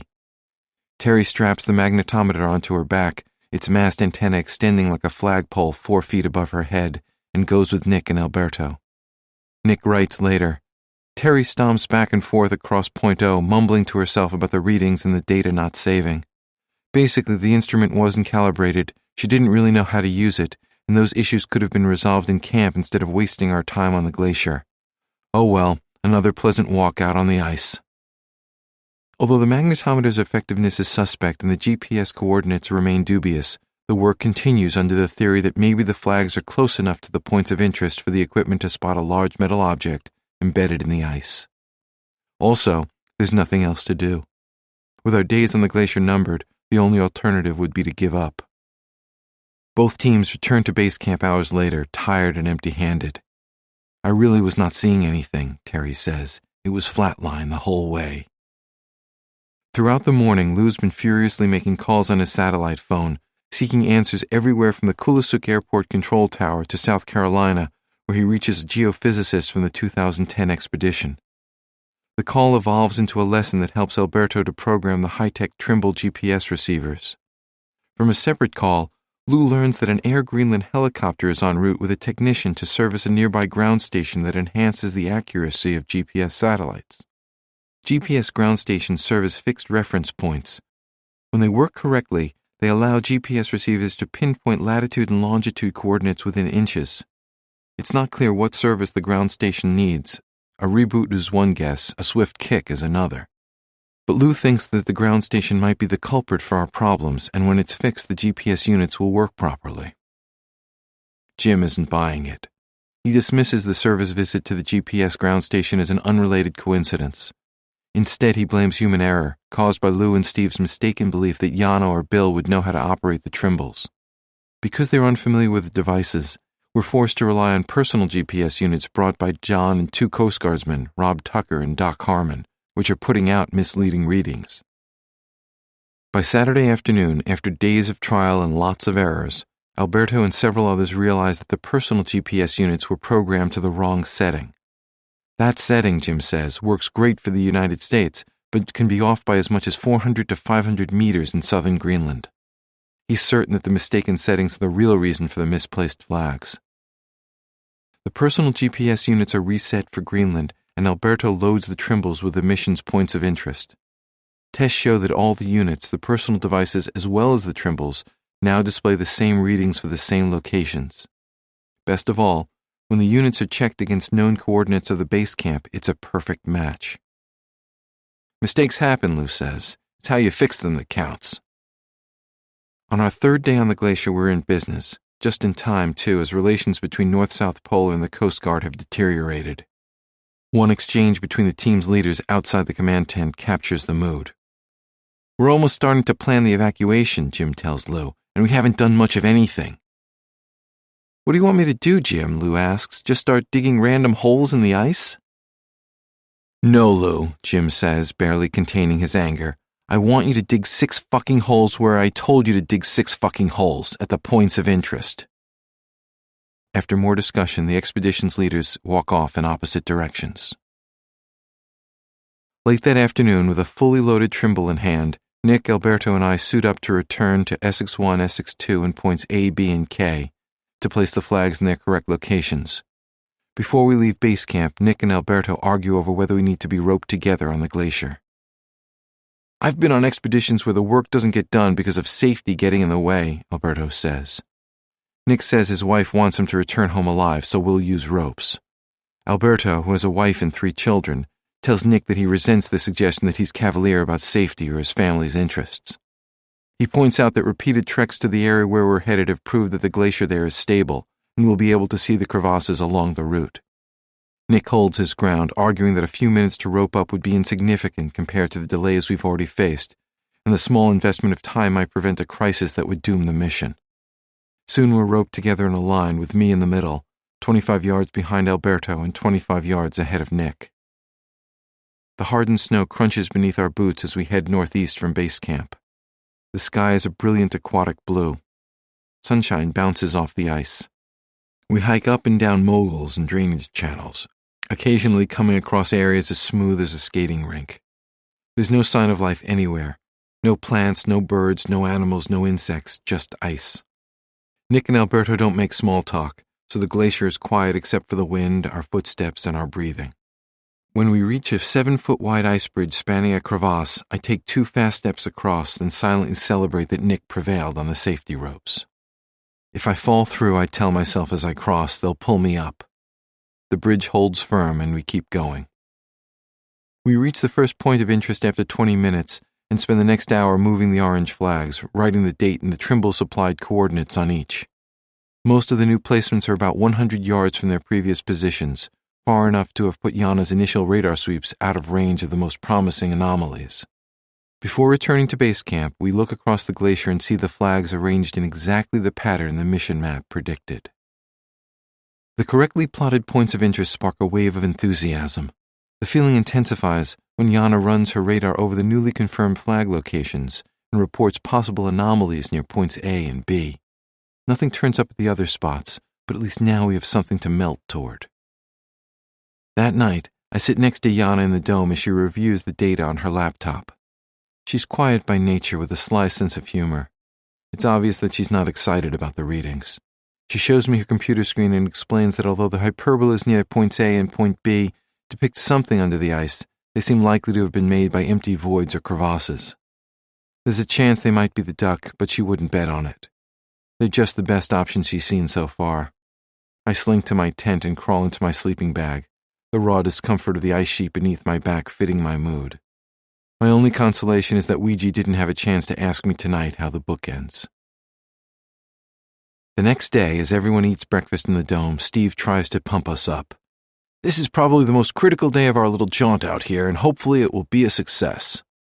In a flurry of activity, Yana, Nick, and John head out to Point O, while Terry, Bill, and Alberto take the magnetometer to survey the anomalies that Yana identified around points A and B. The rest of us fall under Ouija's command as members of Team Hotsy. Compared to the expedition's other critical pieces of equipment, the radar, the magnetometer, the Trimbles, and Alberto's downhole video camera, the Hatzi is a dancing bear among ballerinas. The 700-pound pressure washer is the size and shape of a basement freezer. It sports a red steel frame on 12-inch tires, a silver keg-sized burner filled with heating coils, a Honda engine, tanks for gas and diesel, a car battery, a muffler that doesn't prevent it from sounding like a jet engine, and assorted valves and hoses. One hose draws water into the Hatzi, which heats it to 225 degrees Fahrenheit. The boiling water is then spit out through another hose at 3,500 pounds of pressure per square inch.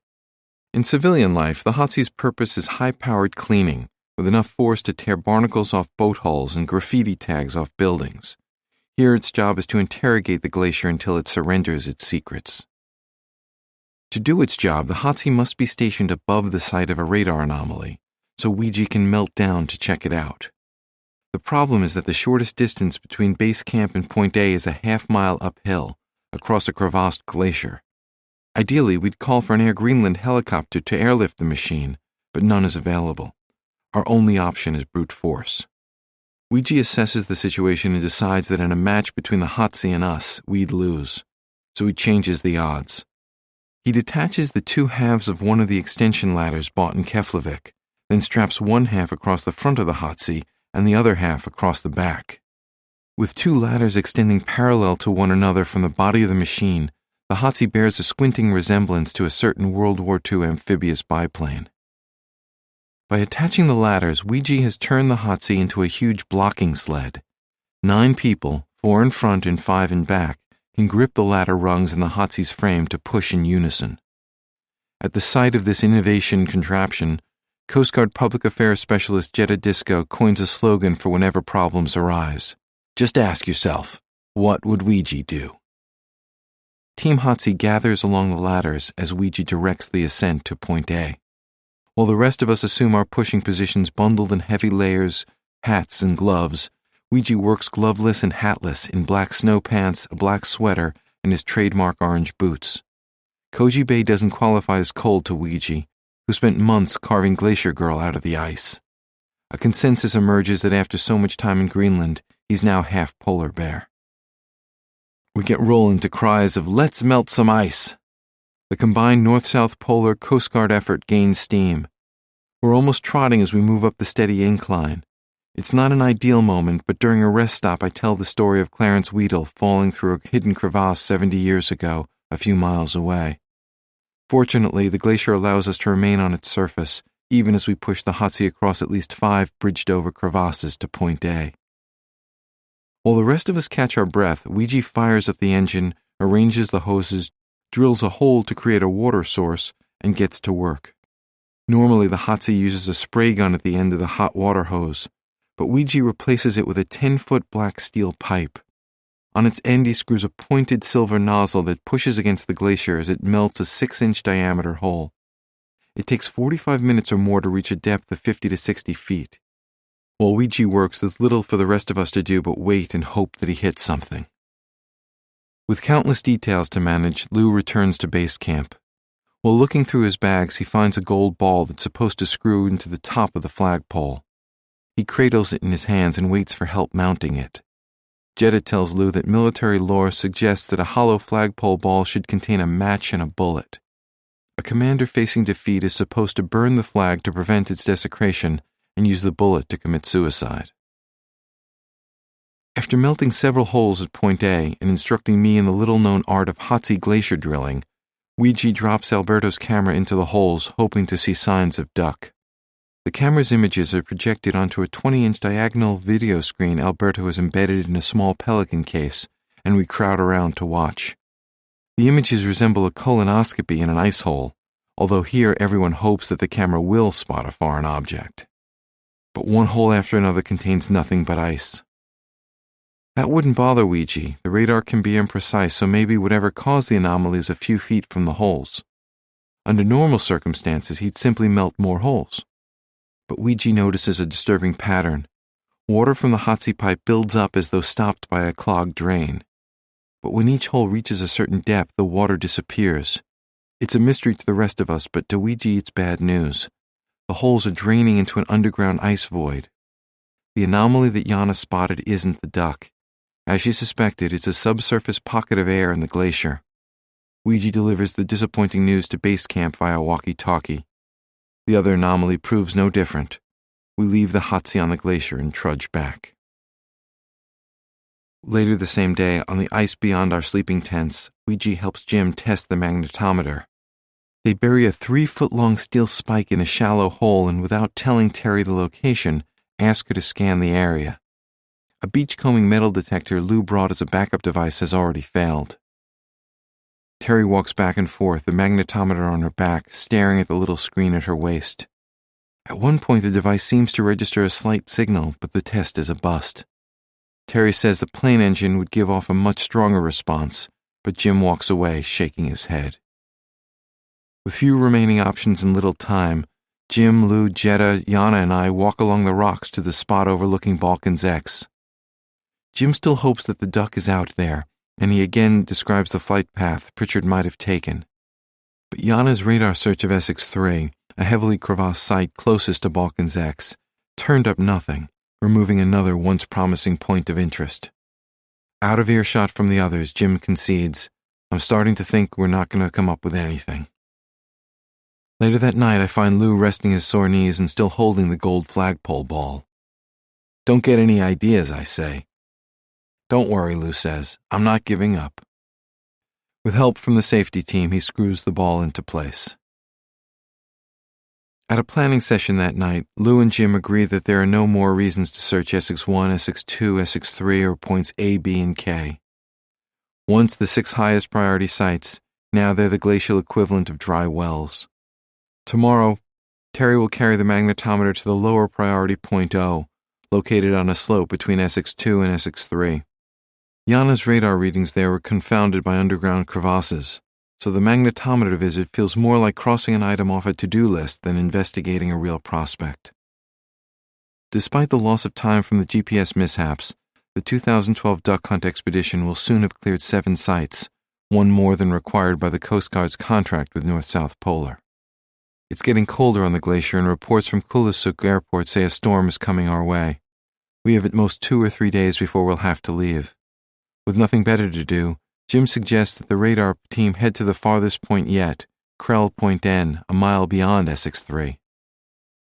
Standing over a map in the command tent, Lou has an idea. He sees that the newly discovered Point N anomaly is near 2 other sets of coordinates, one given to him by JPAC, the Joint POW-MIA Accounting Command, and the other from the final crash report written about the PN-9E in 1943. If Yana is headed to Point N, Lou says, she should also survey the JPAC location in the 1943 point. He calls the historical point BW-1 because the crash report was written at the Army's Bluey West 1 base. Lou admits that it's another long shot, probably the longest yet. Neither the JPAC point nor BW-1 registered as a hit on any previous radar survey, which is why they weren't named among the priority sites. Also, long-standing doubts about the historic sightings of the duck undermine confidence in the BW-1 coordinates. Still, there's nothing to lose but time. My dreams of finding the duck pretty well dashed, I head to the sleeping tents. On my way, John grabs my arm and invites me on a safety team adventure, a nighttime glacier hike. Joining us are Frank, Michelle, and Yana, who despite all her radar work is up for more hiking. Equipped with ice axes and roped together, we set off by moonlight toward Essex-1 to find a crevasse that John noticed earlier and now wants to explore. We talk and laugh on the way, a momentary relief from what we all suspect is the expedition's looming failure. When we reach the crevasse, we lower each other one at a time into its crooked mouth. The opening leads to a cave filled with countless enormous icicles in translucent shades of blue, a secret underground spectacle that Michelle names the Chandelier Room. On our way back, undulating green curtains of northern light stretch across the sky. Frank tells us to look away, then quickly look back. Each time the shapes change, like wisps of luminescent smoke against a blue-black night. The sight gives me new appreciation for the misery of PN-9E navigator Bill O'Hara. Anyone who wants to shoot the aurora borealis from the sky must know suffering beyond measure. With search locations dwindling, Yana feels pressure to find something. Every day, upon returning to camp from a radar run, she hears a half-dozen versions of the same question. Did you find anything? Each time she experiences the sadness that comes from her reply. Before Yana leaves with Frank and John to search the final 3 locations, Point N, JPAC, and BW1, Steve aggravates her by asking if she'd be willing to run the radar not only around the 3 points of interest, but everywhere in between and on her way to and from the sites. Restraining her desire to tell him off, Yana refuses, but the implied message plays on her nerves. We're desperate, so come back with something. Trying to stay cool, she tells herself, I can't do more than cover as much as possible, and if I do not see anything, I do not. Fortified by Michelle's breakfast egg burritos, Yana, Frank, and John leave camp in their usual order. John out front to keep the line straight when the radar work begins, Yana in the middle with the gear, and Frank in the rear, watching the dragon tail, and Yana to keep both out of crevasses. They go first to BW1 because it's the closest of the 3 sites to camp, just under 1.4 miles away. Using John's GPS, they find the coordinates and place a flag at the spot. Expecting a repeat of the previous day's fruitless work, the trio begins walking one radar line after another to the southwest of the flag. Each line extends up to 500 feet to be certain the area is thoroughly covered. No luck. Next they move to the northeast side of the flag to run more radar lines. Partway through the second line, Yana calls out, Hey John, can you stop? During 4 days of radar work together, the radar team has scanned nearly 15 miles of glacier, not including the miles they've walked together back and forth from base camp and between the points of interest. Not once in that time has Yana stopped in the middle of a line. But staring back at her from the little screen at her waist is something unusual. The glacier at BW1 is almost free of crevasses, a near solid block of ice, some 100 feet deep atop bedrock. A perfect ice cube of monstrous proportions. But now Yana sees a flaw in the cube. Between 30 and 40 feet below where they stand, the radar shows what Yana calls a large, clear anomaly. She settles herself and continues to work. They start walking again, but when they reach the end of the radar line, Yana surprises John and Frank again. Usually they separate their lines by 45 to 50 feet. This time she asks John to lead her along a line close to the previous one. Neither John nor Frank asks why, but they know something's up. On the second pass, the anomaly announces itself again on the screen, a boomerang-shaped message from beneath the ice. Yana asks her partners to place a second flag between the 2 lines, directly over the spot where she thinks the anomaly is located. At 10:25 on Monday morning, August 27th, the expedition's 5th day at Koji Bay, walkie-talkies set to the same frequency come alive. Radar team to base camp, Frank says. Come in, radar team, Lou answers.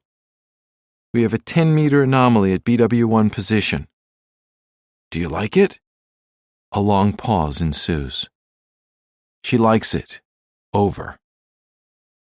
Everyone within earshot catches the significance of Frank's last comment. It's the first time that Yana has been impressed enough by the sight and size of a hyperbola on her radar screen to alert base camp from the field. Lou calls them back after warning me, if I cry, don't take my picture. He asks for Yana, then says, Is there anything different about this anomaly? Yana, yes. Lou, can you please tell us what? Yana knows what Lou wants to hear. It's the duck. But she's a scientist and she won't jump to conclusions. She says dryly, This is in clear ice with fewer crevasses. Yana explains that the anomaly is large and it's more than 30 feet deep in what otherwise appears to be solid ice. Also, it creates a radar response that goes all the way down to the bedrock, which makes it unlikely to be a crevasse. Yet until Ouija melts some holes and drops the camera, there's no telling for certain what it might be. Yana's restraint notwithstanding, word of the BW1 anomaly races through base camp. Terry and the magnetometer team are told to move from Point O to BW1 as soon as possible. Jim calls Air Greenland to request a HOTC airlift from Point A to BW1, a 1.3-mile distance over crevassed terrain, made worse by a large area where there's a steep 400-foot rise. The idea of the HOTC team pushing it over the ice seems ludicrous and potentially dangerous. Lou goes as far as to say it would be impossible. Jim asks Air Greenland for fast service, but the first available helicopter won't arrive before late afternoon tomorrow. We'll take it, Jim says. Lou swallows painkillers for his knees and scrambles to BW1 to watch the magnetometer sweep.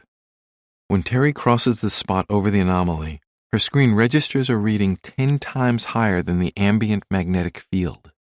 In other words, something metal appears to be buried in the ice. For the first time in days of walking atop the glacier, Terry has a hit. The magnetometer shows the same reading on several passes, but not all, leaving some doubt whether the machine is working properly. Still, Lou considers it confirmation of the radar finding. I said, John, Ben, Lauren, give us a sign, he says. And Terry started and stopped, and oh my God, it's there. While Terry is at BW1, the radar team moves to point N in the JPAC point. They find nothing at either site. Like BW1, point N is almost solid ice, but with no anomalies worth noting. The JPAC site is so heavily crevassed that Yana's screen fills with hyperbolas, making it almost impossible to pick out an anomaly if one's there. After Terry's magnetometer hit at BW1, Lou wants the radar team to return to repeat the survey. Yana, John, and Frank run several lines in a new direction from the BW1 flag, with the same positive results. Point N and JPAC are forgotten. All our bets are on BW1.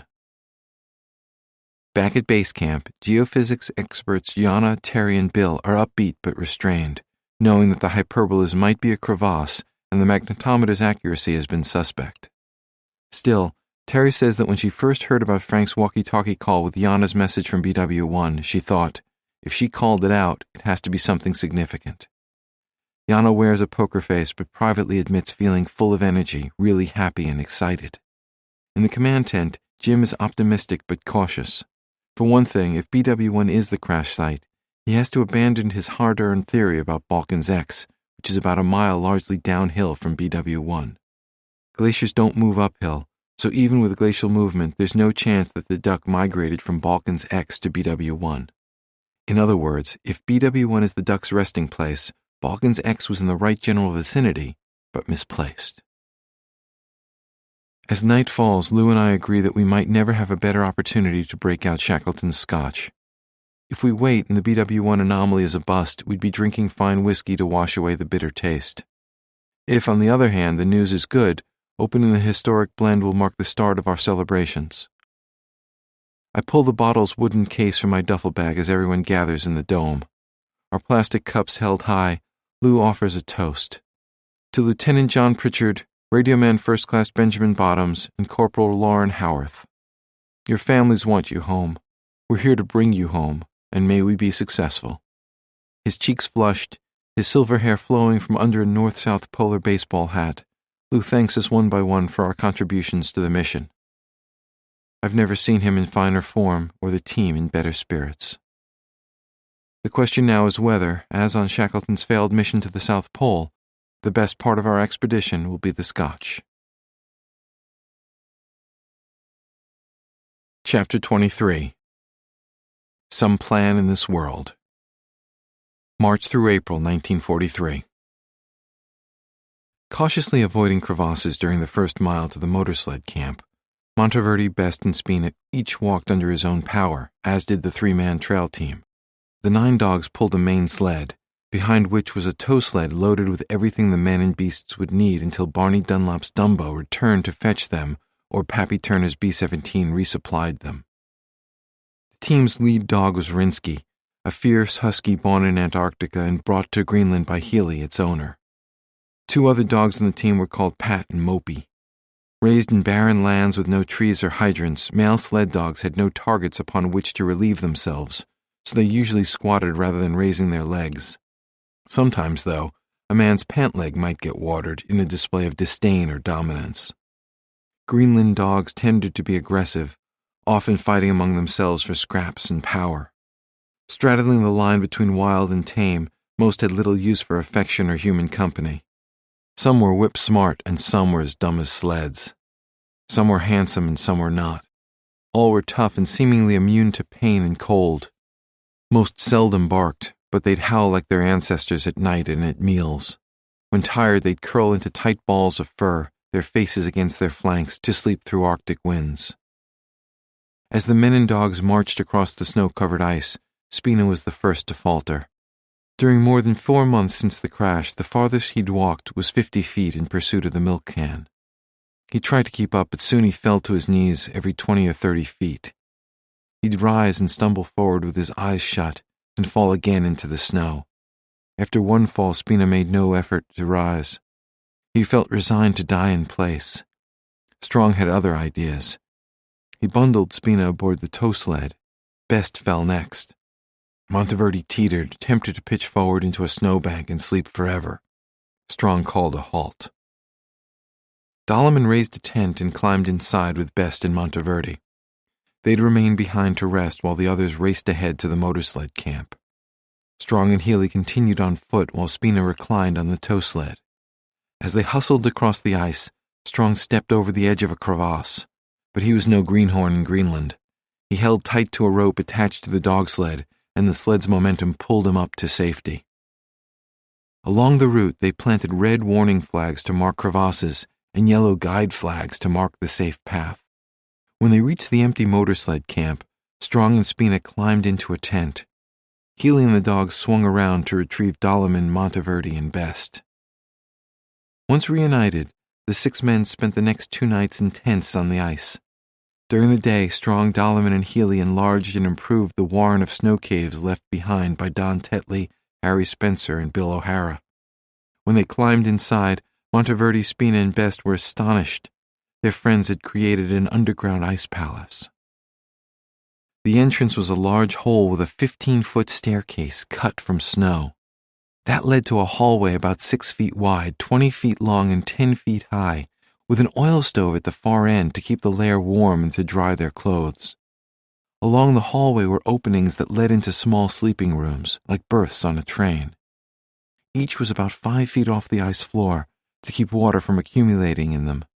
The hallway also led to a kitchen with shelves cut into the ice and a vent to the surface for cooking and heating fumes. A large room off the kitchen was the pantry. Past the stove at the end of the hallway was a second set of stairs leading down another 10 feet to a latrine carved from ice and snow. The 3 remaining PN9E survivors were so impressed that they renamed the motorsled camp. Now it was the Imperial Hotel. The 6 men enjoyed several days of good weather, during which Turner's B-17 boosted their supply cache. But several days of storms followed. The wind was so strong and the snow so fierce that Healy brought the dogs down into the human quarters. One husky that refused paid for his disobedience with a case of frostbite, though he recovered. The dogs treated the underground maze like a kennel, fighting and running through the rooms. When the dogs settled down, they became warming blankets for the men, who tucked their sleeping bags against them at night. 2 weeks passed during which Strong, Healy, and Dalaman cared for the needs of their 3 Imperial Hotel guests. Healy cooked, and with a wide variety of available supplies, he took dinner orders from each man. Healy didn't like coffee, so he resisted making it, but he kept a pot of tea boiling on the stove around the clock. They stayed up late every night, talking by candlelight and telling jokes. Spina, the jokester of the PN9E, credited Dalaman for keeping them all in stitches. Between laughs, the 3 trailmen told the 3 flyers stories from their Arctic adventures. When it was light, they climbed up from the cave, and Healy strapped Spina to the sled for daily exercise runs with the dogs. They made multiple passes over the designated landing area to tamp down new snow. While Strong was back at Bluey East 2, Don Tetley gave him a detailed map of the motorsled camp that included the general location of the buried motorsled. When the weather cleared, Strong decided to get some exercise by digging for it. Dalaman and Healy joined in, and in time so did Monteverdi and Best. Spina, his arm still recovering, appointed himself foreman. They dug for 3 solid days before finding the missing motorsled under 20 feet of snow. At Bluey East 2, rain replaced snow and coated the runway with slush. A bigger worry for Balkan was that melting would make the snow at the motorsled camp Imperial Hotel sticky, preventing the PBY from taking off after it collected the 6 men and dogs. Adding to Balkan's concerns were high winds that wreaked havoc on the 2 PBYs on the tarmac. Both suffered broken ailerons, the hinged sections on the trailing edge of the wings that allow an aircraft to bank left or right. Time was passing and repairs added to the delays. On April 5, 1943, 19 days after the trail team arrived on the ice, Harold Strong radioed Blue East 2 with good news. The ground temperature was relatively warm and the wind had taken the day off. Balkin ordered him to break down the sled and get ready to load everything aboard the rescue plane. Worried about the Dumbo's weight on takeoff from the ice, Balkin had crew strip the plane of everything not essential to flight or stability. He filled its fuel tanks with only enough for the round trip, plus a little extra for safety in case of delays. Before the Dumbo arrived, Pappy Turner flew over the Imperial Hotel in his B-17. Spina got on the walkie-talkie and promised his friend Carl Brehm, Turner's engineer, that he'd buy him the biggest steak he could eat if the rescue succeeded. During the same conversation, Monteverdi heard good news. He'd been promoted to captain during his nearly 5 months on ice. As the Dumbo approached, the 6 men on the ground turned themselves into human weather vanes. They lined up facing into the wind, a signal they devised to let pilot Barney Dunlop know the wind direction. He landed as smoothly as he'd done twice before, sending plumes of snow into the air that briefly obscured the plane. Dunlop taxied in a wide circle and stopped near the waiting men. Balkin wanted to hustle the 6 men, dogs, and equipment aboard to keep the Dumbo's belly from freezing to the ice. But the plane's crew hopped off, wanting to take pictures and to welcome the long-missing men. When the greetings ended, the dogs and equipment were loaded first, followed by the 6 men. Balkin noticed that Monteverdi, Spina, and Best boarded in silence, as though unable to believe that their long wait was nearly over. But once again, the Dumbo's belly froze to the ice. Strong and Healy got out and rocked one wing, while Dolleman and the plane's engineer, Alex Sabo, rocked the other. Dunlop gunned the engines, and the plane shook as it fought to free itself. When the Dumbo broke loose, Dunlop made 4 laps around the field. Each lap allowed another man on the ice-breaking crew to board on the run through the side blister. Dunlop steered the plane into position for a long uphill takeoff run. The passengers stood as far back in the tail as possible to make it easier for the Dumbo's nose to lift. Dunlop leaned hard on the throttles and the plane sped across the ice, rising 3 or 4 feet, then dropping back down, then rising, then dropping again. Dunlop turned around and tried a downhill run, but again he couldn't gain enough lift. He eased back on the throttles just short of a crevasse. The Dumbo had 4 pilots aboard: Dunlop, Balkin, Monteverdi, and the co-pilot, Nathan Waters. By the second failed attempt, none could have doubted that they faced a nasty combination of too much weight from the passengers, dogs, and cargo, and too much friction from the slush coating the Dumbo's fuselage. A strong headwind would have lowered the ground speed needed for takeoff by creating greater airflow over the wings. But even that might not have been enough, and it was a moot point anyway. On the one morning when they needed it, the notorious Greenland wind was nowhere to be found.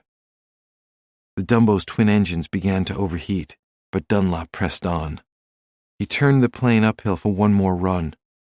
As he gained speed, the right engine burst into flames. A line broke and shot black oil onto the wings and fuselage. Dunlop shut down both engines, and crew members jumped out to extinguish the fire. The vacuum pumps were damaged, the fuel pressure gauge line was burned, the cowling on the damaged engine was melted, the engine had lost oil, the exhaust rings were burned out, and the entire works were black with soot. The engine wasn't quite dead, but any hope of flying that day was gone. Dunlop taxied back to the Imperial Hotel. Monteverdi, Best, and Spina couldn't believe their bad luck. They seemed doomed to remain on the glacier. But Balkin and Dunlop weren't done. The crew began emergency repairs, holding together the damaged 1,200 horsepower engine with steel straps from equipment cases. Pappy Turner dropped them fresh oil in a replacement oil line, but installing it would mean the time-consuming task of taking apart the engine. The repair crew held off, waiting for a decision from Balkin on whether to make the repairs quick and dirty or take several days to install the new oil line. His decision depended in part on when he thought the winds would return. They had no way to anchor the Dumbo, so a powerful storm might toss the plane like a dry leaf. Everyone left the plane and holed up in the overgrown snow cave, discussing their options and dining on a meal prepared by Balkin himself. Balkin thought aloud about the challenges ahead. The second PBY was damaged and unavailable, so they had neither a backup plane nor a backup plan. Getting the 3 PN-90 survivors off the ice soon meant relying on the Dumbo parked outside the Imperial Hotel. Balkin worried that installing the new oil line would take too long and endanger the mission. The plane would be exposed to windstorms without being tied down, or it might freeze to the ice so solidly that no amount of rocking would free it. Balkin believed that they had one last chance to get airborne without the new oil line.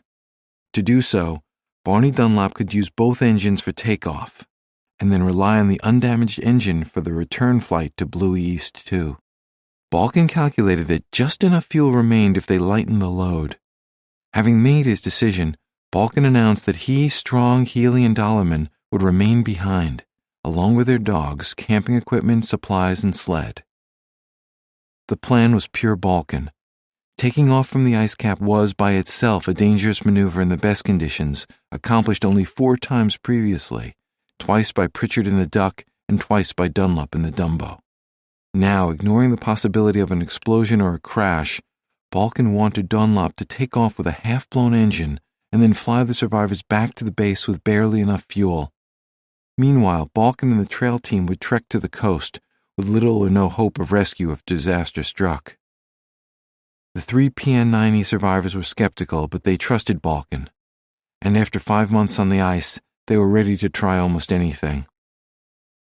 After dinner, Balkin and Dunlop spent the night in the cave with the 6 regular guests of the Imperial Hotel, while the rest of the crew returned to the plane. Monteverdi, Best, and Spina went to sleep praying for good luck and good weather. The survivors' prayers were answered almost too well. The day was clear and the air dead calm on the morning of April 6, 1943. Balkin wanted at least some headwind to lift the Dumbo, so they ate breakfast and waited. They also waited for Pappy Turner's B-17 to arrive overhead, so he could follow the Dumbo back to the base. With Turner tracking the plane, rescuers would know where to look if its engines failed. When winds picked up in the afternoon, Balkin and Dunlop decided it was time. The survivors and the Dumbo crew scrambled on board, while Balkin, Strong, Dollarman, and Healy rocked the plane to break its icy cradle. Dunlop raced down the glacier runway. He tried for nearly a mile, occasionally bouncing several feet off the ground. But just as on the previous day, he couldn't gain lift. He turned the Dumbo around and tried again in the opposite direction, but again had no luck. Their chances were running out. The plane's already slim margin of fuel was nearly gone. The damaged engine wouldn't take much more strain. Dunlop got out and strategized with Balkin. "If I hadn't flown in this ship before," Dunlop told the legendary pilot, "I'd almost say this ship wasn't built for flying." Confident as ever, Balkin claimed that all they needed was more wind. The pilots and crew stood around, talking and taking pictures. After several hours, stronger winds arrived. One cost of the delay was the absence of an escort. Turner's B-17, running low on fuel, had returned to Blue East 2. Balkin and the 3 trailmen shook hands with the men boarding the Dumbo as both groups headed toward uncertain futures. The 4-man team of Balkin, Strong, Dollarman, and Healy soon began the demanding march with their dogs to Beachhead Station. They followed a winding route that stretched more than 40 miles with detours to avoid crevassed areas. Years later, Balkin recounted the journey with undisguised pride. "I have no instruments along for land navigation, and I have to guide the party by dead reckoning. With a prismatic pocket compass and a protractor, I make computations in pencil on a diary page and clock off our mileage on a distance-measuring wheel fastened to the runner of the sled. For 5 days we hole up during a willy-wah, a frightful storm, staking our dogs securely and digging under the snow ourselves to ride out winds of up to 150 miles an hour. 10 days later, we have worked our way to the coast through drifts and sastrugi as high as 3 feet. All 4 men and their dogs arrived safely at Beachhead Station. On April 18, 1943, a plane picked them up there and returned them to Blue East 2. After Balkin and the trail team rocked the Dumbo free from the ice, Dunlop set off down the glacier runway once more, heading uphill into the resurgent wind. Again the Dumbo bounced along the way, but this time the wind rushing over the outstretched wings provided enough lift to separate the plane from the ice cap. With the damaged engine straining, Dunlop gained altitude slowly. Low on fuel and losing oil, he cut the dying engine when the Dumbo was about 1,000 feet above the ground. Then he adjusted the angle of the right propeller so it sliced through the wind, a technique called feathering the engine. Otherwise, drag created by the shutdown engine would have threatened the plane's ability to fly. But Dunlop's prudent move triggered a new problem. Without power from the right engine, the Dumbo hung in the air as though planning a return to Earth. Balkan's scheme seemed to be failing, and the passengers feared for their lives. After a heart-stopping pause, the plane went into a dive. Dunlop fought in the cockpit, but the Dumbo kept losing altitude. It leveled off, but soon the plane was barely more than 50 feet above the ground. Spina looked out the window in the Dumbo's side blister and saw the ice cap rushing toward them. He and Bess thought they were about to crash, ending their ordeal and their lives in the cruelest possible way. Harold Larson, the Dumbo's radio man, saw the survivors' white-knuckled distress. He patted them on the backs and told them everything would be fine, whether he believed it or not. No one was comforting anyone in the cockpit. Fearing disaster, Dunlop resolved to restart the damaged engine to gain altitude. It was a risky move. If the engine exploded, they'd be done for. But if they didn't want to crash, they needed its power, even briefly. Dunlop restored power to the engine. It strained and complained, but it held together. With both propellers spinning, Dunlop pulled back hard and got the Dumbo's nose pointing upward. But now he faced a new obstacle, the mountains that guarded Greenland's coastline. Dunlop demanded that the plane continue to climb, hoping to gain enough altitude while both engines worked to clear the highest peaks. In the cabin, the passengers watched silently through the windows as the mountains approached. As Dunlop struggled, the instrument panel before him displayed a terrifying sight. The cylinder head temperature gauge for the damaged right engine was deep in the red, far past the danger zone. Leaking oil and pushed beyond its limit, it threatened to catch fire and explode. With no other choice, Dunlop continued to climb. The Dumbo rose, and the jagged mountains passed beneath them. When Dunlop felt confident that they'd cleared the peaks, he shut down the damaged engine and began to lose altitude. He pointed the plane east toward the water, in case they had to employ the seaplane's buoyant qualities. That move reflected Dunlop's newest worry. Using the second engine for part of the flight hadn't been part of Balkan's calculations. Now they were nearly out of fuel. Listening to the crew's conversations over a headset, Monteverdi heard Dunlop ask the flight engineer how much fuel remained. The disturbing answer was about 120 gallons. The Dumbo was burning 73 gallons of fuel an hour and was still more than an hour from Bluey East 2. Monteverdi could do the math. Based on their distance and fuel consumption rate, they'd have perhaps 30 gallons to spare. For a plane with a fuel capacity of almost 1,500 gallons, that translated as a teacup of water to sustain a thirsty elephant. A strong headwind could suck the Dumbo dry. For the next hour, Dunlop tried every trick in his pilot's bag. Yet nothing could prevent the plane from losing altitude. From his desk outside the cockpit, radio man Harold Larson called Bluey East 2 to say that the Dumbo might not make it. Without Pappy Turner's B-17 as an escort, no one would know where it went down. The base answered that it would send a new spotter plane, and soon a twin-engine Beechcraft AT-7 appeared alongside the Dumbo. Somehow, Dunlop kept the air beneath his wings. About 5 minutes from the base, he spotted the mouth of the fjord leading to Bluey East 2. Dunlop asked again about fuel. The engineer told him that the gauges were empty. Dunlop faced a choice upon which all their lives depended.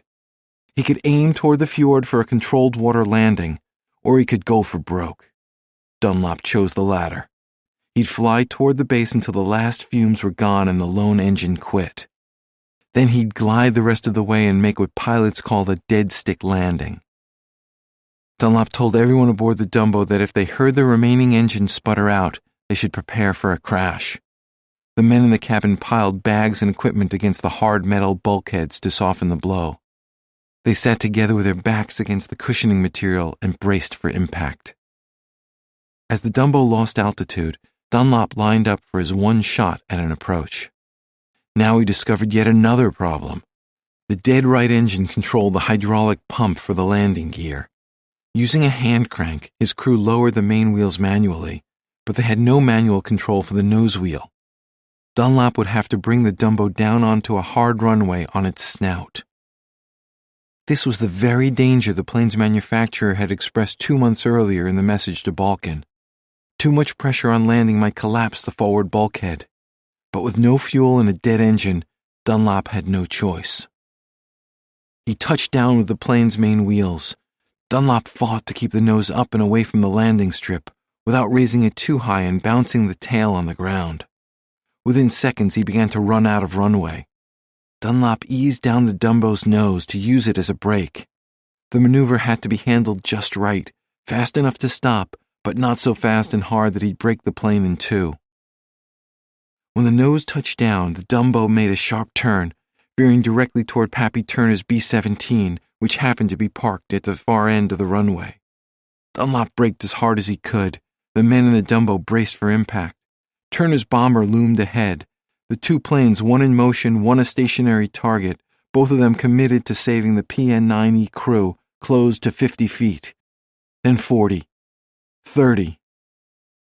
15 feet from Turner's B-17, the Dumbo skidded to a stop. The plane carrying the last 3 survivors of the wrecked PN-9E balanced motionless on its nose with its rear end high. The Dumbo looked as though it was taking a deep, well-deserved bow. The base at Blue East 2 emptied to greet them. The survivors grabbed handfuls of dirt from the runway to celebrate their deliverance from ice-capped purgatory. If they had continued their matchstick calendars to the last day, the top row would have displayed 4 sticks, the bottom row 6. They'd been on the ice from November 9, 1942 to April 6, 1943, 148 days. Armand Monteverdi, Alfred Clint Best, and Paul Spina joined Lloyd Puryear, Alexander Tucciaroni, Harry Spencer, and William Bill O'Hara as PN-9E crash survivors rescued from the glacier beyond the Koji Bay Fjord. The 5 C-53 crewmen they'd hoped to find remained lost. Also left behind were PN-9E flyers Lauren Lolly Howarth and Clarence Weedle, and would-be rescuers John Pritchard Jr., Benjamin Bottoms, and Max Demarest. Some 45 years later, a fully recovered Clint Best told his grandchildren about the crash, the bitter cold, the deprivation, and the fear. He explained how the hardships were offset by the caring he'd felt from his friends. Best left out the worst parts, so as not to upset the children, but he did mention his bouts of dementia. Above all, Best marveled at the efforts made to save him and his crewmates. Money was never an object, he said. If there was someone out there that needed rescuing, the Air Force went out to the rescue, Best told his family. They never give up. They never gave up on us. Despite the passage of time and the wisdom of age, Best struggled to describe how it felt to have survived. As I've gone on through the years, he said, it's hard to figure out how you can be with 8 other people and one falls into a crevasse and disappears. It's why me, Lord. In this case, it's why him. And the radio man goes after a plane and he gets killed. And the lieutenant comes down on the motor sled to rescue you and he gets killed. You wonder why it's all of them. Finally, Best settled on divine intervention. I figured God must have had some plan in this world, that he let me, along with the others, remain. Chapter 24. Down to the Wire. August 2012. The dome tent is alive with excitement about the anomaly at BW1 as we crowd together for breakfast on Tuesday, August 28th. Between sips of coffee, Yana happily displays a radar image on her laptop. She explains that it shows small hyperbolas near the glacier surface that are unmistakably a crevasse, and bigger and more dramatic hyperbolas deep in the ice that suggest a large UFO, an unidentified frozen object. The mood is light, and Alberto gets laughs by teasing Bill about the single L in his name. What's Bill short for? Bill? But enthusiasm leaches from the dome when Steve announces that a half-dozen team members must return to Kulusuk aboard the helicopter that's due later today to airlift the Hatsi to BW1. The decision to begin demobilizing from the glacier comes jointly from the Coast Guard and North-South Polar and takes the form of a plan agreed to by Jim, Rob, Lou, and Steve.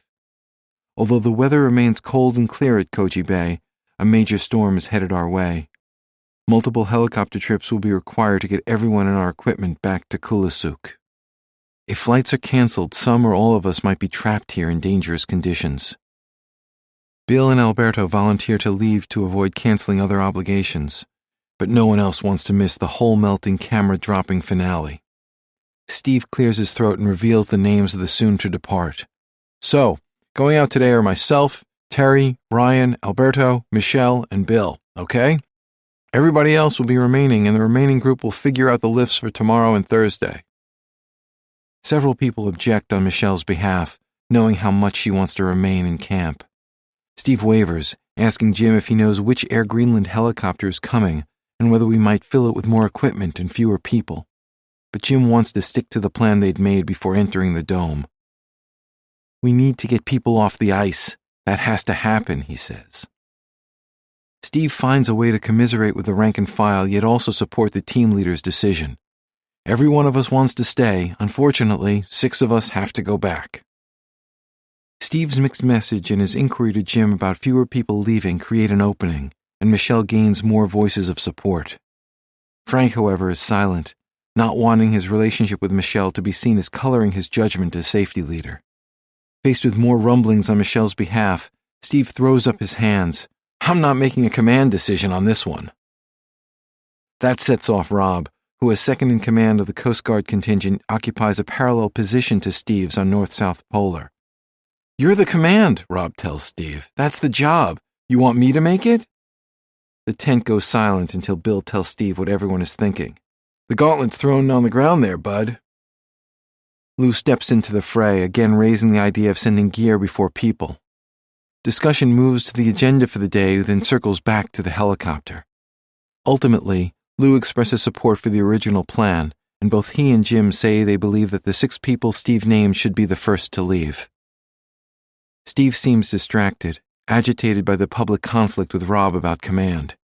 He detours the discussion to describe how the campsite should be broken down and to list tasks needing completion before the helicopter arrives. Finally, he musters himself to declare who stays and who goes. Michelle, Steve says, I'm sorry to be the bearer of bad news, but... I'm useful, she tells him, listing her skills in mountaineering, glacier climbing, medical care, and elsewhere. Well, you know what, Steve says, reversing field. I'm going to make the command decision. Rob, you're going. Blindsided by Steve's switch and frustrated by a week of leadership he finds lacking, Rob can't restrain himself. See how that felt? Feel good? He asks Steve mockingly. That's what it feels like. Command. Oh, really? Thank you, Steve shoots back. Thanks for telling me what command feels like. Ever have a combat command? You were saying you didn't want to make a command decision, Rob answers. That's your job. The glow is off the dome, and tension is now the order of the day. Before the morning meeting ends, the 6 departing team members are told to gather their belongings and break down their tents. With no radar or magnetometer teams going out, there's not much for the rest of us to do before the helicopter arrives. Eager to get as close as possible to the anomaly, Lou, John, Frank, Michelle, Yana, and I head across the glacier to BW1. John carries an ice auger to drill holes to see if we might find pieces of the duck near the surface. We also bring the beachcombing metal detector, more for kicks than with any expectation that it would be powerful enough to find the anomaly so deep in the ice. It's an hour-long uphill climb, and we're winded when we reach the orange flag. With time to spare, we soak up the sun in a spectacular view of Koji Bay, clogged with icebergs as big as cargo ships. It's the clearest sightline we've had all week of the glacier where the PN-9E crashed, a sharply rising, impossible-to-see hazard for any pilot flying in milk. Yana and I take turns passing over the anomaly with a metal detector, which buzzes only when we accidentally bang it against our legs. John and Frank use the auger to drill enough holes to make a coffin-size opening in the ice, but there's no sign of the duck. Soon the hole fills with frigid water flowing through the glacier, putting an end to the drilling. The sun is warm and skies are blue, so several of us use our coats as blankets and stretch out for glacier naps. By noon, Michelle leaves to make lunch and Lou goes with her to oversee the first stage of base camp breakdown. A tempest of problems awaits them.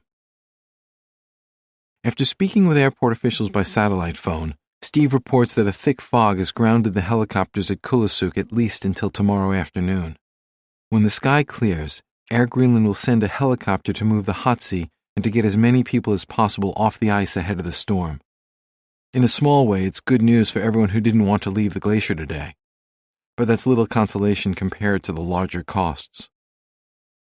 No helicopter today means no Hatsi move tonight. That means no hole melting tonight or tomorrow morning to explore the anomaly. Even if the helicopter does come late tomorrow and moves the Hatsi, the storm might leave us no time to investigate BW1. In that case, our only option would be a profoundly disappointing backup plan. Place a satellite tracking device above the anomaly and go home. We wouldn't know whether we'd found the Ducks crash site and the resting places of Pritchard, Bottoms, and Howarth. A year or more might pass before some or all of us could return. That is, assuming enough money might materialize to support yet another expedition. With no evidence more solid than radar and magnetometer hits, it's doubtful. The thought casts a pall over camp. In hushed conversations held in clusters around the rocks and tents, there's talk of riding out the storm and moving the Hatsi after the bad weather passes. But that idea is soon squashed. We don't know how bad the storm might be or how long it might last. And even if we did hunker down, we'd have little or no time afterward to melt holes.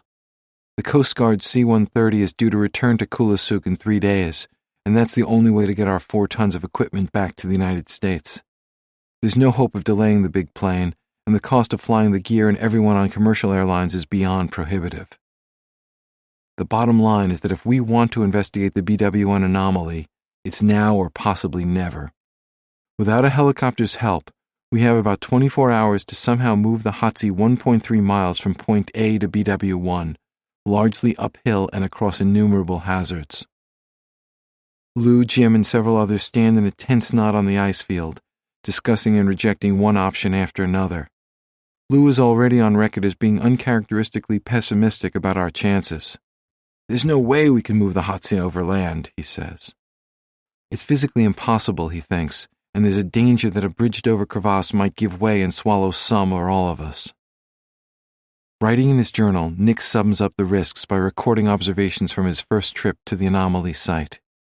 The route to BW1 was an indirect path through a series of open crevasses, surface meltwater channels, and hidden moulins, deep vertical shafts within a glacier. These last ones raised my eyebrows. Not far beneath the surface you could hear water running. Not crevasses, but drainage tunnels, the plumbing of the glacier. Fall into one roped and you had a chance of getting out. Fall in unroped and you might just get flushed down to the fjord over the next 1,000 years. Jim isn't cavalier about safety, and he doesn't pretend to be a glacier expert, but he refuses to surrender. Just as Lou has scrounged and sacrificed to be here, Jim has put his reputation on the line. With the anomaly at BW1 staring at him from Yana's screen, he's a frequent customer asking for a look. Jim refuses to return to his desk at Coast Guard headquarters without knowing what's down there. Despite concerns from Nick and others, Jim believes that the safety team can find a solid path to move the Hatsi to BW1. To make the trip less arduous, Jim and several others wonder whether the lids of large Pelican cases might be converted for use as sleds under the Hatsi's wheels. Several team members discuss abandoning the Hatsi altogether and carrying a second auger, fuel, and a pickaxe to BW1 to see if those tools might reach the anomaly. The idea of leaving the head of the storm without any melting or drilling at BW1 also hasn't been ruled out. As the chief hole melter and Hatsi wrangler, and someone with a seemingly inexhaustible appetite for hard work, Ouija keeps tabs on the swirling discussions. He moves among the groups, listening more than talking, assessing the ideas and attitudes of the would-be planners. After suffering through hours of inactivity and indecision, Ouija's frustration gets the best of him. He has no intention of leaving before he can perform exploratory surgery on the glacier. He's certain that the Hatsi is our only hope, and he dismisses the idea that Pelican lids might help us push the 700-plus-pound machine to BW1. Ouija disappears from the brainstorming sessions and grabs the second aluminum extension ladder bought in Keflavik. He separates the ladder into 2 parts, each 12 feet long, and carries one to the rocks past the toilet tent. He finds 2 closely set boulders and jams the ladder's end into the opening. What seems like the act of a frustrated madman reveals itself as the inspired work of an innovator. Pulling down on the ladder, he bends it at the second rung. He pulls it out, inspects it, then bends it some more. When the ladder's end is curved upward like the tip of a ski, he flips it around and does the same to the other end. His orange boots stomping against the ice, Ouija carries the double custom-curved ladder toward Jim, Lou, and the other planners. He halts 20 yards away and wordlessly slides it in their direction. The ladder skims across the ice like a sharpened skate and stops near their feet. Jim gets the idea immediately. "Hell yes," he says. "Money." Bill wraps Ouija in a hug. "You gave nobody any choice. This is how we're doing it." Ouija repeats the bending process with the second half of the ladder, and soon the plan is apparent to everyone. With the curved ladder serving as strong, lightweight runners, Ouija intends to turn the Hotsy into a giant sled and use us as huskies. Lou snaps back to his natural optimism and muses about moving the Hotsy tonight. Nick and several others tell him he's nuts. The glacier surface is too slushy from the day's sunshine. He relents only when Ouija declares that we'll wait until morning, when the route to BW1 will have frozen overnight. Ouija's primary concern is about someone getting hurt, but he also worries that the ungainly Hotsy might tip over and break if conditions aren't close to ideal.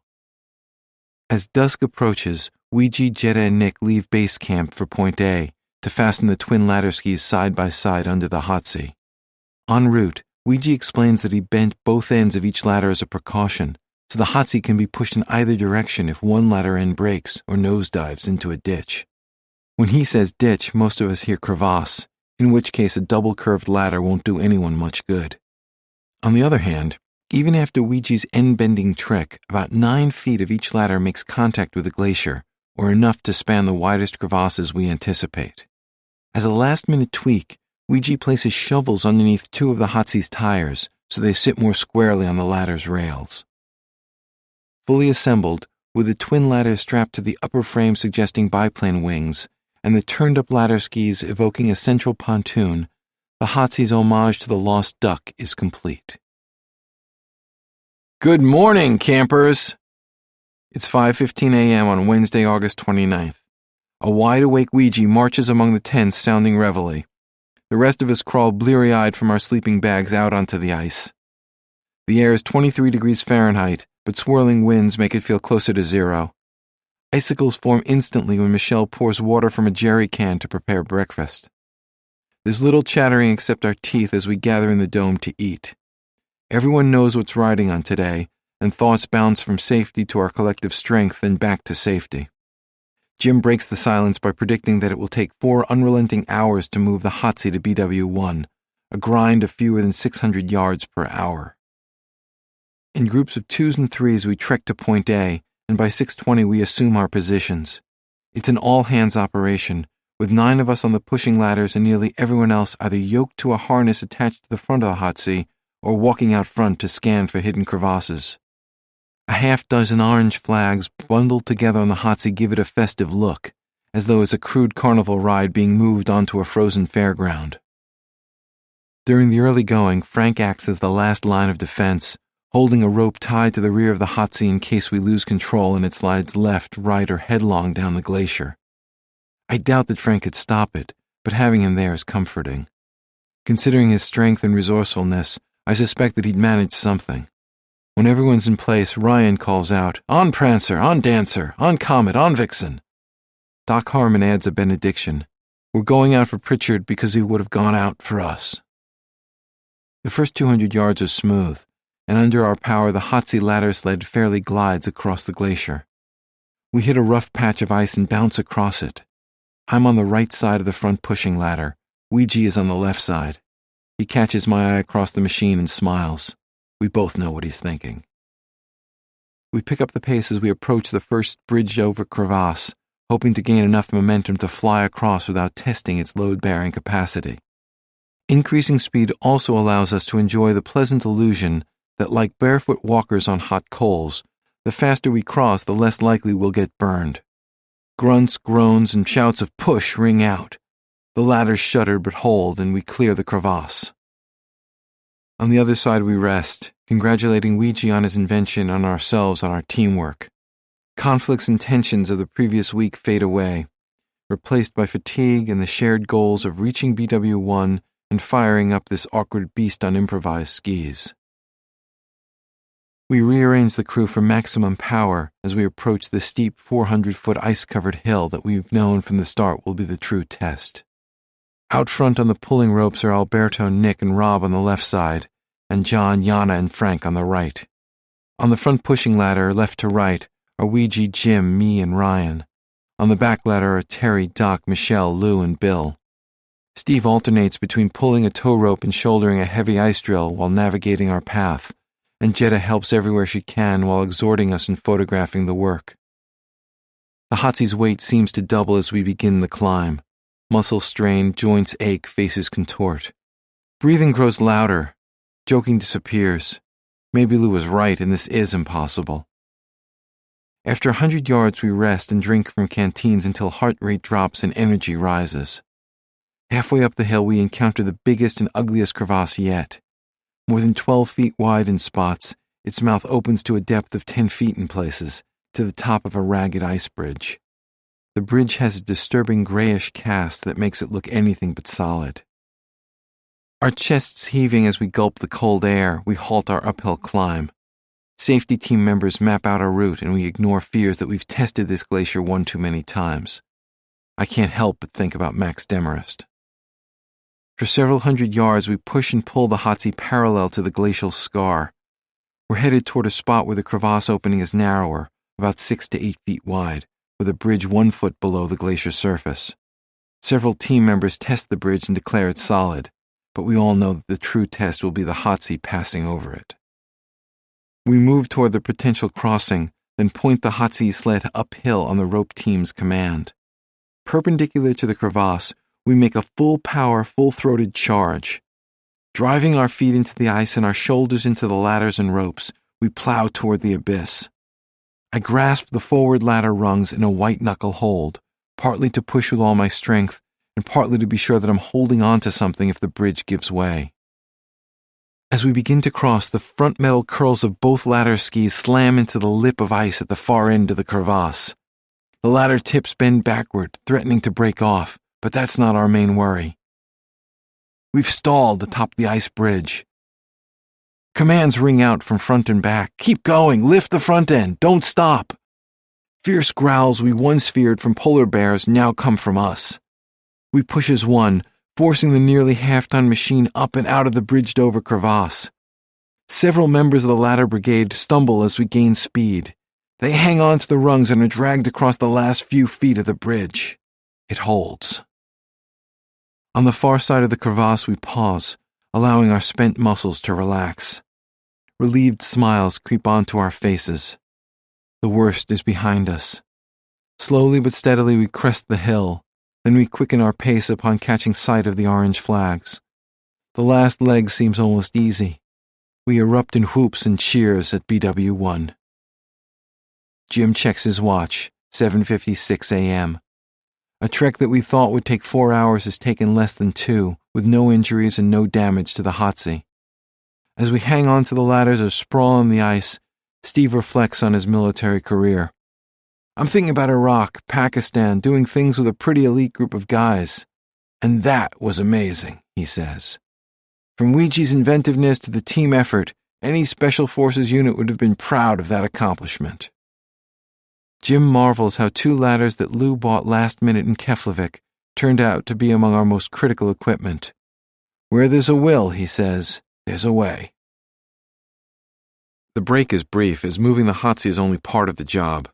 We need to haul more fuel, hoses, ropes, and other equipment to BW1 for Ouija to start melting.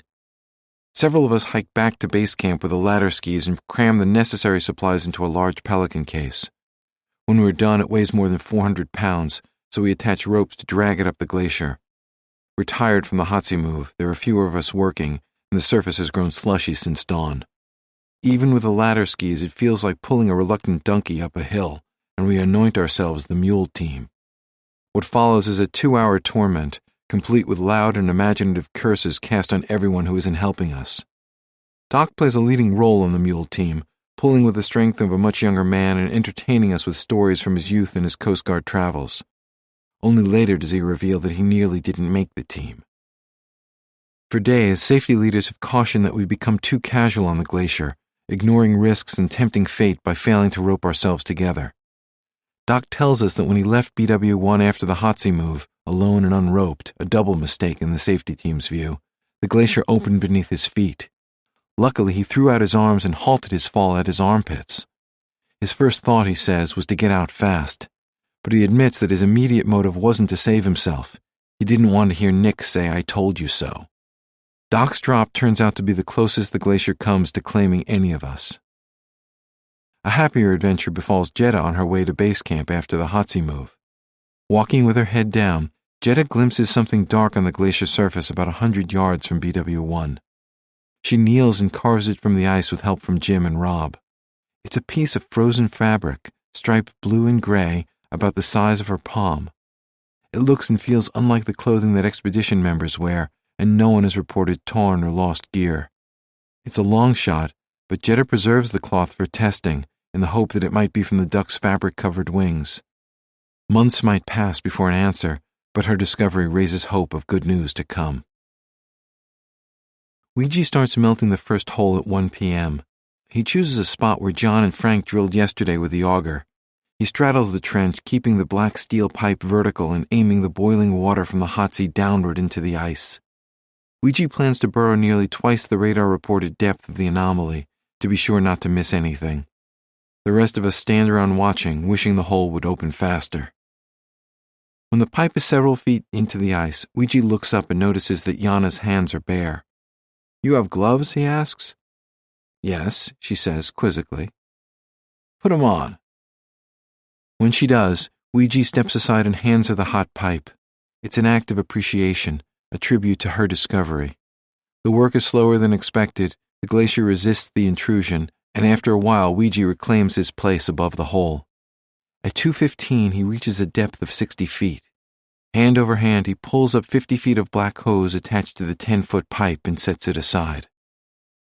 Alberto goes to work with his camera, a 4mm lens surrounded by tiny high-intensity lights, encased in a silver shell the size of a ripe pear. The camera hangs from a thick black wire, and Alberto unspools enough to reach the bottom of the hole.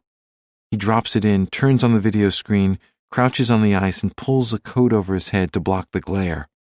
He pulls up the camera a foot at a time, searching the screen for any hint of the duck.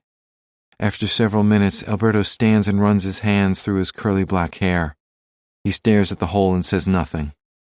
We tamp down our disappointment, knowing that if a hole is even a foot from the duck, the camera might see nothing.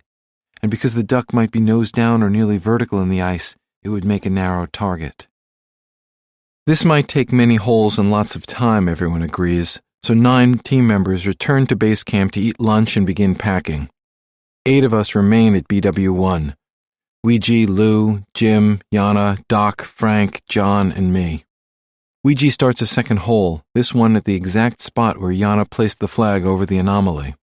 But after 40 minutes, with a hole about 45 feet deep, the hose starts to spray water from where it's attached to the Hotsy.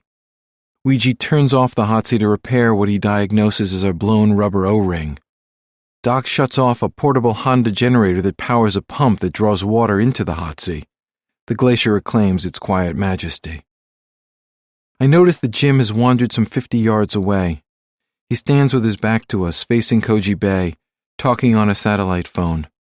After several minutes, he turns and walks toward us, his shoulders slumped. We gather around as he says, "Everyone's got to get off the ice." Confused, we look at each other and back at Jim. He explains that rough weather is approaching faster than expected, so Air Greenland is sending its 2 biggest helicopters to airlift all of us and as much gear as possible before nightfall. The first helicopter will be here in an hour. We thought we'd have a full day or more at BW1, and we've brought lights to work through the night.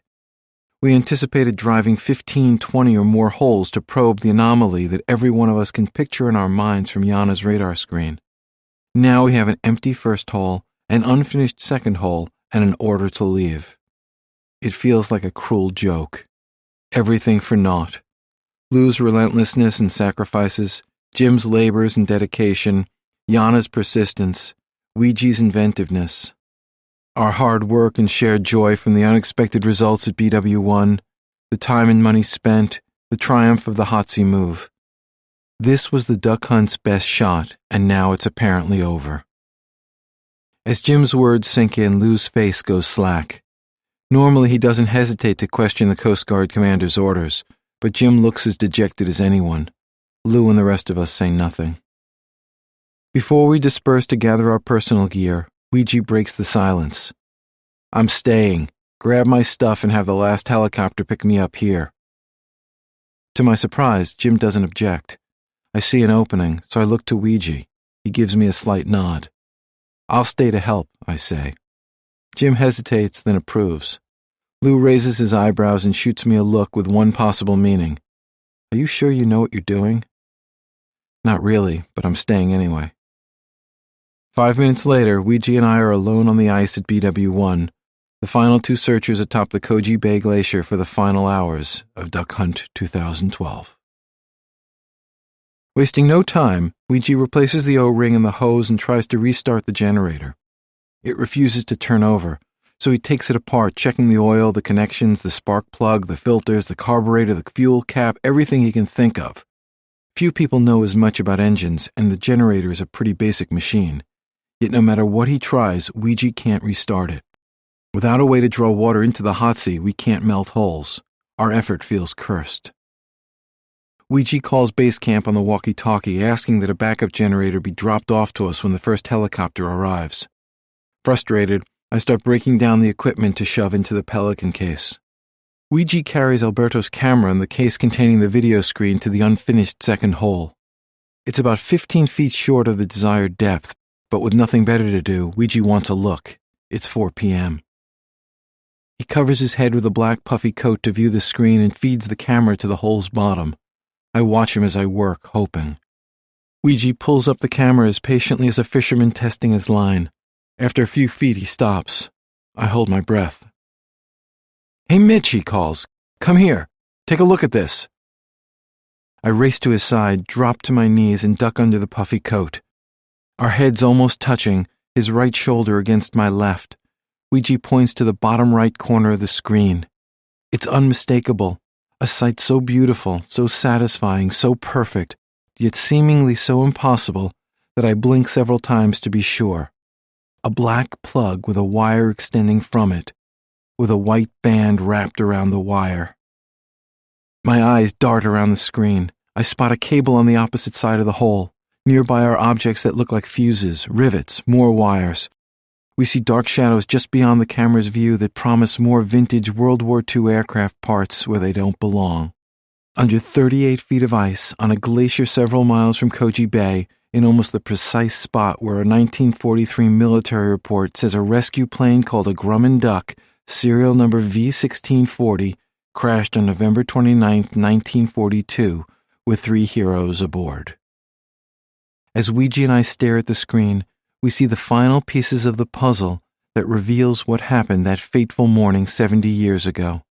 Under the original plan, John Pritchard and Ben Bottoms would have landed the Duck, then hiked to the PN-9E to get Bill O'Hara and Paul Spina. By the time they returned with the injured men, visibility likely would have been too poor to take off safely, and they would have waited for the weather to clear. But Max Demarest's fall into the crevasse changed everything. When Lolly Howarth ran to the Duck with the terrible news, Pritchard and Bottoms knew that waiting wasn't an option. They hustled Howarth aboard the Duck and took off immediately for the Northland to collect ropes and tools and able-bodied men for an emergency rescue attempt. Pritchard bravely flew into the teeth of the storm, lost his bearings, called for guidance, then slammed into the glacier at the exact spot where Ouija and I kneel. We came within a hairbreadth of failure. With the hot sea idle and time running out, if we had bored the hole a few feet in a different direction, we might have been standing atop the Duck without ever knowing it. Ouija and I throw our arms around each other, both of us grinning like new fathers. We've got it, Ouija says. 2 hours later, darkness is falling and the storm is bearing down. There's no time for the helicopter pilot to shut down the engines, so Ouija and I rush aboard under the spinning blades. We're met by cheers, hugs, and backslaps. Our walkie-talkie call informing base camp, Ouija made sure that Lou was the first to hear, had the predictable effect on the team. Disbelief, followed by jubilation. Now, everyone on this last flight to Kulusuk crowds around to see the camera images I made from the video screen. Smiles spread from one to the next as they witnessed what we came for, hard evidence of the duck's crash site. The more we analyze the images and the circumstances, the more certain we are. Everything adds up. The depth of the discovery, which matches the predicted ice accumulation of 70 years, the precise coordinates of the 1943 crash report, the absence of any other known plane crash on this area of the glacier, metal and electrical parts found in a Grumman duck. Add to that a radar hit showing a large under-ice anomaly and signals from the magnetometer. Proof positive. We'll have to return to Koji Bay, ideally next summer, with heavy equipment to excavate perhaps 50 tons of ice atop the plain to reach the bodies of John Pritchard, Benjamin Bottoms, and Lauren Howarth. But we've solved the mystery of where they've been all these years. They had to go out, and now they can come back. Aboard the helicopter, Lou fights tears. I'm just so happy for Nancy. Jim can't stop smiling. Everything that went wrong, he says. It's like it was supposed to happen. It's like divine intervention. Our handshake expands into a bear hug. Watching from his seat, Ouija shoots me a grin. Hey, Mitch, how does it end? Like this, Ouija. Like this. Epilogue. After Greenland. 1943 to present. The first half of 1943 was a busy time for war news, from the German surrender at the Battle of Stalingrad to U.S. troops' capture of Guadalcanal to the Warsaw Ghetto uprising. Yet when the press blackout lifted, the crashes and rescues in Greenland became a momentary sensation. The biggest splash occurred in May 1943, after the U.S. Army issued a lengthy press release describing the extraordinary events of the previous 6 months. Newspapers across the country, including the New York Times, ran page-one stories based on the military's account. The Los Angeles Times enhanced its coverage with an exclusive interview with native son Armin Monteverde. Uncomfortable talking about the experience, Monteverde said his goal was to resume ferrying bombers, quote, preferably in the South Pacific. Coinciding with the press release, Monteverde, Harris Spencer, and Don Tetley went to the White House on May 3, 1943, where they met with President Franklin D. Roosevelt. They emerged from the meeting spit-shined and smiling for an official photograph with General H. Hap Arnold. Several days later, newspaper readers nationwide awoke to a 12-part syndicated series written by Oliver Lafarge, an Army Air Forces captain who'd won the Pulitzer Prize for Fiction in 1930. The series focused on the PN-9E crash and aftermath, mentioning the crashes of John Pritchard's Duck and Homer McDowell's C-53 almost in passing. Later, Lafarge's series became part of a book called War Below Zero, written with none other than Burt Balkin and the writer Corey Ford. The popular radio program The Cavalcade of America turned the PN-9E saga into a 25-minute radio play called 9 Men Against the Arctic. The fictionalized account featured cheesy studio sound effects. The crunch of feet on snow sounded suspiciously like a man squeezing cornstarch in a leather pouch. Worse yet was the stilted dialogue, which put the turgid in dramaturgy. Consider this imagined exchange between Monteverde and Spencer in the cockpit shortly before the crash. Monteverde, from California. You know, Spence, I don't like this place. Spencer, Texas drawl, age 22. It sure is a long way from Texas. Monteverde. You can't see anything. All this whiteness everywhere. No horizon. How high are we, anyhow? Spencer. Reckon we're plenty high, but you can't be sure. It's like flying through milk. Not long after the radio play, the story of the Greenland crashes faded from view. Like most of the men and women who served during World War II, the survivors and rescuers rejoiced at the war's end and returned to ordinary lives. In doing so, they joined a generation that endured terrible threats and remarkable events, only to tuck away their memories with their old uniforms. Although he bore the brunt of the blame for the PN-9E crash in official reports, Armin Monteverde received the Legion of Merit for his actions during the months that followed. His citation credited him with, quote, high devotion to duty and complete disregard for his own safety in caring for his crew after the wreck. Legion of Merit medals also were given to the 6 other PN-9E survivors and Don Tetley. While on leave in California after being rescued, Monteverde enjoyed a brief moment of celebrity. Newspaper photos showed him being greeted by his beaming mother and sister, with his 7-year-old niece on his shoulders wearing his new captain's hat. After recuperating, Monteverdi returned, as he had hoped, to ferrying planes for the Air Transport Command. He continued his service during the Korean War and spent 22 years in the Air Force before retiring as a lieutenant colonel. Along the way, he married and had a son. Armand Monteverdi died in California in 1988. He was 72. Like Monteverdi, Harry Spencer also was promoted to captain during his time on the ice. Afterward, he too continued to ferry bombers for the Air Transport Command. In August 1943, Spencer wrote a letter to leaders of the Boy Scouts of Dallas explaining all that he'd been through in Greenland. In it, he credited God and his Eagle Scout training for his survival. The letter made one request. Quote, "I have not been where I could pay my dues," Spencer wrote. "If you can tell me what that amount is, it would be a favor to me, as I would like to be connected with scouting always." After the war, Spencer opened a hardware store in Texas with his brother-in-law, then launched a successful air conditioning business. Everything he might have imagined about his life when he fell into the crevasse came true. He and his wife Patsy had 2 daughters, Peggy and Carol Sue, a son Tommy who died in childhood of leukemia, and 3 grandchildren. When Patsy was diagnosed with multiple sclerosis, Spencer dedicated himself to caring for her. He served as a city councilman in Irving, Texas, as director of a local hospital, and as a district commissioner of the Boy Scouts of America. He was a board member of the local branch of the Girl Scouts and served on the boards of the Irving Chamber of Commerce, the Texas Commerce Bank, and the Irving YMCA.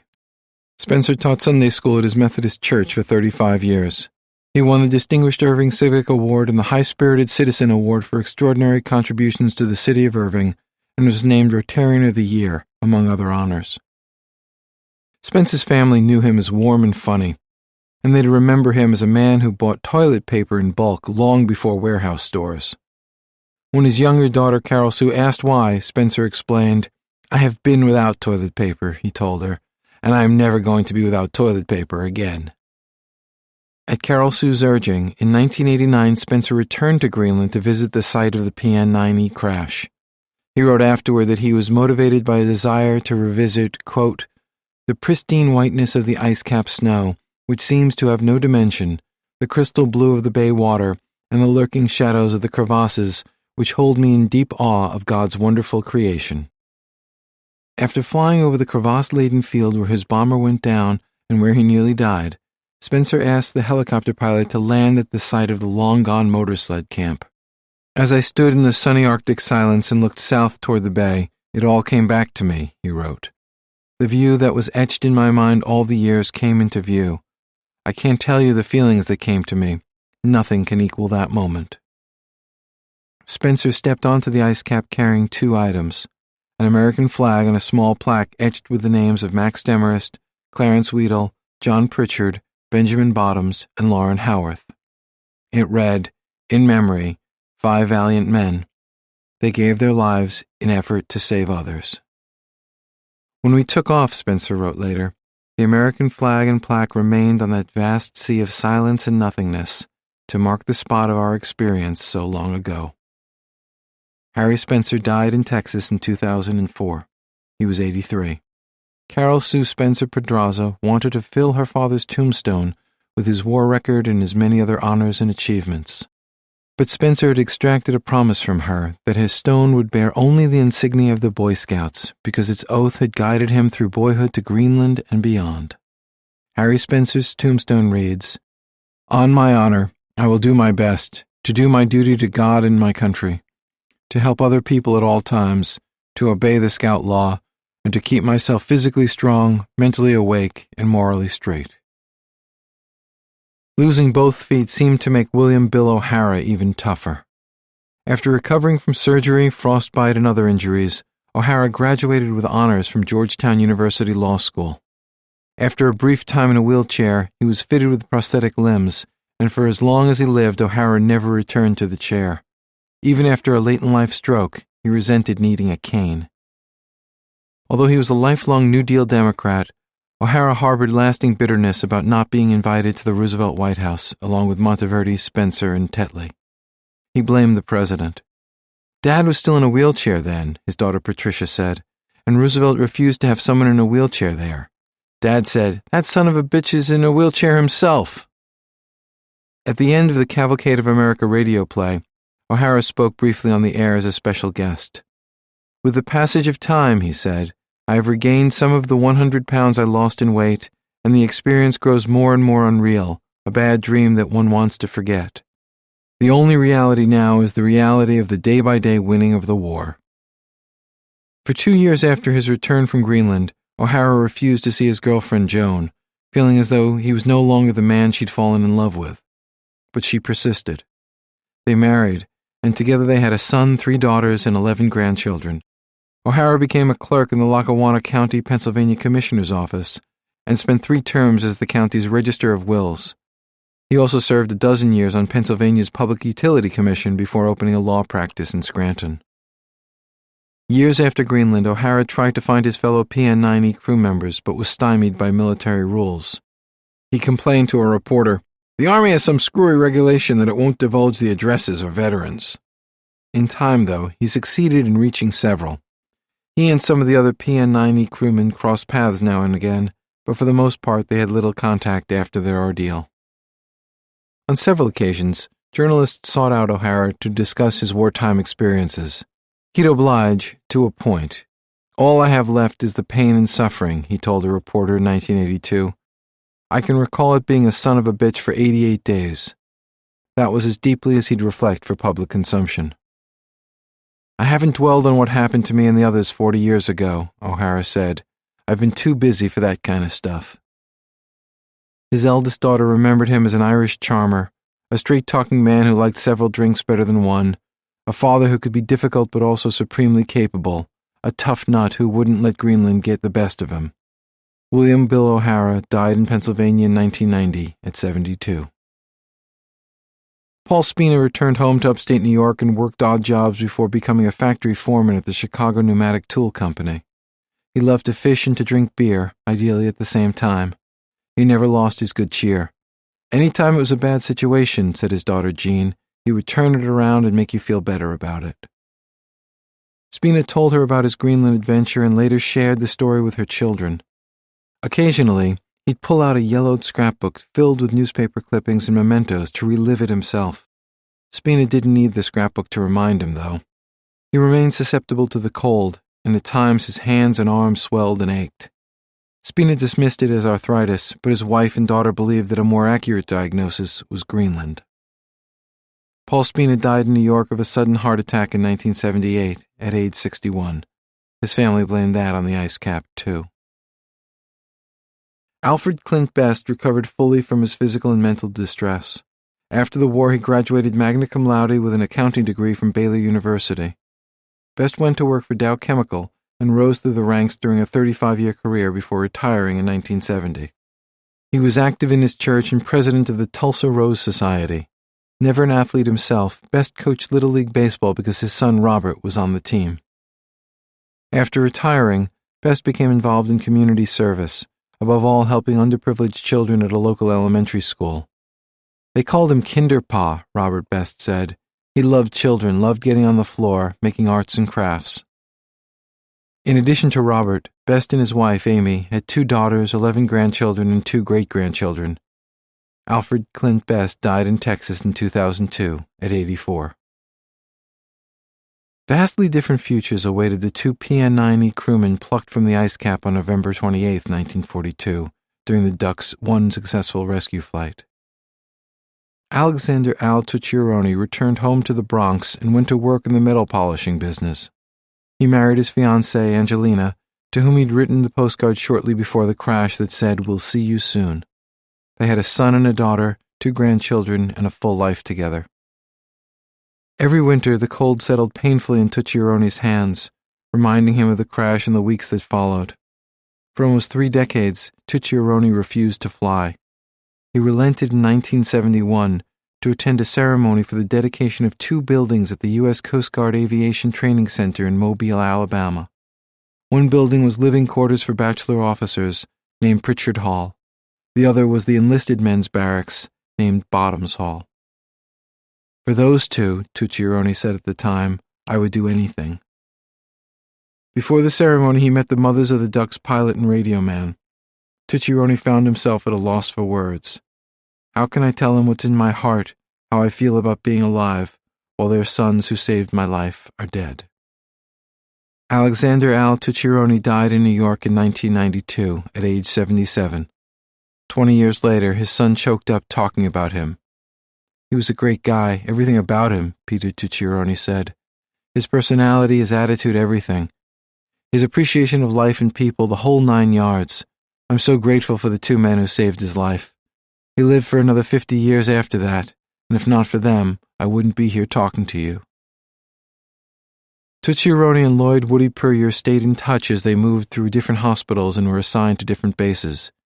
In a letter to Tucciarone in April 1943, Puryear wrote that he was awaiting orders for a new posting, but in the meantime, quote, "The circulation still isn't back to normal in my feet yet, and I'm still very sensitive to cold. The gangrene in my toes hadn't quite reached the bone, so they were able to save them." Puryear congratulated Tucciarone on being promoted to sergeant and signed off, "A Greenlander buddy." 8 months later, Puryear's sister wrote to Tucciarone's wife with solemn news. Puryear was en route from a base in Montreal to Walter Reed Army Medical Center, quote, "ill with a lung ailment caused, I'm sure, from the exposure last year. The doctor talked so discouraging to me, and poor little thing was getting ready to come home to Kentucky on furlough for Christmas, and was so thrilled. This is about to kill us." Puryear died within weeks, in January 1944. His obituary called him, quote, "Campbellsville's first World War II hero," and said, "Taylor County buried one of its favorite and most beloved native sons Tuesday afternoon in one of the largest and most impressive military funerals ever held from a local church." Lloyd Woody Puryear was 26. For his rescue flights in the PBY Catalina, Bernard Barney Dunlop earned a Distinguished Flying Cross, as did his co-pilot Nathan Waters. Dunlop's medal citation captured the drama of the mission, honoring him for, quote, "brilliant flying under rigorous Arctic conditions at the risk of his own life, the lives of his crew, and disabling damage to his plane." After the war, Dunlop served as a lawyer for the Nassau County government on Long Island, New York. He and his wife had one child, their daughter Nancy. He died in New York in 1964, at 54. A Distinguished Flying Cross also went to B-17 pilot Kenneth "Pappy" Turner for keeping the PN-90 crew alive and fed. It went unnoticed, but Turner probably deserved another medal for talking sense into Monteverdi, Spina, and Best when they considered hurling themselves into a crevasse. Turner was promoted to major in July 1944. After the war, he returned to his former life as an airline pilot. He died in California in 1994, at 91. After the rescues, Don Tetley was happy to leave behind Greenland and the life of an enlisted man. He went to officer candidate school in Miami and was commissioned as second lieutenant in the Army Air Forces. After the war, he returned to San Antonio and launched a career as an electrician. Don Tetley died in Texas in 1986, at 69. For his work organizing and overseeing the rescues, Bernd Balken received a Distinguished Flying Cross. Despite the heroic contributions by Dunlop in the PBY Dumbo and Turner in the B-17, among others, Balken received the lion's share of acclaim. The Chicago Tribune declared in a headline, "Bernd Balken saved 7 on ice cap." The New York Times editorial page rhapsodized about him in an item headlined, "Flyer of the Snows." It read in part, "Once more, Bernd Balken has been the hero of a rescue by air in the kind of country which his physical equipment, experience, and mechanical skill have made his own, the Greenland ice cap. The story of the fight of the crew against injuries, frostbite, and the foulest of weather reads like a chapter out of romance. To bring them aid and finally save the survivors, Balken had to use every trick of his long years in the polar wastes." Balken barely had time to catch his breath before he saw more action. Upon his return to Bluey East 2, Balken received secret orders to wipe out a German weather station on the northeast coast of Greenland. Turner's B-17 was still at the base, so the bomber finally got an opportunity to fulfill its destiny. A combat crew joined Turner's usual team, and Turner piloted the mission with Balken standing in the cockpit supervising. Even though Balken thought the station was deserted, they followed orders and strafed it with incendiary rounds, setting it ablaze. Balken left Greenland before the war ended. His next role was commander of an air transport system credited with evacuating more than 3,000 Norwegians, Americans, and others from Sweden. He also aided the Norwegian underground by transporting tons of supplies and communications equipment from Scotland and England to occupied Norway. After the war, Balkan co-founded the Scandinavian Airlines system and commanded the Alaska-based 10th Rescue Squadron of the U.S. Air Force, among other exploits. Later, Balkan returned to the limelight by fueling doubts about Admiral Richard Byrd's claim to have flown over the North Pole in 1926. Based on his calculations, Balkan concluded that Byrd had turned back well short of the pole. He was alternately reviled and hailed for the assertion. Disagreements still fester over Byrd's North Pole claim and Balkan's role in efforts to debunk it. Bernd Balkan died in New York in 1973, a week before his 74th birthday. He was buried with full military honors at Arlington National Cemetery, strangely enough in a grave next to Byrd's. In 1999, on the centennial anniversary of Balkan's birth, the U.S. Congress passed a resolution honoring him for, quote, a lifetime of remarkable achievements and extraordinary service to the United States.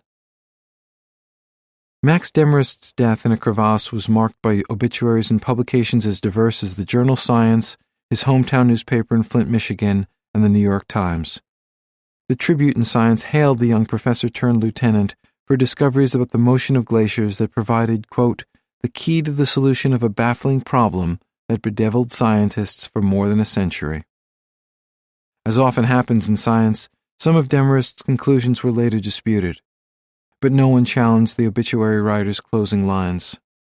Quote, in the death of Max Demarest, both glaciology and glacial geology have lost a mastermind who, even before the age of 32, brought clarity where there had been much confusion.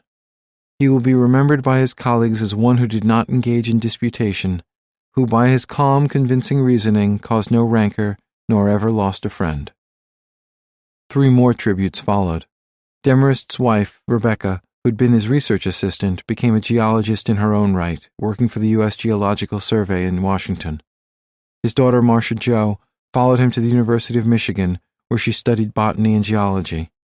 And finally, a glacier in Greenland was named in Demarest's honor. In 1947, War Department officials wrote to the 6 remaining PN9E survivors, asking for details that might be used to retrieve Demarest's body. Harry Spencer's reply put an end to that idea. He wrote, crevasses which we observed had no bottom either to sight or falling objects. Even if the remains of the airplane were found to establish a local area, the particular crevasse into which Demarest fell would, by this time, have shifted, closed, or frozen over, making the discovery of his body impossible. For several years after Clarence Weedle's death, his father feared that his eldest son's rejection of the family's religious beliefs had denied him salvation. Jacob Weedle prayed on it, with no relief. Then he had a dream about a rose bush in his garden that never bloomed. In the dream, he was about to dig up the bush when a divine voice told him to leave it. When the bush bloomed, the voice said, it would prove that Clarence was in heaven. Jacob Weedle woke comforted. In time, the bush did bloom, producing the most beautiful roses in his garden.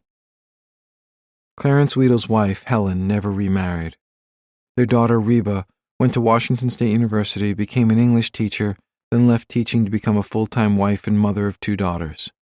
Later in life, she became a watercolorist, winning local and national awards and showing in galleries. Clarence Weedle's body was never found, but his parents put his name on a headstone they knew would eventually bear theirs. Under Weedle's date of birth, the inscription carved in granite reads, passed from Earth to glory December 7, 1942, while on a rescue mission in Greenland, where he now rests, awaiting a glorious resurrection. Lauren Howarth's local newspaper wrote a stirring obituary when news of his death was revealed. Quote, war in all its shattering bitterness was impressed upon Wasaki this week with the announcement of the death of Corporal Lauren Howarth, the item began.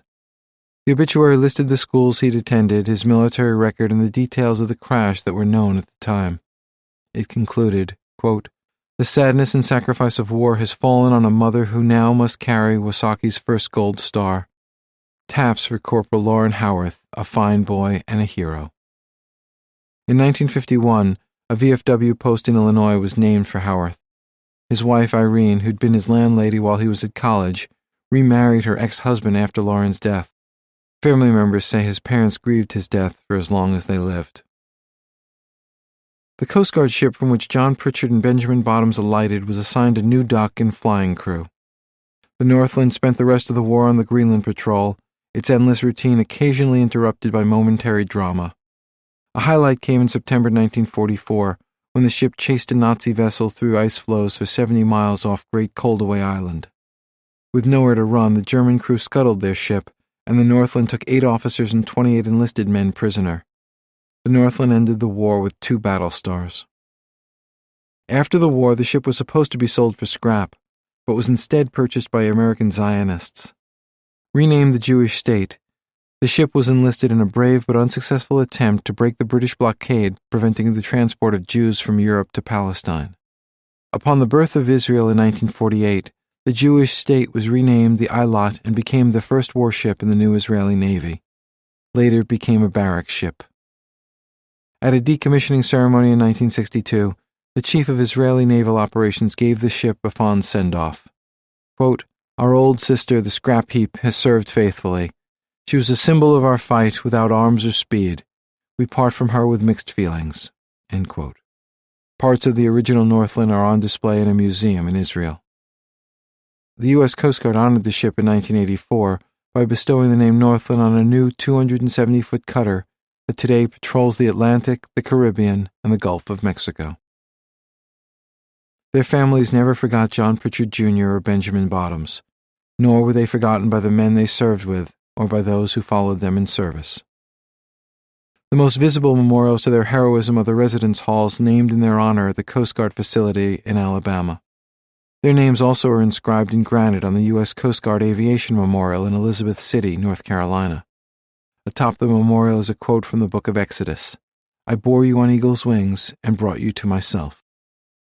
Countless other less public tributes have been made to their heroism and their sacrifices. And as long as there is a U.S. Coast Guard, there will be countless more.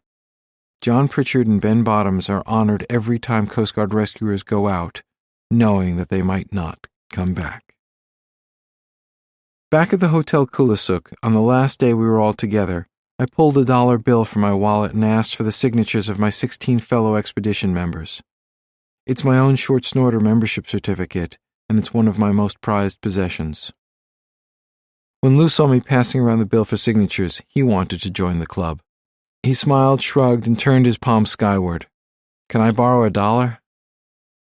3 days after we discovered the crash site, after a dozen members of the expedition had gone home and the storm had passed, I returned to the glacier with 4 others, Ouija, Jim, Lou, and Jetta. We melted more holes at BW1, bringing our total to 12, and located more wires and other objects from the duck, all at 38 feet under the surface.